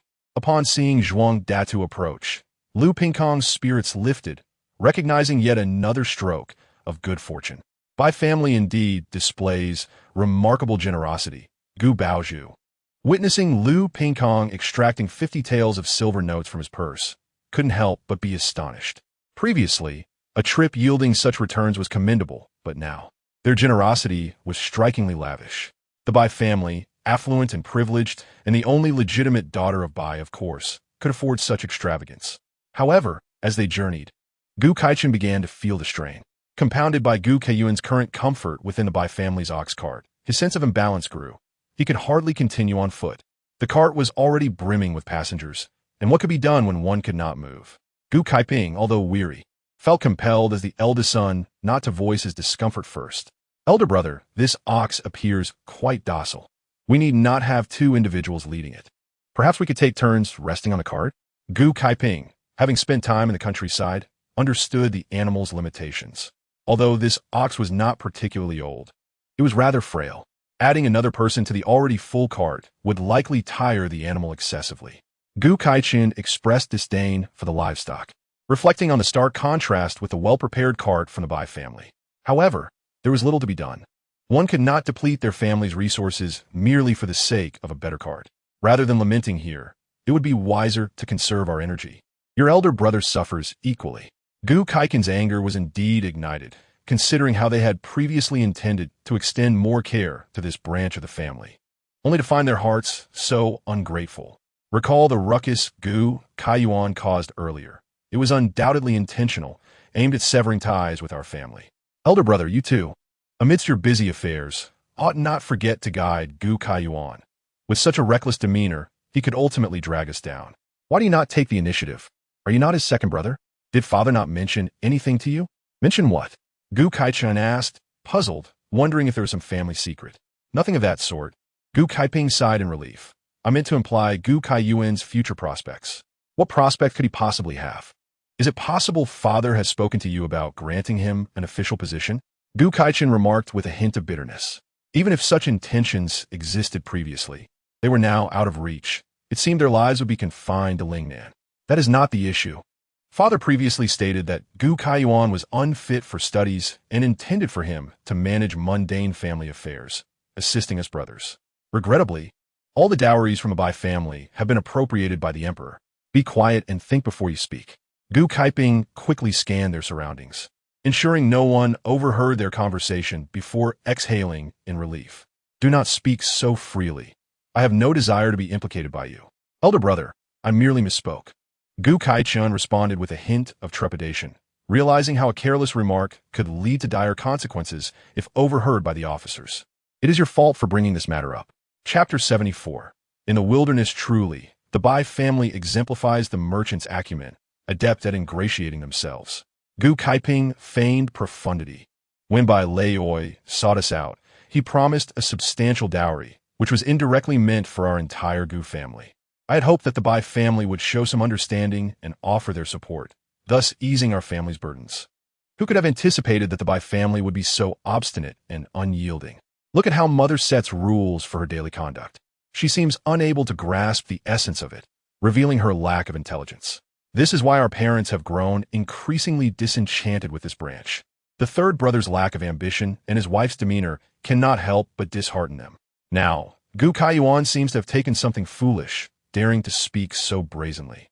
You must keep your distance from him to avoid incurring our parents' wrath. It was evident that the elder brother held father in high esteem, possessing knowledge far beyond Gu Kaiken's. Rest assured, I shall not seek out Gu Kaiyuan, Gu Kaiping replied, lowering his gaze, recognizing yet another fool.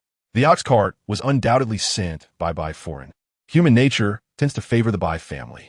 The journey ahead promised to be arduous. He must find a way to mend relations with Gu Kaiyuan, hoping to reap some benefits. Regret washed over him. He should have allowed An Liang to relinquish his position earlier, thus avoiding their current predicament. Elder brother, you continue with your tasks. I shall confer with Yulan, for my legs can hardly carry me further. While Gu Kaiping pondered his thoughts, Gu Kaichun tossed the ox rope into his hands and dashed to the rear. Yulan, I truly cannot continue. You must let me ascend. But I cannot move either. Su Yulan protested, reluctant to shift, as it was much more comfortable up there. Who would wish to descend and tire their feet? Come down quickly, or I shall have to compel you, Gu Kaichun stated brusquely. I am not negotiating, merely informing you. You have occupied that space for long enough. You should be content. In the future, we shall alternate. Very well. Su Yulan reluctantly slid down from the cart, allowing Gu Kaichun to leap onto it, immediately offering to massage Su Huijin's feet. Mother, how does this pressure feel?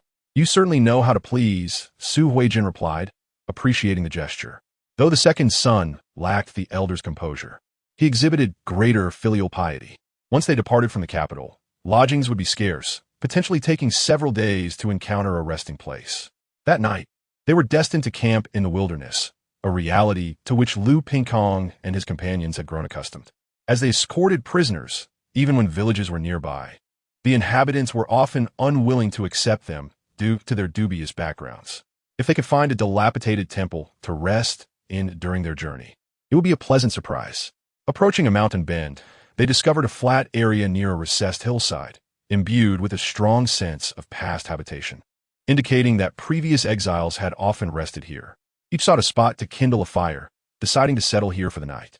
The officers began issuing commands loudly, fully aware that this first night in the wilderness would likely incite unrest among the prisoners, leading them to crack their whips with fervor. How can one dwell in such a place? Many expressed dissatisfaction. Having previously endured the communal sleeping arrangements, they could not accept this new predicament. Devoid of shelter from wind and rain, do you think you hold any status now? What qualifications do you possess to negotiate here? Gu Baozhu lashed out at one of the dissenters, and once complete silence fell, he smirked, declaring, let me tell you, this is still a relatively good situation. In the future, you may not even find a hill to shield you from the wind, let alone shelter from rain. You must learn to cope with that yourselves. Those capable will reach Lingnan safely. If you cannot endure, it is your own demise. If you wish to avoid freezing tonight, get moving while the daylight lasts. Gather some firewood. Surely, you do not require guidance on this matter? Bai Suihe inquired of Gu Kaiyuan, assessing the officers. They did not appear particularly malevolent. While they claimed no instruction was necessary, they still encouraged the group to gather firewood, preemptively warning them. All were merely earning a living. How bad could they truly be? They were responsible for transporting prisoners and needed to maintain a firm hand to keep control. They have received silver, and that is sufficient for us. Gu Kaiyuan shows little concern for whether these officials are good or bad, as long as they are not troubled and are given some conveniences. He does not mind offering them a bit more silver, for they are not lacking in that regard. Bai Suihe handed her hand to Gu Kaiyuan, and the two descended from the carriage. Zhuang Datu led the ox to graze. Huang Pingwo went to collect firewood, while Dongmei and Chunxiang prepared the vegetables they had brought. You stay here, I will lend a hand, Gu Kaiyuan said, finding a clean, flat stone for Bai Suihe to sit on. Would you like to visit the Gu residence? She asked. What is there to see? If I go, they will only provide me with grain. Gu Kaiyuan assisted in moving the makeshift stove down and picked up a bucket to fetch water. Young master, please let us do it, Dongmei quickly interjected, insisting that their master should not be burdened with such tasks. It's fine. After sitting for a while, it's good to stretch my body, he replied. You two keep a close watch on your young lady. Do not let anyone disturb her rest. Rest assured, young master, we will take good care of the young lady. Perhaps we should have Data fetch the water. Gu Kaiyuan waved his hand and left directly, seeking out Ma Ji. Master Ma, where can I fetch water? Though he knew the answer, he pretended to be ignorant. Follow this mountainside. There's a small stream ahead. Maji maintained a cordial demeanor towards this generous master. Thanks to the Bai family, this trip would improve their living conditions, possibly even allow for some savings. Thank you. Gu Kaiyuan bowed slightly and followed the direction indicated by Maji. Watching him walk away, Maji shook his head with a smile, noting the significant disparities even among families. With the Bai family as a foundation, one could surmise that even in Lingnan, this gentleman would enjoy a much better life than most, certainly better than their own. Maji, come distribute the grain, called one of the officials. Although many had purchased grain at the station, the daily rations still needed to be dispensed. Some had no one to see them off and lacked silver, relying solely on their rations, so they had to ensure a few buns were available each day. Coming, Maji responded, hurrying over to complete the task quickly so they could rest. As Gu Kaiyuan fetched water, he spotted a member of the Gu family assigned to the task, Su Yulan. Upon seeing Gu Kaiyuan, her face contorted momentarily, revealing a false smile. Gu Kaiyuan, why are you here fetching water? ISNT your sister-in-law accompanied by servants? Her blatant provocation was so obvious that Gu Kaiyuan chose to ignore her. Su Yulan, undeterred, laughed behind her hand. You really shouldn't hold a grudge against your parents. Unity among brothers can yield great strength. If you assert yourself, would your sister-in-law dare to defy you? Look at your second brother, with just a glare. I must obediently fetch water. That is what a real man should do. Those waiting in line to fetch water looked at Su Yulan in bewilderment, questioning her sanity. Those nearest to her discreetly stepped back, having seen displays of affection before, but never such a perverse sense of pride in one's own humiliation. Gu Kaiyuan's sister-in-law, your tastes are quite peculiar. Unfortunately, I cannot help it. My husband has spent so much silver, but cannot even afford a bun. At least my husband and I can benefit from the kindness of Dongmei and the others, saving some food for our household. This is a reflection of my husband's benevolent nature. During such difficult times, loyal servants willingly extend a helping hand. Good deeds yield good results, sister-in-law. You are usually quite kind to others. Why is it that no one came to see you off this time? Gu Kaiyuan had no intention of allowing Su Yulan to cut in line, nor did he wish to make it easy for her. Those exiled often receive some form of farewells, even if only from distant relatives, as a woman's family would typically offer some support. Otherwise, they would be criticized for their lack of loyalty. The Su family clearly lacked any sense of propriety, and Su Yulan had little to boast about. Oh, flaunting how your second brother knows how to dominate his wife. Su Yulan was truly struck at her most vulnerable point. Neither she nor her aunt had received assistance from her family, let alone any farewell. Now, being attacked by Gu Kaiyuan only worsened her discomfort. And that wretched girl beat Sai. Had she not treated her well enough? That devoted girl had come to follow her, yet she had not even caught a glimpse of her. If she were not here, who knew where she might have ended up? This remark drew much approval from the onlookers. Although Lady Bai was a merchant, her conduct was above reproach. She surpassed many in her attentiveness, even as they struggled to survive. They could not compare to Lady Bai, who took care of everything. With a master like her, the servants would surely remain loyal. Su Yulan took a deep breath, realizing that Gu Kaiyuan was deliberately targeting her. Had he not allied with the Bai family, he could have easily kept them in check. Now, they found themselves in a spacious carriage while she stood in line with these rough men to fetch water, enduring Gu Kaiyuan's mockery. How dare you speak to me like this when I am both your sister-in-law and cousin? I speak only the truth. Can your sister-in-law not bear to hear the truth? The maternal family truly had no idea how much had their family supported them in the past. Yet when trouble arose, they dare not show their faces. It was no wonder that your mother regularly sent provisions to your maternal family. It's no surprise you feel unbalanced. Speaking of which, is indeed Bai Suihe's fault. Who told her to have such a doting mother? Su Yulan regretted opening her mouth today, suffering repeated hits. She also blamed Gu Kaiyuan for making her fetch water when the elder sister-in-law was free. Those who are destined to be at odds with one another should not have to demean themselves. Third Master Gu, is it not unkind of you to treat your sister-in-law this way? After all, we are family, an elderly woman standing behind Gu Kaiyuan remarked. The elder woman was momentarily taken aback, finally introducing herself. My husband serves alongside your father in the same court. My words come as a loyal admonition. Gu Kaiyuan now recalled a figure from memory, someone exiled alongside them, as well as an imperial censor among them, known for nitpicking trivial matters and constantly reporting grievances. This particular Zhou censor was quite adept at this. He had fallen from grace, likely due to overstepping boundaries, not knowing the risks of drawing attention to the royal family, reporting one complaint after another. This was a royal matter, and indiscriminately airing their grievances could hardly please the emperor. Recently, several princes had united to bring this censor down. This was perhaps the most unified act of the princes and princesses, which the emperor appreciated immensely. With a wave of his hand, he granted them their wish. Consequently, the entire Zhou family faced misfortune and became companions in their exile. Now understanding the circumstances surrounding the Zhou family's downfall, Gu Kaiyuan realized that even the women in the family were troublesome. This was not the court, and they should tend to their own affairs. Madam Zhou, I am merely looking out for your interests. Our sovereign governs with filial piety. Your defiance towards your parents and disrespect toward your brothers and sisters is a grave affront to societal norms. Although Madame Zhou may not fully comprehend this, I'm certain that Lord Zhou understands well. Chapter 76, Zhou family. Her husband, Zhou Gang, did not have a pleasant childhood. The protagonist's biological mother passed away early, leaving him to be raised by his stepmother. As the stepmother bore her own children, she inevitably showed some favoritism. However, this did not hinder his future. He entered the court and rose to the position of censor, directly bypassing his stepmother to petition for honors for his biological mother. By all accounts, his actions should have disqualified him from such a role, yet his forthright character won the emperor's favor, who appointed him nonetheless. Initially, everything seemed well, but gradually, he became increasingly radical, attacking anyone he encountered, which ultimately led to the downfall of his entire family. The most aggrieved in this scenario was his stepmother, who had treated him kindly. Yet, by seeking a title for his biological mother, he indirectly accused her of lacking compassion. This incident had a profound impact on her children, who reportedly found it difficult to secure suitable matches. Later, due to the burden placed upon them by their stepson, the entire family was exiled. During the exile, the Zhou family faced sympathy from all, as it became evident that they had nurtured a treacherous wolf.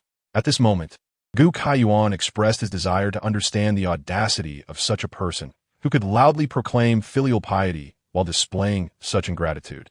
Observing the shift in Lady Zhou's countenance, Gu Kaiyuan felt a surge of satisfaction. Was it not delightful to witness someone so unfilial attempting to extol virtue? It was rumored that when Zhou Daren's biological mother passed away, he was still an infant, and it was the stepmother who had painstakingly raised him. It was perplexing how Zhou Daren repaid her nurturing kindness. The saying goes that the debt of nurture surpasses that of birth. One would assume this couple was exceedingly filial. Many in the group stifled laughter, as those aware of the Zhou family's affairs had been privy to the unfolding spectacle. Gu Sanyi noted that the individuals fetching water had ceased their task and placed their buckets aside, laughing as they recounted how, during their exile, Lady Zhou had sought to seize control of the family's finances, claiming that as the eldest daughter-in-law, she was entitled to such authority. In truth, it was merely a reflection of her own financial desperation and desire to exploit others. Gu Kaiyuan later learned of this incident and expressed genuine surprise, questioning how Zhou Daren and Lady Zhou could possibly behave in such a manner. There was no doubt about it. They had witnessed it firsthand. Lady Zhou, in her plight, had been unjustly burdened by Zhou Gang's actions. The gifts sent from her family, intended for her as a daughter-in-law, were now in jeopardy. Fortunately, she had stood her ground and divided the household from the very first day. Nonetheless, Zhou Daren proved to be quite the talent, managing to extract several hundred taels of silver from his stepmother, ensuring that their journey would not be devoid of resources. All eyes turned towards Lady Zhou, who could hardly bear the scrutiny and quickly covered her face in shame. Gu Kaiyuan exclaimed in disbelief at the audacity of such events. Just moments ago, Lady Zhou had advocated for filial piety. Was she setting an example for him? Regrettably, he lacked the ruthlessness of Lady Zhou and Zhou Daren. Instead of merely taking from his parents, he had contributed significantly. Alas, such a paragon of filial devotion was beyond his reach. Indeed, it was a standard no one dared to emulate. If his child were to behave in such a manner, he would surely face dire consequences. Many had long harbored disdain for the couple's actions and joined in the ridicule. At this moment, Lady Zhou could not afford to wait for her turn. She picked up the empty bucket and fled. Gu Kaiyuan expressed gratitude towards those who had spoken out on behalf of justice. The response was cordial. as none were devoid of compassion. They recognized the struggles of the stepmother, who had not been cruel or abusive toward Zhou Gang, yet found herself entangled in such misfortune, ultimately having to spend to appease the situation, truly an egregious injustice. With such character, one could still attain the position of censor. It was uncertain whether the current rulers were blind or merely deceived.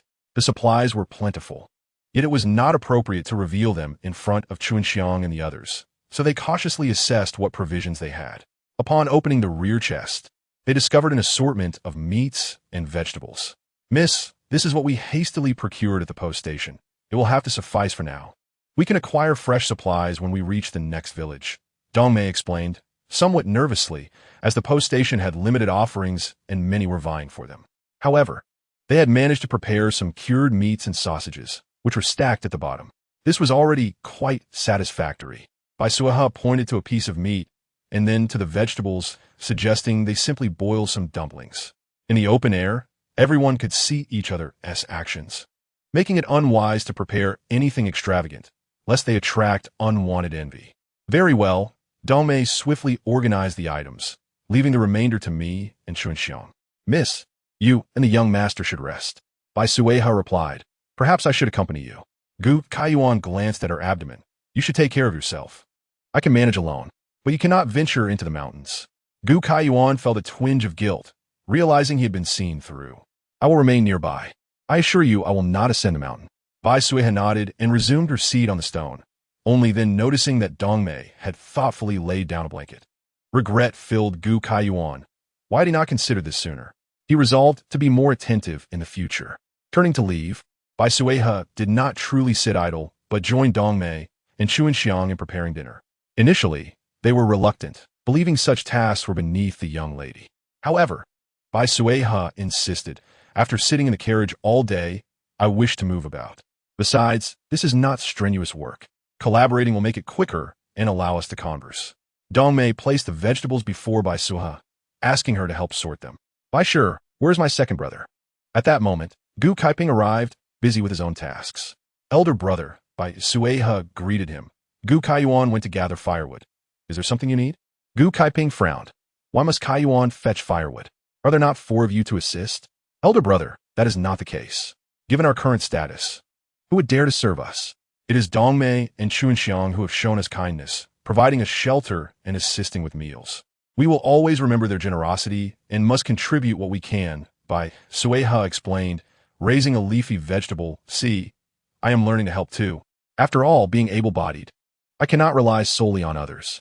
He wished to admonish Bai Suihe, but such a reprimand was not fitting for an elder brother. Regret crept in. Had he known Gu Kaiyuan would be absent, he should have summoned Lu Yun instead. "Are you truly going to travel with them? Have you considered our parents?"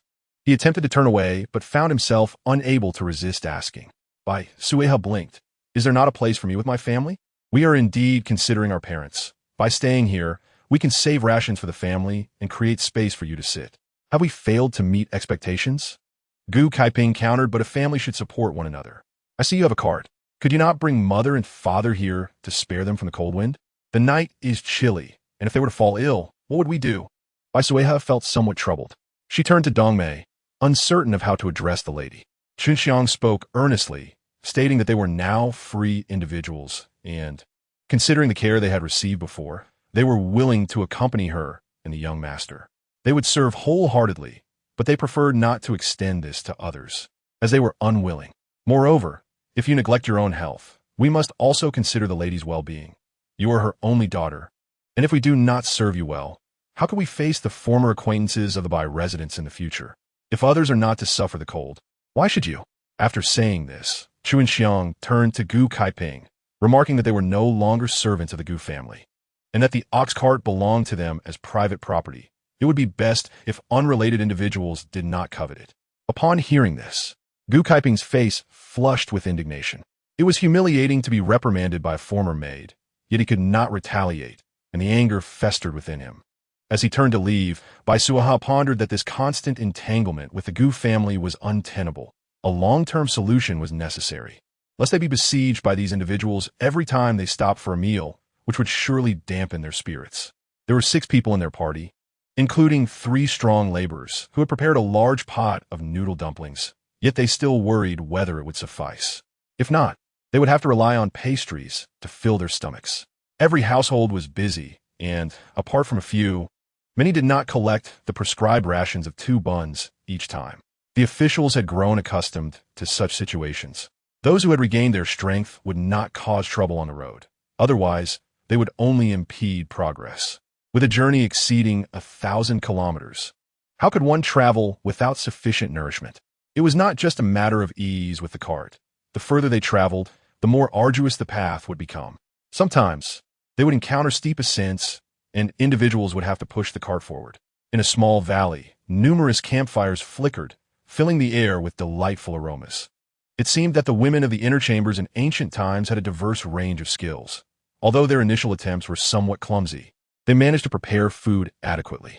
Su Huijin from the Gu family provided a bowl of rice for Lu Yun to cook a large pot of porridge, while the staple food consisted of the black buns distributed by the officials. Was this all they would eat today? After such difficulty in obtaining hot food, one would expect at least noodles, yet it turned out to be porridge, and quite watery at that. Mother, did we not buy half a bag of flour? Why then are we making porridge? Gu Kaiping questioned, feeling perplexed, especially since he had been pulling the cart all day and was both exhausted and hungry. Having porridge was already a blessing. With the little silver they had, it was uncertain how long it would last.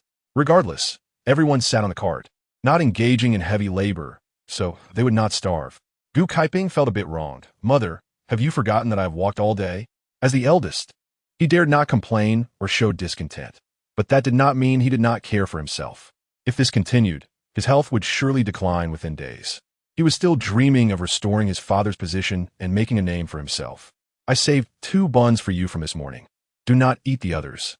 Su Huijin acknowledged Gu Kaiping's efforts, recognizing him as the most capable eldest son of the family. What about me? Gu Kaichin squeezed in, having endured half a day's worth of labor on his legs, feeling he deserved recognition. Tomorrow, you can trade with your elder brother. I will also give you 2 large buns, Su Huijin replied, covering the bag, mindful not to let her son outsmart her. By the way, Kaiping, did you find that unfilial son? What did he say? I did not see the 3rd brother. He went to gather firewood. I will look for him later, he answered. That ungrateful child insisted on stopping the cart so far away, clearly wary of them. Su Huijin was more concerned about what the Bai family was eating today. What were they doing?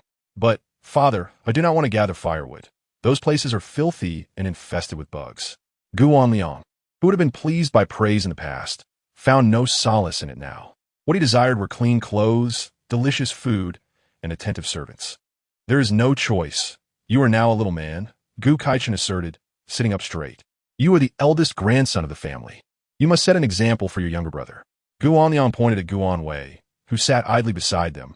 I'm only 2 years older than my brother, and he is nearly as tall as I am. Why does he not have to work? Your younger brother is still small, Su Yulan interjected, feeding the fire with small sticks, contributing in her own way. Sister-in-law, what time is it? And you're still debating age? Lu Yun retorted, determined not to let her son be at a disadvantage. Look at how tall and strong your Anwei is.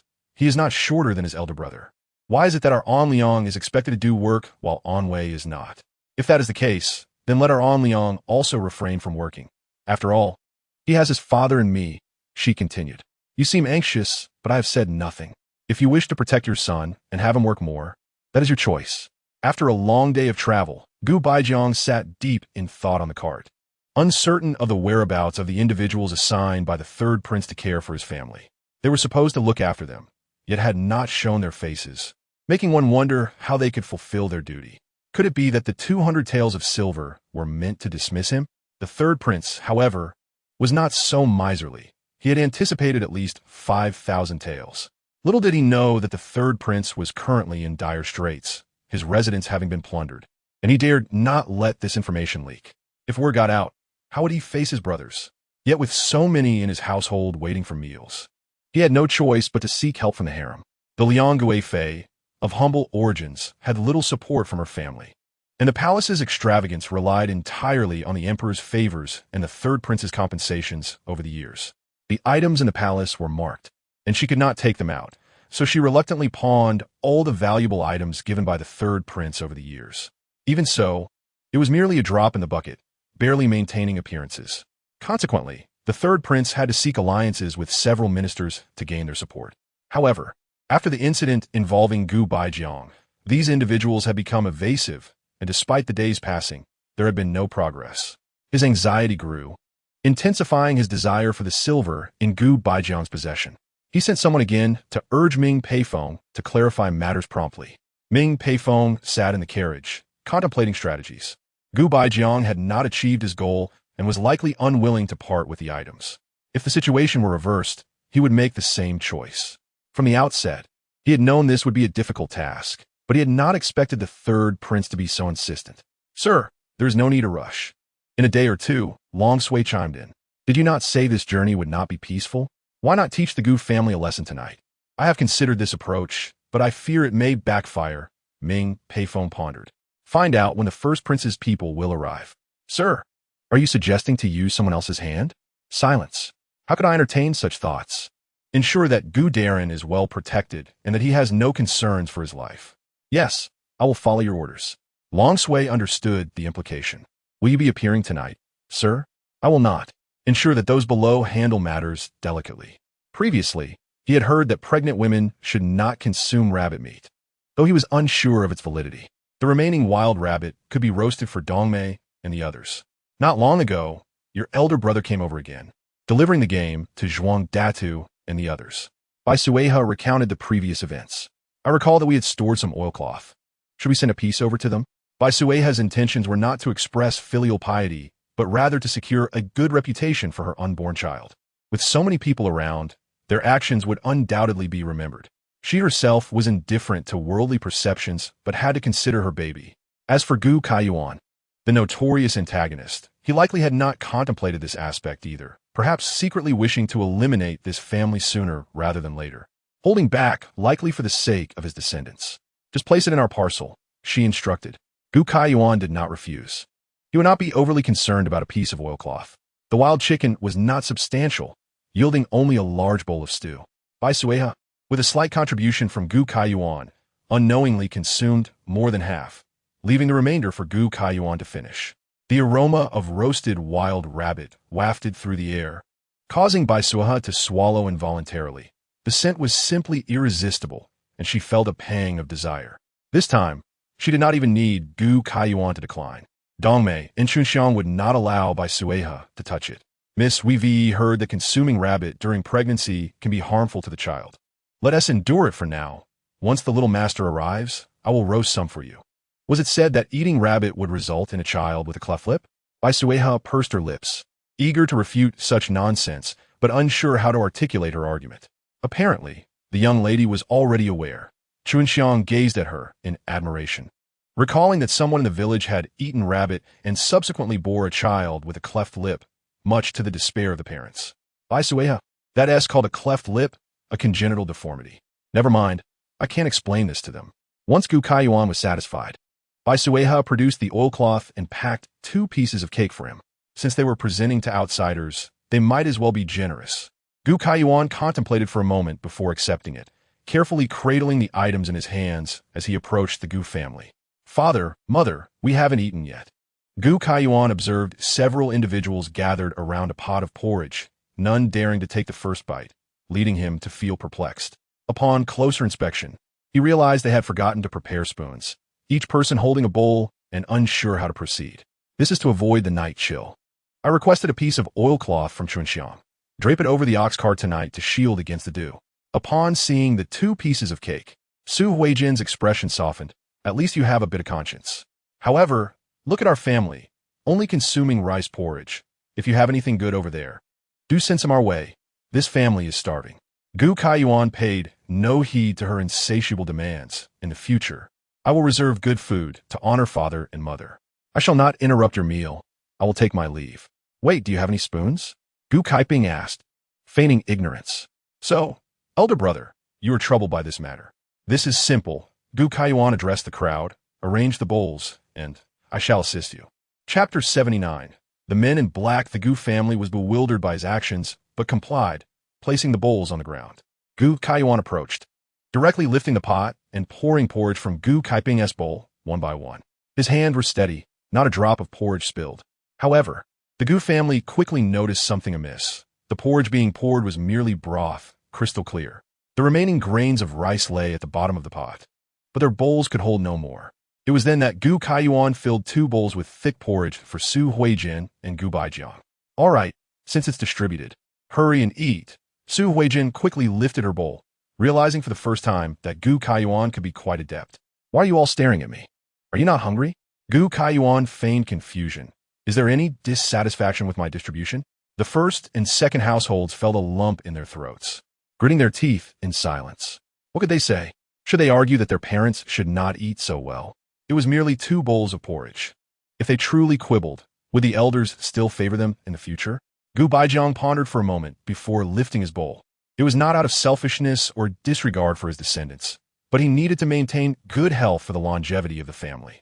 Gu Kaiyuan clapped his hands and left. This trip had been worthwhile, and the oilcloth and 2 cakes were not given in vain. Why are you so happy? Bai Suihe and the others had also tidied up, taking an oilcloth to the foot of the mountain to create a simple windbreak. Gu Kaiyuan shared his joy, also managing to amuse Bai Suihe, which he considered an unexpected gain.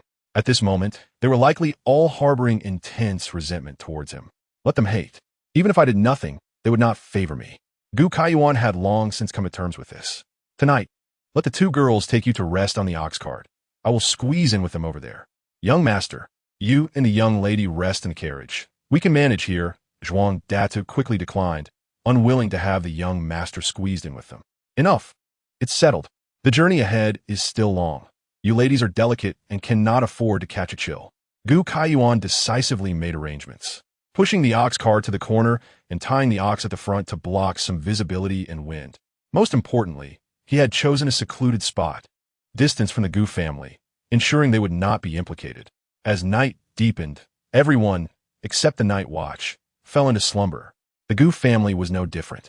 They covered themselves with oilcloth, some sleeping under the cart, others atop it, fitting in snugly.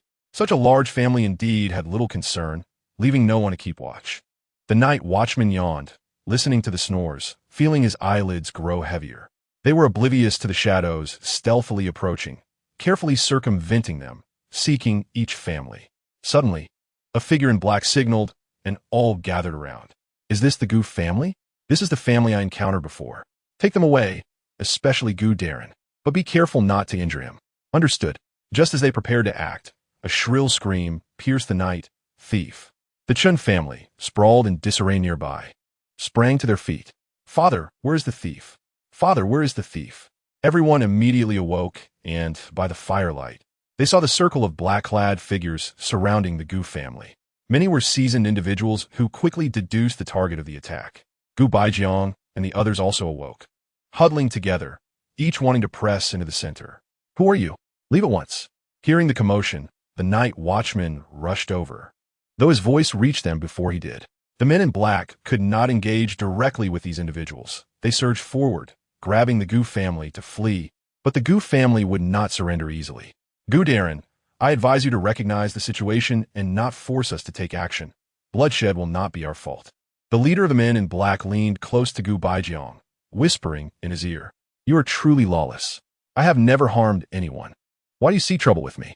Gu Baijiang feigned calmness, his mind racing to decipher the source of this plot. If you reveal to me the location of what you possess, we will grant you a chance at survival. The third prince truly could not be trusted. How could he let such a secret slip? Would he ever know peace again? What are you saying? I do not understand. Gu Baijiang thought quickly, opting to feign ignorance. Silence might afford a glimmer of hope. Do not play the fool with us. Be straightforward. Reveal the location, and we may spare your family. I truly do not comprehend what you are saying. There must be a misunderstanding. Who are you? What do you want? Jiecha drew out their respective blades, and Lu Pingkong pointed accusatorily at the cloaked figures, his voice laced with fury. His piercing gaze swept across the Gu family members encircled by the assailants.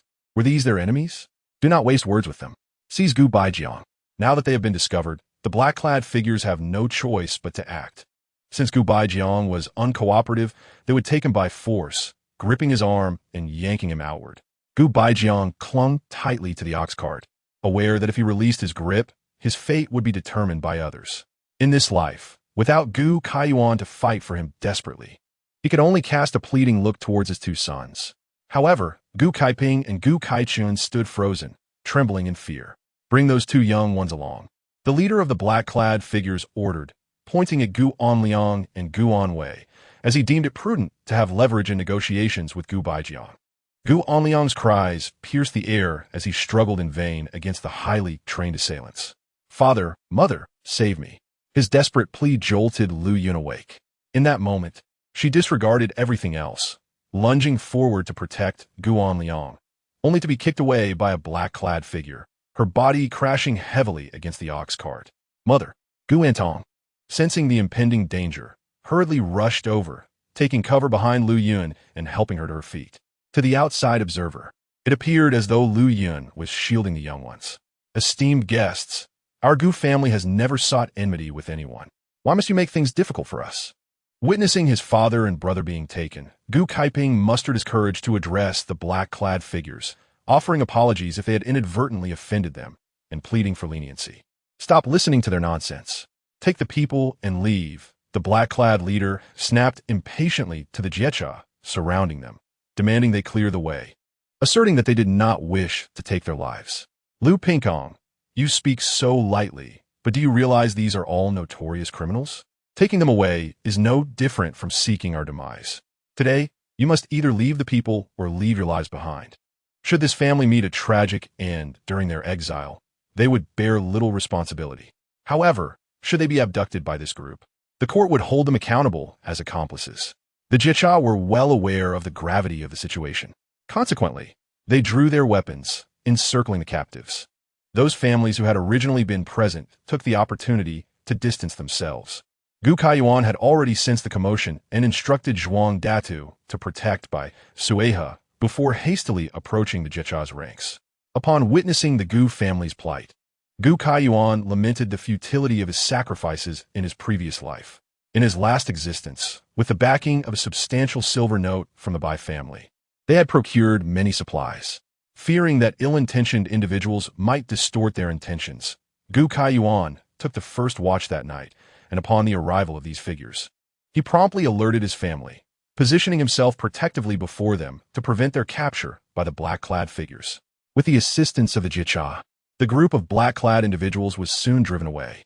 However, Gu Kaiyuan sustained injuries in the process, his back and arm wounded, and due to the lack of timely medical attention, the wounds became festering sores. "Brothers, apprehend them." Lu Pingkong had no time for further discourse and issued a direct command. The two factions clashed, and Gu Kaiyuan repeatedly attempted to break through the fray, only to be pushed to the outskirts. "Shindafu, have your sons hold them down. Gu family's nephews, are you seeking death? They're in a fight. Why are you recklessly charging in?" Yet Gu Kaiyuan, filled with anxiety, retorted, "But my parents are still inside. Who does not know your parents are in there? Yet you wish to confront them empty-handed, relying solely on your bare hands against their blades?" Chun Dafu admonished, rummaging behind him to hand Gu Kaiyuan the sturdy stick. Reluctantly, he offered it, cautioning, "This is what I use to walk. Do not break it." Is this child truly frightened into silence? Madame Chen observed the unfolding conflict closely and, noticing Gu Kaiyuan's sudden stillness, queried, "Did my husband not provide you with a weapon? Hurry and join in." Gu Kaiyuan accepted the stick, reflecting on how the Chun family had kept their distance in his previous life while now choosing to observe the tumult. The Jiecha, already outnumbered, found themselves further hindered by Gu Kaiyuan's entrance into the fray, gradually weakening against the black-clad figures. Those who had been grappling with the Gu family were now compelled to release their hold, retreating. Gu Baijiang was knocked to the ground, landing near a smoldering fire pit. A pained wail escaped him as he clutched his head and rolled on the ground. Gu Kaiyuan observed coldly, recalling how in his past life, despite his efforts to protect his father, he was met with disdain afterwards. He had endured the stench of his own festering wounds while being driven away by Gu Baijiang, who had often urged him to distance himself. After all, these black-clad figures would not take his life. Enduring a little pain was inconsequential. Although the black-clad assailants had fled, the Jiecha's wrath remained unresolved. "We are escorting prisoners, not your Gu family's guards. This matter will certainly be reported, and should anyone seek your lives again, you shall be on your own." Just as in his previous life, they were well aware of the reasons, yet still brazenly shifted blame. "Report to the emperor?" Lu Pingkong scoffed. Do not forget your current status. You cannot even request an audience with the county magistrate. Realizing no information could be extracted here, Lu Pingkong instructed everyone to disperse, emphasizing the need for rest to continue their journey the following day. All he desired was to expedite the transfer of these individuals to Lingnan. Yet, it was clear that the black-clad figures would not relent easily. It seemed this matter would indeed require reporting to higher authorities in hopes of seeking assistance or arranging an alternative for the Gu family. Gu Kaiyuan's reckless bravery earlier had earned him Lu Pingkong's respect. Approaching him, Lu Pingkong patted Gu Kaiyuan on the shoulder, stating, "Although this trouble was brought upon by your Gu family, you did assist us just now. Well done. However, you should also keep your family in check. If they cause me further trouble, do not blame me for being unsympathetic." Gu Kaiyuan was well aware that the bond he held with Lu Pingkong was insufficient for the latter to extend significant assistance. Yet the fact that he did not hold him accountable this time was already a considerable favor. "I understand. I will speak with them." Gu Kaiyuan could only respond thus. Moreover, this batch of black-clad figures likely wouldn't return. Once the Jicha departed, the area surrounding the Gu family remained deserted, everyone keeping their distance. In the future, do not act so recklessly. Charging in barehanded will only result in your own detriment, Chen Dafu remarked to Gu Baijiang. "Sir Gu, your son is indeed commendable, displaying filial piety, though he is somewhat rash." He then cast a disdainful glance at Gu Kaiping and Gu Kaichun, observing, "These two cowards can only cower behind their wives." Trembling, seeing their father and brother in peril, they dare not extend a hand. Such individuals are fortunate not to be from the Chun family. What a disgrace. Gu Baijiang longed for a mirror to see the extent of his injuries. If his features were marred, no matter his abilities, the court would not consider him. "Quickly, fetch a doctor for me," Gu Baijiang exclaimed in a panic, fearing that if his face were ruined, the Gu family would be doomed. "Where are we to find a doctor in this desolate place?" Su Huijin replied, her limbs weak, having narrowly escaped death. "We cannot even discern directions here." Gu Baijiang, however, was unconcerned with such matters. He only wished to know if there was any hope for his face's recovery. "Father, in this darkness, where shall I find a doctor?" Gu Kaiping was equally frantic, fully aware of the gravity of the situation. "Should we ask those Jiecha for assistance? Then what are you waiting for? Hurry!" Gu Baijiang was consumed with rage and insisted on summoning a more capable physician, unperturbed by the expense. "Father, we must clarify matters first. I only possess a little over 40 taels of silver," he declared. Lu Yun was genuinely frightened. Observing the expression on their father's face suggested a slim chance of recovery, symbolizing the shattering of their previous hopes. Why bicker over trifles in such dire circumstances? It was easy for father to speak lightly, but the truth remained that without funds, one could hardly make progress, an understanding universally acknowledged. Without silver, would our entire family survive on merely 2 buns distributed daily by the errand runners? Medical consultations and medications invariably required substantial funds, especially given their current predicament. Her meager savings were insufficient for such upheaval. Gu Kaiping appeared swayed by his words, remaining motionless alongside him. Left with no other choice, Gu Baijiang retrieved 100 taels in banknotes from his bosom and tossed them to Gu Kaiping. "I still have a bit of silver. Hurry and find someone." "Father, you have banknotes?" Gu Kaikin's eyes sparkled with excitement. It was far better for a brother to possess silver than for their father. Their old man, indeed, knew how to conceal his assets effectively.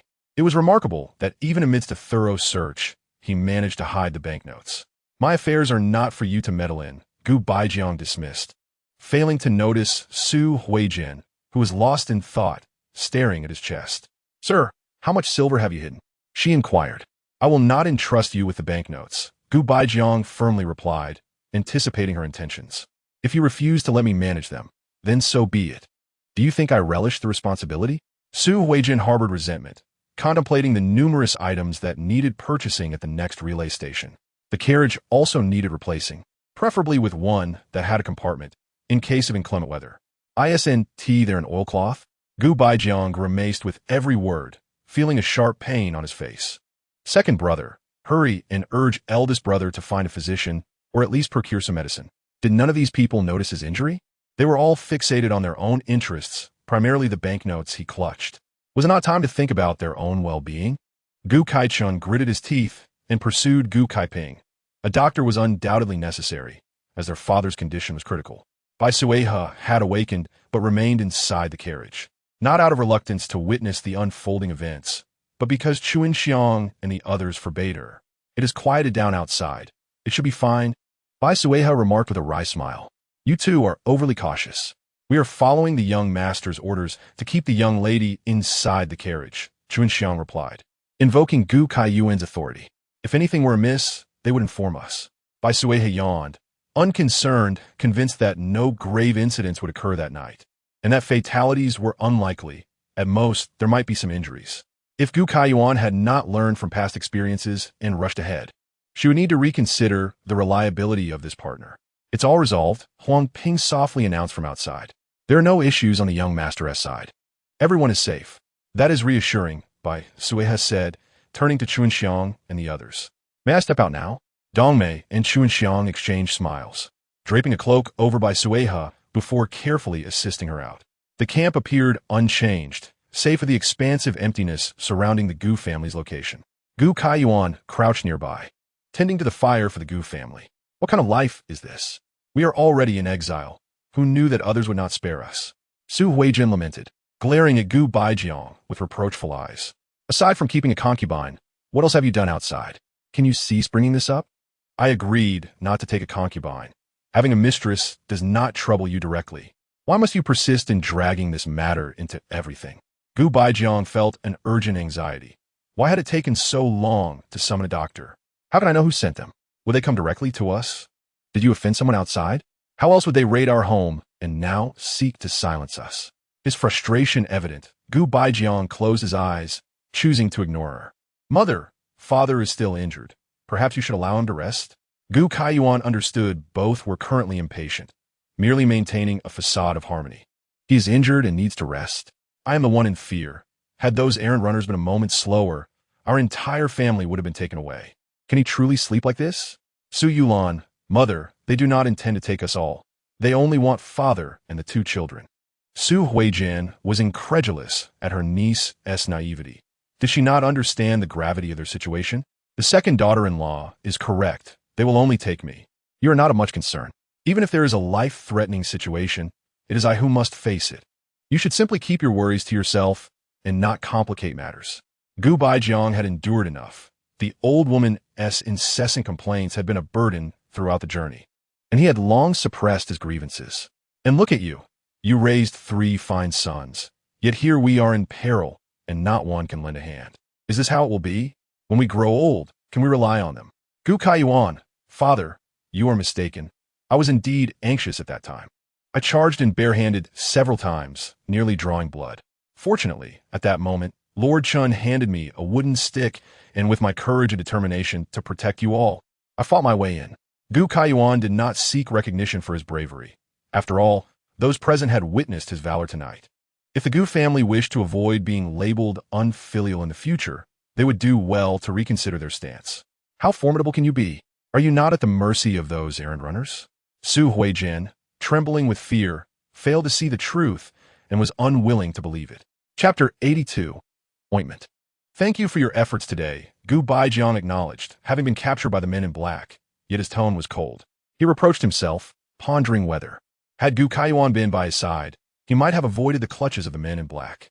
Had he not fallen into their hands, he would not have sustained such injuries. Meanwhile, Gu Kaiping had located the errand runners, aware that finding a doctor at this juncture was improbable. However, medicinal supplies were undoubtedly available. Sir, could we possibly borrow some healing ointments? You have no supplies? Lu Pingkong asked, puzzled, if memory served. The Gu family had indeed procured healing medicines. Those had all been used on their feet, and Gu Kaiping, who had also utilized them, was well aware that the stock was nearly depleted. Even if they had been used on their feet, they could still be applied to the face. Lu Pingkong was reluctant to part with the medicines, as they would be camping outside for several days. He feared injury and wanted to ensure they had supplies. My father has been injured on his face. Is there no doctor among us? Gu Kaiping inquired, recalling Gu Baijiang's instructions. If they could not procure medicine, finding a doctor would at least prevent them from appearing helpless. A doctor? Are you jesting? Lu Pingkong looked at the 2 brothers from the Gu family. You are in exile. What kind of exile group carries a doctor? However, you might inquire among others. Some of those expelled may possess sufficient means to have a healer among them. Maji offered advice, suggesting that among the 100 or so individuals, they might be fortunate enough to encounter someone skilled in medicine. Eldest brother, what should we do now that there are neither medicines nor doctors? Gu Kaiping asked. How should I know what to do? Should I ask father? The two brothers dared not cause a scene and could only leave in frustration. Do you think the Gu family will find peace in the future? Who knows how much these officials have embezzled or how many people they have offended, leading to the risk of being robbed or killed along the way. Is there any provision for medical supplies from the Bai family? Please retrieve them for my use. Furthermore, the servants of the Bai family are all free, so they should hasten to fetch a physician for me. Gu Kaiyuan, father, I'm knowledgeable about medicine. Dongmei and the others previously took out a box of healing ointment, but we have used it all. What? You have used an entire box of medicine? Suihe's feet are already badly worn. The two maids are concerned for her and have applied it all over. However, the ointment is indeed quite effective, and there are already some scabs forming today. Gu Kaiyuan is quite pleased with the efficacy of the medicine, though it is rather extravagant. Gu Baijiang nearly spat out a mouthful of old blood. Even if the Bai family possesses wealth, such wastefulness is unacceptable. Then go fetch a doctor. Gu Kaiyuan, I fear that may not be feasible. You unfilial child, without even inquiring, how can you declare it impossible? Dongmei and the others have not ventured outside and cannot discern directions. They are merely following the group.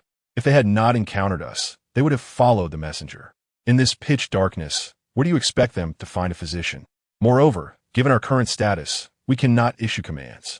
Third brother, Lu Yun, noticing Gu Kaiyuan's persistent evasion, felt displeased. If Gu Kaiyuan does not take responsibility, the sustenance of this family will rely on themselves. Father has already been injured. Even ordinary people would lend a hand, let alone the fact that we are their former masters. Sister-in-law, you are mistaken. They have always been members of the Bai family. We are not their former masters. Have you forgotten that when Suihe entered the manor, she brought along several accompanying rooms, as well as numerous maids and matrons? If our family had no such precedent, the public treasury would not bear this monthly burden. Thus we have never given them a single copper coin. Moreover, she only brought 2 maids with her, while Bai Suihe brought an entire courtyard. Su Yulan intended to speak, but, upon realizing the matter at hand, refrained from voicing her thoughts, as it was she who initially raised this issue. She had only brought 1 accompanying maid, unlike Bai Shi's grand display. Third brother, are we revisiting old grievances? Gu Kaiping stood beside Lu Yun, asserting that our current discussion should not revolve around father's injury. She shyly glanced at Gu Baijiang and the others, previously unprepared for such a situation. Thus, only a thin layer remained at the bottom of the bottle. Upon reaching the next post station, I will certainly purchase a new box for father and mother. Gu Kaiyuan took the box, which he was undoubtedly familiar with, and indeed, it contained only a thin layer. He scraped at it, hoping to find a bit the size of a fingertip. Opening it in front of everyone, the expressions of the Gu family darkened. It would have been better not to bring it at all, as it would only incur Bai Suihe's gratitude. No need. We shall think of another solution. Gu Baijiang felt somewhat uncomfortable. Using something meant for the soles of his feet on his face was hardly suitable. Father, mother, is this all right? Bai Suihe saw that everyone was sitting idly, not tidying up the area, her brow furrowed. Seeing that dawn was not far off and they were soon to continue their journey, it would be best to tidy up these items. It would be inappropriate if something were left behind. These items were all purchased with silver. Besides, does the Gu family truly possess silver now? They do have some, but not much. At this moment, Su Huijin noticed that their bundles had all fallen to the ground. She was unaware that her water pouch had been trampled by someone. Lu Yulan, you two hurry and clean this up. Sitting there idly, do you expect me, the old woman, to do it? Previously, when she was in the cell, her arm had been injured, and the recent tugging seemed to have reopened the wound. No, she still needed to apply some medicine. Chapter 83. The theft of medicine. None of the Gu family members detained them. In such a small space, they had barely enough room to sleep themselves.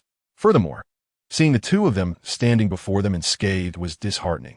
If one were to cast blame, Gu Kaiyuan had indeed exerted great effort at that time, confronting those black-clad individuals with a stick. Bai Suihe, having distanced herself from the Gu family, lowered her voice to say, I heard you were quite valiant. Charging in with a stick, truly a heart eager to save father and mother. Gu Kaiyuan cast a complex glance towards the direction of the Chun family, saying, Do you believe I was forced into this situation? Pray tell. Bai Suihe, intrigued by the hidden narrative, perked her ears. Upon hearing about Chun Dafu's actions, Bai Suihe nearly slapped her thigh in amusement. Was this the Chun official you had offended before?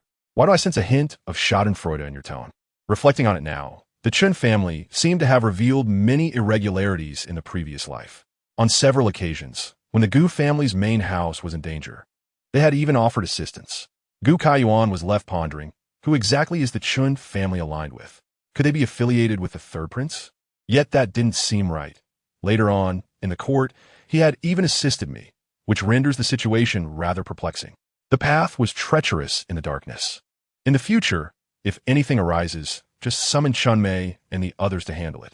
Gu Kaiyuan supported Bai Suihe, guiding her around a piece of rubble. While an ordinary person might stumble without consequence, if Bai Suihe were to step on it, the implications would be significant. Given that such a major incident had transpired in the Gu family, it would not reflect well on me if I did not appear. I had initially considered sending a new box of ointment, but was concerned that if the wounds did not heal properly, we would face blame. Thus, I could only devise this plan. Do not hold it against me. Our hearts are in sync, Gu Kaiyuan remarked with a smile, patting her hand. The Gu family is indeed capable of retaliatory actions. You should go in and rest now. Gu Baijiang found the night particularly arduous. Although he had applied the remaining ointment to his face, it still burned and stung. Gu Kaiping and Gu Kaichun alternated fanning him with leaves, but to little avail. In contrast, Su Huijin seemed unaffected, lying on the ox cart, blissfully snoring. Gu Anliang and Gu Anwei were startled as dawn broke. They discovered the two children's faces were flushed and feverish. Lu Yun and Su Yulan could no longer remain still and began to seek medicine from house to house. Along the journey, one could not predict what challenges awaited. Everyone guarded their medicinal resources closely. Ultimately, it was Lu Yun who spent 5 taels of silver to procure a dose of fever-reducing medicine. What usually cost a mere few coins had skyrocketed in price. Yet Lu Yun endured for the sake of the child. However, Su Yulan's actions were intolerable, just as she had finished brewing the medicine. In the moment she was tending to the child, Su Yulan swiftly poured it out and served it to Gu Anwei. Su Yulan, what are you trying to do? That is my Anliang's medicine. On what grounds do you take it away? Sister-in-law, I am merely anxious. Our Anwei has a fever. If he does not take medicine, he could perish. You see, he has already consumed it. Why not brew another batch? I will fight you for this. Lu Yun could not tolerate it. Brewing another batch would not yield the same efficacy, and it would take time. They were about to set off. This would leave Gu Anliang without hope. Brother, shouldn't you intervene? Su Yulan felt a bit guilty, not daring to confront her directly, and could only flee. Second sister-in-law, this is your fault. Your Anwei is ill, so you should seek medicine. Why must you take our child's medicine? What do you mean by your family and my family? Are we not all one family? Su Yulan feigned ignorance, having already consumed it. What could be done? Surely, they would not kill her over a bowl of medicine. The Gu couple truly loathed Su Yulan's shameless behavior, and they began to understand the sentiments shared between Gu Kaiyuan and his spouse. Moreover, they had a biased old mother who jumped in, saying, "All right, Kaiping, since the medicine has already been consumed, you should quickly brew another dose. We are all family, and all these children belong to us. It matters not who drinks it." Does it not matter? Lu Yun felt a sense of unwillingness. After all, it was a considerable sum I had painstakingly earned. I found it peculiar that May was not anxious. It turned out she had already schemed everything out. Early in the morning, the clamor was incessant, and Gu Baijiang, already troubled by the injury on his face, was even more irritated by the noise. You've already brewed the medicine. You can continue to prepare more. At least they still had medicine, while I was just enduring. Lu Yun could hardly believe that this was the grandfather her children admired so much. How could he utter such cold words? Mother, let us quickly brew some more medicine. Gu Antong was also filled with resentment. After all, this was her only brother, and his well-being was paramount. For he was the one who would support her in the future. The debts could be settled later. Antong, how can you speak like that? What do you mean by settling debts later? Su Yulan persisted. I am your elder, not your mortal enemy. Then you'd better pray that Anliang is safe. Otherwise, we shall be bound by this grudge. Lu Yun no longer wished to maintain her facade. She loathed Su Yulan to the core. However, Tonga was right. They had to quickly brew another batch of medicine. Regardless of its efficacy, it was worth a try. The mother and daughter were in a flurry. Just as the medicinal liquid began to boil, they were already being called to leave.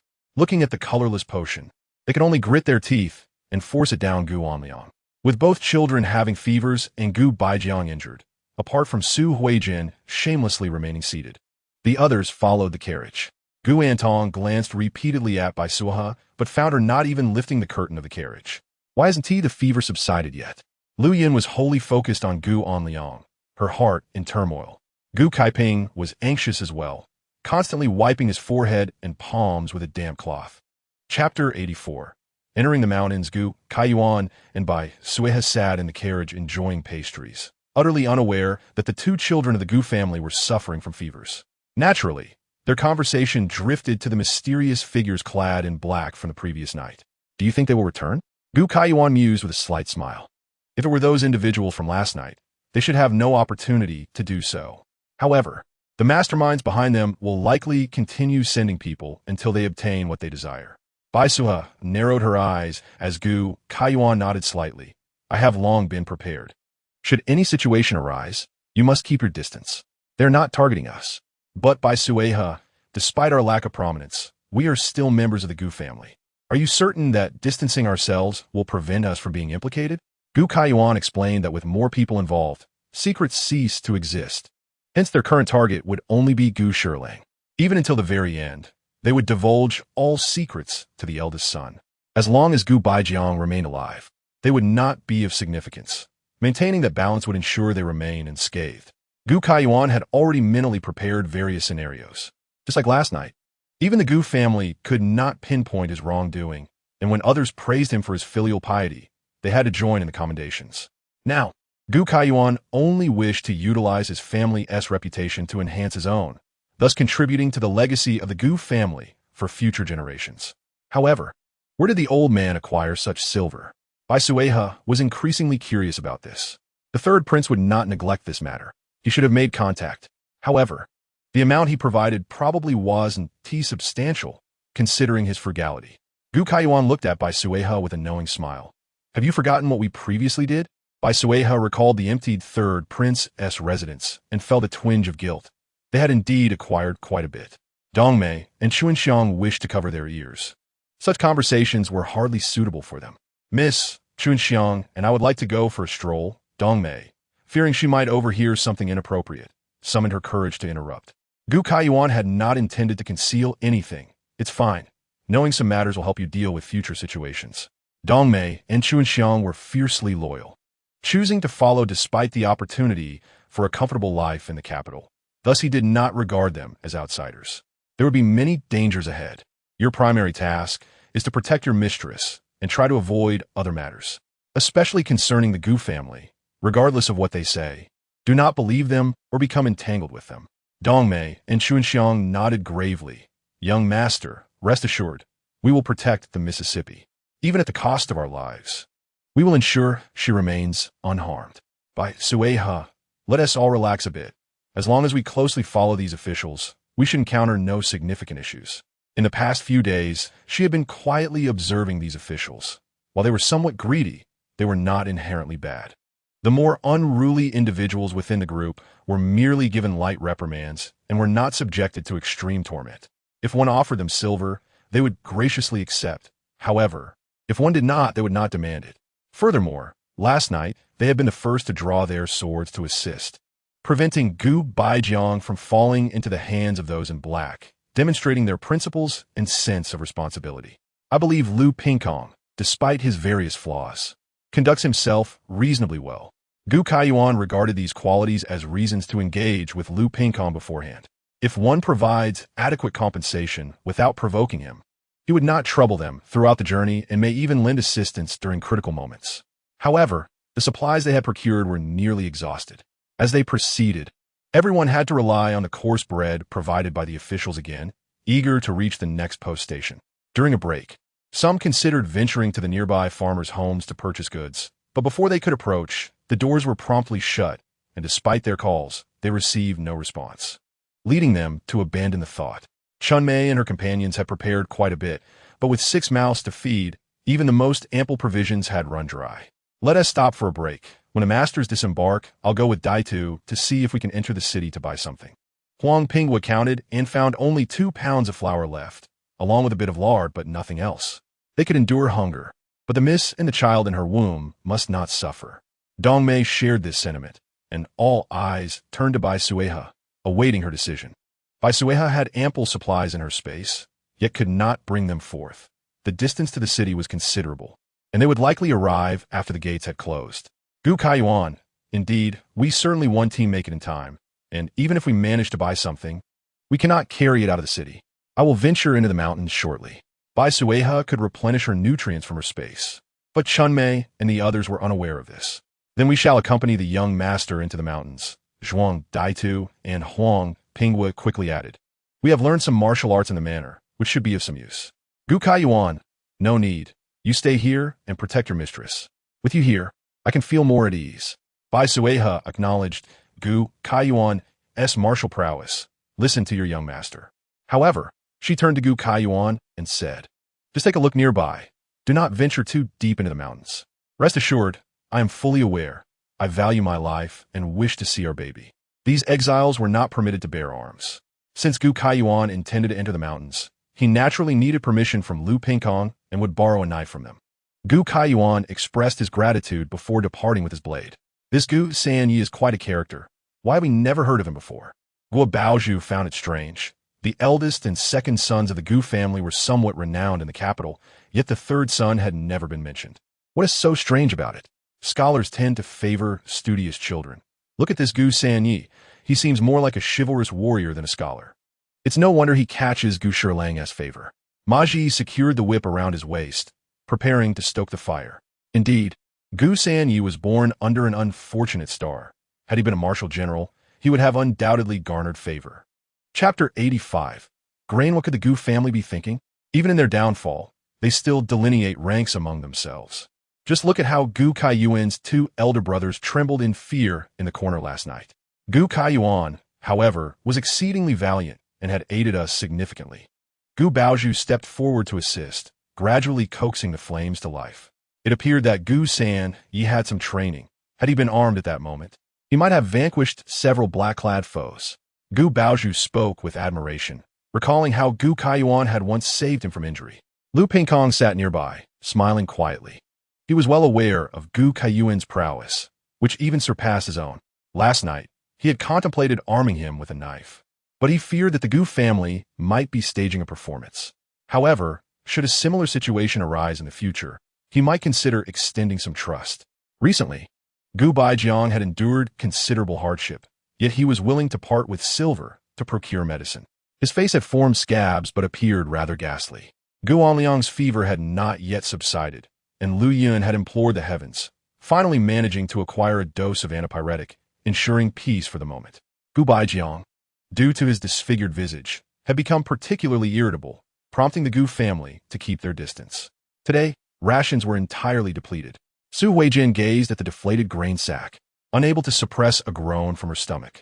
They had managed to boil a pot of thin porridge the previous night, yet today, even that was beyond reach. The situation grew dire. How could they sustain hope for survival? How were they to eat? Gu Kaichin opened the sack, and the rancid odor that wafted forth made him recoil, reminiscent of the conditions in the prison. He had previously thought well of them, only to discover they were no better than the rest. What? The bread has spoiled? This was critical to the family's sustenance. Su Huijin hurriedly approached to take the sack. Lu Pingkong cracked the whip in an open space, silencing the crowd before he spoke. What are you all clamoring about? After traveling for several days, is it so surprising that the grain has spoiled? If you wish to eat, eat. If not, discard it. No one is forcing you. Yet they could not be given spoiled provisions. Without food, how could they muster the strength to continue their journey? You will have to figure it out yourselves. This is all there is. Take it or leave it. Lu Pingkong was not inclined to pamper them. They had no other provisions and were obliged to share the same meager fare. We are not the ones suffering here. You are the ones complaining? His words, coupled with the intimidation of his whip, quelled the noise. The crowd, feeling the weight of his words, fell silent. Su Huijin dared not raise her voice, staring blankly at the sack. These past days had been grueling, and she felt as if she had shed several pounds. Father, what should we do? Gu Kaiping inquired of Gu Baijiang, as the family's affairs had always rested upon his shoulders, and their hopes now lay with him. Go find your third brother and ask him to send some grain over. Tell him I am borrowing it. I will repay him once we reach the post station." The Gu brothers exchanged glances of relief. Their father had finally come around to asking their third brother for assistance. "I shall go at once," Gu Kaiping declared, turning to leave. "I will help as well." Gu Kaichen quickly followed. Gu Baijiang's eyes flickered. Although Kai Yuan had distanced himself from the family, he could not allow matters to unfold as he wished. His earlier restraint had merely been to avoid ridicule, but with the family now deprived of grain, should Kai Yuan fail to lend a hand, it would be an act of great filial impiety. As a father, he must show that ungrateful child the consequences of his actions. Is our third brother not around? Could he be hiding from us? Gu Kaichun fixed his gaze on the ox cart behind Bai Suihe, as if wishing to see through the curtain. "Our grain is exhausted." Her husband suggested they search the mountainside for food. Bai Suihe had anticipated their purpose. She had heard yesterday that others were out of grain and guessed the Gu family was in a similar predicament. "You are out of provisions as well?" Gu Kaiping's expression darkened. He had yet to speak, and Bai had already interrupted. "Indeed, there has been no resupply along the way. And how much can this small cart carry?" Bai Suihe lamented, concerned for her unborn child, knowing the dangers of the mountains. "Could you two brothers assist in foraging? If you manage to hunt something, please remember to send some my way." Such brazen words left Bai Suihe astounded. She could hardly believe the complete lack of decorum displayed. Gu Kaiping, however, sought to maintain some semblance of dignity in his response. "My brother and I are but frail scholars, lacking the strength of our third brother. We would not wish to be a burden. However, our own supplies have also dwindled. Should your brother find anything, perhaps he could spare some for our parents." Bai Suihe seemed to have forgotten that the eldest and second brothers were not as robust as her husband, assuming they would be equally willing to endure hardship for their family. "Forget what I said," she said hastily. Gu Kaiping and Gu Kaichan exchanged glances, furrowing their brows. Had Bai Suihe truly been this foolish before? Was she deliberately provoking them? Ultimately, they felt it unwise to linger any longer and departed without further words. How could the Gu family come here seeking aid when they have nothing to offer? What can we do? Dongmei expressed her frustration. She had never perceived the Gu family as so shameless. Perhaps she had underestimated them before. "Enough talk. Let's search the vicinity for wild vegetables," Chunxiang suggested, finding little merit in the Gu family's character. "We do not know if we can procure grain tomorrow, so it is prudent to prepare for the worst. If we can gather some wild vegetables to mix with our noodles, it may provide a bit more sustenance." "Bai Suihe, do you know how to identify wild vegetables?" Dongmei chuckled. "Miss, have you forgotten we grew up in the fields before entering the manor? We have gathered wild vegetables aplenty." Chapter 86. Wild Vegetables. Bai Suihe recalled that before Dongmei and Chunxiang, she had another pair of maids who had cared for her. However, they were older and had long since been arranged into marriages, becoming wives of the steward in the manor where Dongmei and Chunxiang had grown up. Before her own marriage, she would still visit the manor each year to pay her respects. "I will accompany you to inspect the area and learn to identify wild vegetables," Bai Suihe declared, eager to expand her knowledge. In the place of exile, when the harvest was lean, knowing how to identify wild vegetables could enhance their meals. Seeing her determination, Dongmei and Chunxiang did not dissuade her. The two maids followed Bai Suihe as they ventured toward the mountainside. Huang Ping, noticing their departure, quickly entrusted his tasks to Zhuang Datu and hurried to join them. "Gu family's third wife, where are you headed?" Lady Chun, equally troubled by the dwindling provisions, inquired. "Grain truly does not last. I have purchased as much as I could, but with so many strong laborers, their appetites are not easily satisfied. We plan to see if we can gather some wild vegetables. We cannot let our stomachs go empty," Bai Suihe replied candidly, raising her voice so all could hear. Their family's plight needed to be known. Otherwise, the Gu family would not relent easily. "Are you all going to forage for wild vegetables?" Madame Chen's eyes sparkled with excitement. "Do you know anything about wild vegetables?" "I do not, but these two young ladies should have some knowledge," Bai Suihe replied, startled by Madame Chen's sudden enthusiasm. If it weren't for the two girls blocking her way, Madame Chen might have grabbed her hand in excitement. "That would be wonderful. We would love to accompany you. If you don't mind? Since you've already said so, how could I object?" Bai Suihe replied. "Of course, it is not an issue, although we are uncertain whether we can actually find any wild vegetables. If we fail, please do not blame us." Noblam, Madame Chen reassured. Fully understanding the sentiment, Besides, her boldness stemmed from the fact that her husband had previously assisted Gu Kaiyuan, even lending him his walking stick to help fend off assassins. Given this friendship, her audacity seemed justified. Unaware of her inner thoughts, Bai Suihe followed Chunxiang and the others toward the mountainside. Madame Chun quickly called over a few daughters-in-law, eager to showcase her skills. "Dear husband, gather a few of our sons to start a fire. If we manage to gather wild vegetables, we can make a hearty soup for dinner." Chun Dafu swallowed hard. They had run out of provisions since yesterday, and a pot of wild vegetable soup would allow them to salvage the stale bread, making it more palatable. It's already autumn, and even if we find wild vegetables, they may be past their prime. Let's search near the water source. There should be some. Chunxiang led the way, ensuring safety before assisting Bai Suihe to proceed slowly. "You needn't be so cautious. I'm perfectly fine." Bai Suihe felt that it would be better if she did not accompany them, as she was merely causing trouble for the two girls. "You may search ahead. I can keep up on my own." "That won't do. We must watch over you," Dongmei insisted, her eyes already scanning the surroundings. "There seems to be something ahead," Chunxiang exclaimed, approaching to discover it was bitter melon, with some plant and herbs nearby. She gathered both types of vegetables and shared them with Bai Suihe and the Chun family, explaining their uses. "The plant and herb is a bit old, but it can still be used for tea.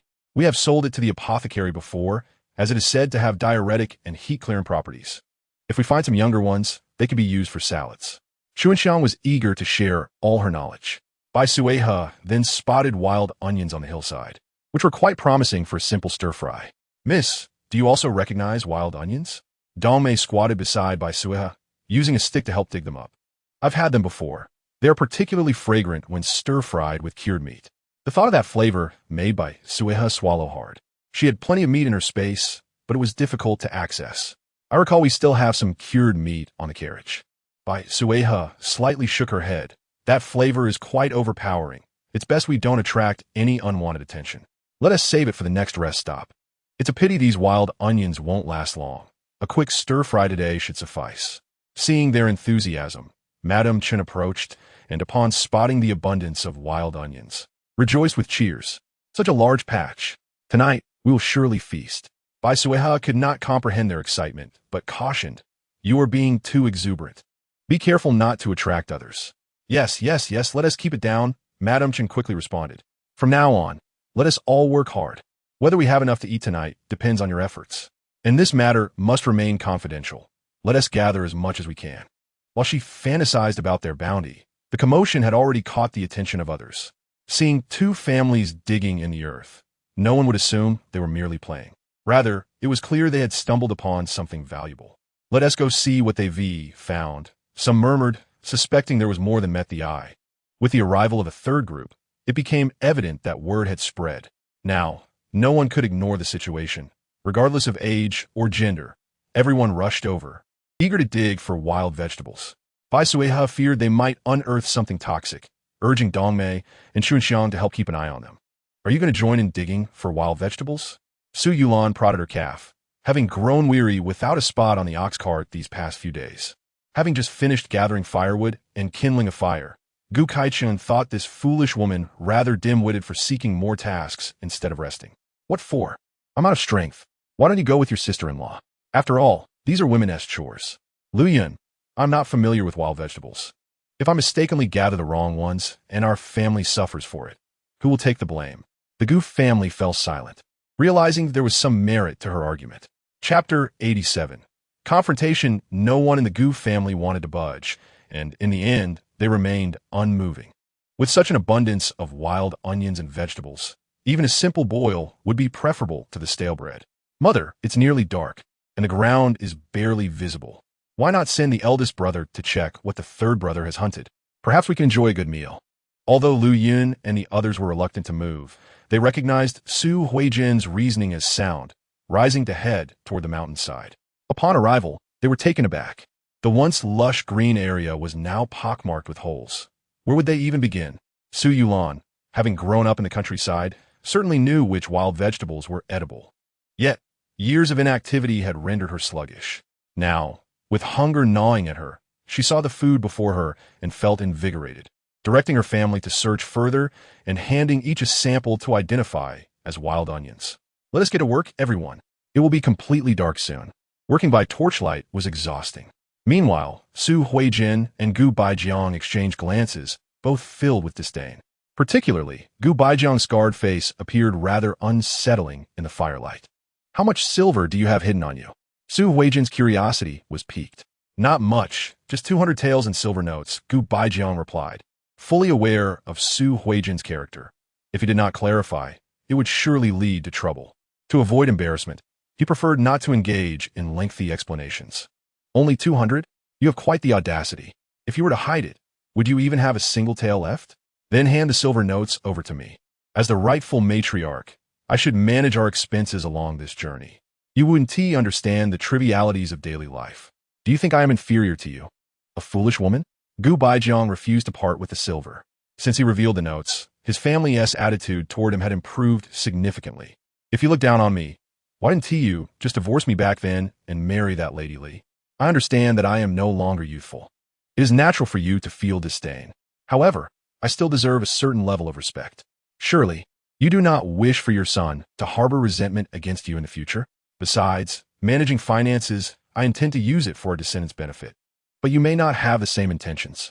Who knows what schemes you might concoct once we reach our destination, perhaps even acquiring a mistress. Gu Baijiang remained steadfast.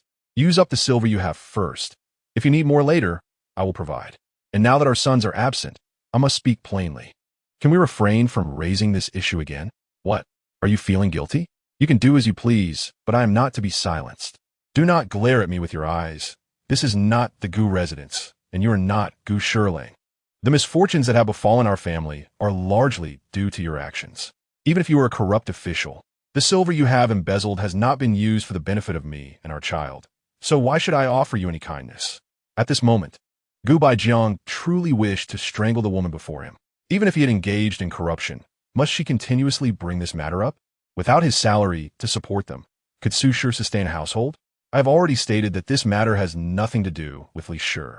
The affairs of the court change rapidly. Had I known the outcome would be like this, I would have prepared accordingly. Your persistent focus on that incident is merely to provide amusement for others. I may not understand, but that does not imply ignorance. Why did those men in black specifically target you? Surely, it cannot be without reason or a case of mistaken identity. Su Huijin had even begun to speculate how much Gu Baijiang had embezzled to warrant such a pursuit. How much silver could that possibly be? If it were her, she would accept it if it meant enjoying a few prosperous years. In the end, she gained nothing but hardship. How could she swallow that indignation? Have you hidden the ill-gotten silver? Su Huijin glanced around to ensure no one was eavesdropping and asked with certainty. Gu Baijiang's pupils constricted. If even Su Huijin could guess, might others harbor similar suspicions? After all, we were once a couple. Do you not trust me? Gu Baijiang turned his head away. It was precisely because of distrust that he had refrained from bringing home even a bit of silver over the years, lest he ultimately contribute to the Su family. Furthermore, their lack of support during this time had left him feeling somewhat disheartened. Henceforth, their silver would be reserved for their own children. Speaking of children, she suddenly recalled that in her fervor to chase after mistresses, she had forgotten to check whether Li Shi had given birth. How many children did the mistress bear you? Have you truly left all your wealth to them? The more Su Huijin thought, the worse her expression became, as she pointed a finger at Gu Baijiang, declaring him inhuman. Upon hearing Su Huijin's tirade, Gu Baijiang closed his eyes. The good reputation he had painstakingly maintained was now utterly ruined. Even if he could heal his face and enter the court, colleagues would still whisper behind his back, calling him hypocritical. How could this wretched woman know of such matters? Could it be that the eldest and others let something slip? She was truly foolish. Enough of the insults. Gu Baijiang could not endure any longer. Aside from our 3 sons, I have no other offspring. Are you satisfied now? He had wished for Li Shi to bear him a few more children, but for reasons unknown, that had never come to pass.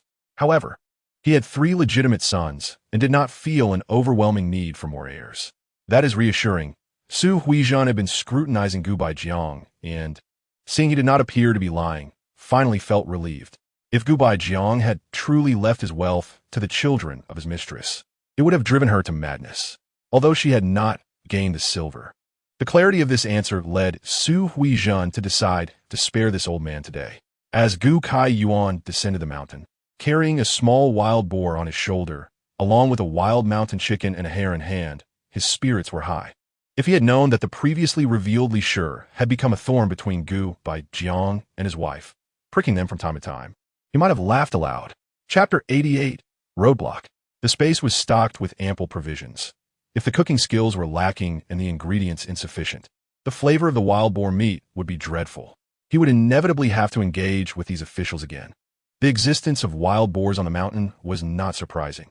Encountering them was a true skill. Lu Pingkong was quite pleased with Kai Yuan's perceptiveness. Patting him on the shoulder, "Brother Gu, I shall not be polite. Once we have prepared the wild boar, I shall have them send you a piece of meat. That is only right, as this is your hard-earned reward." Although Lu Pingkong also desired to taste it, he understood that one must not be overly greedy. He hoped for more such fortunate events along the way. Should you require anything in the future, do not hesitate to seek us out. While I cannot guarantee anything else, I can certainly provide you with weapons. The two chatted for a while longer before Kai Yuan took his leave. He entrusted the wild chicken and hare to Dong Mei and approached Bai Suihe, asking, "How are things on your end? Is there nothing amiss? Has the baby awakened yet?" It had been many days since he had last communicated with the baby, and this time the sleep seemed prolonged. "Rest assured, all is well. Your elder brother and the second brother came by earlier seeking grain from us." Kai Yuan replied, "I will tend to the stove first and prepare some chicken soup to bring them a bowl later." It was impossible to go empty-handed. Presenting a bowl of chicken soup would serve to quell any gossip. The officials, being numerous and formidable, swiftly processed the small wild boar weighing around 60 pounds, and it was quickly placed in the pot. As the savory aroma wafted through the air, it overwhelmed the scent of the wild chicken soup that Kai Yuan was simmering. Throughout the journey, Kai Yuan had parked the ox cart beside the officials. Even if he caught a whiff of the aroma, he dared not intrude. The Gu family also caught the delightful scent, and the wild vegetable soup in their hands suddenly became difficult to swallow. Kai Yuan wondered if he had managed to catch anything. If only he could find a wild boar, that would be splendid. Kai Chan gazed toward the direction of the officials, feeling a surge of hope. It would be commendable if he could catch some small animals, but Kai Ping thought his brother was merely daydreaming. Having grown up together, he knew all too well what Kai Yuan was like, lacking both literary and martial talents. To say he was going hunting, in his view, meant merely going up the mountain to see if he could stumble upon any luck. It was the officials, armed with knives and trained, who would yield results in the deep mountains. "Perhaps third uncle will have better luck," Gu and Tong remarked thoughtfully. "Their ox cart is over there. The officials have been so kind to the Bai family. Might they not share some meat with them?" This remark truly reminded the Gu family that while Kai Yuan may lack the ability, Dong Mei and Chun Xiang could easily purchase supplies with silver. However, those ruthless officials would not allow them to approach, treating them as if they were wild beasts, driving them further away. That unfilial child did not even stand up to say a good word for them. These years had truly been in vain. Kai Ping immediately set down his bowl, preparing to rise and search for Kai Yuan, only to see him walking toward them, holding a bowl. At that moment, Chen Defu was blocking Kai Yuan, and the two were engaged in conversation. Kai Yuan's son wanted to join them, but Kai Ping grabbed him, saying, "What are you crowding around for? Father, third uncle must have something delicious in that bowl." Guan Liang did not understand why his father wished to stop him. Even if it were something tasty, it should be offered to honor your grandparents. Kai Ping's voice was not low, and it inevitably drew approving glances from Bai Jiang and the others. The couple exchanged displeased looks at Kai Chun and his father, who had rushed to the front. Kai Yuan could hardly believe that Chen Defu would stand in front of him. "Mr. Chun, is there something you need? I must admit, I misjudged you." "You do possess some skills," Chen Defu replied. "What skills could a mere boy like you have?" Kai Yuan thought, "What skills could I possibly have? If I had any, I would not be in this position." "Let us not call me Mr. Chun. I am just a sinner now," Chen Defu chuckled. "I serve in the same court as your father. Calling me Chimbo Bo would not be inappropriate." "You jest, Mr. Chun. You are blessed.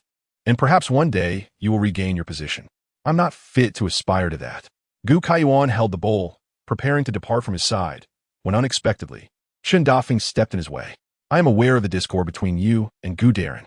Would you like me to mediate between you and your father?" Kai Yuan thought it unnecessary for Chun Darren to concern himself with their matters.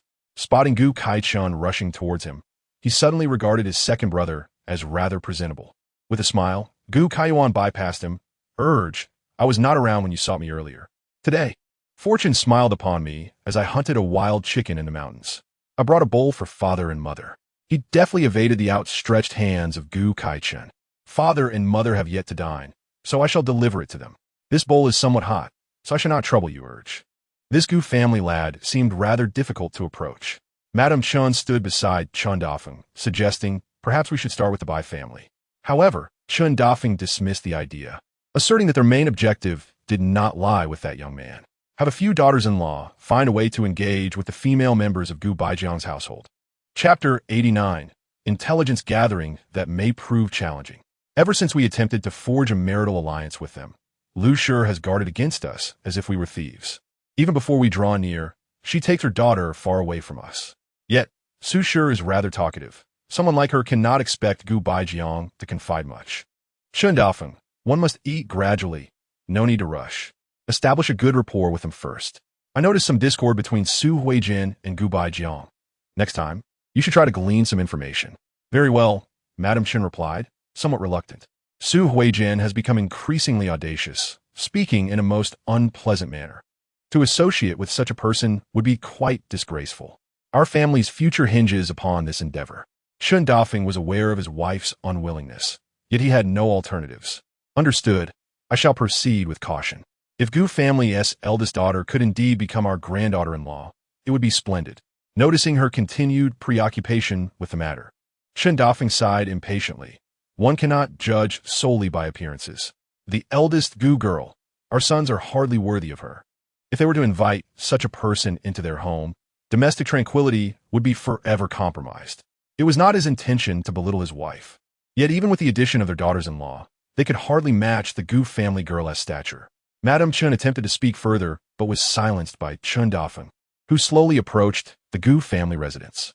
She sighed, pondering when their struggles would come to an end. Gu Kaiyuan approached Gu Baijiang, placing the steaming chicken soup before him. Father, mother, today I was fortunate enough to catch a wild chicken, and I specifically brought you a bowl. Is this merely one bowl? Su Huijin expressed her discontent. Kaiyuan, it is unseemly to be so selfish. The household consists of more than just your father and me, but also your two brothers, nieces, and nephews. Mother, I only caught one wild chicken, not a whole flock, Gu Kaiyuan sighed. Perhaps next time I venture into the mountains, I shall take eldest brother and second brother with me. They have always been more skilled than I and would surely gather more. Gu Kaiping, who had been silently observing, stiffened at this remark. After a long day's journey, he was nearly exhausted and now expected to enter the mountains again. Was he to hunt or merely deliver provisions? Gu Kai-chun, unable to contain himself, pointed out the evident motive behind Gu Kaiyuan's delivery of a single bowl of chicken soup, clearly designed to exclude them. Kaiyuan, my brother and I have always focused on our studies, lacking your knack for such underhanded tactics. However, since you possess such abilities, you should consider the family. Even if you catch but one wild chicken, you could add more water to create a larger pot, ensuring everyone can partake. This bowl of soup you've brought contains only a small portion, does it not? I suggest you not be overly generous towards outsiders. In truth, we're the ones bound by blood. Su Huijin was about to reach for the bowl when Gu Baijiang swiftly intercepted her. I'm still recovering from my injuries and must take care of myself. Kaiyuan, please bring another bowl to your mother. Gu Kaiyuan lamented. The wild chickens on a mountain are quite lean. I have only simmered 2 small bowls. Since Sui he is expecting, I have only given her a small portion, and she has likely finished it by now. Su Huijin's expression soured, but she dared not seize the bowl from Gu Baijiang. Instead, she vented her frustration upon Gu Kaiyuan.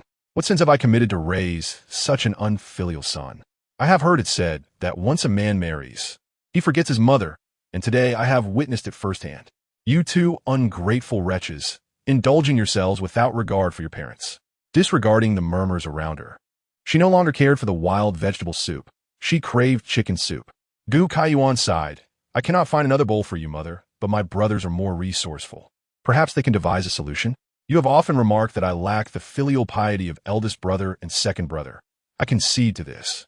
With that, he hunched his shoulders and left, his face a mask of disappointment.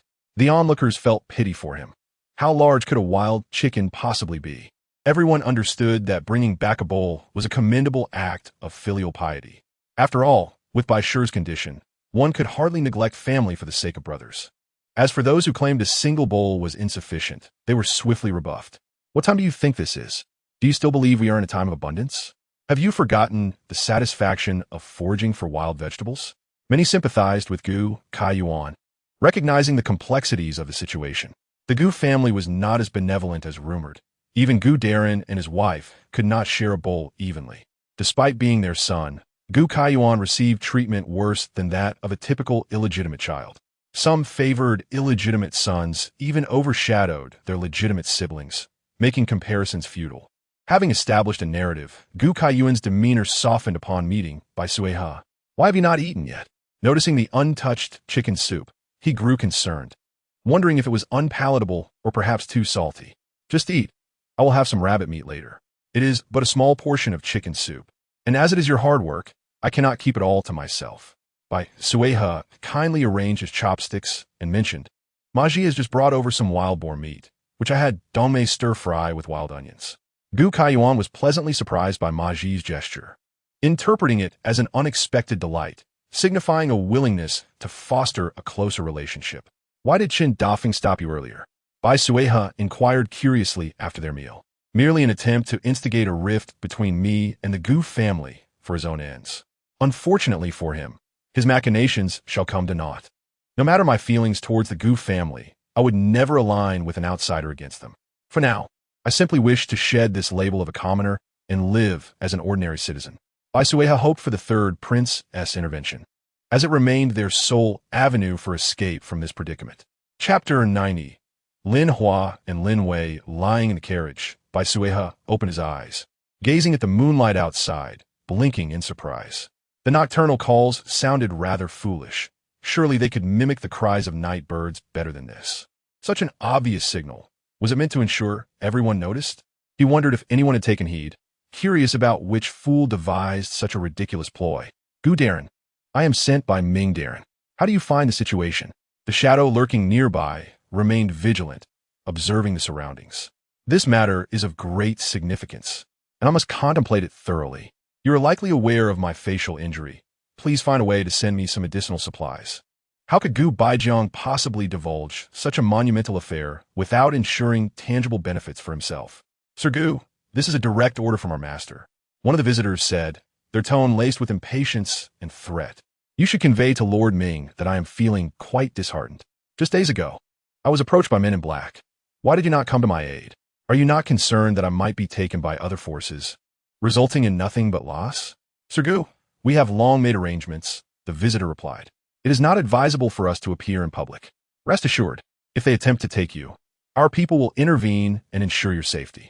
Such soothing words, yet they imply that we would become fugitives ourselves. Do you not comprehend the dire consequences for our entire family? Gu Baijiang is not so naive. This is undoubtedly Ming Peifeng's warning. You misunderstand, Sir Gu. Those men in black did not leave that area, the visitor continued. Although unaware of how those black-clad individuals were dealt with, or who intervened, he was willing to use this information as a favor. You killed those men in black. Sir Gu, this should bring you some satisfaction, as those who harmed you have finally received their comeuppance. Indeed, none of them left alive, the visitor added. We have made all necessary preparations. How can you doubt our master's capabilities? If you promptly inform us of your location, our master possesses sufficient funds to assist you within the court. Enough with your persuasion. If you were in my position, how would you act? Gu Baijiang scoffed. Remember to bring me some medicinal supplies next time, preferably something that can fade scars. With that, Gu Baijiang turned and departed, knowing he possessed a single bargaining chip that he could not relinquish so easily. Sir, is it time to rise? Chen Dafeng greeted him with a smile, clutching his stomach as he hurried away. What shall we do now, my lord? Should we seize those two young ones from his family? Do not act rashly. If we corner him, he may seek refuge elsewhere, and that would spell doom for us all. Prepare writing materials. I must compose a letter to our master to see if I can speak favorably of Sir Gu in court. Why should we assist him, Lord Ming? There is a rationale behind my actions, Ming Peifeng replied, beginning to cleanse his hands. He, too, sought to understand how the third prince would treat those who followed him.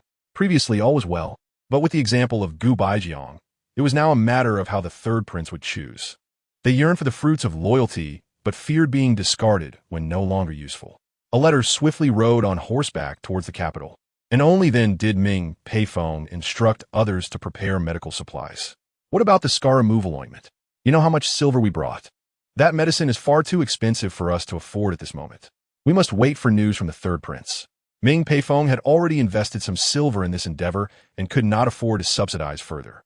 Gu Baijiang, truly, could not even protect his own face. How utterly useless for a scholar. The next morning, everyone trudged along, weary and fatigued. They encountered several villages along the way, yet all denied them entry. Ultimately, it was Lu Pingkong who managed to persuade the village chief of a larger settlement, allowing them to procure some grains. We cannot afford to forego food. The meager bread I possess is insufficient for distribution. This group is considerably poorer than before, having failed to prepare adequately at the first post station. After tending to the affairs of the capital, Lin Hua and Lin Wei, who had been pursuing them, finally caught up. Third young master, we are late. Lin Hua and Lin Wei expressed their apologies, explaining that they had intended to catch up yesterday, but had encountered some issues that delayed them. Unload your items onto the ox cart and try to remain inconspicuous. Gu Kaiyuan instructed Dongmei to assist them, highlighting the advantage of their position at the back of the caravan. Lin Hua and his companions brought a considerable supply of provisions, rice, flour, oil, and meat, along with 2 large hens. They had initially intended to find someone to handle them, but feared that if the hens were not consumed immediately, they would spoil. Rest assured, young master, I can manage this, Lin Hua assured him. Leave it to us, Chunxiang said, taking the hens and tying them to the side of the cart. Chunxiang, you have also come, Lin Hua and Lin Wei exclaimed joyfully, appreciating the presence of the young mistress's sister, as they had previously fantasized about having the third young master arrange marriages for them when the time came. However, upon noticing the hairstyles of the 2 sisters, they felt a pang of disappointment, realizing they had missed their chance. We arrived a few days ahead of you. You have worked hard, Chunxiang remarked, pleased by the abundance of provisions. The young master and mistress had eaten very little over the past few days, and they felt a sense of guilt for not managing better. It is only right, Lin Wei replied, casting a glance at Dongmei, his expression dimming slightly. Gu Kaiyuan discerned the underlying tension, silently reprimanding these 2 miscreants for harboring such thoughts without prior discussion. Yet, some opportunities are lost forever. They could only strive to find better ones later. Chapter 91. Negotiations. The arrival of 2 strangers naturally drew the attention of all, including the Gu family. The 2 brothers felt a sense of imbalance. Why had the third young master's 2 attendants followed them? The brothers exchanged glances and approached Gu Kaiyuan with a fierce demeanor. Is there a problem with him being here, second brother? Gu Kaichun feigned ignorance. Did not all of our servants get taken away by the authorities? Gu Kaiping thought of his own attendants. Those 2 young men understood his intentions, and with him nearby, he would not have to endure such hardships. They were indeed taken by the authorities, but we have been purchased by Lady Bai. We are now servants of the Bai household. Lin Hua and Lin Wei replied with poise. Previously, these 2 young masters had looked down upon them, yet now they sought out the third young master to confront him. The brothers had prepared a plethora of grievances, yet now found themselves at a loss for words, lamenting how the Bai family could not have simply purchased all of the Gu family servants. Do you know where our servants have gone? Gu Kaiping inquired, perhaps hoping Lady Bai had inadvertently done a good deed. If he approached her, she might agree out of familial ties. The younger ones remained unaware that the authorities had taken everyone and distributed them to various brokers, resulting in many individuals being scattered. The 2 brothers were fortunate to have been seen by Lady Bai and subsequently purchased by her. Is Lady Bai sending you to serve us? Gu Kaikin's eyes narrowed, attempting to define Lin Hua and Lin Wei's roles. Master Gu has misunderstood. We have been sent by the lady to deliver provisions to the young mistress and master. They clarified. They condemned the Bai family for being opportunistic and ungrateful, while also criticizing Gu Kaiyuan for being unfilial and solely favoring the Bai family. The remarks about Bai Suihe were even harsher. Despite this, Lu Yun and Su Yulan gazed longingly at the group in the distance, filled with envy. Why did they not have such a supportive family? They too wished to mend relations with Bai Suihe, yet those officials seemed to protect her, keeping their carts at a distance and often scolding them when they approached. Enough of the noise, Gu Baijiang interjected, unable to tolerate the commotion any longer. Kaiyuan possesses provisions and will surely take care of us. When we rest, you may approach him for some food. Will the third brother share? Gu Kaiping harbored no hopes ever since his family was exiled. Gu Kai Yuan seemed to have transformed into a different person, becoming estranged from his family. Yet, they failed to reflect on their own shortcomings. Gu Kai Yuan too had been gradually ostracized by them. The two brothers ought to extend an apology to their third brother, for their previous actions had indeed been excessive. Had they left a place for the Bai family, refraining from making such definitive statements, the rift would not have widened so drastically. Gu Kai Ping cast a reproachful glance at Gu Kai Chun, pondering how they could subject a pregnant woman to such adversity, were it not for the second household's meddling.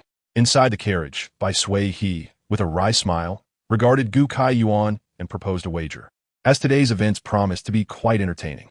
Gu Kai Yuan, glancing at the two maidens stifling their laughter, replied with a resigned smile, "You are also involved. Are you certain you wish to witness this spectacle?" Bai Suihe responded, "However, their ire will be directed at you. Perhaps you should consider sending them some offerings."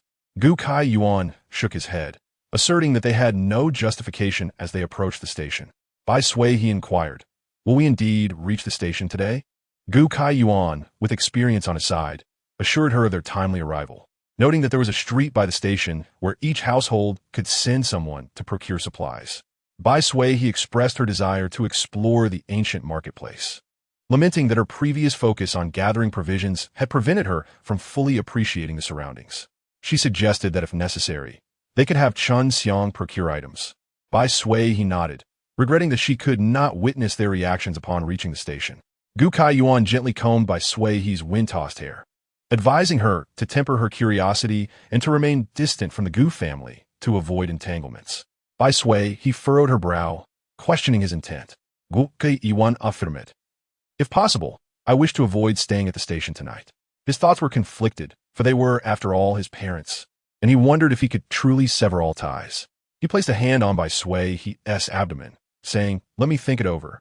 Dong Mei and Chun Xiang remained oblivious to their master's silent exchanges, continuing their tasks. They needed to provide additional shoe soles for the two men handling the cart outside, as many errands awaited them, and thin soles would not suffice. They arrived at the station just before dusk. Bai Suihe pondered why the officials required the villagers to exchange grain, questioning the necessity of such a delay. Gu Kai Yuan softened his gaze, explaining that trading within the village yielded prices significantly lower than those at the station. The villagers understood that relying solely on the station for supplies would deplete many families before reaching the exile location. Bai Suihe's perception of these officials improved considerably. Despite their current authority, they had endured hardships. Had they possessed any means, they would not be engaged in such laborious tasks. Generally, as long as one did not infringe upon their boundaries, they would not impose undue hardship. Bai Suihe reflected on how literature often glossed over the intricacies of secondary characters, often vilifying them to highlight the protagonists. Yet, true human nature is seldom as terrifying as depicted in dire circumstances. These officials, too, had families and children. How harsh could they truly be? Perhaps to the protagonists, any failure to comply with their wishes rendered one an adversary. Upon sighting the station, the crowd erupted in cheers, as they had grown weary of life on the road. Finally, appreciating the allure of the communal dormitory, the Gu family felt a mix of joy and conflict. Having arrived, they could no longer justify requesting items from the Bai family. However, the goods here required hard currency, akin to carving pieces from their flesh. The carriage was directed to the backyard, where an innkeeper was already orchestrating the feeding of the horses, ensuring order among the patrons. The station proved adept at attracting business. As Bai Suihe, he entered with Gu Kai Yuan's assistance. The oxen cart was naturally handled by Zhuang de Tu and his companions. Gu Kai Yuan casually tossed a silver ingot onto the counter while requesting 3 rooms, prompting the innkeeper to look up in surprise. "Are you not arriving together?" Gu Kai Yuan assured him they were, instructing him to accommodate them next door. The innkeeper nodded, handing over the room numbers, while reminding them that water service would incur an additional fee. "Thank you, innkeeper," Gu Kai Yuan replied, turning to Lu Ping Kong. "Shall we share a drink tonight?" Lu Ping Kong declined, citing his official duties, but expressed hope for a future opportunity to indulge. Clutching the silver note Gu Kai Yuan had just given him, Lu Ping Kong felt a lift in his spirits. Gu Kai Yuan remarked that this could be considered a preemptive reward for them, as the journey ahead promised turbulence, all instigated by the Gu family. Once the couple found themselves alone, Bai Suihe closed the door, leading Gu Kai Yuan into their private space for a much-needed rest. The rice fields outside had likely ripened several times, yet upon inspecting the granary, she noted the stock seemed scant. They resolved to see if they could procure additional supplies while integrating their own provisions into the mix. With ample resources in their space, Bai Suihe was reluctant to expend significant funds, and she worried about the implications of insufficient food on Chun Xiang and the others. Gu Kai Yuan acquiesced to her wishes, and after freshening up and changing into clean attire, they exited the space. Just as they emerged, a knock sounded at the door. Gu Kai Yuan opened it to find Lu Ping Kong waiting. "Luderun, what brings you here?" he asked, stepping aside to allow him entry. Lu Ping Kong stood firm, stating, "Your parents are downstairs, insisting on seeing you. Perhaps you should greet them." Given Gu Kai Yuan's circumstances, it was ill-advised to convene in private quarters, as any commotion would have adverse effects on them. Gu Kai Yuan forced Ismail, Liu Daheng. "You are well aware of the tensions within my family. It is not that I am unwilling to assist, but rather that I am unable to meet their demands. Their expectations are insatiable, and no matter how much I offer, they remain unsatisfied. However, I will fulfill my filial duties. As for reputation, we are now considered pariahs. Surviving is a blessing, and we dare not pursue anything further." Lu Ping Kong sympathetically patted his shoulder, having witnessed how Gu Kai Yuan was regarded within the Gu family. He empathized, acknowledging that had they been in Gu Kai Yuan's position, their actions might have been even more extreme. Nonetheless, Gu Kai Yuan was not devoid of compassion. His earlier attempt to rescue his parents with nothing but his bare hands was commendable. He struggled to comprehend how the Gu family could neglect such a devoted son in favor of two ineffectual scholars. "After all, they are your parents. You should go down and see them," Lu Ping Kong urged. This sentiment alone prevented Gu Kai Yuan from remaining aloof. Once Lu Ping Kong departed, Gu Kai Yuan instructed Bai Suihe he to rest comfortably in the room before descending. As he revealed himself, the first words he heard were an admonition, "You unfilial son." After allowing her to vent, Gu Kai Yuan calmly inquired, "Father, mother, what is it that you need?" "We require another room," she insisted. "I am unwell. Have her come down to attend to me." Gu Kai Yuan lowered his gaze, replying, "If that is the case, we shall start with my two sisters-in-law. I will send Suihe to care for you in a couple of days. I trust they will set a fine example for her." "Enough of this, stop the nonsense," Gu Baijiang interjected, growing increasingly disdainful of Su Huizhen, who only seemed to create chaos, oblivious to the impatience of the third brother. Their family currently relies heavily on the youngest son. It would be best if he could persuade the Bai family members to provide some assistance, making their journey a tad more comfortable. "You are well aware of your mother's temperament. Do not hold any grudges against him. We have endured considerable fatigue on this journey. Could you possibly speak to the attendant and request a room for us? One room is hardly sufficient." Su Huizhen attempted to speak, but was silenced by a mere glance from Gu Baijiang, pouting as she stood to the side. "I will do my utmost. If a middle room is unavailable, a lower room will suffice. Tonight, he still wishes to meet Ming Peifeng. Staying in a large dormitory requires passing through the attendant." Gu Kai Yuan ascended the stairs, and, upon descending, he was accompanied by Gu Baozhu. Gu Baozhu, ready to rest, was once again called upon for duty, clearly displeased. "Who wants to stay here? Quickly, come with me to the innkeeper." Gu Baijiang hurriedly followed, while Gu Kai Yuan remained silently in place, not advancing. "Provide him with a lower-class room," Gu Baozhu instructed the innkeeper. "Could we possibly have a superior room? Just a lower-class room. Take it or leave it, or I shall depart." Gu Baozhu's disdain for Gu Baijiang's insatiable demands was palpable. "Why not request an A-class room? Do you still believe you are the esteemed sir? This inn is divided into several courtyards, and individuals of their status, such as exiles, are relegated to the lowest quarters.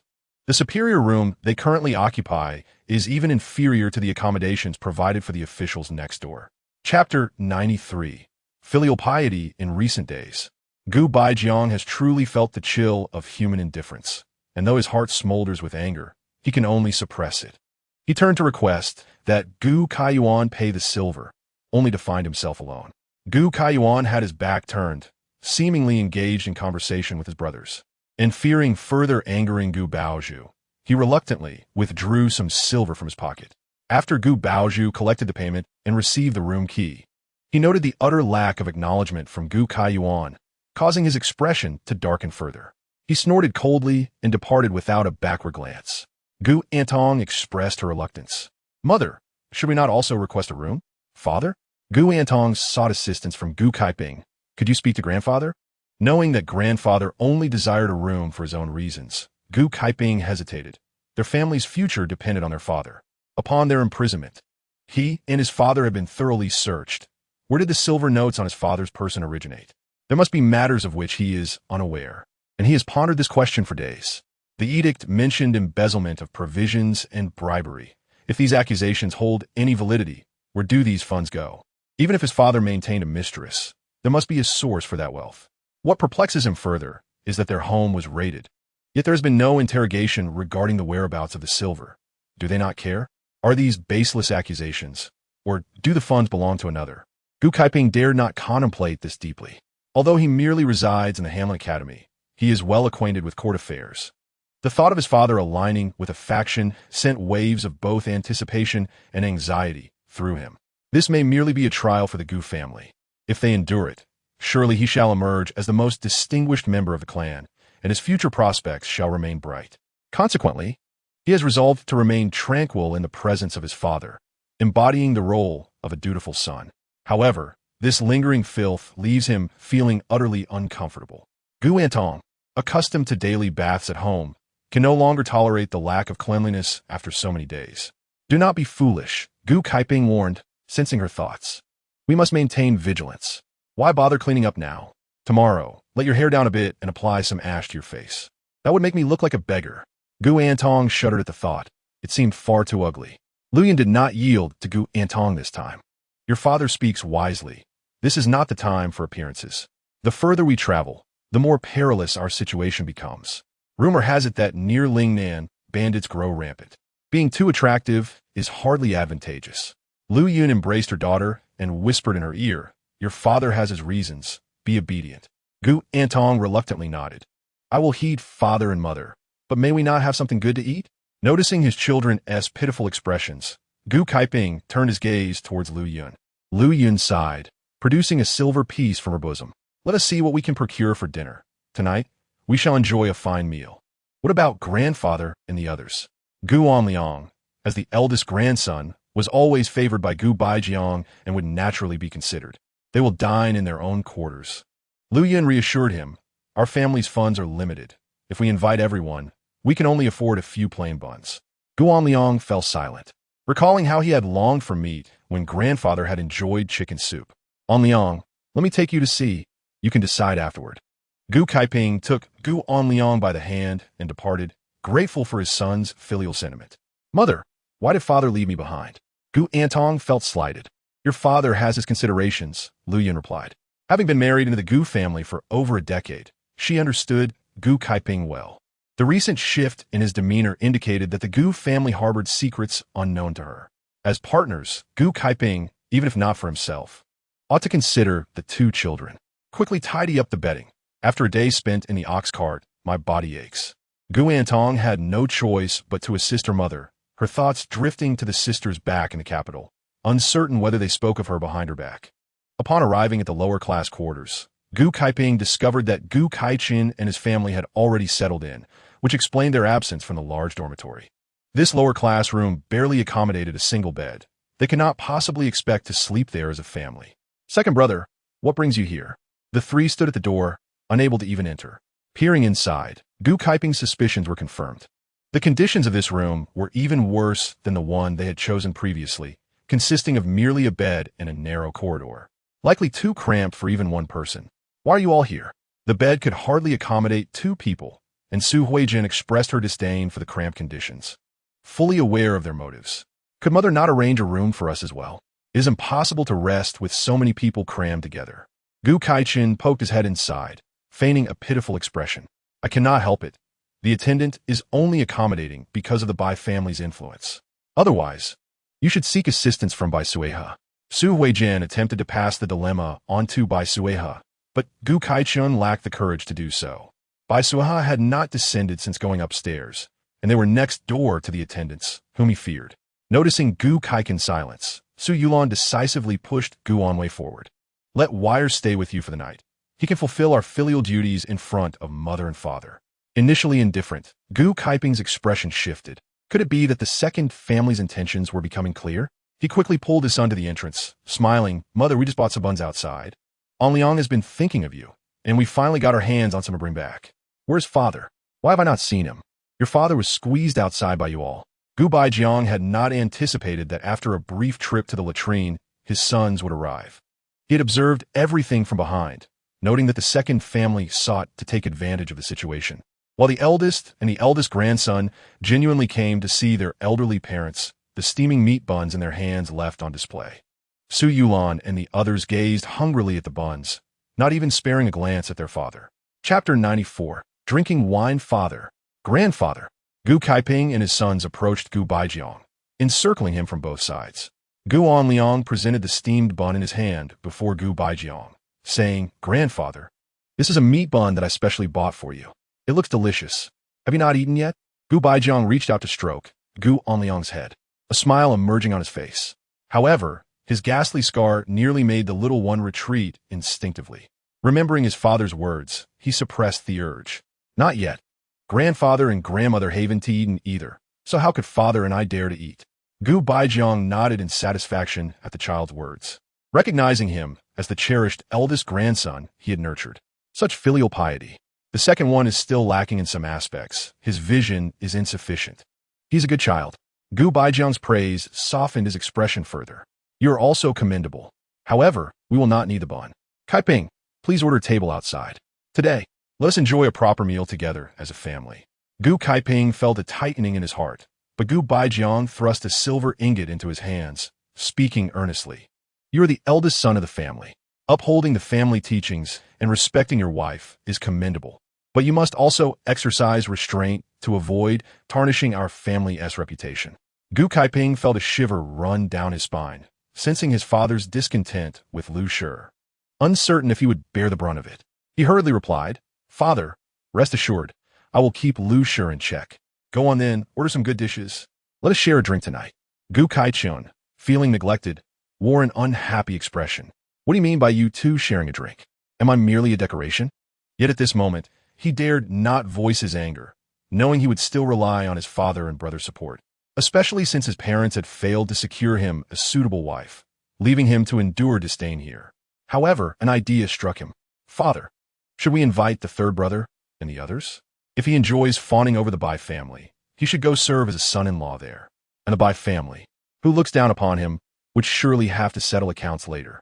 With this thought, he felt a bit more at ease, not noticing that Gu Kaiping and his brother had not spoken up for Gu Kaiyuan. Upon hearing that they could eat meat today, Su Yulan and the others were elated. Su Huijin, who had been half reclining on the bed, hurriedly put on her shoes and exclaimed, "Let's go take a look. I want to eat something good today." As for whether Gu Baijiang's silver was sufficient, she chose not to dwell on it, as long as she did not go hungry. Then certainly provided some meals. But the truly skilled chefs served the esteemed guests in the neighboring courtyard. For individuals like them, even if they paid generously, the service was rather perfunctory. Upon seeing the unappetizing dishes laid out, the Gu family wore exceedingly grim expressions. "Is this the meal we ordered?" The waiter glanced over, impatiently responding, "This is indeed your order. There's been no mistake. Is this a matter of right or wrong? Look at this braised pork. It's burnt to a crisp."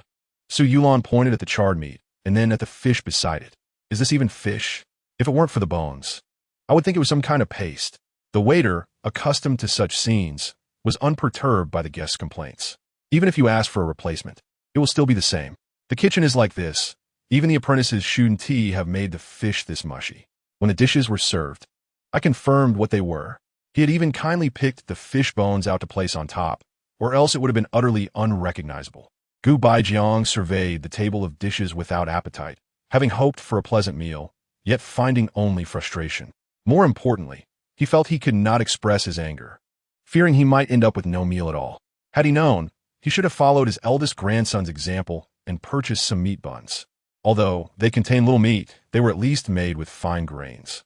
The waiter, seeing they had ceased to argue, proudly wiped his cloth and departed. Although he was in the service of others, he felt no less than those he served. His work was far more comfortable than serving the esteemed guests next door, though he lamented the lesser rewards, thinking these poor souls could have offered him something. "Let us eat. After all, it is still meat," Gu Kaiping sighed. If we continue to make a fuss, it will only be ourselves who suffer. Su Huijin picked up a piece of braised pork, mustering the courage to taste it, and surprisingly found the flavor quite pleasant, as if it had been ages since she last had meat. She shoved a few mouthfuls of rice in her mouth and continued eating. Observing her, the others gradually picked up their chopsticks and soon joined in the fray for food. The waiter passing by displayed a contemptuous smile. They had previously been so disdainful, yet now they ate with relish. Though the dishes had been prepared by apprentices, at least they had been overseen by a master chef. If they truly had skill, they would have been serving in the neighboring courtyard, not attending to these guests. Gu Kaiyuan had ordered a table of dishes for himself, laid out in the room of Lu Pingkong. The difference between the food here and below was like heaven and earth. Though it could not rival the exquisite offerings of the grand taverns in the capital, it was still appetizing in appearance, aroma, and taste. I truly owe much to Lord Lu for his care on this journey. I raise my glass to you. Gu Kaiyuan lifted his cup in a toast to Lu Pingkong. Let us not speak of such formalities between brothers, Lu Pingkong replied, having received many benefits and not wishing to maintain any heirs. However, this journey ahead will be long and arduous. Is everything well with your sister-in-law? I will take good care of her. No one knows if misfortune will strike, Gu Kaiyuan expressed with a pained countenance. I've been on edge every day. Thankfully, the Yu family is capable. Otherwise, I truly wouldn't know what to do.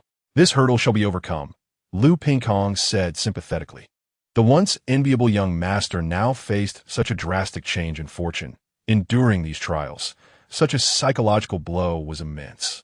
However, I fear the road ahead will not be smooth with your father. Lu Pingkong's gaze remained fixed on Gu Kaiyuan as he spoke. The entire capital knows I am not favored at home. I am still in the dark, unsure why misfortune has befallen me. For years, the family had lived in poverty, barely scraping by on the income from few estates. Thus, he truly knew little of whom his father may have offended in the court.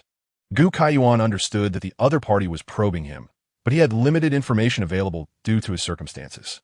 What are your plans next? Will you continue to stay away from your family? Chapter 95. Inquiry. Gu Kaiyuan chuckled bitterly. Lord Lu, you must have seen the treatment my wife and I have endured these days. Thankfully, my mother-in-law sent someone to follow us. Otherwise, my wife and I would likely not have made it to today. Since the day we bought the ox cart, my wife has had no position. I realized then that we were already in a position to be discarded. Since childhood, I have known my mother does not favor me, often magnifying minor issues and branding me a mischievous and foolish child. I could overlook this and have quietly endured. But how can they be so cruel towards a child in Bai Suihe's womb? Fueled by a few cups of wine, Gu Kaiyuan began to pour out his grievances. The Gu family prized their reputation, but he, Gu Kaiyuan, cared little for it. After enduring so much injustice, he no longer wished to endure any further. This would also lay the groundwork for some of his forthcoming actions, as he did not wish to be overly passive. Alas, it is unavoidable. Lu Pingkong, having known Gu Kaiyuan previously, understood him well and recognized the truth in his words. Being a child of the Gu family, the first two brothers could pursue their studies for the imperial examination, while Gu Kaiyuan had been managing family affairs early on. Gu Kaiyuan was no fool. In fact, from various actions, he seemed far superior to the two young masters of the Gu family.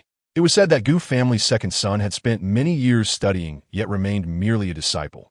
In an ordinary family, he would have long since given up, not allowing such time to be squandered. It is indeed not an easy situation for you. Lu Pingkong filled Gu Kaiyuan's cup with wine, suggesting a distance from your parents might not be an issue, yet the previous dark-clad individuals will undoubtedly not relent easily. Gu Kaiyuan took a sip of his drink, savored a piece of meat, and then remarked, "This matter is not one I can decide. My voice holds little weight in my family. However, rest assured, Lu Darren, should such incidents recur, my wife and I will certainly not trouble you further. We all find this situation vexing, yet it does not imply we shall remain indifferent. The lives of us brothers are also significant, and we do not wish to be unwittingly entangled. I merely wish for you to convey a message to Gu Darren. Should dark-clad individuals strike again, do not blame us for prioritizing our own safety." Lu Pingkong set down his cup, gazing intently at Gu Kaiyuan. The silver provided by the Bai family is substantial, yet they are not willing to sacrifice their lives for it. Their previous assistance was merely an act of their utmost duty.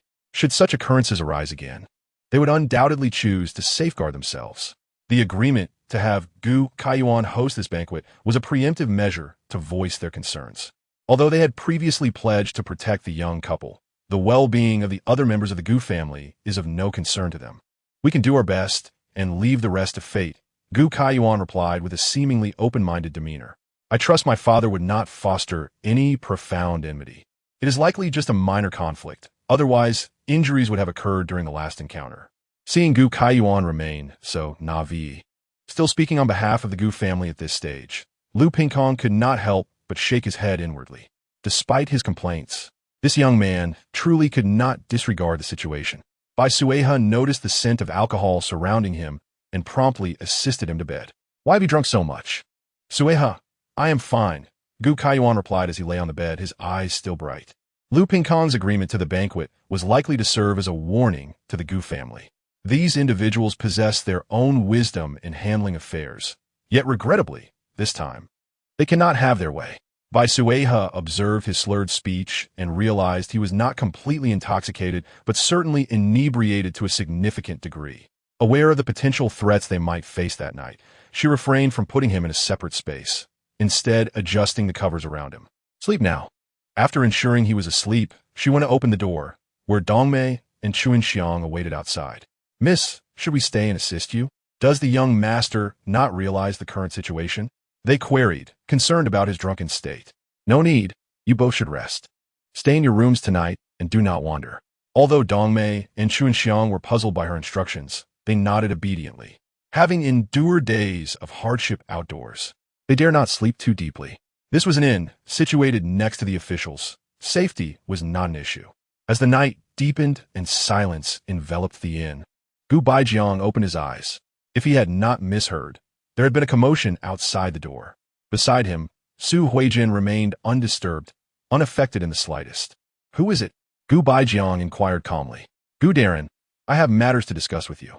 There is no Gu Darren here. You have the wrong place, Gu Baijiang replied. Growing cautious. If it were someone sent by Ming Darren, they would not be so secretive. You are not mistaken. You are Gu Baijiang, are you not? It had been a long time since anyone had addressed him so directly, and he sensed ill intentions in the tone. Recalling the previous dark-clad individuals, he could not bring himself to venture out. A mere thin door would not suffice to block them. He had no means to barricade it. Regret washed over him. Had he known, he would have opted for a communal dormitory.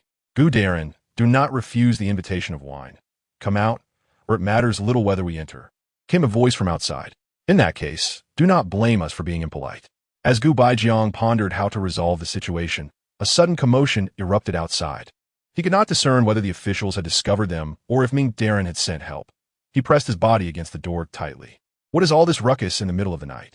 Su Huijin grumbled, rising from her bed. My lord, what are you doing? Come help me hold the door. There are assassins outside, Gu Baijiang exclaimed upon seeing Su Huijin's ample figure.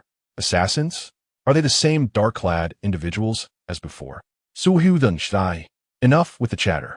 We must preserve our lives. Hurry and assist. Gu Baijiang was already sweating profusely. Those outside were serious about their intentions. He could even hear the sound of blades piercing flesh and the cries of agony. Su Huijin was now in a state of panic, obediently following Gu Baijiang's commands as she braced herself against the door. She was frightened. If those outside were to breach the threshold, their frail forms would be of no match. Already, someone was pushing against the door from the outside, while Su Huijin could hold her ground with her strength.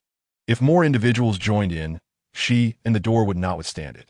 My lord, you must hurry. I can barely hold on. I am devising a plan. Gu Baijiang replied, beads of sweat forming on his brow. This was not a remote wilderness. Those outside were bold enough to confront them, indicating they felt invincible. If he were captured, those in power would certainly not let him escape unscathed. Unbeknownst to him, their exchanges were audible to those outside, who were aware that it was Gu Foreign holding the door. Thus their actions became increasingly ruthless. Though they held no fondness for Su Huijin, she was nonetheless the woman he had shared his life with. Huijin, Gu Baijiang's complexion turned pale. He felt a bond of kinship towards Su Huijin. Hearing her voice, long absent from his ears, she mustered a difficult smile and said, I still have some accounts to settle with you. Should I perish, you must not take another wife. Gu Baijiang's heart was a tumult of emotions as he rushed to assist in holding the door, yet he tried to maintain distance, supporting himself with his hands. Even at a time like this, she continued to speak such words. You should remain by the bed. Once they depart, I shall summon a physician for you. Do not deceive me. In my state, no physician can offer salvation. I merely wish to understand, what enemies have you provoked? What enemies? Gu Baijiang stubbornly refused to acknowledge. Everything I do is for our family, for our descendants. I am in excruciating pain. Su Huijin pressed her hand to her abdomen, feeling the fabric dampening beneath her. How much blood had she lost? Panic gripped her heart. This truly seemed hopeless. Gu Darren, wise individuals should open the door promptly, or do not blame us for being uncivil. Outside, the sounds of struggle mingled with threats, and Gu Baijiang could not help but curse the officials for their ineptitude. Had Ming Darren's reinforcements not arrived yet? If anything were to happen to him, that silver would be lost to everyone. At that moment, he thought he heard Lu Pingkong's voice in the distance. Who goes there?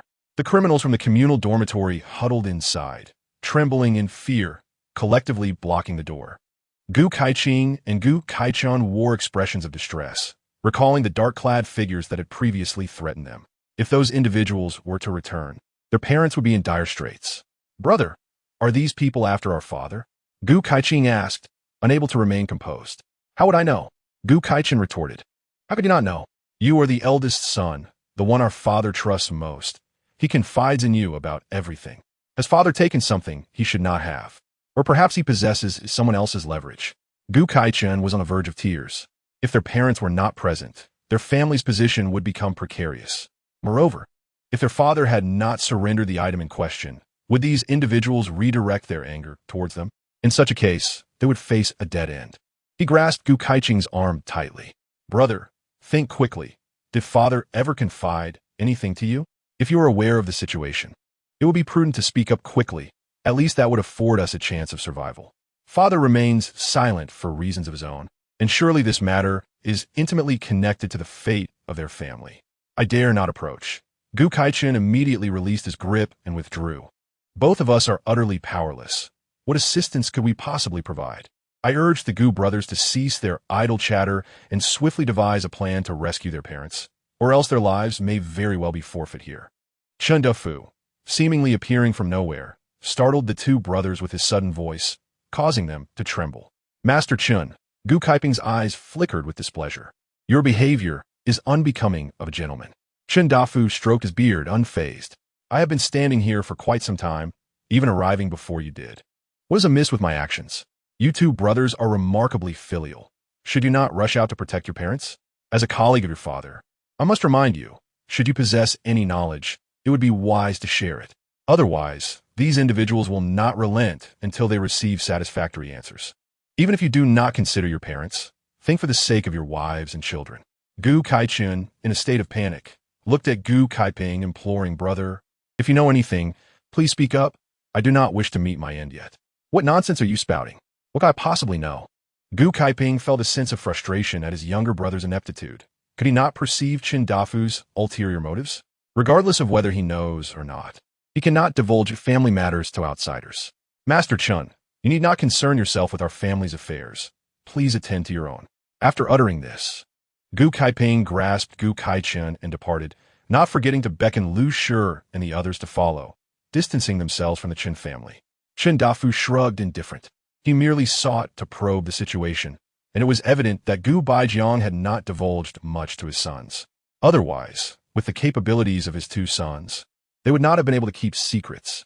Chen Dafu approached the window, peering through the crevice to observe the shadows outside. It was indeed a scene of flashing blades and fierce combat. This conflict surely extended beyond a mere skirmish between the officers and the black-clad assailants. A third party was evidently involved. Given the circumstances, it was apparent that the old fox Gu Baijiang had yet to make an appearance. Chapter 97.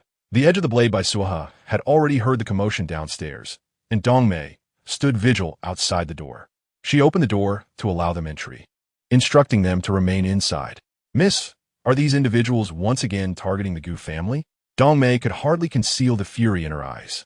Ever since Bai Suihe married into the Gu family, she had been subjected to the malice of the elder women, exiled due to their machinations. And now it seemed trouble had once again found them, bringing forth the specter of death. It seems so, but with the officers present. As long as we do not reveal ourselves, we should be safe, Bai Suihe attempted to reassure her. Should we not go down and investigate? Zhuang Dadu had come over specifically to assess the situation and reported that the fighting was intense, and since the officers had just descended, the situation would likely be resolved soon. Let us wait and see, Bai Suihe replied, genuinely unwilling to become embroiled in the conflict. Even if Zhuang Datu and his companions were skilled fighters, they would not resolve the underlying issue. Bai Suihe was merely a fragile girl at that moment, and the only one with martial prowess, Gu Kaiyuan, was currently inebriated. Bai Suihe understood his state of mind. He feared that he would be unable to resist the urge to rush into the fray. However, to survive in this world, she must cultivate her own influence, ensuring that in future predicaments, she would not feel so vulnerable. The current predicament centered around Gu Baijiang, but what of the future? Her arrival had already altered the course of events, and Bai Suihe dared not take chances. Perhaps due to the intervention of the officers, the black-clad assailants swiftly retreated, leaving behind several corpses. The officers conducted an inspection, but found no trace of evidence on the bodies.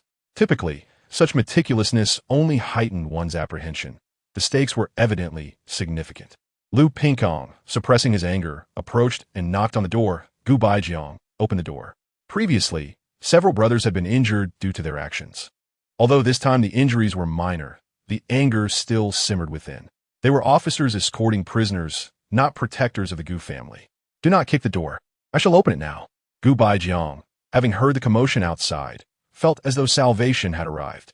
He struggled to place Su Huijin onto the bed before unsteadily opening the door. Master, the doctor. Upon seeing Gu Baijiang covered in blood, Guo Baozhu swallowed hard and could only look helplessly at Lu Pingkong. Go fetch a doctor immediately. Lu Pingkong had already seen Su Huijin lying on the bed, bloodied, and recalling the earlier ordeal at the door, he had surmised the gravity of the situation. Yes, Ma Ji did not hesitate to turn and leave. Seizing a young man hiding behind the counter, pulling him out. Is there a doctor here? Hurry and fetch one. I shall go find one. Seeing that all was well, the young man breathed a sigh of relief, having thought that his life would end that night. It had been utterly terrifying. As the sounds of fighting ceased, the prisoners who had been hiding in the large hall rushed out, including members of the Gu family.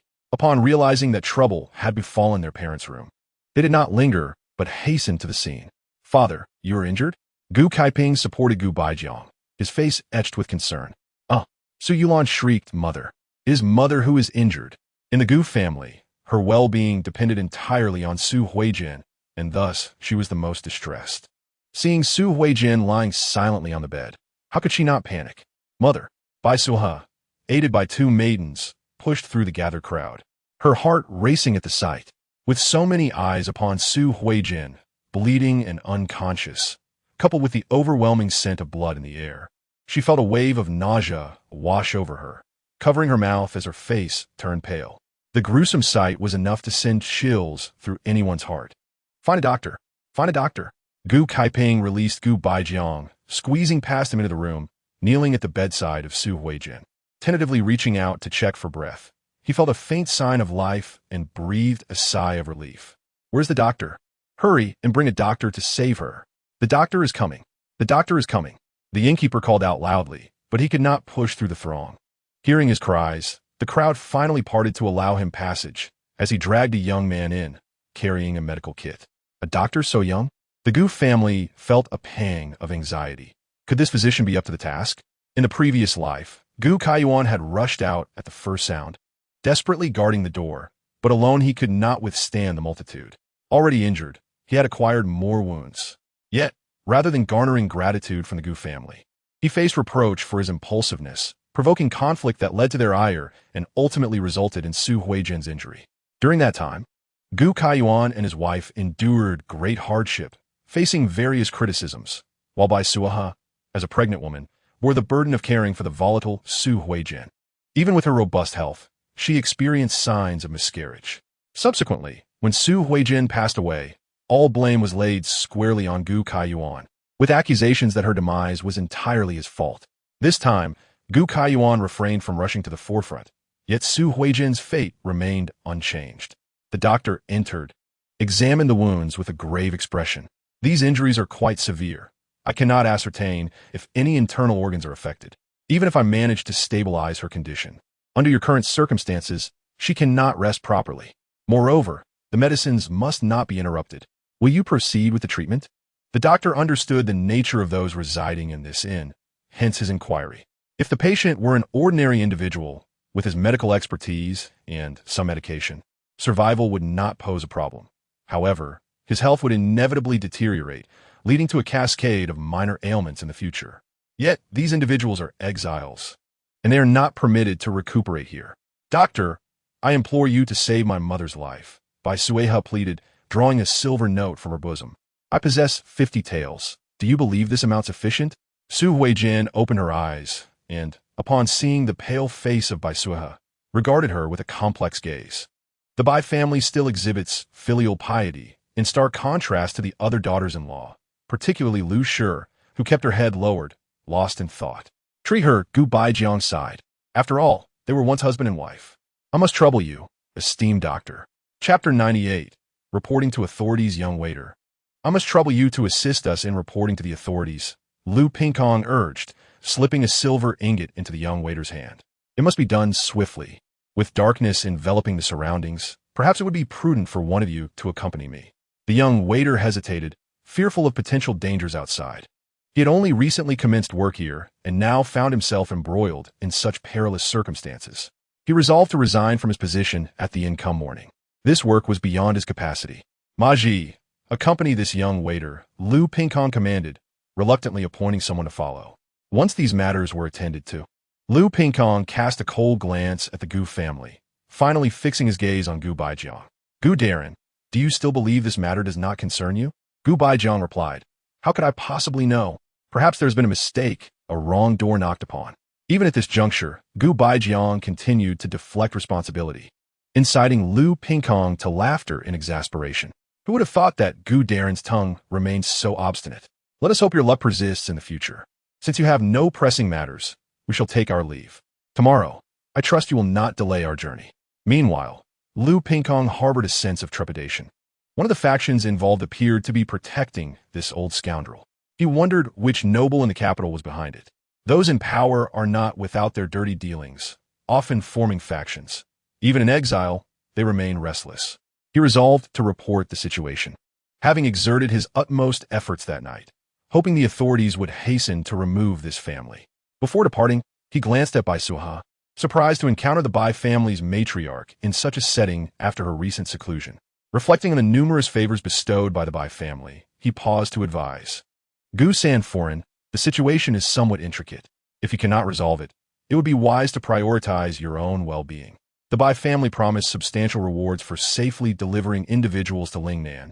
Yet within just a few days, two groups of black-clad figures had surfaced. They must not entangle their benefactor in this mess. Thank you, Lu Darren, Bai Suihe responded, feeling a sense of helplessness. Gu Kaiyuan had avoided the situation. If she failed to make an appearance now, their family's reputation would be tarnished. With her mother still injured, she felt compelled to remain and attend to her. Bai Suihe's filial piety was commendable, earning approving glances from Lu Pingkong and his companions. It is my fault. I should not have insisted on having Gu Kaiyuan partake in revelry. Otherwise, you would not be burdened thus. Bai Suihe understood this was a gesture of goodwill, and it served to explain Gu Kaiyuan's absence.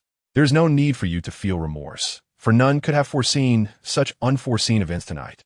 However, even if her husband were present, he would be unable to resolve this unexpected crisis, much like the two elder brothers. Bai Suihe stood there with poise, casting a glance at the Gu brothers, aware of their contemplative expressions, signaling they were concocting some scheme. Her words effectively cornered them. Should they blame Gu Kaiyuan for his absence? She wondered where they themselves had been. Once Lu Pingkong and his party had departed, Bai Suihe stood silently outside. The doctor continued to treat wounds, while the young waiter and Ma Ji arrived with the constables, who skillfully transported the black-clad individuals away, leaving others to guard the premises. The young waiter, having hesitated several times to speak, ultimately remained silent. Su Huijin's wound had been tended to, and she was administered a dose of medicine as dawn began to break. Bai Suihe had fortuitously prepared in advance, resting well prior to her arrival. Otherwise, fatigue would surely have overcome her. Gu Baijiang, lost in deep contemplation, finally lifted his head upon hearing the crowing of roosters, noticing his descendants still standing at the door. He hoarsely instructed, "Gather your belongings. Do not delay the officials." But what about mother? Gu Kaiping expressed concern, fearing that her wound might not be suitable for long-distance travel. "What can be done?" Gu Baijiang replied with a wry smile. "Given our current identities, we lack the autonomy to make such decisions. We shall lay out bedding in the ox cart and procure additional medicine. She must be carefully tended to along the journey." Although he had considered the possibility of Winter Plum and the others, he knew those in charge would never consent, which is why he refrained from voicing it. To his surprise, Gu Kaiping and the others failed to grasp his reasoning. Thus, Gu Kaiping implored Bai Suihe, third sister-in-law, considering mother-esque condition. "Could we allow Winter Plum and the others to remain here to care for her?" Bai Suihe turned to Gu Baijiang. "Father, what is your opinion?" "Eldest brother, cease your foolishness. Do not put your third sister-in-law in a difficult position. Even if Winter Plum and the others are willing, the officials would not permit it. Quickly gather your belongings and prepare ample provisions. Your mother requires meticulous care during this journey. The Bai family possesses wealth, does it not? Surely they would be willing to provide additional compensation. Lying there is, after all, your own mother," Gu Kaichen lamented. "Third sister-in-law, regardless of our family's past disagreements, lives are at stake. You must not harbor resentment." Bai Suihe felt a surge of indignation at their shamelessness, leaving her at a loss for words. They were casting all the blame upon her, assuming she would be an easy target to intimidate. Would the eldest or second brothers act in such a manner if they were the ones in charge? Bai Suihe did not relent due to their silence, asserting that if money could resolve this issue, her mother would certainly not wish for her to endure such suffering. Instead of complicating matters for her, they should focus on making the cart as comfortable as possible. Since third sister-in-law is unwilling to assist with this request, can we not allow your ox cart to be used for mother-esque recovery? Su Yulan's eyes gleamed with greed, knowing that the provisions prepared by the Bai family would undoubtedly be superior. If her aunt would stay there, she could also accompany her under the guise of service. Winter Plum tilted her head slightly. "Miss, that is our cart, and it has no connection to your Gu family. We agreed to allow you and your husband to travel with us out of respect for our previous master-servant relationship. We sympathize with the injury of the esteemed matriarch. But what does that have to do with us? If you truly care for her, we are currently at an inn where there are far superior carriages available. Simply offer some silver, and all your problems will be resolved." Bai Suihe looked at the Gu family with exasperation. "Second sister-in-law, what do you think of this situation?"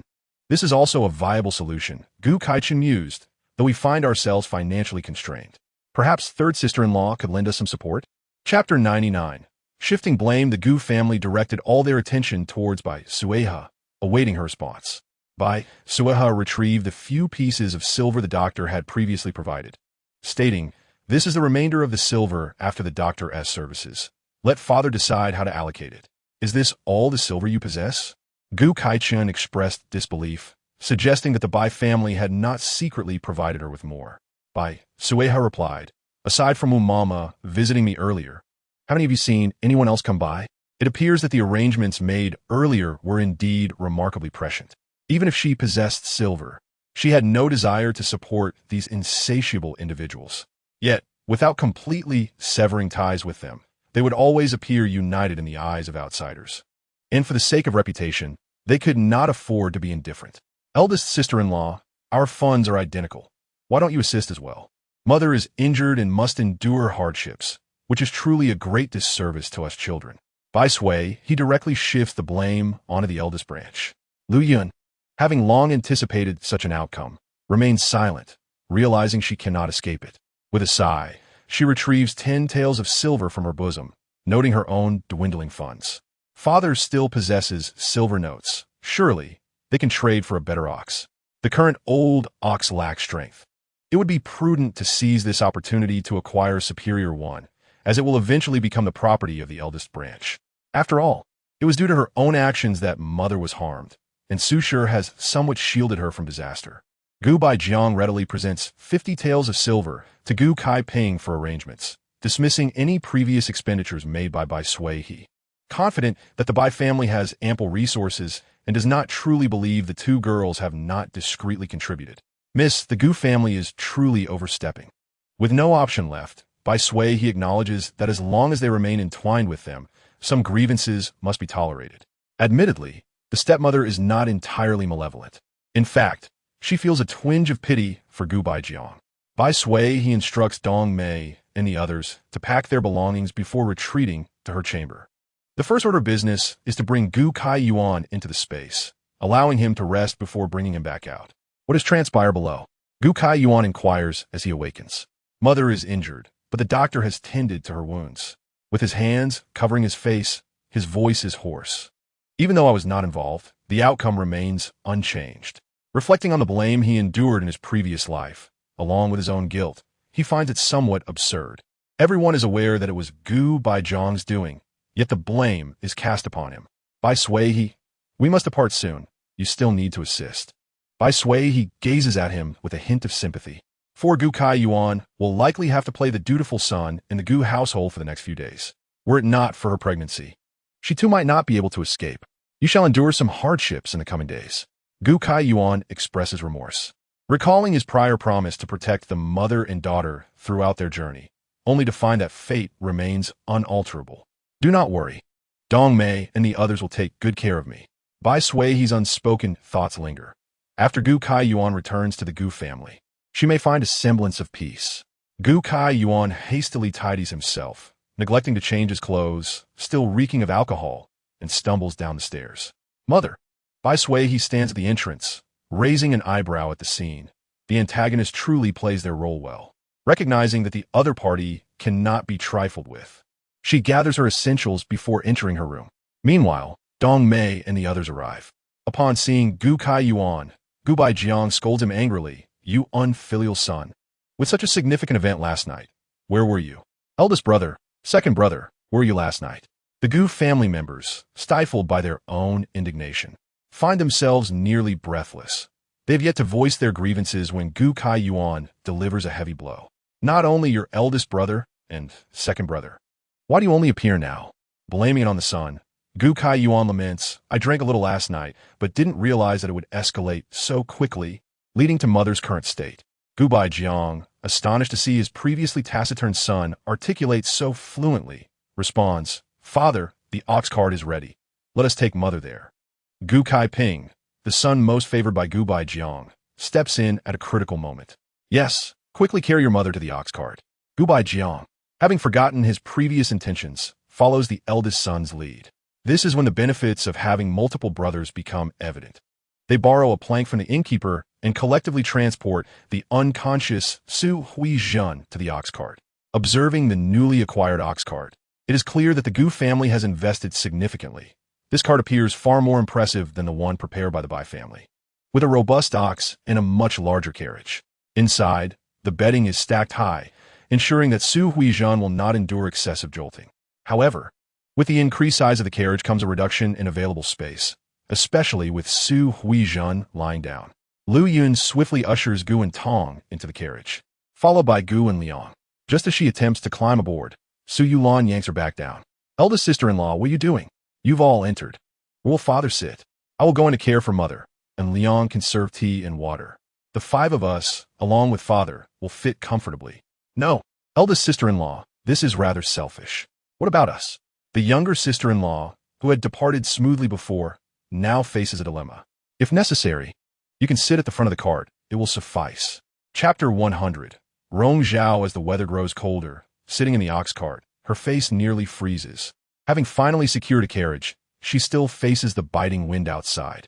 "I can care for mother inside," Su Yulan insists, refusing to allow Lu Yun to take her place, and adds, "Aunt must surely wish for me to assist. Perhaps we should consult father."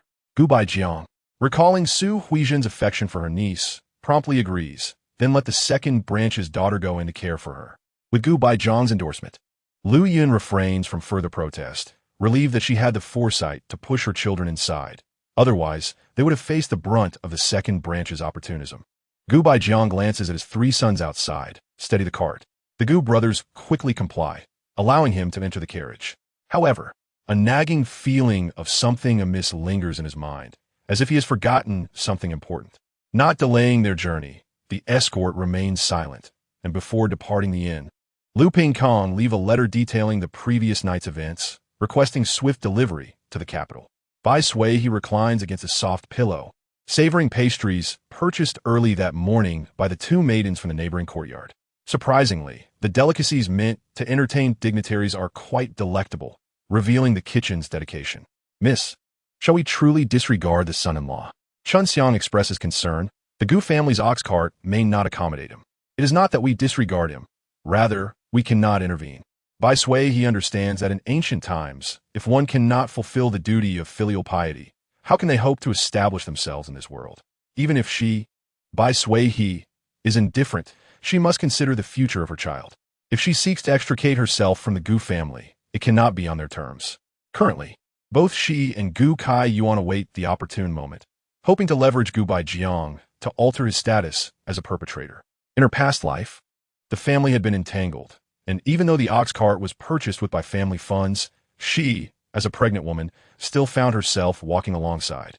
Occasionally, when she could no longer bear it, she would climb onto the cart for a brief respite.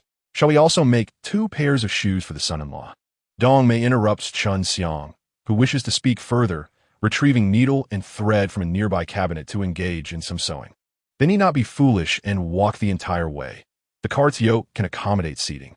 Hearing this, Bai Suihe finds it rather absurd. They are unable to drive the cart and resort to the most rudimentary method of leading the ox. Learning to drive is not beyond their capabilities. Besides, our son-in-law surely knows how. Chun Xiang posits, somewhat puzzled. Could he not drive the cart? With the entire procession moving slowly, if control is lost, their son-in-law may bear the brunt of the blame.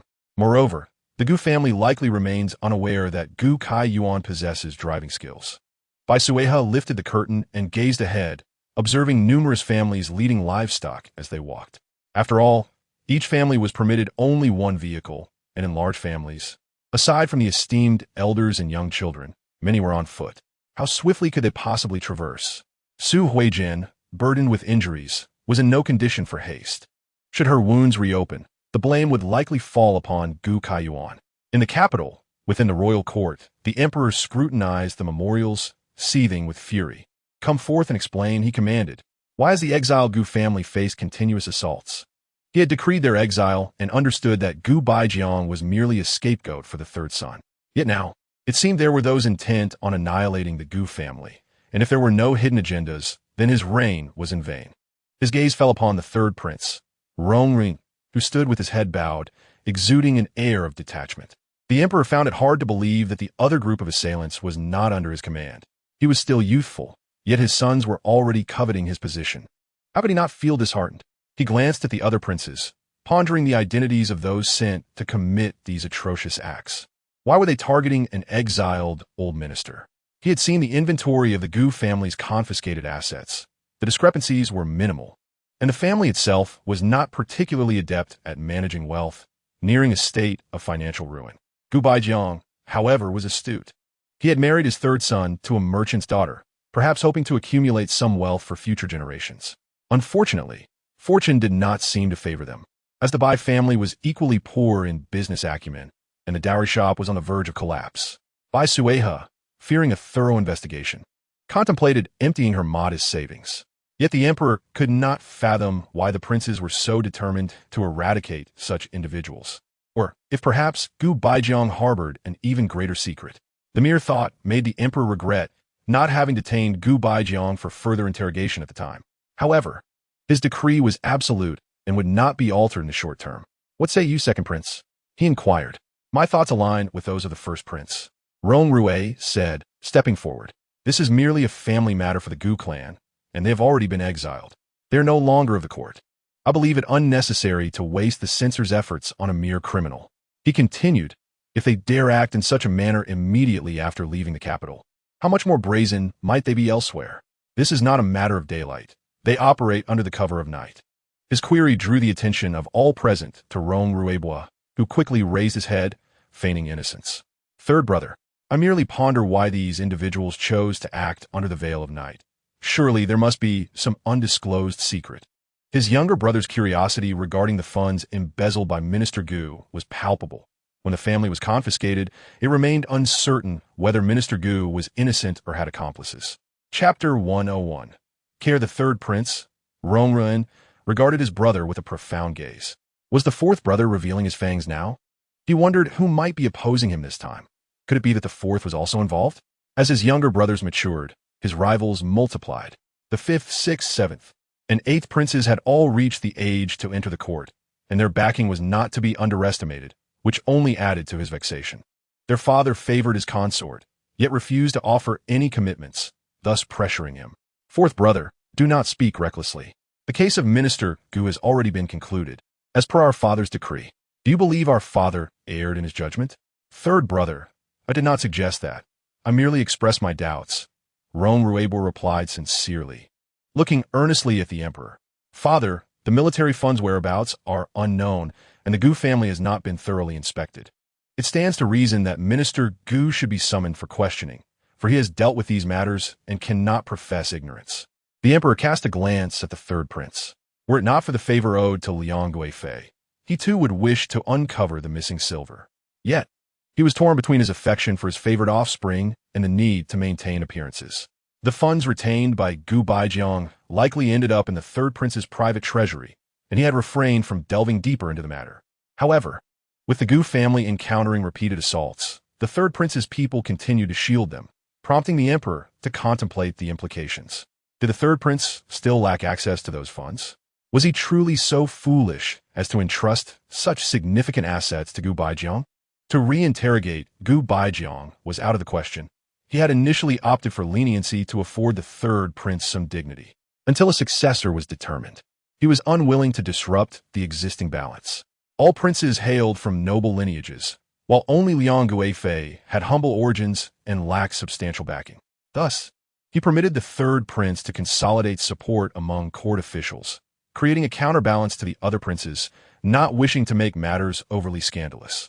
Enough, the emperor declared. Since Gu Baijiang is no longer a court official, this matter need not be further discussed in the court.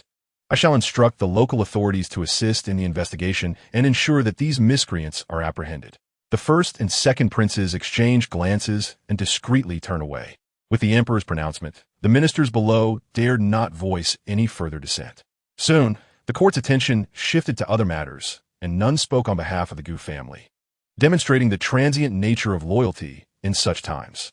As the court adjourned, the four brothers walked ahead, exiting the council chamber and departing in different directions, resembling strangers. Observing this scene, the ministers remained silent, yet all understood that such tranquility would soon be disrupted. Lu Pingkong received news from the capital, holding the letter in silence for an extended period before summoning all his brothers. In the event of another attack by men in black, simply do your best to protect yourselves. The subordinates felt a wave of relief. As long as they were not compelled to fight, it was acceptable. With meager salaries, their lives hardly warranted such peril. What has transpired with the Gu family these days? Lu Pingkong directly inquired of Ma Ji, who was responsible for overseeing them. It has been relatively calm. The old matriarch has remained in the ox cart, and I am not entirely certain of the specifics. However, her three sons have been quite dutiful, attending to her every need. It seems they have been providing her with meat broth daily, ensuring she is cared for. They should be able to navigate this ordeal. Ma Ji had not troubled the Gu family, wishing to avoid conflict, especially considering Gu Kaiyuan's standing. Then let their affairs be for now. Keep a close watch on others to prevent any further incidents. Meanwhile, within the Gu family, Gu Baijiang closed his eyes, enduring the foul stench permeating the carriage. Since Su Huijin's injury, her every need had been met within the confines of the cart, compounded by the medicinal herbs she had consumed and the decay of her wounds, resulting in an unbearable amalgamation of odors. His eldest granddaughter and grandson hid behind the cart, lifting the curtain to breathe in fresh air through the small window. Su Yulan now deeply regretted her previous decisions. Had she known that her aunt would be so difficult to care for, she would have chosen to walk alongside the others.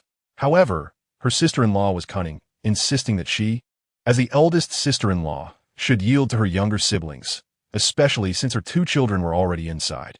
She felt no obligation to look after her nephew, who was her own flesh and blood. Moreover, Kai Chun was outside, while Lu Yun merely voiced her concerns, presenting herself as virtuous. And Tong, come here and assist your grandmother. I shall help her clean up. After the old lady drank water, she needed to relieve herself again, and with her father-in-law watching, she could not afford to be idle. Coming, Gu Antong replied, reluctant to voice her objections. Yet, she would prefer to remain inside rather than venture out to endure the harsh conditions. She would rather hide within the carriage, where her skin would remain unscathed. Holding her breath, she helps Su Yulan tend to Su Huijin.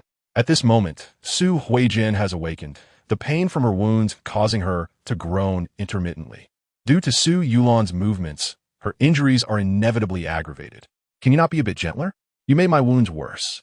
Mother, you know I am clumsy and incapable of delicate tasks. Perhaps you should summon Sa or Sandy May to assist instead. Su Yulan sees this as a prime opportunity. She would rather seek solace outside than tend to this elderly woman. What? You are unwilling to serve. The sickly are often more irritable, and Su Huijin feels slighted by her daughter-in-law. She had treated Su Yulan with utmost kindness, favoring her over the eldest daughter-in-law while being stern with the youngest. Su Yulan had always been regarded as a cherished daughter, never subjected to hardship. Now, merely requesting her assistance for a few days, Su Yulan seeks excuses to evade responsibility, leaving Su Huijin's heart unsettled. Moreover, she is no fool. Having interacted with Lu Shi for over a decade, she sees through the eldest daughter-in-law's demeanor. Depending on her for care could lead to further suffering. As for Bai Suihe, it is not just her previous coldness that concerns Su Huijin. Given her current condition, if she fails to care for her properly, she would have no grounds for complaint.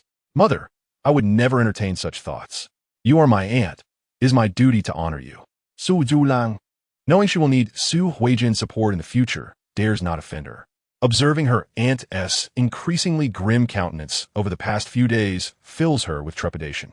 Without Su Huijin, who would regard her within the Gu family, I'm not afraid of attending to you alone, but Intong lacks strength and experience in care. Perhaps we should invite Sa to join us. Su Huijin, enduring her pain, finally concedes, allowing Lu Shi to come in. However, the carriage is somewhat cramped, and accommodating another person may prove difficult. Perhaps Liang should step outside. Among the siblings, Lu Yulan chooses to have Gu Onliang exit. In her view, Sa is indeed carefree. Even while serving her own grandmother, the distinction between genders is clear.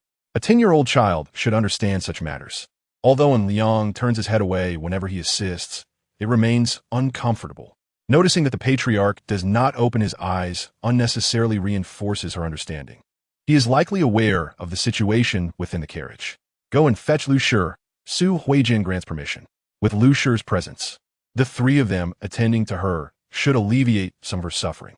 Gu Onliang does not protest. Had it not been for his mother's objection, he would not have remained there.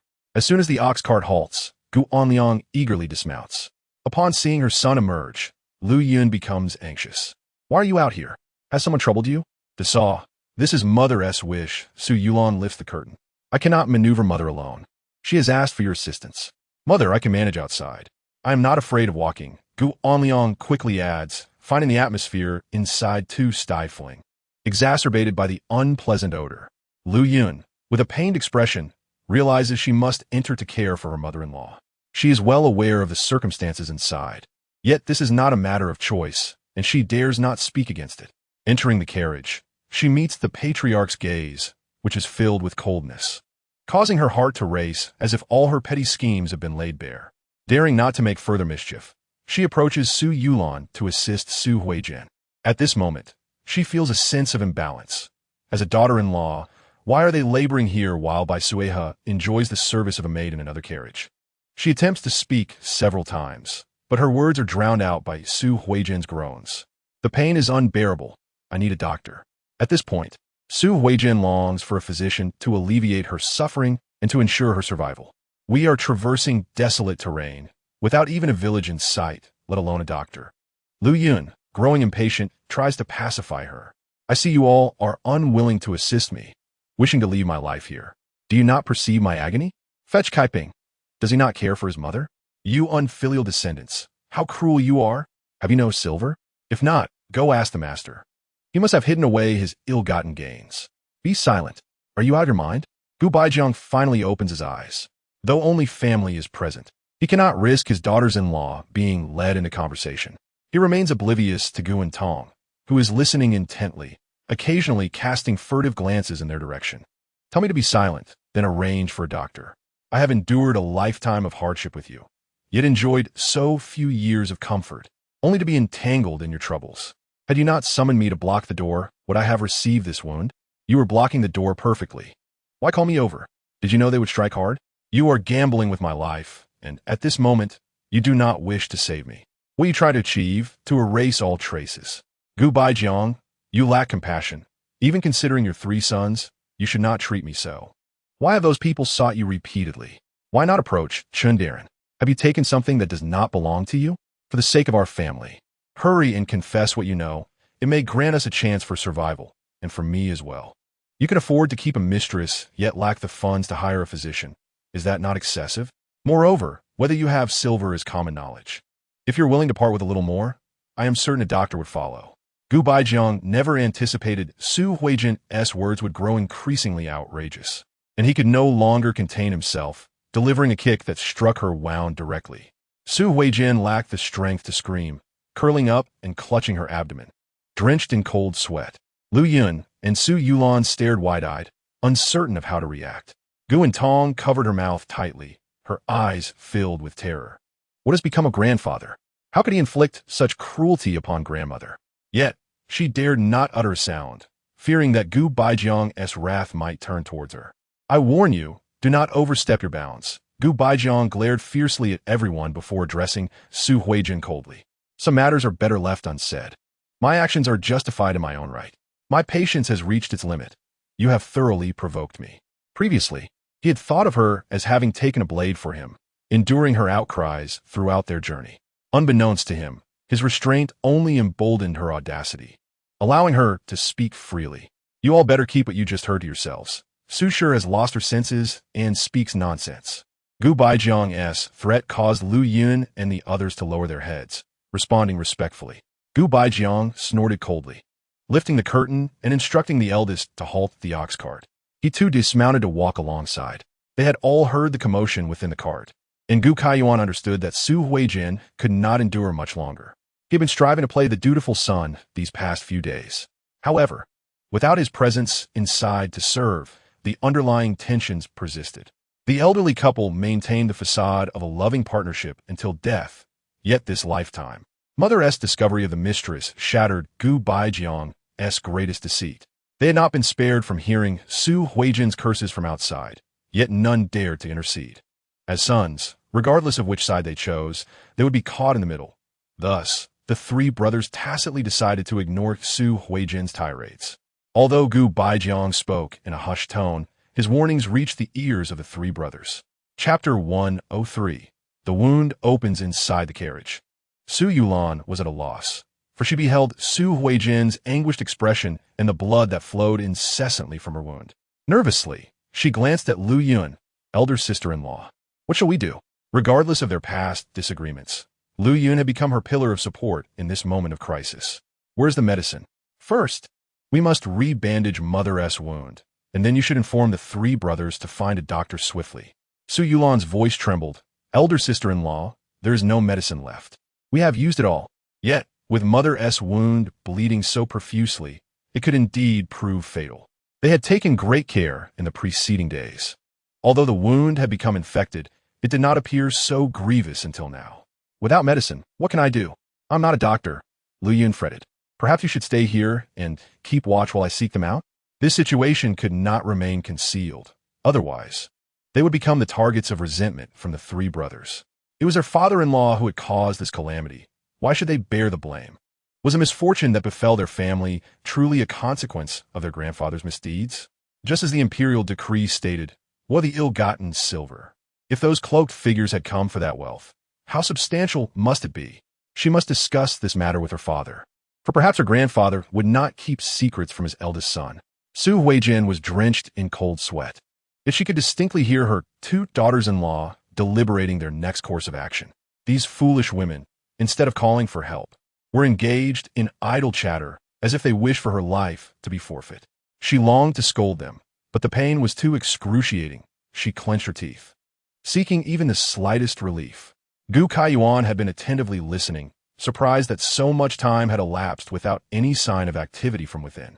Had their father truly endured their mother's reproaches in silence? He handed the rope to Gu Kaichun, second brother. I believe I heard mother stir awake. I shall bring the medicine jar to heat it. In recent days, they had prepared the medicine during their rest, waiting for Su Huijin to awaken so they could simply warm it by the cart's yoke.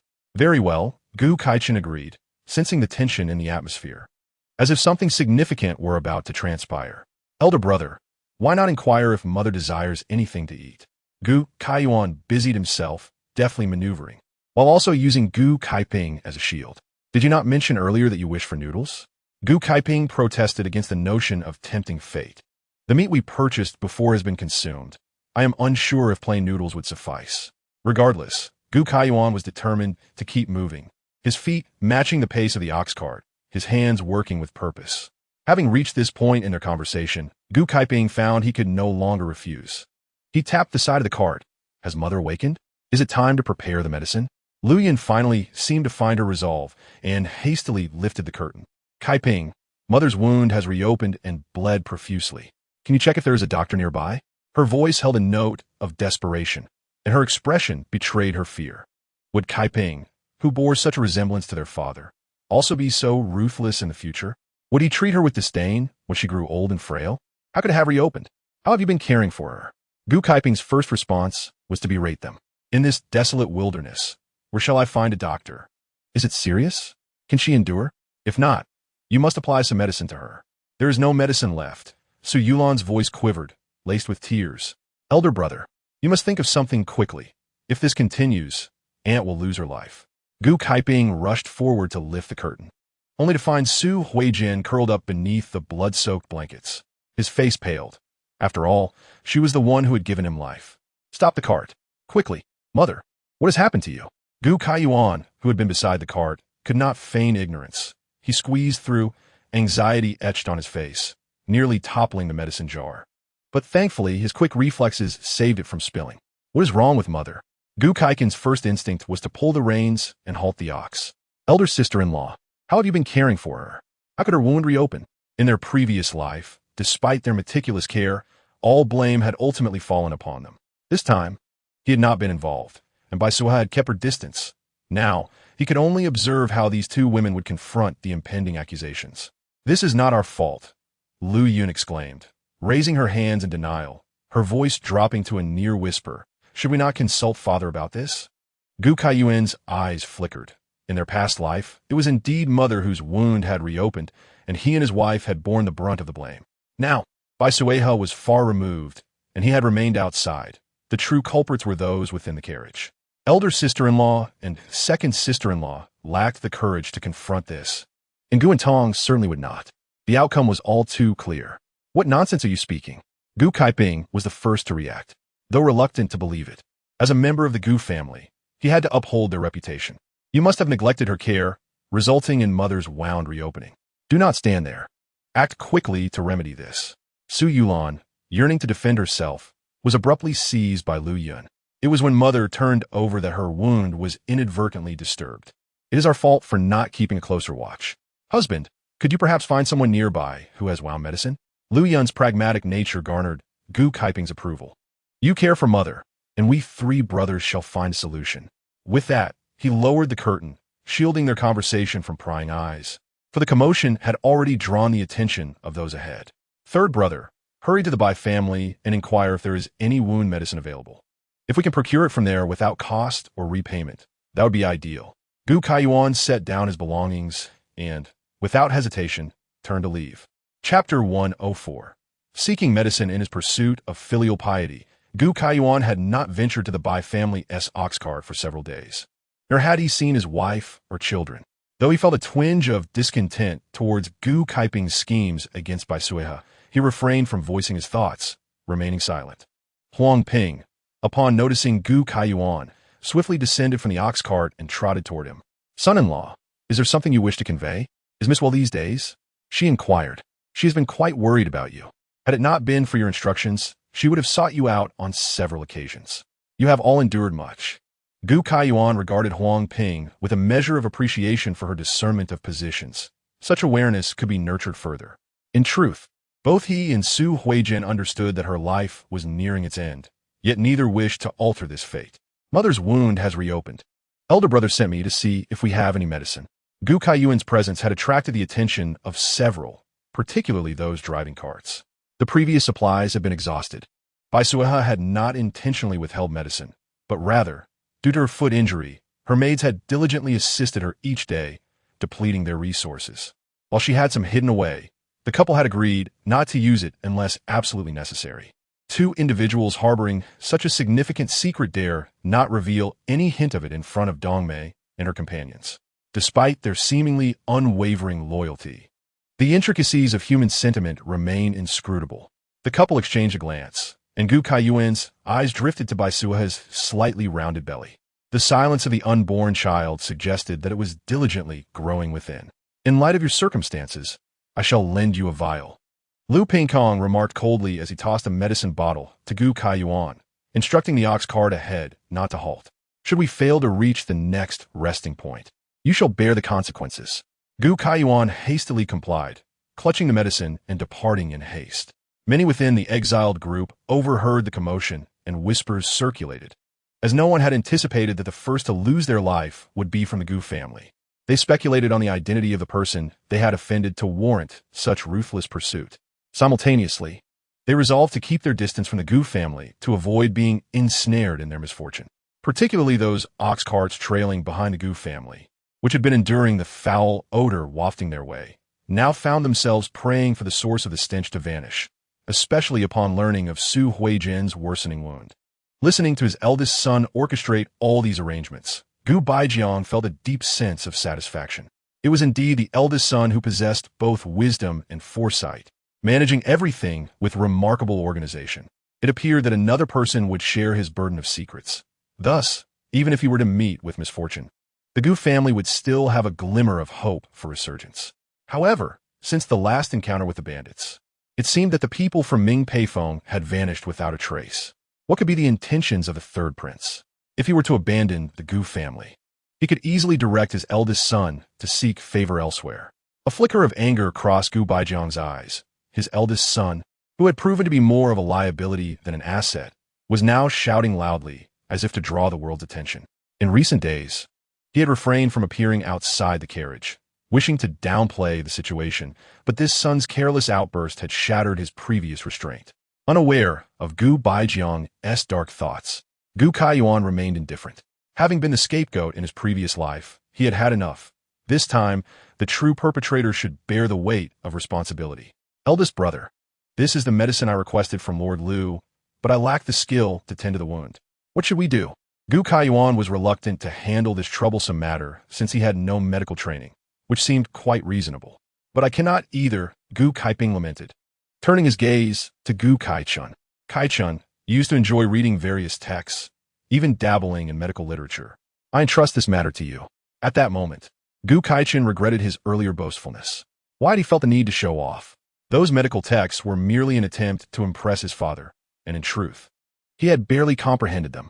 He could not confess that he had only skimmed through them. Such an admission would be self-defeating. Thus, he begrudgingly accepted the medicine bottle from Gu Kaiyuan, thinking, if my hands tremble and I cause her mother pain, what then? Eldest brother, shall we not seek Lord Lu again to see if he can summon a doctor for us? He suggested, glancing at Gu Kaiyuan. Gu Kaiyuan stifled a laugh. Was this what their father referred to as brotherly affection? Second brother, I have already implored Lord Lu, Gu Kaiyuan replied, anxiety etched on his face. But where could we possibly find a doctor in this desolate wilderness? Perhaps you should search among the exiles to see if anyone possesses medical knowledge, Gu Kaiping urged. Kaichen, do not waste time. If this bleeding does not cease, we may not keep our lives. There is no time to look for someone now. Gu Kaiyuan stepped aside to assist Gu Kaichun onto the ox cart. Second brother, our mother has always said you are exceptionally clever, and our father believes you resemble him the most. I trust your wisdom can save our mother's life. He pushed him into the cart, pulling the curtains shut to shield them from prying eyes. Observing his three sons, Gu Baijiang felt an inexplicable chill run down his spine. Although the brothers seemed to be managing well, he sensed an underlying discord. Just as he began to ponder where things had gone awry, the crack of a whip echoed closer. Gu family, what are you doing? Do not block the path. It turned out that with Gu Kaiching's departure, the oxen had come to a standstill, unheld. Gu Kaiping felt a surge of frustration. When had he become so significant in the eyes of his younger brothers? Chapter 105. Gu Kaichun, the two grandsons of the Gu family, Gu Onliang and Gu Onwei, found themselves at a loss as no adults had instructed them on their duties. Fearing the tense atmosphere near the cart, they approached Gu Kaiyuan, closely trailing him. Third uncle, is grandmother all right? Gu Onliang asked anxiously, while Gu Onwei wore a worried expression. Gu Kaiyuan's tone grew somber. Third uncle does not know. We can only hope the deities grant your grandmother health and safety. The two boys, usually lacking in respect within the household, were now startled into seeking his assistance. Unfortunately, they had sought help from the wrong person. No one had comforted him during his own injuries, so why should he extend warmth to others? However, the two boys had certainly spoken sweet words in the past. Third uncle, is it truly impossible to find a doctor? Gu Onliang pressed, his gaze fixed intently on Gu Kaiyuan. You are acquainted with those adults. Surely you could request their help? Gu Kaiyuan felt a cold amusement. It was no wonder that his father valued this eldest grandson so highly. While he had not inherited other talents, he had certainly learned the art of creating traps for others. Third uncle has already sought assistance, but look around. There is no village or inn nearby. We cannot conjure a doctor from thin air. I know you two are good-hearted and filial, but this matter is beyond even your grandfather's capabilities, he continued. Does the Bai family lack the means as well? Gu Onliang pressed further, clearly having been coached by his older siblings. Do you forget that the Bai family is merely a merchant clan? Your grandfather often says that merchants prioritize profit. What could our family offer them now? Your third aunt relies on 2 maidservants for support and is already in a precarious situation with her pregnancy. How could we possibly request their assistance? However, you are the eldest grandson of the Gu family and the maternal grandson of the Jinyuan Marquis household. With this connection, perhaps those officials might be willing to lend a hand. It is possible that by the next village, we could find a village doctor. These small children were adept at plotting against him, and he would not hesitate to retaliate. It was not naivety, but rather a reflection of the Gu family's relentless nature. Third uncle, how can you be so naive? Gu Onliang exclaimed, struggling to maintain his composure. He was just a child. How could third uncle place all their hopes on him? Moreover, what kind of relationship did they truly have with the Jinyuan Marquis household? Did he not realize this himself? His mother had never taken him to visit. Even when encountering cousins from the Jinyuan Marquis family, they had never regarded him with respect. From that moment on, he understood that his mother's family made little difference in his life. In fact, during the Gu family's troubles, they had taken the opportunity to step on them, effectively disavowing their existence. In truth, the Jinyuan Marquis household was no better than the 2 maidservants beside his third aunt, as at least they remembered their master-servant bond and offered assistance. Was third uncle incorrect in his assertions? Previously, his elder sister had always mentioned the Jinyuan Marquis household, and their family conducted affairs according to the Marquis' rules. Such an important familial connection should play a vital role in this time of need. If you do not ask for help, how will you know is impossible? After all, the eldest sister is a grandaunt who hails from the Jinyuan Marquis household and should have some measure of influence. Gu Onliang, that mischievous boy, should first cleanse himself of his own filth before attempting to embarrass others. Just look at how his little face has transformed. It truly brings one immense satisfaction. Gu Onwei, witnessing his cousin's predicament, felt a surge of joy within, resolving to treat his third uncle a tad better in the future. For at least he could stand up to Gu Onliang, rendering him uncomfortable. Alas, as for me, your third uncle, I am indifferent to the life I lead. In the eyes of your grandparents, I am merely a scoundrel. Yet you are different. You have pursued knowledge diligently, and with your imminent examination for Tongsheng, this incident may curtail your prospects, forcing you to live like your third uncle, a mere idle citizen. Gu Kaiyuan slapped his forehead in realization. His third uncle had misspoken once again. Indeed, one ought to read more, as even speech can falter without sufficient knowledge. Just when Gu Onliang anticipated a moment of introspection from Gu Kaiyuan, the latter shifted the conversation, gazing at them with a face full of pity, lamenting that even idle citizens are unattainable for them. They are but exiled criminals, subjected to the scrutiny and constraints of the authorities. Observing the fluctuating expressions on the two boys' faces, Gu Kaiyuan suddenly felt that this arduous journey was not so wearisome after all. Even the ox, swatting flies with its tail beside them, appeared somewhat endearing. No wonder the Gu family had gone to such lengths to provoke themselves in the past. Once emotions were vented, the stagnation of the liver would ease. Were it not for the inappropriate setting, he might have even hummed a tune. Guan Liang and his companion dared not utter another word, gradually slowing their pace to keep a distance from their fearsome third uncle. However, as they slowed, they found themselves closer to the carriage, where anguished cries echoed. The brothers shuddered in unison, quickening their steps, but this time they silently approached Gu Kaiyuan, refraining from any further comment. Gu Kaiyuan cast a glance at them, observing the lengthy queue ahead and the withered mountains and forests, contemplating the beauty of the scene. There was not a single fool in the Gu family. Even the youngest children understood the gravity of their situation and what awaited Su Huijian, who was suffering within the carriage. Yet the Gu family was selfish. Su Huijian favored the first and second branches, but as a beneficiary. Who truly cared for her this time? Gu Kaiyuan felt a deep sense of desolation. Despite any grievances he held against Su Huijian, she had raised him, and his current actions were perhaps selfish in their own right. But what fault lay with him? If he were to relive the previous life, he would once again bear the weight of those slanders. Yet what justified this? The voices from within the carriage grew fainter as Gu Kaichun, with the assistance of Lu Yun and Su Yulan, attempted to tend to Su Huijian's wounds, staring helplessly at the rotting, gaping injury. Kaichun, quickly assist my aunt. The wound continues to bleed, Su Yulan urged, her voice trembling and on the verge of tears.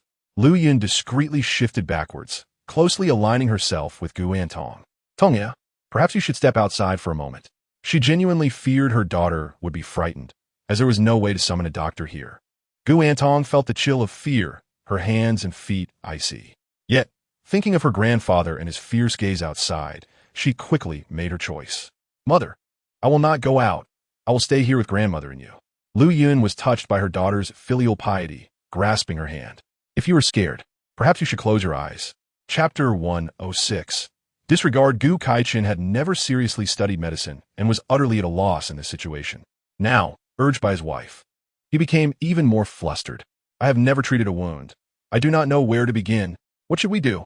We cannot simply watch the blood flow endlessly. Su Yulan, seeing him standing there in a daze, disregarded her fears and firmly pressed the makeshift cloth against the wound. If you cannot handle it, then hurry and find someone who can. With Su Huijian's face growing increasingly pale and tears beginning to fall, she thought of her aunt, who had always treated her kindly. What would she do without her? Help! Help! Is there anyone skilled in medicine? The expectation of such a possibility made Su Yulan frantic, and she began to raise a commotion. My aunt's wound has opened. Does anyone possess medical knowledge? A woman should maintain her composure, yet this behavior is utterly unbecoming. Father, my sister is merely concerned for mother. Gu Kaiping interjected, his expression tense, for the woman lying inside was his mother, and he could not remain indifferent like his father. I understand your concern for mother, but what does this loud outcry achieve? Gu Baijiang whispered, what of our family's reputation? Gu Kaiping's expression grew complex. Father, if there is no doctor, mother may perish. But what could be done? Such was her fate. If they were in the manor, even the imperial physician could be summoned. Yet her luck had run dry. Gu Kaiping, do you not understand why mother was injured? He dared not voice these thoughts, only gazing at the carriage with a conflicted countenance. The commotion from the Gu family had not escaped the notice of the guards. Lu Pingkong was indifferent to Su Huijian's fate. He had already reported the matter, and at most, it would result in a mere record. The wound did not open in the past few days. Why has it suddenly ruptured today? Ma Ji pondered, having kept a close watch on the Gu family, wary of any potential threats. Since Su Huijian boarded the carriage, she had not emerged, and, as days passed, the stench from within grew more pronounced, which he did his best to avoid. The journey remained relatively smooth, with the ox cart not bouncing. He had even heard the Gu matriarch vociferously cursing earlier that morning. It was possible that someone had tampered with her injury. Lu Pingkong's words widened Ma Ji's eyes. Are you suggesting the Gu family was involved? Only the Gu family would know, Lu Pingkong replied. This family was truly full of troubles, and Ma Ji felt disdain. Today, it seems we shall not reach the post station. Should we seek out a village instead? Have you softened your heart? Lu Pingkong turned to scrutinize Ma Ji. Do you think I'm being unreasonable? The guards, while on their duties, were not entirely ignorant. They at least knew how to handle basic wound care. Otherwise, if something were to happen, who would save their lives? I did not mean that. They are hardly worth our effort, Ma Ji replied hastily. I merely thought that if Su's life could be saved, it would certainly lead to a confrontation with whoever harmed her, and that would provide some entertainment. Maji dared not offend Lu Pingkong and quickly voiced his thoughts. As we escort prisoners, our task is to fulfill our duties while ensuring a smooth journey. Observing the Gu family's current demeanor, the upcoming journey will surely be fraught with instability. Encountering such a family represents trouble. Is it truly that serious? Think carefully, and keep a close watch on your side, especially that old man Gu. Those in black may come after him. Do not act recklessly. These young guards were under his guidance. It was best that everyone remained safe. I understand. Lu Pingkong glanced at him, recognizing that his eager response indicated a lack of understanding. Bai Suihe was spending her time learning to paste shoe soles with Dongmei, and the three of them engaged in casual conversation. She had heard bits and pieces of the commotion ahead, but approaching the Gu family at this moment was perilous. One misstep could lead to entanglement. Bai Suihe may lack many things, but she had always maintained self-awareness. She was not the protagonist of a thrilling tale, armed with extraordinary martial skills or immense strength. She was merely an ordinary woman, clinging to life and awaiting a safe delivery. Miss, shall we stop for a meal soon? Should we send some food over there? As before, let us prepare 2 portions to send. Bai Suihe is truly indifferent to such trivial matters, and her efforts over the past few days have not been in vain. Their actions have been witnessed by all. In the future, should these individuals attempt to criticize them over this incident, they must first consider whether they can silence the multitude of voices. It is uncertain how the old lady's wound is healing. Miss, do you wish to visit her today? As usual, let us go. After all, it is merely a formality, and Bai Suihe does not expect Su Huijin to wish to see her at this moment. Miss, your temperament is far too gentle. Should the second young mistress utter any sour remarks today, you must not hinder me, Chunxiang thought, feeling indignant on behalf of her mistress for the grievances she has endured in the Gu household. In the past, such restrictions were tolerable, as there were rules to abide by. However, now that everyone has fallen to this level, still seeking to suppress the miss, it is somewhat excessive. If it were not for the foresight of the miss and her husband, who made various arrangements in advance, one can scarcely imagine the life they would have had to endure in the Gu household. Having served the old lady these past few days, she may have become somewhat irritable. Let her be. Bai Suihe is aware of the story's progression.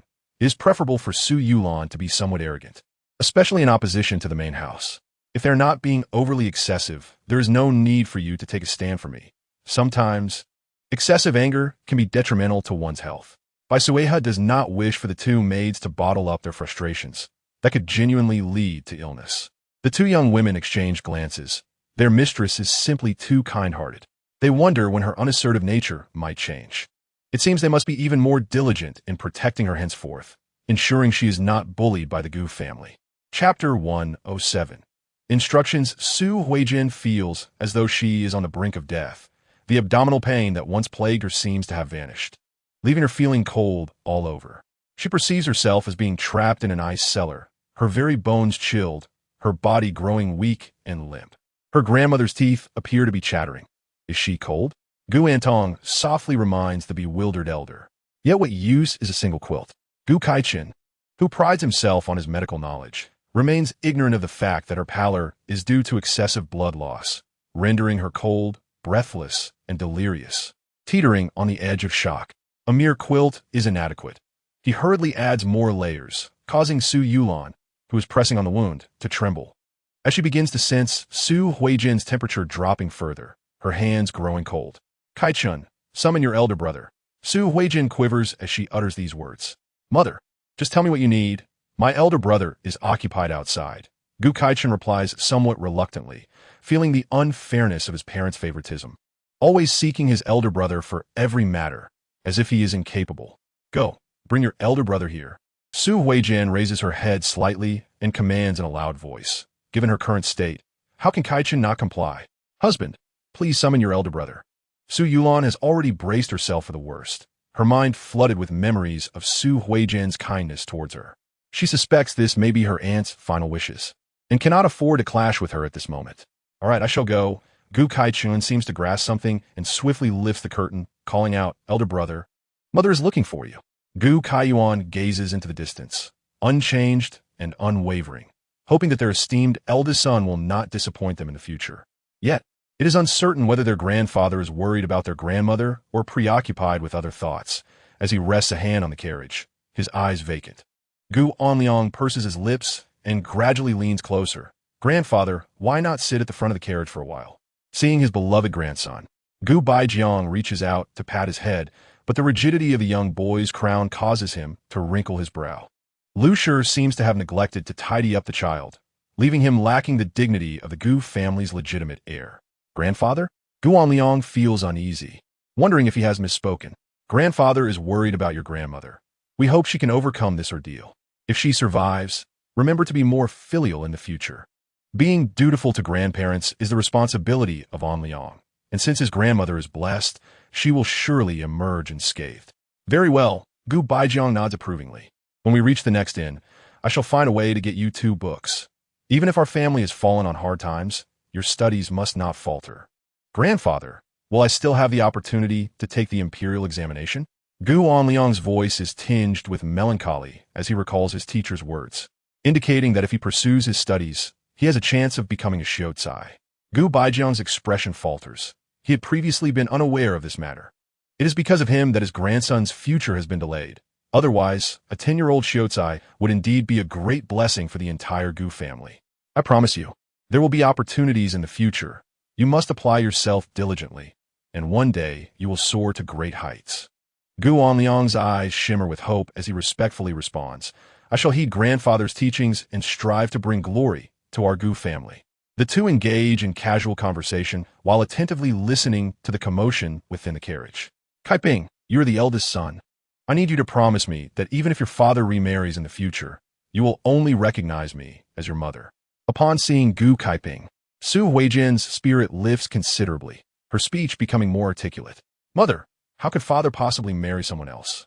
Gu Kaiping's eyes grow misty, yet he feigns composure, of course.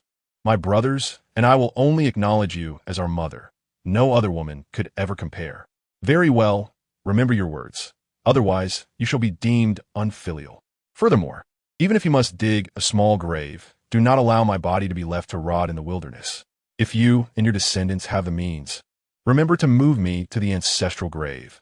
I wish to be buried alongside your father." As Su Huijin speaks, her gaze hardens with determination, regardless of Gu Baijiang's discontent. She is his rightful wife, and even in death, he cannot evade her. The grievance of that previous kick remains unavenged, but she can bide her time. Gu Kaiping tearfully assents. Su Huijin then turns to Gu Kaiqing and his wife. "You two must take care of each other. Do not quarrel in the future." "Aunt, we have not quarreled." Su Yulan weeps. The elders always favored making such arrangements before they departed. "Mother, my cousin and I were merely joking," Gu Kaiqing adds, his voice thick with emotion. "After all, you are here to ensure we do not fight." Each time they quarreled, Mother would punish them both equally. Neither would benefit from the conflict, and they have settled considerably in recent years. Surely, Mother's memory is faltering. Such things occurred ages ago. As long as there are no quarrels, you must heed your elder brother's counsel and not listen to your father's foolishness. Gu Kaiping and Gu Kaichun quickly lower their heads. They are well aware that their father has been lingering by the carriage, likely eavesdropping on their conversation. "Your father is a heartless man, showing no regard for the years we have spent as husband and wife." Before she can finish her thought, a series of loud knocks on the carriage interrupts her train of thought. Your father. Su Huijin's gaze begins to lose focus, descending into silence. "Mother?" Gu Kaiping's trembling finger hovers beneath her nose, failing to detect any breath, and his own breathing quickens. The knocking on the carriage continues, and he can no longer contain his fury, shouting, "Stop knocking. My mother has passed." The sound from outside abruptly ceases, and Gu Baijiang exhales in relief. That wretched old hag, even at death's door, sought to ensnare us. She intends to sow discord between father and son. Had he known, he would not have tolerated her. Guan Liang remains silent, regretting his decision to intrude. As he glances at Guan Wei, who is by Gu Kaiyuan's side, a sudden wave of envy washes over him. The words "mother has passed" seem to act as a trigger, unleashing a chorus of cries from within the carriage. Gu Kaiyuan immediately releases the oxen's reins, turning with reddened eyes, rushing towards the carriage. "Mother's gone? How could she be gone?" The inquiry originated from him, launching an indiscriminate attack within the carriage. "You claimed you would care for Mother. How have you fulfilled that promise?" Chapter 108, Accusation. Gu Kaiyuan's expression reflected disbelief. Just moments ago, their mother was in good health. How could she have perished? Second brother, are you not skilled in medicine? Is this how you treat our mother? If you cannot save her, why did you pretend? You have caused her demise. Gu Kaiyuan's outburst caused the Gu family members to shift uneasily. Particularly, Gu Kaichun clutched his chest, overwhelmed with guilt. Mother was fine. Why did this happen? It was all due to his prior arrogance. He knew nothing of medicine and had never studied medical texts. Why did he not clarify this earlier? Now, they had failed to summon a physician and had squandered Mother's life. The wound on her body had opened because Su Yulan's gaze shifted towards Gu Baijiang, her complexion paling further as she anxiously bit her lip. Why? Because you did not care for her properly? Gu Kaiyuan did not relent in his accusations. At that time, you and De Saw vied for the privilege of caring for Mother, and this is how you did it. Lu Yun and Su Yulan, influenced by his words, found themselves in a state of confusion. How could they have cared for her in such a manner? Yet, it was not entirely their fault. Had their father not kicked her, the situation might have been different. The sisters-in-law again turned their gazes towards Gu Baijiang, who, despite his thick skin, felt the pressure of their scrutiny. After all, he had physically assaulted Su Huijin before both daughters-in-law and the grandchildren, leading to her fatal wound. What was the point of discussing this now? They needed to prepare Mother for burial and find a place for her to rest once they halted. As the ox cart came to a stop, Ma Ji approached with a whip in hand. I do not care what has transpired. We cannot linger here. Hurry up and move on. They had already overheard the death of the matriarch. Although there was a twinge of sympathy, they could not afford to delay. Each day was meticulously planned. Otherwise, how could they ensure timely arrivals at the relay stations? If supplies were not replenished in time, did they expect to travel on empty stomachs? We must depart. Gu Baijiang thought it prudent not to offend the officials. If more men in black were to attack, and they did not lend assistance, his family would find themselves as meat on the chopping block. Gu Kaiyuan, stop dawdling and move swiftly. Mother has passed. I must pay my last respects. Is this the appropriate time for such sentiments? Gu Baijiang was perplexed by his son's foolishness and regretted listening to Su's advice to limit his education. Even the most obstinate child would benefit from the guidance of a skilled teacher. Eldest brother, you take the ox, and I will summon Bai Suihe to assist De Saw and Er Saw in preparing Mother. Gu Kaiyuan turned to rush back, but was halted by Lu Yun. Third brother, please do not trouble third sister-in-law. She is with child and might disturb Mother. Is that truly the case? Gu Kaiyuan surveyed the crowd, clearly skeptical. They were family. Such concerns seemed unwarranted. Lu Yun, I assure you, there are taboos that cannot be ignored, though we are in dire straits. It is better to err on the side of caution. Moreover, Bai Suihe was heavily pregnant. Would they dare to ask her to work? If anything were to go awry, Gu Kaiyuan's loud protests would surely ruin their reputation. Lu Yun had come to realize that none of the Gu brothers were easy to manage. Gu Kaiyuan had hidden his true nature well. Since their exile, who had taken advantage of their couple, he had proactively smeared their family's name. And only the Na-Ve, second sister-in-law, remained oblivious. Lu Yun herself had fallen into his trap, and, upon realizing, found no opportunity to clarify. She had no desire to provoke the third family. It was best if they all remained at peace. Their interests lay with their father, and there was no need to waste time on irrelevant matters. Who would have thought Su would be so foolish as to raise such questions? Bai Suihe was fortunate. All she needed was for her child to behave and not cause trouble, as she had in the household. Lu Yun ignored her. Bai Suihe had always played the part, likely deceiving only Su's family. But how did that concern them? Gu Kaiyuan, overlooked by their father and unloved by their mother, would certainly miss any good fortune that came their way. Presently, their only rival was the second family, and she hoped the third family would engage in conflict with them. Finish your tasks quickly. We have much to do tonight. Lu Yun assigned the final task to Su Yulan and settled down with Gu Antong, closing her eyes to rest. Mother, I am frightened, Gu Antong confessed, visibly shaken by the day's harrowing events. Lu Ying held her hands, noting their chill, and comforted her. Do not fear. She's your grandmother and means you no harm. She will bless you and your brother, ensuring a future filled with fortune and prosperity. Lu Yun, despite her own fears, concealed them well. I fear grandfather, Gu Antong whispered. Grandmother's fate was due to him. Do not speak such nonsense, Lu Yun admonished, covering her mouth. Noticing Su Yulan was not observing them, she whispered fiercely, your grandfather's actions were accidental. This matter must remain a secret. No matter who it is, even your father, do not disclose it. If this information were to leak, your future marriage prospects would be jeopardized. Do you understand me? Chapter 109 Talent. The procession halted, and distant shouts echoed. Bai Suihe bit her lip.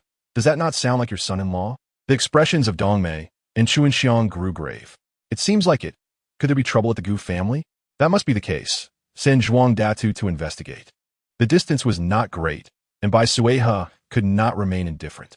She had previously conferred with Gu Kaiyuan about maintaining appearances. Zhuang Datu hurried ahead, arriving at the Gu family, drenched in sweat. Gu Kaiyuan could not help but admire his mother-in-law's keen eye for talent. Son-in-law, the young lady sent me to inquire why we stopped. We are leaving. The matriarch has recovered. Zhuang Datu wiped the sweat from his brow, careful not to utter any ill-omened words. My grandmother has passed. Gu Anwei dared not approach the carriage, remaining by Gu Kaiyuan's side. Upon hearing Zhuang Datu's words, he could not help but correct him. Zhuang Datu, how could this be? She was perfectly fine when we delivered supplies. Zhuang Datu's face reflected disbelief. Had there been a mistake? Did they truly care about such matters? A flicker of joy ignited within Zhuang Datu, though worry clouded his expression. After all, this was the matriarch's mother-in-law, and the young lady's absence was concerning. Gu Kaiyuan nodded gratefully. Thank you for your assistance. I may be unable to leave for a while. Your young lady's care is greatly appreciated. It is our duty. Lady Bai has shown us kindness, and we must repay it.